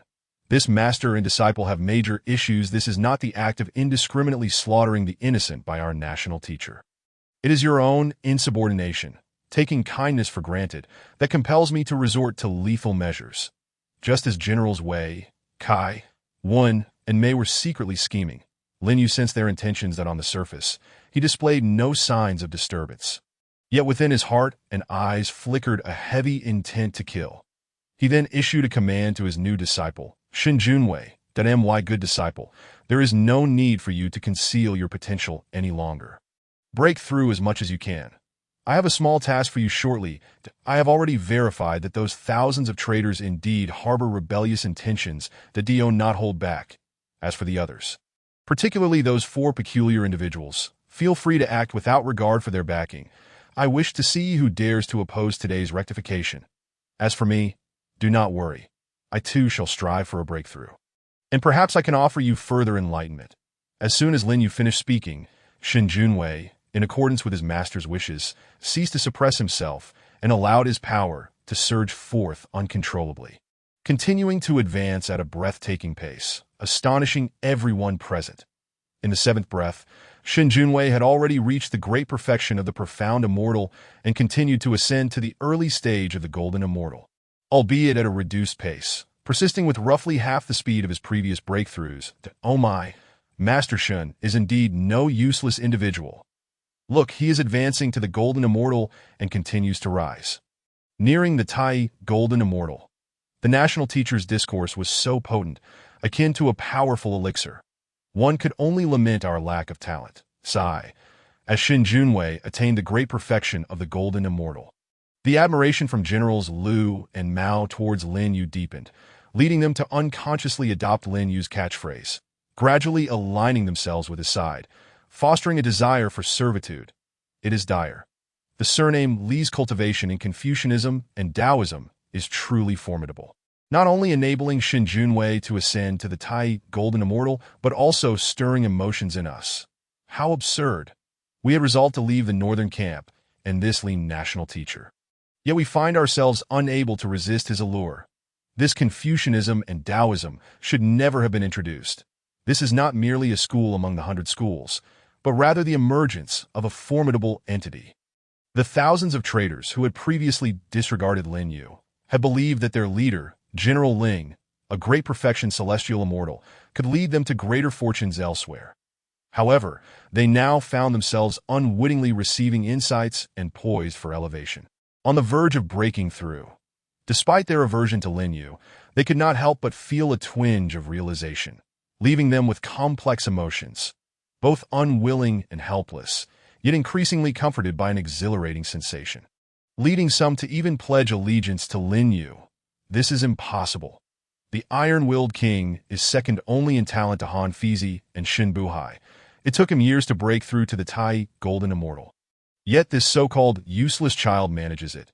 Do this master and disciple have significant issues? As the son of Prime Minister Shun, it is understandable that he has been nurtured by spiritual herbs since childhood, enabling him to break through to the early stage of the Tai Golden Immortal in less than a quarter of an hour. But how could even that lean national teacher? We may soon face repercussions for this. Should we summon the iron-willed king or concede defeat? Generals Wei, Kai, Wen, and Mei, their astonishment was no less than that of the thousands of traitors. In fact, it was even greater. For while the others merely witnessed Shin Junwei ascend from a useless earth immortal to the early stage of the Tai Golden Immortal, they failed to notice that amidst Shin Buhai's new disciples' dramatic display, Lin Yu remained seated at the center, continuing to eloquently impart his teachings without pause. To everyone's astonishment, he was indeed breaking through, and his speed was not in the slightest inferior to that of Shinba. It was merely that he had previously reached the late true immortal stage, and seemingly constrained by external factors. He had not soared to the Tai Golden Immortal level like Shun Buhai. Thus, he was overlooked by the majority. However, in truth, Lin Yu's speed was not just tenfold that of Shin Buhai. It exceeded that by far. He transitioned from the late true immortal stage to the consummate true immortal stage without even pausing for a single breath, directly stepping into the early Xian immortal stage that, oh no, that was a breath ago. The current Lin Yu had astonishingly ascended to the mid-Xian immortal stage that no, that's not right. This national master was still advancing. Although he had paused after his ascent, the speed at which he transitioned from the late true immortal to the mid-Xian immortal stage was simply staggering. If Shin Jun was relying on his father's spiritual herbs combined with Lin Yu's teachings to break through at 10 times the speed of an ordinary person, then this national master was advancing at 100 times the speed of an average individual. Most importantly, while others were inspired by him, he was self-inspired. It wasn't that simply defying the heavens. This national master was undoubtedly formidable and not to be trifled with. He could not be dealt with by the likes of you and me. You two stay behind. I will go with Lao Kai to find Ironbone King. As for whether Ironbone King can suppress this troublesome master and disciple duo, we can hardly gauge. Let us leave it to fate.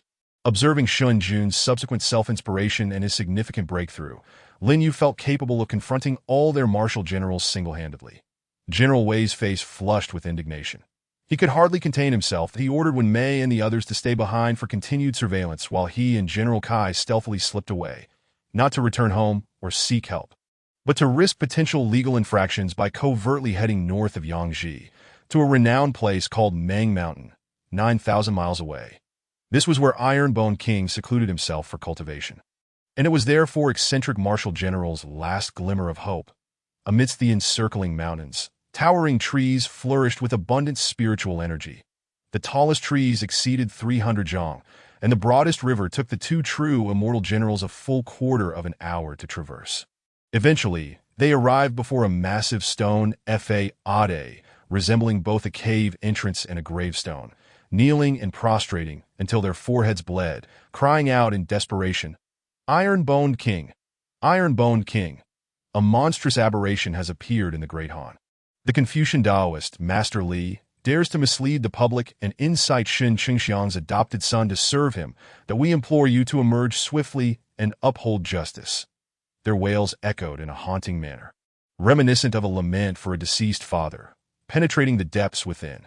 Traversing countless corridors and evading numerous hidden mechanisms, they reached a secluded elder, whose white hair and beard indicated many years of isolation underground. As he finally opened his long-closed eyes, a murderous aura shot forth, piercing the heavens. Chapter 68. Iron-boned King emerges from seclusion. Boom. Boom. Boom. As Iron-boned King opened his eyes, unleashing a murderous intent that soared into the sky. The once clear heavens suddenly darkened, with ominous clouds gathering and thunder rumbling, as if an unparalleled ferocious beast was awakening. Meanwhile, at the northern camp, upon Lin Yu's ascension to the mid-Xian immortal stage and the significant enhancement of his power, He noticed two peculiar generals taking advantage of the chaos to depart that a flicker of alarm crossed his heart. Although he was unaware of their destination or intentions, as the national master and grand chancellor of the Great Han, he had already afforded them ample opportunity, and no longer could he indulge in feminine compassion. This could not be allowed to continue. Thus, just as Iron Bone King was persuaded by Wei and Kai to emerge from seclusion, Lin Yu paused his discourse and, without waiting for the surrounding crowd's surprise to manifest, directly issued orders to Xin Jun and Lu Mao. Commands were dispatched regarding how to punish the traitors and to deal with the disobedient soldiers. He, Lin Yu, had to unleash a bloody massacre. Where is Xin Jun? Here, master. Good. Since you are now my newly initiated Confucian disciple and have just awakened, advancing to the early tight golden immortal stage, I shall no longer regard you as a child. Please, master, instruct me. Do you see those 8,000 traitors? I see them. Very well. I bestow upon you the position of general of the northern camp, commanding all soldiers therein. Now, some dare to openly rebel and deliberately conceal their intentions, seeking to invert right and wrong, that I command you to dispense with excessive dialogue. Eradicate them to serve as a warning. Upon hearing Lin Yu's words, the entire assembly erupted in chaos. This damned national master intends to annihilate us? We seemingly never deceived him. Brothers, do not waste time talking to them. Follow our General Yang to break out and fight. That damned national master has gone mad. He will kill us without interrogation. How could General Yang be slain? That's impossible. It's our turn now. Everyone run. Just a moment ago, those 8,000 traitors, delighting in their perceived advantage over Lin Yu, crumbled like a tidal wave the instant Xin Jun sprang into action. First, the so-called ultimate expert, General Yang, at the pinnacle of the celestial immortal stage, could barely withstand a single exchange before being obliterated by Xin Jun, leaving no remnants behind. Then, under Lin Yu's subtle guidance, Xin Jun remained calm and collected, executing his moves with the swiftness of the wind, completely disregarding the tumult that might provoke an even greater uproar. His confidence in Lin Yu was boundless, beyond what others could imagine. Two reasons underpinned this unwavering trust. First, Lin Yu's standing and his own were incomparable to those lower-ranking soldiers. Furthermore, the latter had committed the first offense and missed their chance for contrition. Not to mention capturing them on the spot. Even if the punishment extended to their entire clans, no one would dare voice dissent, especially with the highest echelons of the Great Han's Iron Triangle in unanimous agreement. Who would dare oppose? The second reason was Lin Yu's meticulousness. While dispatching Xin Jun to swiftly eliminate the 8,000 traitors without leaving them any escape route, as the national master, grand chancellor, and commander of all external forces of the Great Han, he left no incriminating evidence behind. Just as the neutral forces of tens of thousands of soldiers, led by Wen Mei, appeared horrified and were on the verge of retaliating, Lin Yu coughed, directing his orders to Lu and Mao behind him. General Lu, General Mao, what are you dawdling for? Since this national master is here to rectify military affairs, there shall be no turning back. You have long possessed evidence of their rebellion and the misconduct of others. Now is the time to reveal it all at once.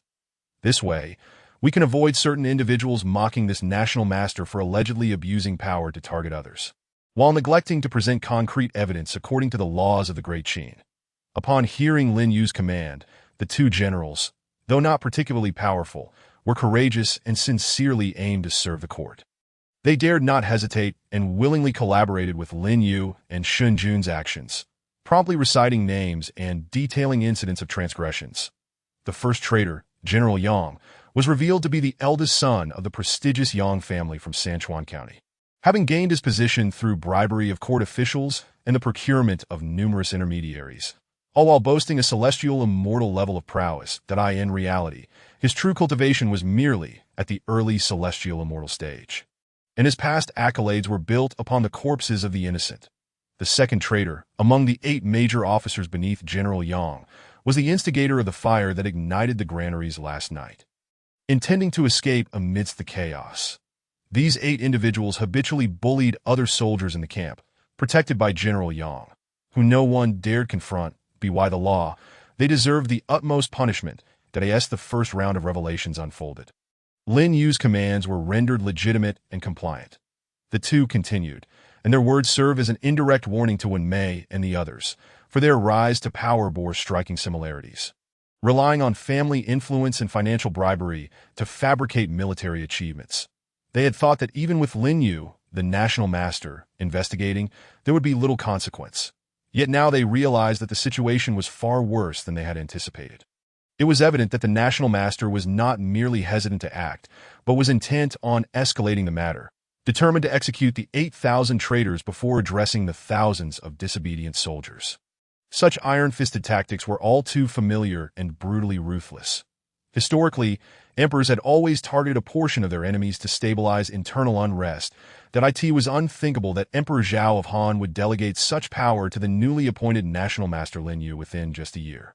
Under these circumstances, their numbers would amount to naught. Collectively, they were no match for the Tai Golden Immortal, Xin Jun, especially with the current chancellor, Xin Buhai, backing him. In the face of dire circumstances, should they not surrender? After all, they were all subjects of the Great Han.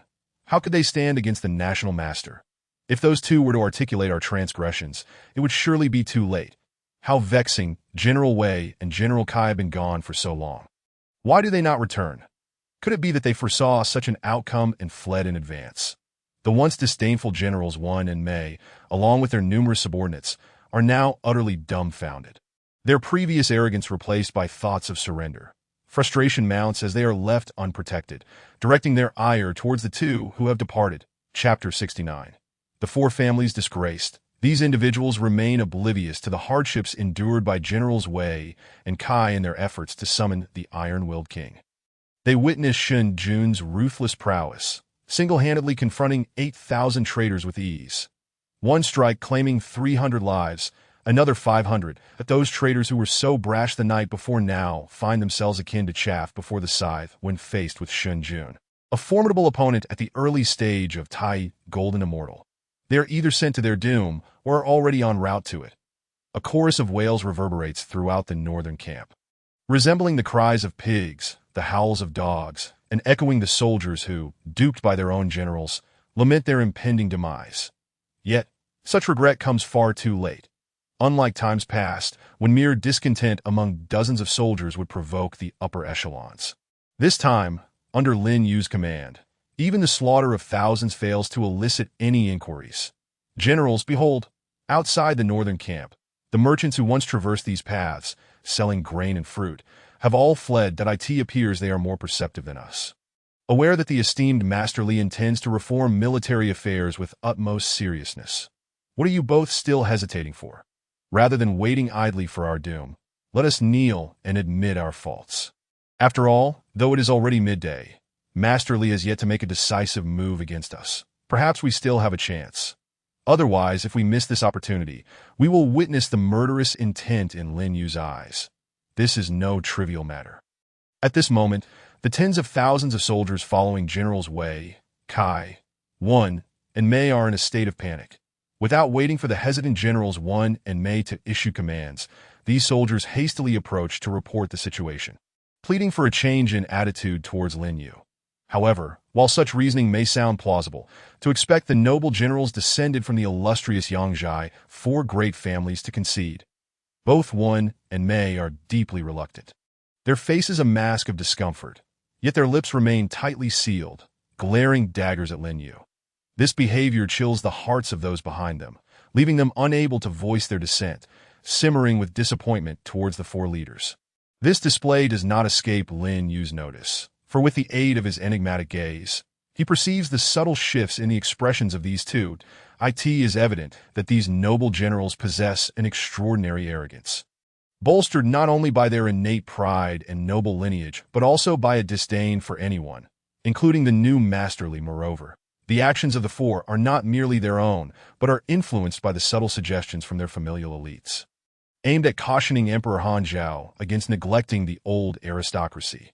Thus, their retreat signifies not just a personal surrender, but a provocation of wrath from their families. Consider the predicament. Retreating invites retribution from their family patriarchs, while not retreating could lead to potential demise. What shall they do? This dilemma would trouble anyone. Yet for these accustomed to wielding power, the answer is singular. maintain their fade while dispatching trusted aides to inform their families of their plight. Quickly return to the family, inform the patriarch and elders of our situation, and seek their rescue. As for the discontented soldiers, we must ensure they do not turn against us. Regarding this merciless Master Li, do not be fooled by his current decisiveness. Once our patriarch arrives, even the emperor and Shinbuhai will have to think twice before confronting him, that we do not believe that this new master can upend the traditions of the Han dynasty. Established over centuries, the Dio not fret excessively. He merely bullies the local gentry of Yang, holding evidence against them, but he would never dare act against us nobles, as they witness the wavering morale among their subordinates. Generals Wen and Mei find themselves at a loss. They can only suppress their inner terror and utter words they scarcely believe to regain control over the situation. Yet, such scenes do not escape the gaze of others, particularly Lin Yu, who ardently embraces the new interpretations of Confucianism and Taoism, inciting fervor among his disciples and followers, a fervent desire for retribution. How intriguing! 2 of the 4 noble generals have fled, while the other 2 remain obstinate. Is it truly the case that they must see the grave before shedding tears? Very well, the master has resolved to act decisively. Initially, he had no desire to eradicate the nobility within the capital so swiftly. But since they have sought their own demise, what fear does he have? Quickly, proceed to the Chancellor's residence and inform Chancellor Shun of the potential threat posed by the 4 great aristocratic families to me and to the Han dynasty. Request that he judiciously deploy the Imperial Guard to suppress any insubordination. Furthermore, inquire whether these 4 families have any ties to the royal family, that if their connections are minimal, I shall not hesitate to eradicate their lineage.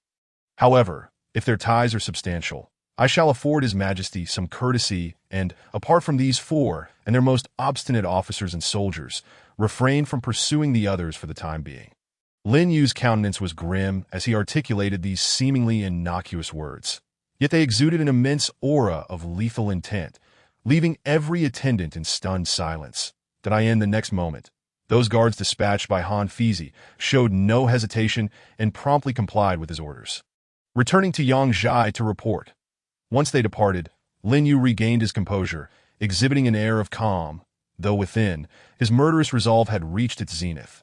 Even Generals Wen and Mei sensed the shift, though they dared not meet his gaze, choosing instead to lower their heads and continue to deceive themselves into believing that Lin Yu would not turn against them. Did I in stark contrast, General Liu, General Mao, and the few loyal soldiers totaling 3,000, all of whom harbored profound loyalty towards Lin Yu and the Han dynasty, stood solemnly, embodying an overwhelming momentum to eradicate all dissenters. Meanwhile, Xin Jun, invigorated by the slaughter, continued his relentless assault.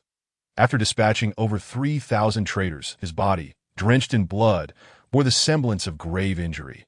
Yet he showed no signs of halting, pressing onward to confront the remaining 5,000. How bloodthirsty is this Li, to kill without hesitation. Yet, these are 8,000 souls. Is he truly slaughtering them like cattle and swine? As they observed the expressions of Lin Yu and Xin Jun, Generals Wen and Mei trembled with increasing trepidation that I in the Chancellor's residence.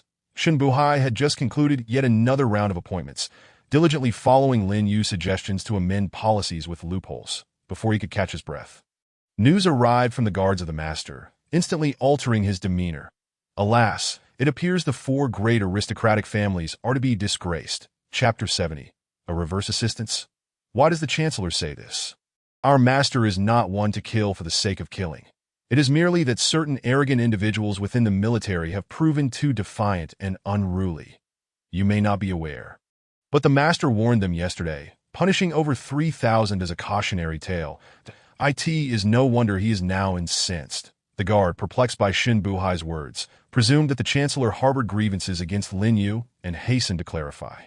His explanation was remarkably lucid. Not only did Shinbuhai himself come to believe it, but even several trusted aides behind him began to side with Lin Yu. In that case, it seems the grievances of our master are even more profound.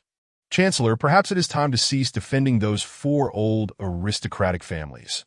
While it is true that they contributed significantly at the founding of the Han dynasty, their centuries of glory should suffice.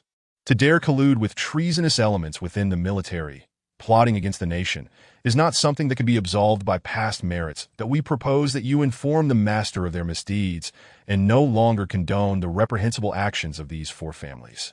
Let them face the consequences they deserve. The officials of the chancellor's residence spoke earnestly, prompting Shen Buhai to reflect deeply that he understood that Lin Yu's widespread support stemmed not only from the ignorance of many nobles who had provoked the public's ire, but also from the significant advantage of Lin Yu's teachings on Confucianism and Taoism, which had greatly benefited many. Even within his own chancellor's residence, numerous individuals had developed a favorable impression of Lin Yu. Meanwhile, Shen Buhai, preoccupied with state affairs for years, had neglected to nurture his own people. Witnessing these developments today, he could not help but feel a tinge of regret. It seemed he was increasingly overshadowed by Master Li Dada, the esteemed Li Guoshi, perpetually surprising me, while simultaneously evoking a sense of helplessness. Yet, upon reflection, as Brother Han aptly stated, perhaps this young man truly possesses a vision that extends beyond our own. Since it ultimately benefits to Han, there is no need to harbor envy. I shall heed the advice to let him pursue his endeavors freely. At this moment, Shen Buhai's eyes held no trace of jealousy towards Lin Yu's recent prominence, only admiration. After this acknowledgement, he candidly addressed the inquiry posed by a guard from the National Master's residence. My good fellow, please convey to your National Master that from this day forth, I shall not shield anyone, not even the four venerable noble clans, the Wei, Kai, Wan, and Mei families. They are to be left to his discretion. As for their ties to the imperial family, they are of little consequence. However, you must remind him that mere bloodshed will not resolve issues. Ultimately, Dahan's army must rely on those who are genuinely devoted. I hope he approaches recruitment with caution, so as not to diminish our strength. Regarding the other various troubles stemming from this incident, particularly concerning a certain influential figure who has long remained in seclusion, I shall take it upon myself to address those matters that I trust that once he understands your National Master's true intentions, he will not be angered or swayed, for he is a senior whom I hold in great esteem. Having articulated these sentiments, Shen Buhai sent the guard dispatched by Lin Yu out the door. After the guard had withdrawn, a glimmer of enigmatic brilliance flickered in Shen Buhai's eyes that I in the next breath. He manifested his pre-saintly prowess, and in the blink of an eye, he vanished from the chancellor's study, reappearing atop Mang Mountain. Just as Lin Yu was acquiring intelligence and preparing to act decisively, Shen Buhai coughed and called out to the iron-willed king, who was about to emerge from seclusion below. Senior, Shen Buhai has arrived. As he uttered his first words, Shen Buhai sensed two jesters lurking at the foot of Mang Mountain, General Wei and General Kai. He wasted no time, unleashing two streams of energy, each infused with power akin to that of a great Luo golden immortal. It is Shun, the Chancellor. Shun, please assist us? Although we have come to request the iron-willed king's intervention against the detestable Li Guoshi. You are also our plea for aid. You are not here to assist us, but rather to apprehend us. What is the meaning of this? Have you forgotten that we, the four venerable noble clans, are the founding contributors of Dahan? The pitiable General Wei and General Kai clung to the delusion that Shen Buhai had come to their rescue. However, as the chains of Shen Buhai's magic ensnared them, their protests soon turned to curses. Yet, how could two mere generals of the true, immortal realm possibly contend with Shen Buhai? How tiresome they were! No wonder Li Daoyu harbored such extreme dissatisfaction, nearly contemplating their annihilation. Were I in his position, after being subjected to the incessant noise of such clowns, I too might resort to drastic measures. Cease your incessant prattling and return to the earth. Contributing to Dahan. Having resolved to allow Lin Yu to eliminate the four noble clans, Shen Buhai felt no pity for their remaining descendants. With a slight exertion of his left hand, he extinguished the lives of the two generals, who had still clung to their feudal chatter, and crushed them into the earth like mere insects. Alas, these self-important fools, in the end, could not even utter a cry for help, becoming naught but fertilizer for Dahan. Turning back, Shen Buhai intended to persuade the iron-willed king against involving himself in these affairs. However, at that very moment of distraction, the long-secluded iron-willed king, with a speed unimaginable even to Shen Buhai, materialized beside him. The two stood side by side, not in conflict, but sharing a myriad of complex emotions as they gazed ahead at the thick layers of dark clouds stretching for miles, akin to two ancient pines clinging to the edge of a precipice. After a lengthy silence, they finally broke it to discuss the tempestuous figure of Li Guoshi. Senior, do you still hold grievances against Shen?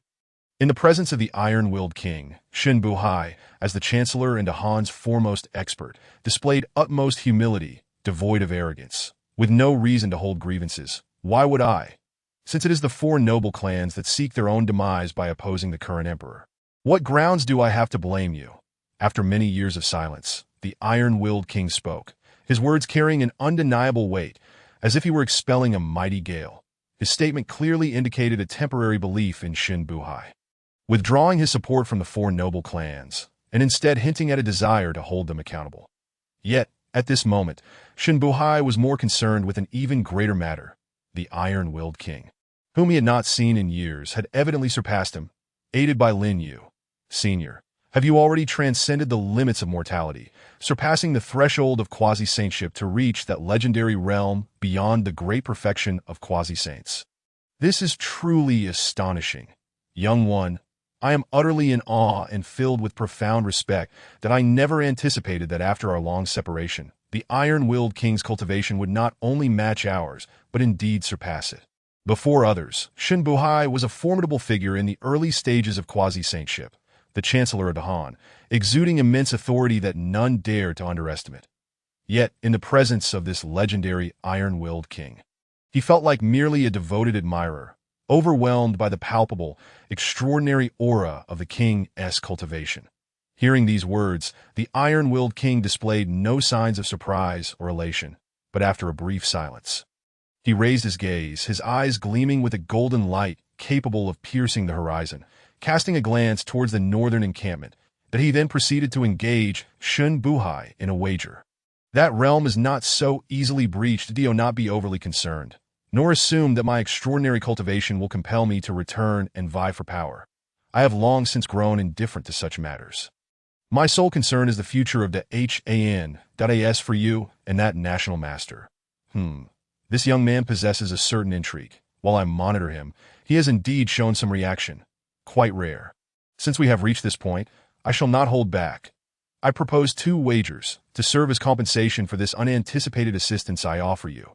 Shen Buhai was taken aback by the iron-willed king's words, still processing why the king would make such statements when the latter had already soared upward, carrying Shen Buhai, as if he were a mere chick, into the towering thunderclouds. Senior, exercise caution. These thunderclouds are the source of tribulation. Although your cultivation far surpasses mine, do not take unnecessary risks. What secrets do you harbor that compel you to share them with me here? Why not?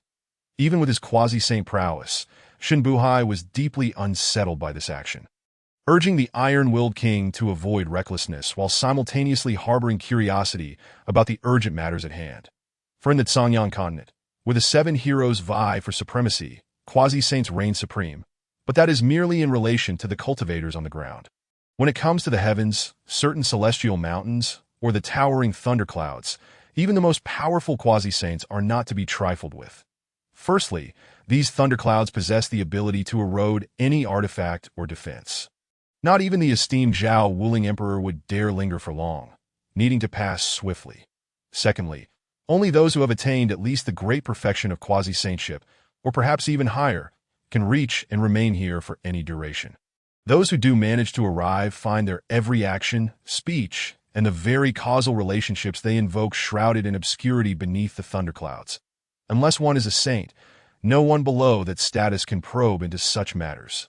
Could it be that what the iron-willed king is about to disclose pertains to the grand scheme of the world, carrying immense significance that necessitates this location? If that is indeed the case, how terrifying must it be?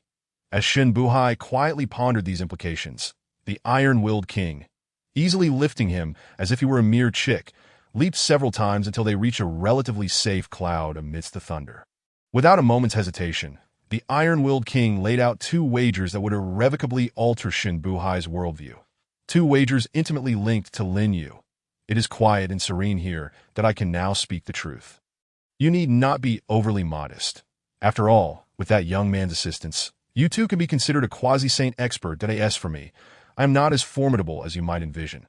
While I have traversed a path beyond that of Zhao Wuling Emperor, I remain leagues away from sainthood. If I must label my state, I would call it a half-step towards the primordial unity. This I have never revealed to anyone. Today, I share it with you in hopes that you, and perhaps even that national master, whose surname may not even be Li, can confront reality. What I am about to convey is of utmost importance. The iron-blooded king, having been silent for many years, inevitably stumbled over his words at first. However, as he astounded Shinbuhai with his candid truths, his stutter dissipated, giving way to prophetic utterances that left Shinbuhai utterly astonished. Firstly, within the span of a year, the national sage must eradicate all bandits and marauders within the territory of the Han, restoring its dominion to its zenith. Should he fail to do so, this king would not hesitate to renege, demanding retribution for those he had slain. Secondly, having been in seclusion for many years and having calculated countless futures, many of which are intricately linked to this sage, I implore you to act as a supervisor. Within 3 years, if he has not ascended to the status of a quasi-saint and surpassed you, there is no need for further discussion. I shall return to the Han, assuming direct governance in place of you ineffectual beings. Yet, if he succeeds, it will affirm my discernment. At that time, you shall bring him here, and I will formally meet him. Furthermore, spare me the empty flattery about the current emperor's wisdom. I may not yet be a saint, but with my current prowess, I can peer into the distance and foresee the future, a task not beyond my capabilities. Were it not for the intriguing qualities he possesses, and were it not for your genuine commitment to the Han, I could easily extinguish your lives as one would crush 2 ants beneath a foot. Thus, I have spoken. You may reflect upon my words, and I wish you success. What a domineering, iron-blooded king he is. A being not yet a saint, yet half a step into the realm of the primordial. As he uttered these words, he astonished Shinbuhai, then inhaled deeply, swallowing the entirety of the 4 great noble clans, approximately 40 to 50,000, each with an average cultivation level not below that of the Xianxian, into his very being. In the mouth of this iron-blooded king, they were but morsels, chewed a few times before being digested. It was truly terrifying, regarding the words of the elder, and the 2 wagers you have made. I, Shinbuhai, shall stand in for the sage and assure you that we, though unworthy, shall exert every effort and dare not breach our promise. For the first time, Shinbuhai felt the chasm between himself and a quasi-saint, and without further ado, he bowed tremblingly and retreated. He harbored a premonition. The iron-blooded king's ruthlessness in his wagers suggested a deeper, more ominous fate lay ahead. Meanwhile, in the northern camp, Lin Yu and his comrades unleashed their full might, publicly vanquishing 8,000 traitors along with 4 noble generals and their most obstinate followers. A single battle that left the Han in shock. Following this, they dismissed the unqualified soldiers and began recruiting from the common folk, provoking ridicule from the major noble families. What?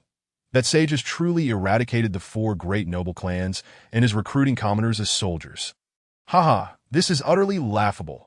Does this fool truly believe that by employing some clever rhetoric and unknown methods, he can elevate the strength of his subordinates and be deemed a master?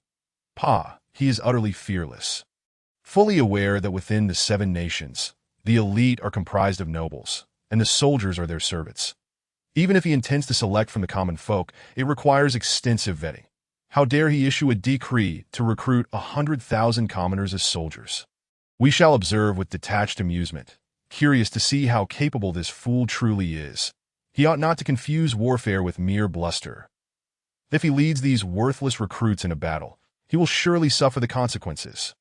That morning, Lin Yu had just organized the northern camp and, employing a combination of persuasion and annihilation, had brought the other 3 military camps in a line. Subsequently, he issued a new recruitment decree, provoking a chorus of derisive laughter from the noble families both within and beyond Yangdi City. Since the spring and autumn period and through the warring states, countless lords have only trusted the noble families, holding little regard for the progeny of commoners. This is why both Emperor Zhao of Han and Shinbuhai were aware of the 4 great noble clans' tyranny, yet had refrained from action for many years. Consequently, many other noble families mocked Lin Yu for lifting the restrictions on recruitment, allowing commoners a chance to serve. As a result, many who initially aspired to military service among the aristocracy lost their resolve, proactively petitioning Emperor Zhao to express grievances and accuse Lin Yu of violating ancestral customs. Despite the chilling silence that enveloped the nobles since the inexplicable disappearance of the four great noble clans a few days prior, they were still eager to exploit the situation to vex Lin Yu. The matter escalated until Lin Yu, having taken charge of the four military camps and reformed their systems, heard about it the day before he was to review the new recruits. He felt no anger, merely a cold smile that the deaths of the four great noble clans are to be blamed on me. Haha, if that is the case, I, the national sage, shall not concern myself with them.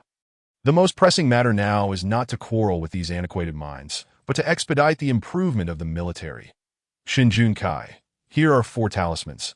Feel free to distribute them among the first 10,000 recruits we enlisted. To test the efficacy of the talismans and gauge the general level of the newly recruited common soldiers, I urge you to be decisive. Take them to the mass grave 800 miles south of the city. It is said that testing soldiers against ordinary bandits reveals only about 70 to 80% of their potential. But if they face those with sinister energies and deathly auras, it may exceed 90%. You may inform them beforehand. Those who are willing and unafraid may proceed, while those who are timid may collect their pay in return, as though I had never encountered them. However, if they can pass this initial test, I shall ensure they are well utilized thereafter. Confronting bandits and marauders will be the least of their challenges. Once they achieve military merit, they will be amply rewarded, and beyond that, I shall personally assist them in enhancing their cultivation. Just as I do for you. In the study of the National Sage's residence, Lin Yu, with a smile, provided a potent sedative. Upon hearing this, not only the 10,000 new recruits, but also Shun Jun Kai, the adopted son of Shun Buhai, were captivated by the promise of rewards that it is worth noting that had it not been for Lin Yu's kind explanations and the elixirs he provided to stabilize his condition, he would never have reached his current level of cultivation, nor would he have been recognized as the foremost expert of the National Sage's residence. Thus, without hesitation, Shin Jun Kai hurriedly made his way to the newly established eastern camp. Addressing General Lu Jiang and General Mao, along with the 10,000 new recruits, declaring his intentions. Unsurprisingly, when they learned that the ridicule from outsiders had not deterred Lin Yu, but rather motivated him to double his training and rewards. Not a single one of the 10,000 showed signs of trepidation. They became even more fervent. Please, great general, command us to test whatever malevolent spirits or bandits may lie ahead. We fear nothing. We are the oppressed, victimized by greedy officials and nobles. Now, with the sage to rescue us from peril, how could we not pledge our service? We say this. If we perish, it is our own misfortune. In our next lives, we shall return to report to the sage that if we survive, we will follow the sage to conquer the east and the west, serving to Han. One after another, the 10,000 new recruits erupted with the most infectious cries of defiance. Though their bodies were frail and devoid of spiritual energy, lacking the innate advantages of noble-born soldiers, their fighting spirit far surpassed that of the aristocratic soldiers previously dealt with by Lin Yu. The noble families nearby looked on with disdain, scoffing at them as harbingers of death. Meanwhile, the parents who had sent their sons to enlist harbored some worries, yet when they considered the endorsements of Emperor Zhao, Shin Buhai, and Lin Yu, they voiced no further complaints. They remained at home, praying fervently for divine protection over their sons as they counted the provisions Lin Yu had dispensed during the recruitment. Tears brimming in their eyes, may the esteemed sage guide our children through this trial. May the sage's words prove trustworthy. After all, we have been deceived by those noble families for far too long. The only difference now is the esteemed sage. These parents, desperate for survival, had no choice but to place their greatest hopes and trust in Lin Yu, the national sage's residence. Lin Yu had just dispatched another batch of guards to continue recruiting new soldiers for the other 3 camps when he intended to rest for a moment. However, he was informed that Prime Minister Shin Buhai had arrived. He hurried to greet him, only to find Shin Buhai's expression grave as he prepared to discuss the 2 wagers he had made with the iron-blooded king a few days prior. Li Daoyu, are you aware that Dahan has a royal uncle, the iron-blooded king? This time, I've come on his behalf, having heard you are recruiting commoners. Well, that is acceptable. Proceed as you see fit. And I shall not oppose you, that I merely wish you success, that as he spoke. Shin Buhai was about to dismiss others and divulge matters pertaining to the iron-blooded king to Lin Yu, urging him to be more cautious in his future endeavors. Yet, before he could delve into the main topic, a familiar figure burst in, the long-missed Tang Bingran. Master Brother, a great upheaval has occurred in the Confucian Tao. Chapter 73, Fragmentation. Who dares to intrude upon the conversation between the true self and the national master? Bold indeed. Uncertain of the visitor's relationship with Lin Yu, upon seeing Tang Bingran, Shun Buhai instinctively felt displeased, and as he rose to take action, he was promptly halted by Lin Yu's timely intervention. Hold on. Chancellor Shun, in the presence of Shun Buhai, Lin Yu could not divulge the true circumstances. Thus, he called for restraint while calmly approaching Tang Bingran to extricate her from her predicament. Chancellor Shun, do not be anxious. This enchanting lady is not a stranger, but one of the individuals I previously requested to be allowed to enter and propagate the teachings of the Confucian Tao alongside you and His Majesty. Little junior sister, please meet Chancellor Shun. Although he hails from the legalist school, much like Han Fizi, he possesses a favorable disposition towards our Confucian Tao. Observing her drenched in cold sweat, Lin Yu discerned that she had sustained considerable injury. We shall discuss further matters later. For now, escort my little junior sister to a guest room and have a physician attend to her properly. There must be no mistakes. In a moment of urgency, Tang Bingran almost revealed Lin Yu's true identity. But fortunately, Lin Yu reacted swiftly, uttering a few words that prompted the guards to escort her to rest. Turning back to regard Shun Buhai, Lin Yu found that this individual, whose demeanor was as unyielding as a mountain, evoked a sense of surprise within him that it was not mere suspicion regarding his ties to the Confucian Tao of Kangwu Mountain. Rather, it was evident that he was somewhat aware but chose not to confront it directly. This was perplexing, for had not Shun Buhai previously sought the complete annihilation of the Confucian Tao?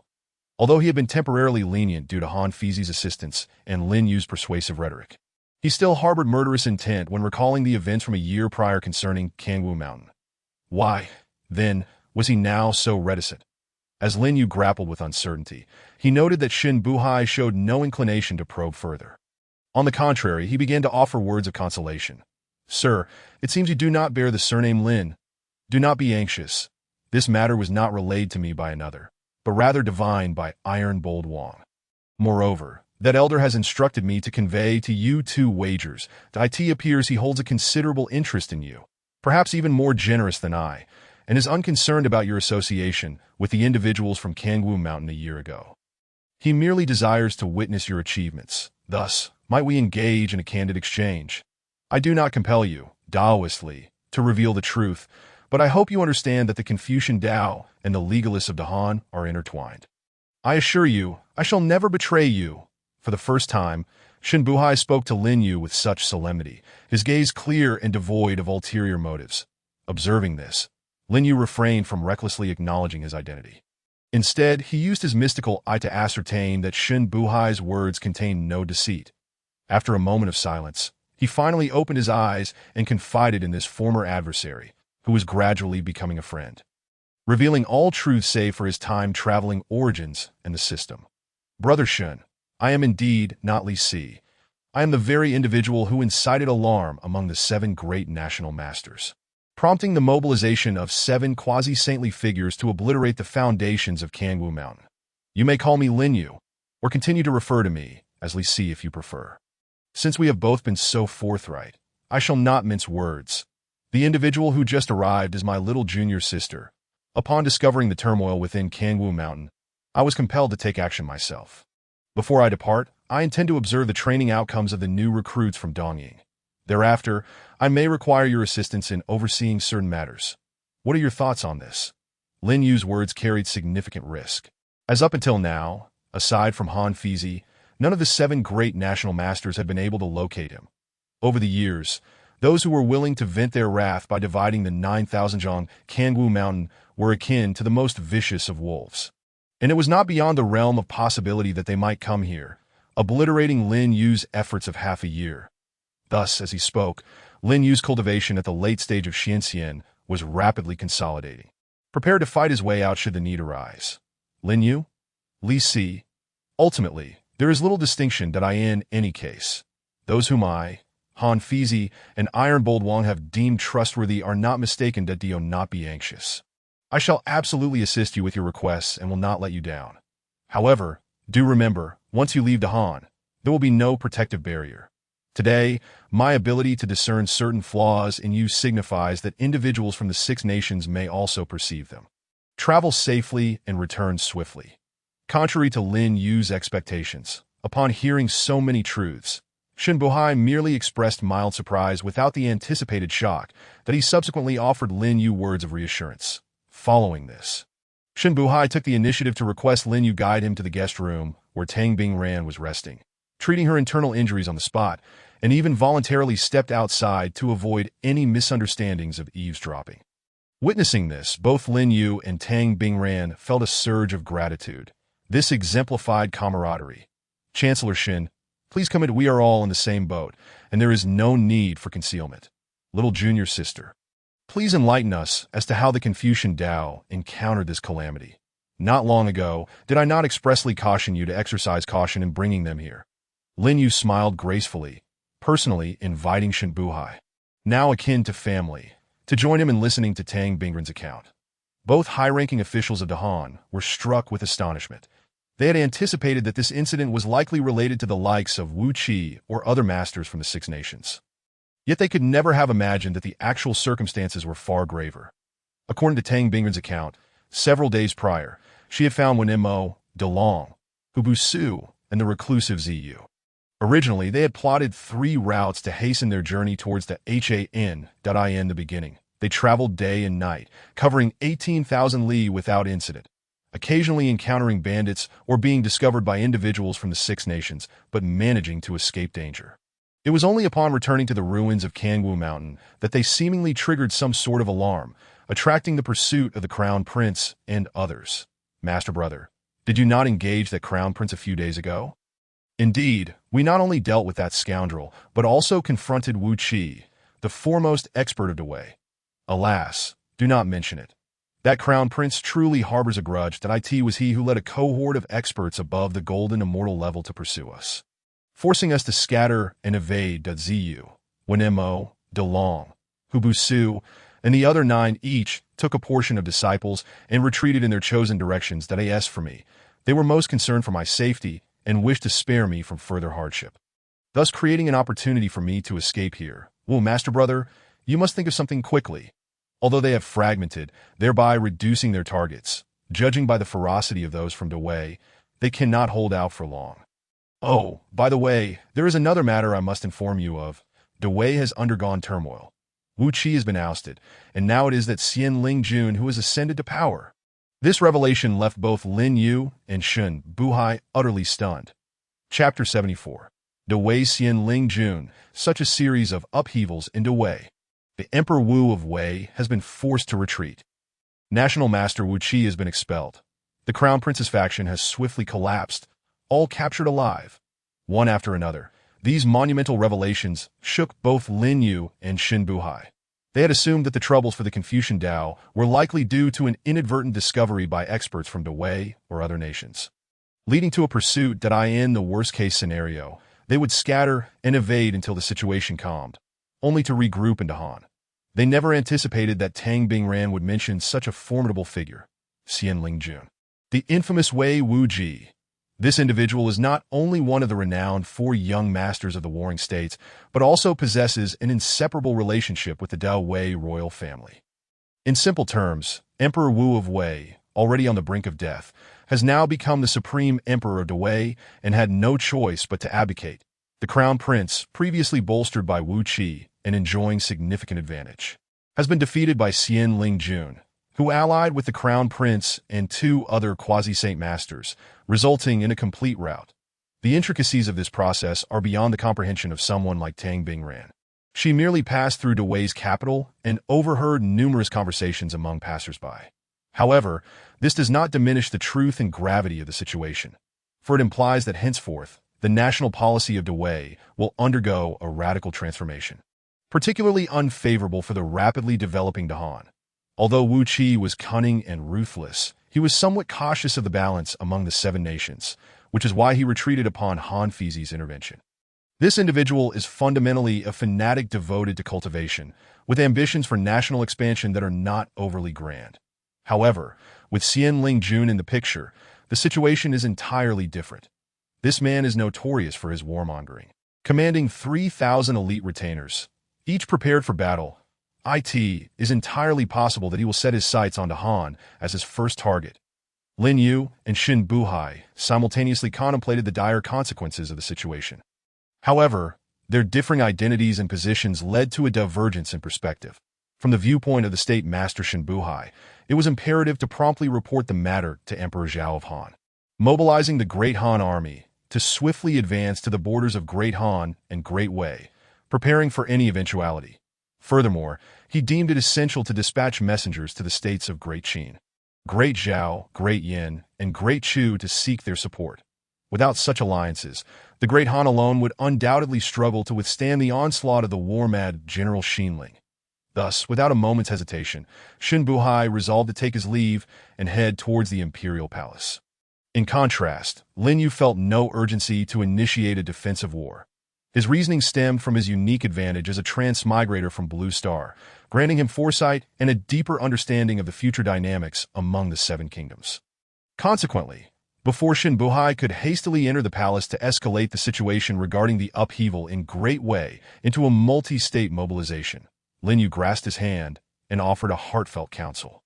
Minister Shun, there is no need for such alarm that I have calculated that while General Xinling's rise to power may intensify Great Wei's expansionist ambitions, he still has numerous domestic matters to address and will not act precipitously. Moreover, I believe that as an important member of the royal family, General Xinling is more concerned with ensuring the longevity of Great Wei's dominance rather than launching an assault on Great Han. It is plausible that he may seek to coordinate with us and the northern Great Zhao for a united front, something that was not achieved centuries ago. Thus, I urge you not to misinterpret the situation. Heed my advice and continue to adhere to the previous plans until he sends for us that I in a few days. The truth will undoubtedly come to light that I for me, given the troubles within my sect. I must first verify the training of the new recruits before proceeding to the area around Kangwu Mountain. Once I depart, I entrust Great Han to you. Drawing from his past life's memories, Lin Yu provided a glimpse into the historical narrative where General Xinling intended to unify the three kingdoms for a coordinated external strategy.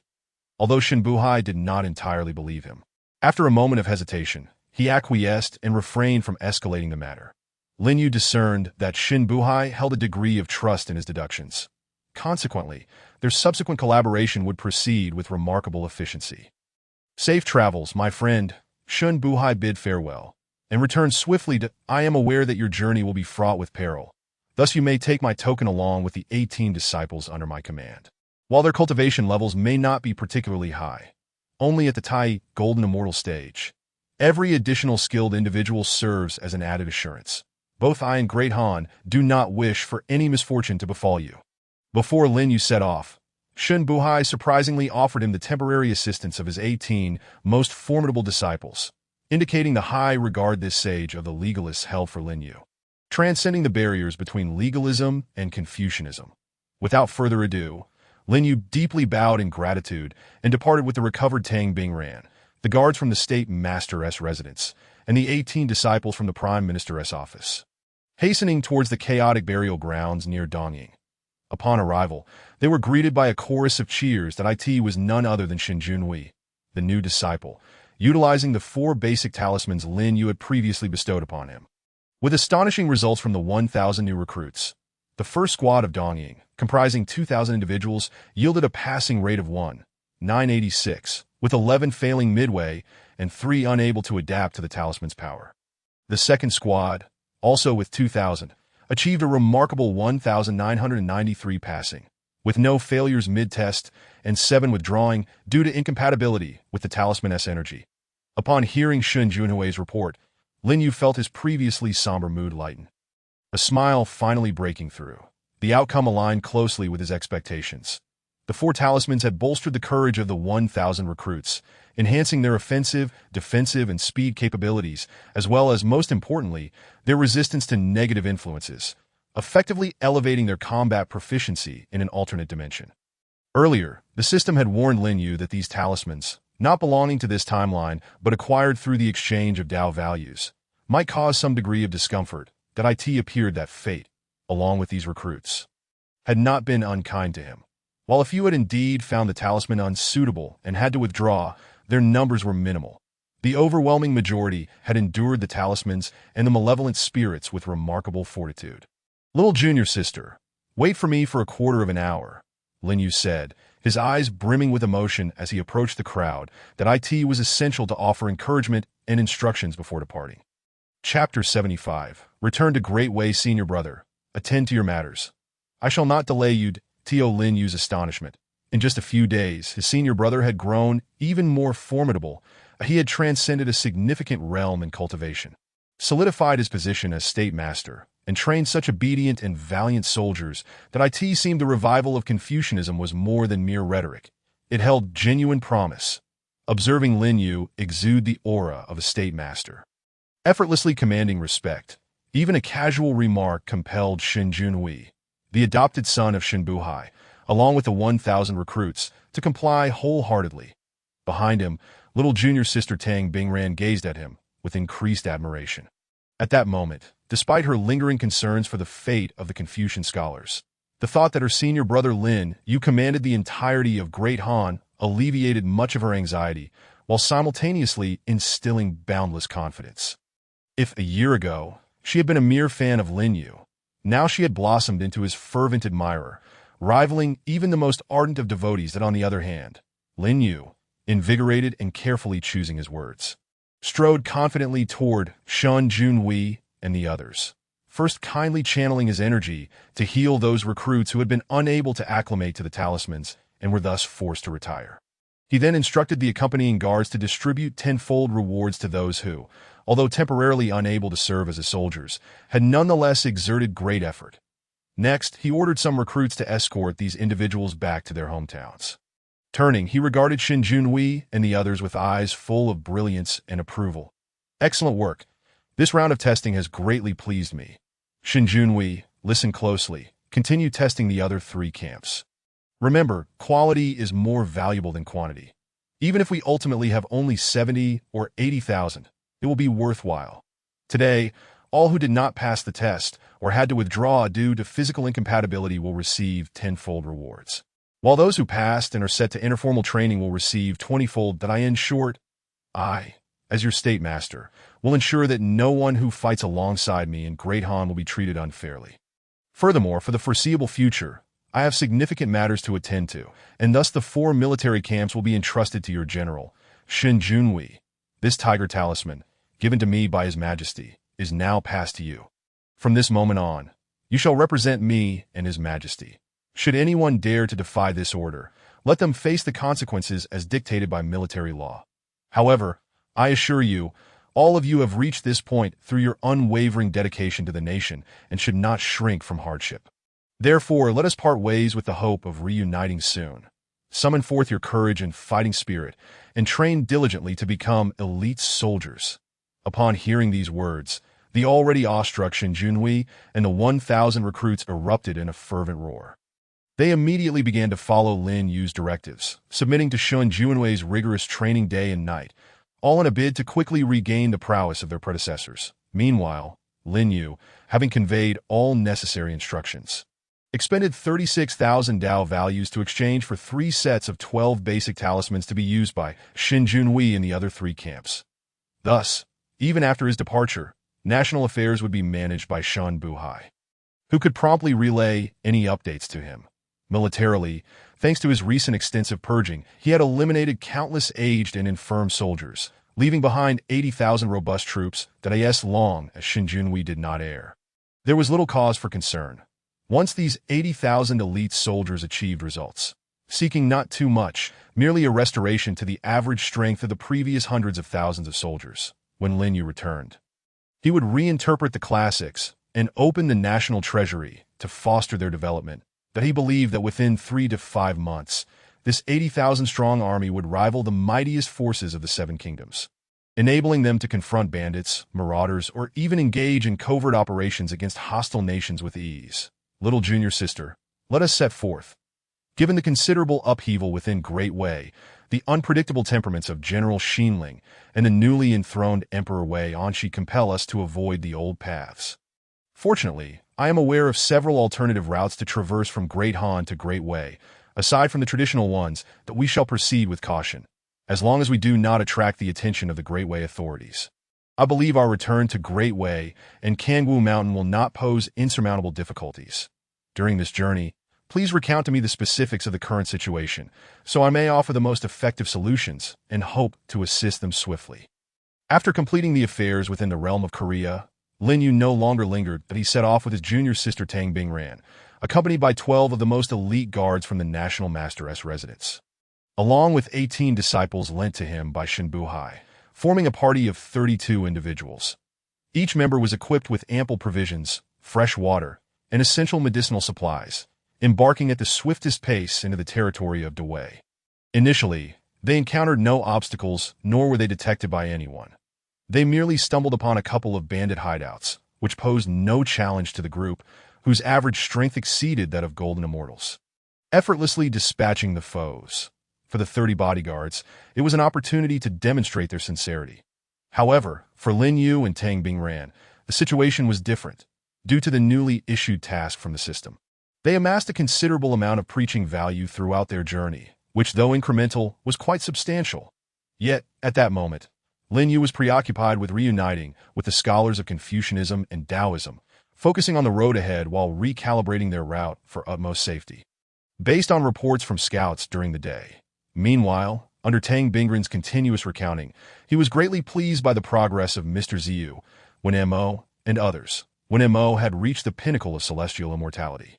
De Long was at the later stages of celestial immortality, and Hu Bu Su was in the early stages. The other junior disciples also showed corresponding improvements, with the most significant advancement belonging to the former master, Mr. Ziyu, who had remarkably broken through several minor realms, achieving the pinnacle of true immortality. Senior brother, I heard that you casually mentioned a few words, and it led to the newly accepted disciple, that Shin Jun Kai. Suddenly advancing to Tai Golden Immortal? Inquisitively asked Tang Bingran during their journey, her expression clearly indicating her hope that Lin Yu would similarly assist them in the future. This matter is not as you imagine. Shun Jun Kai's situation is rather unique. However, do not lose heart. Ever since I became the national master, I have not only reinterpreted Confucianism and Taoism, but also the 100 schools of thought. This has enabled subsequent individuals to achieve even greater advancements that I ask for you all.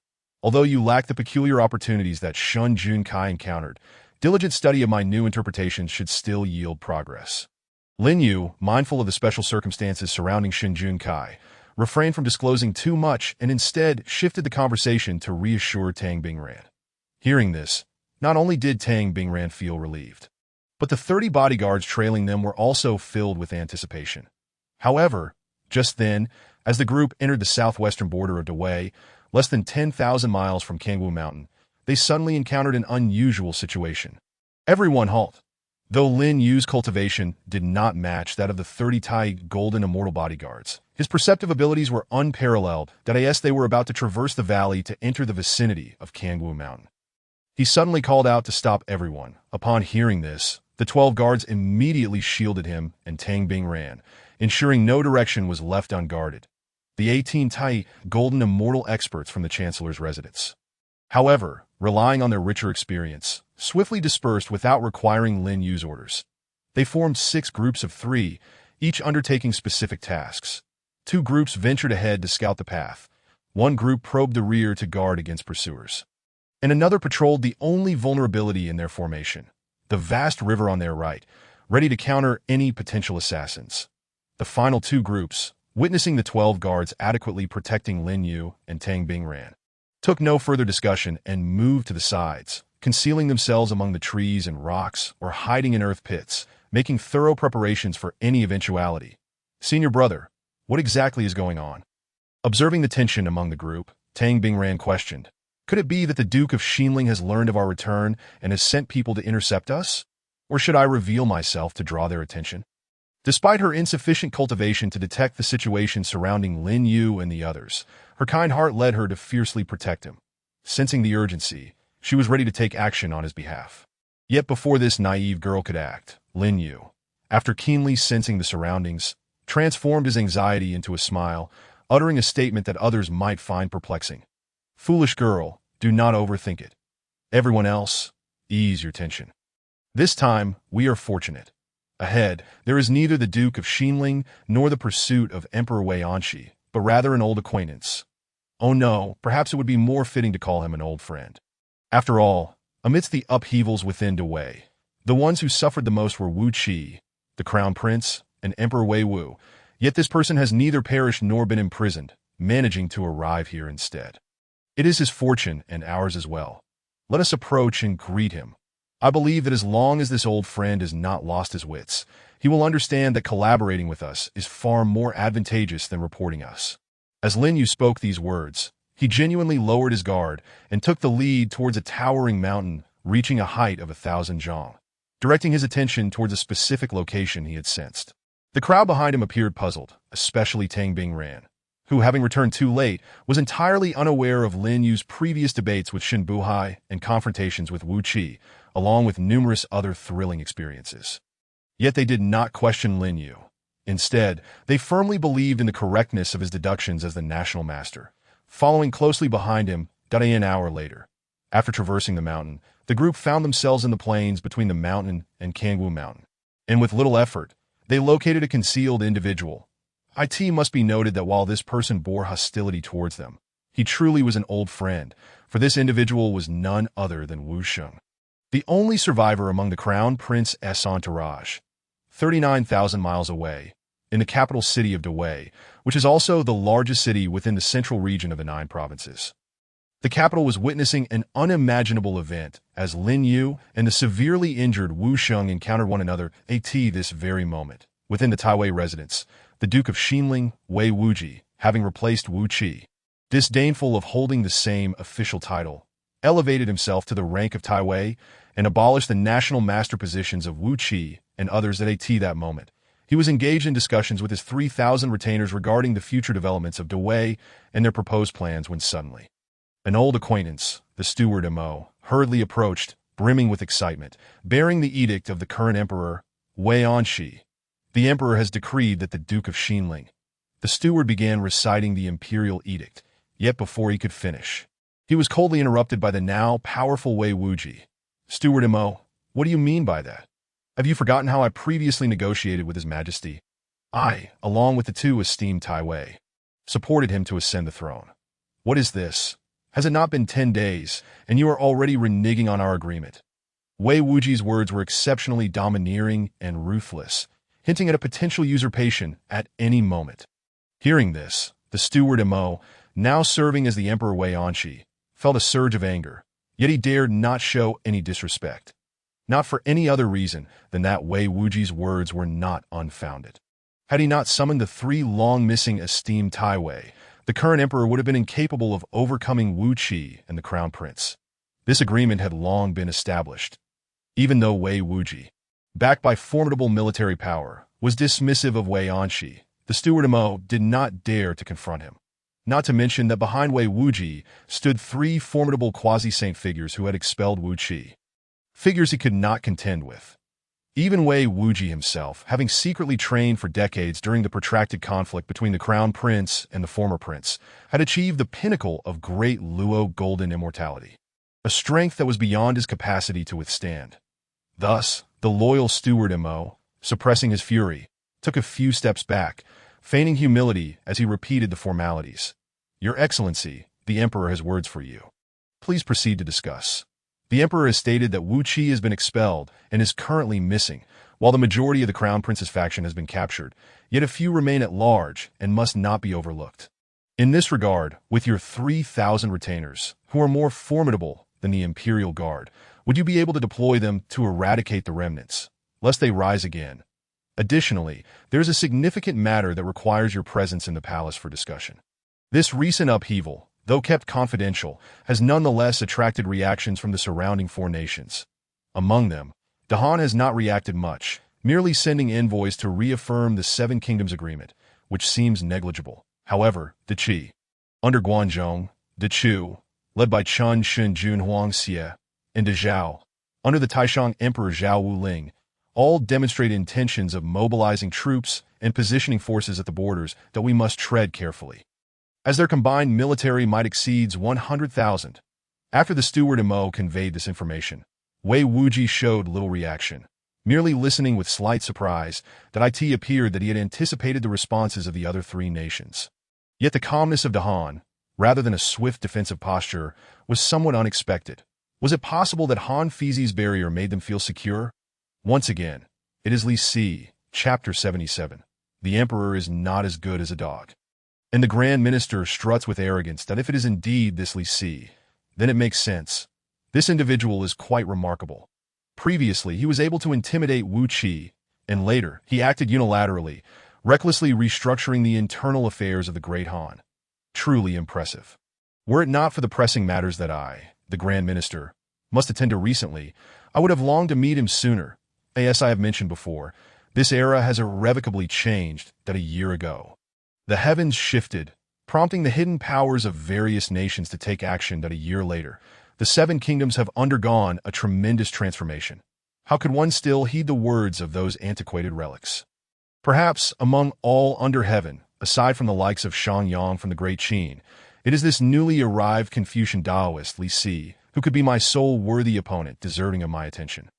In Wei Wuji's eyes, he showed no regard for the likes of Gong Gong Mo, instead pondering the intelligence regarding Lin Yu, developing a keen interest in his exploits. His perspective on the new national teacher Lin Yu starkly contrasted with others. Rather than perceiving Lin Yu as someone who had offended too many nobles and would ultimately fail, he found himself somewhat in awe of him. After all, in today's world, it is exceedingly rare for one to dare to confront the old aristocracy for the sake of national strength.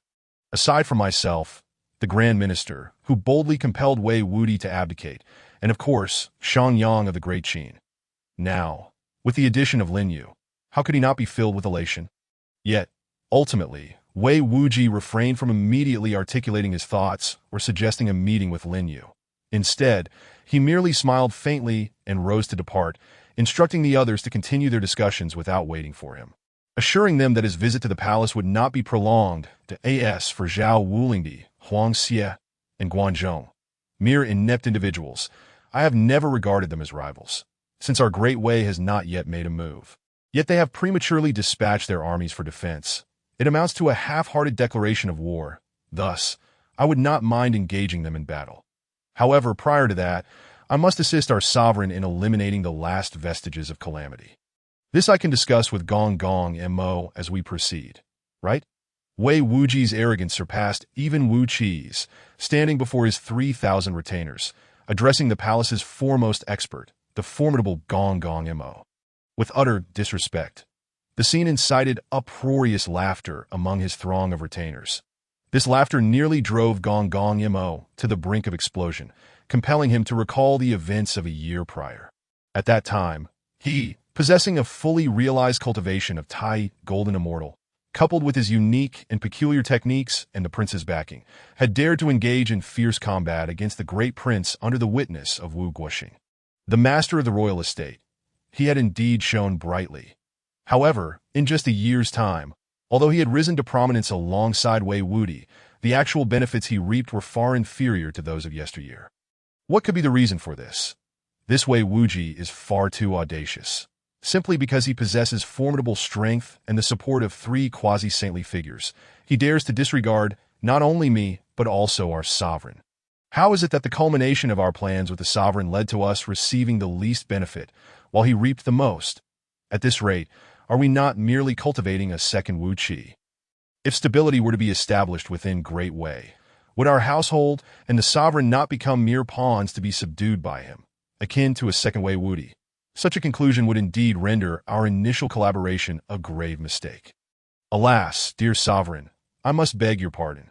It seems I have invited a wolf into the fold, only to be beset by a more fearsome beast.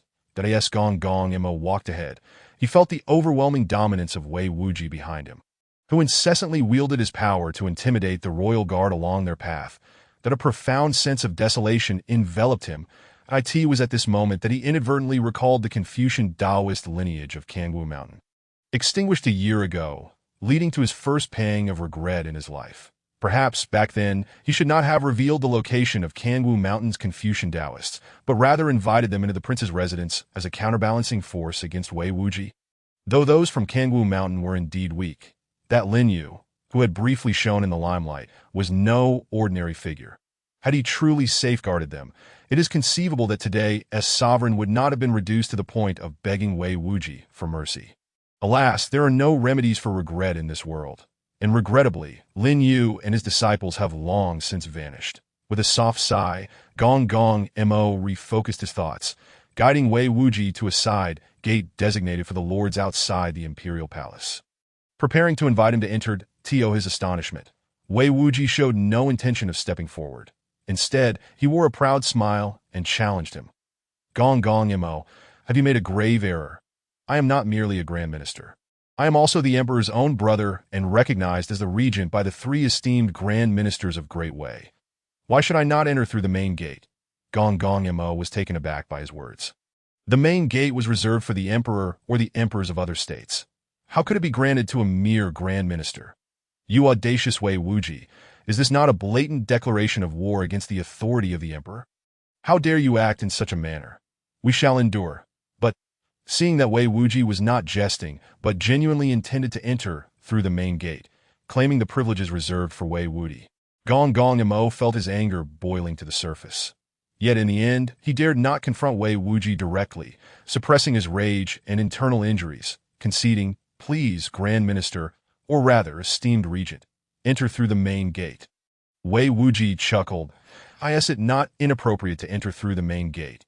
It is said that every time the sovereign passes, there must be drums and the imperial music must resound. How dare you, Wei Wuji, act in such a manner?" Finally, Gong Gong Mo could no longer restrain himself from cursing. However, before he could unleash his ire, the 500 elite armored soldiers accompanying Wei Wuji cast him a fierce glare, rendering his fully realized Tai golden immortal cultivation ineffective. Wei Wuji was clearly toying with him. "Calm down, Gong Gong Mo, I am merely jesting. I do not truly dare to overstep and invoke the necessary ceremonial music. You are being overly sensitive. Very well. Let us proceed into the palace. I already have brilliant strategies prepared for defending against the armies of the three kingdoms that I do not mean to boast. But without my guidance, relying solely on you rootless individuals would indeed be—" "Ah, I jest again, striking at your sore spot." Wei Wuji's arrogance reached its zenith, yet no one dared to provoke him. Ultimately, Gong Gong Mo, who had endured humiliation time and again, could only swallow his wrath and lead him into the palace. Consequently, a humorous saying began to circulate among the people of Great Wei. The emperor is not as good as a dog. And the grand minister struts with arrogance, vividly depicting a scene that would infuriate anyone who witnessed it.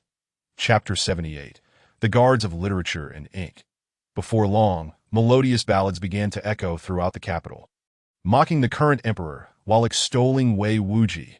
The Great Wei has undergone a transformation. The national teacher escapes without a trace. The emperor is not as good as a dog, and the grand minister struts with arrogance. The sovereign is both foolish and tyrannical. The eunuch is but a loudmouth, who can strengthen Great Wei. It all depends on the grand minister. As for who is deliberately spreading these rumors, it is abundantly clear. Gong Gong Mo would certainly neither dare nor wish to. The only possible culprit is that utterly arrogant Wei Wuji, who, though merely a grand minister, perceives himself as the emperor of Great Wei. You audacious Wei Wuji, it is true that you are my brother, and you assisted me in ascending to power, but how dare you publicly humiliate my trusted confidant and spread rumors to slander me? I shall have him killed. Gong Gong Mo, do not stop me. I must kill him." After their discussion concluded that day, Wei Wuji exited through the main gate of the palace as usual. Once he had departed, within the great hall, Wei Anshi Emperor heard from several eunuchs that in just a matter of hours, the aforementioned rumors had spread among the populace, causing him to explode with fury. However, before this feeble Wei Anshi Emperor could take action, Gong Gong Mo, acting decisively, struck down the few eunuchs who had spread the word, desperately pleading, "Your Majesty, please calm your anger. Your Majesty, endure."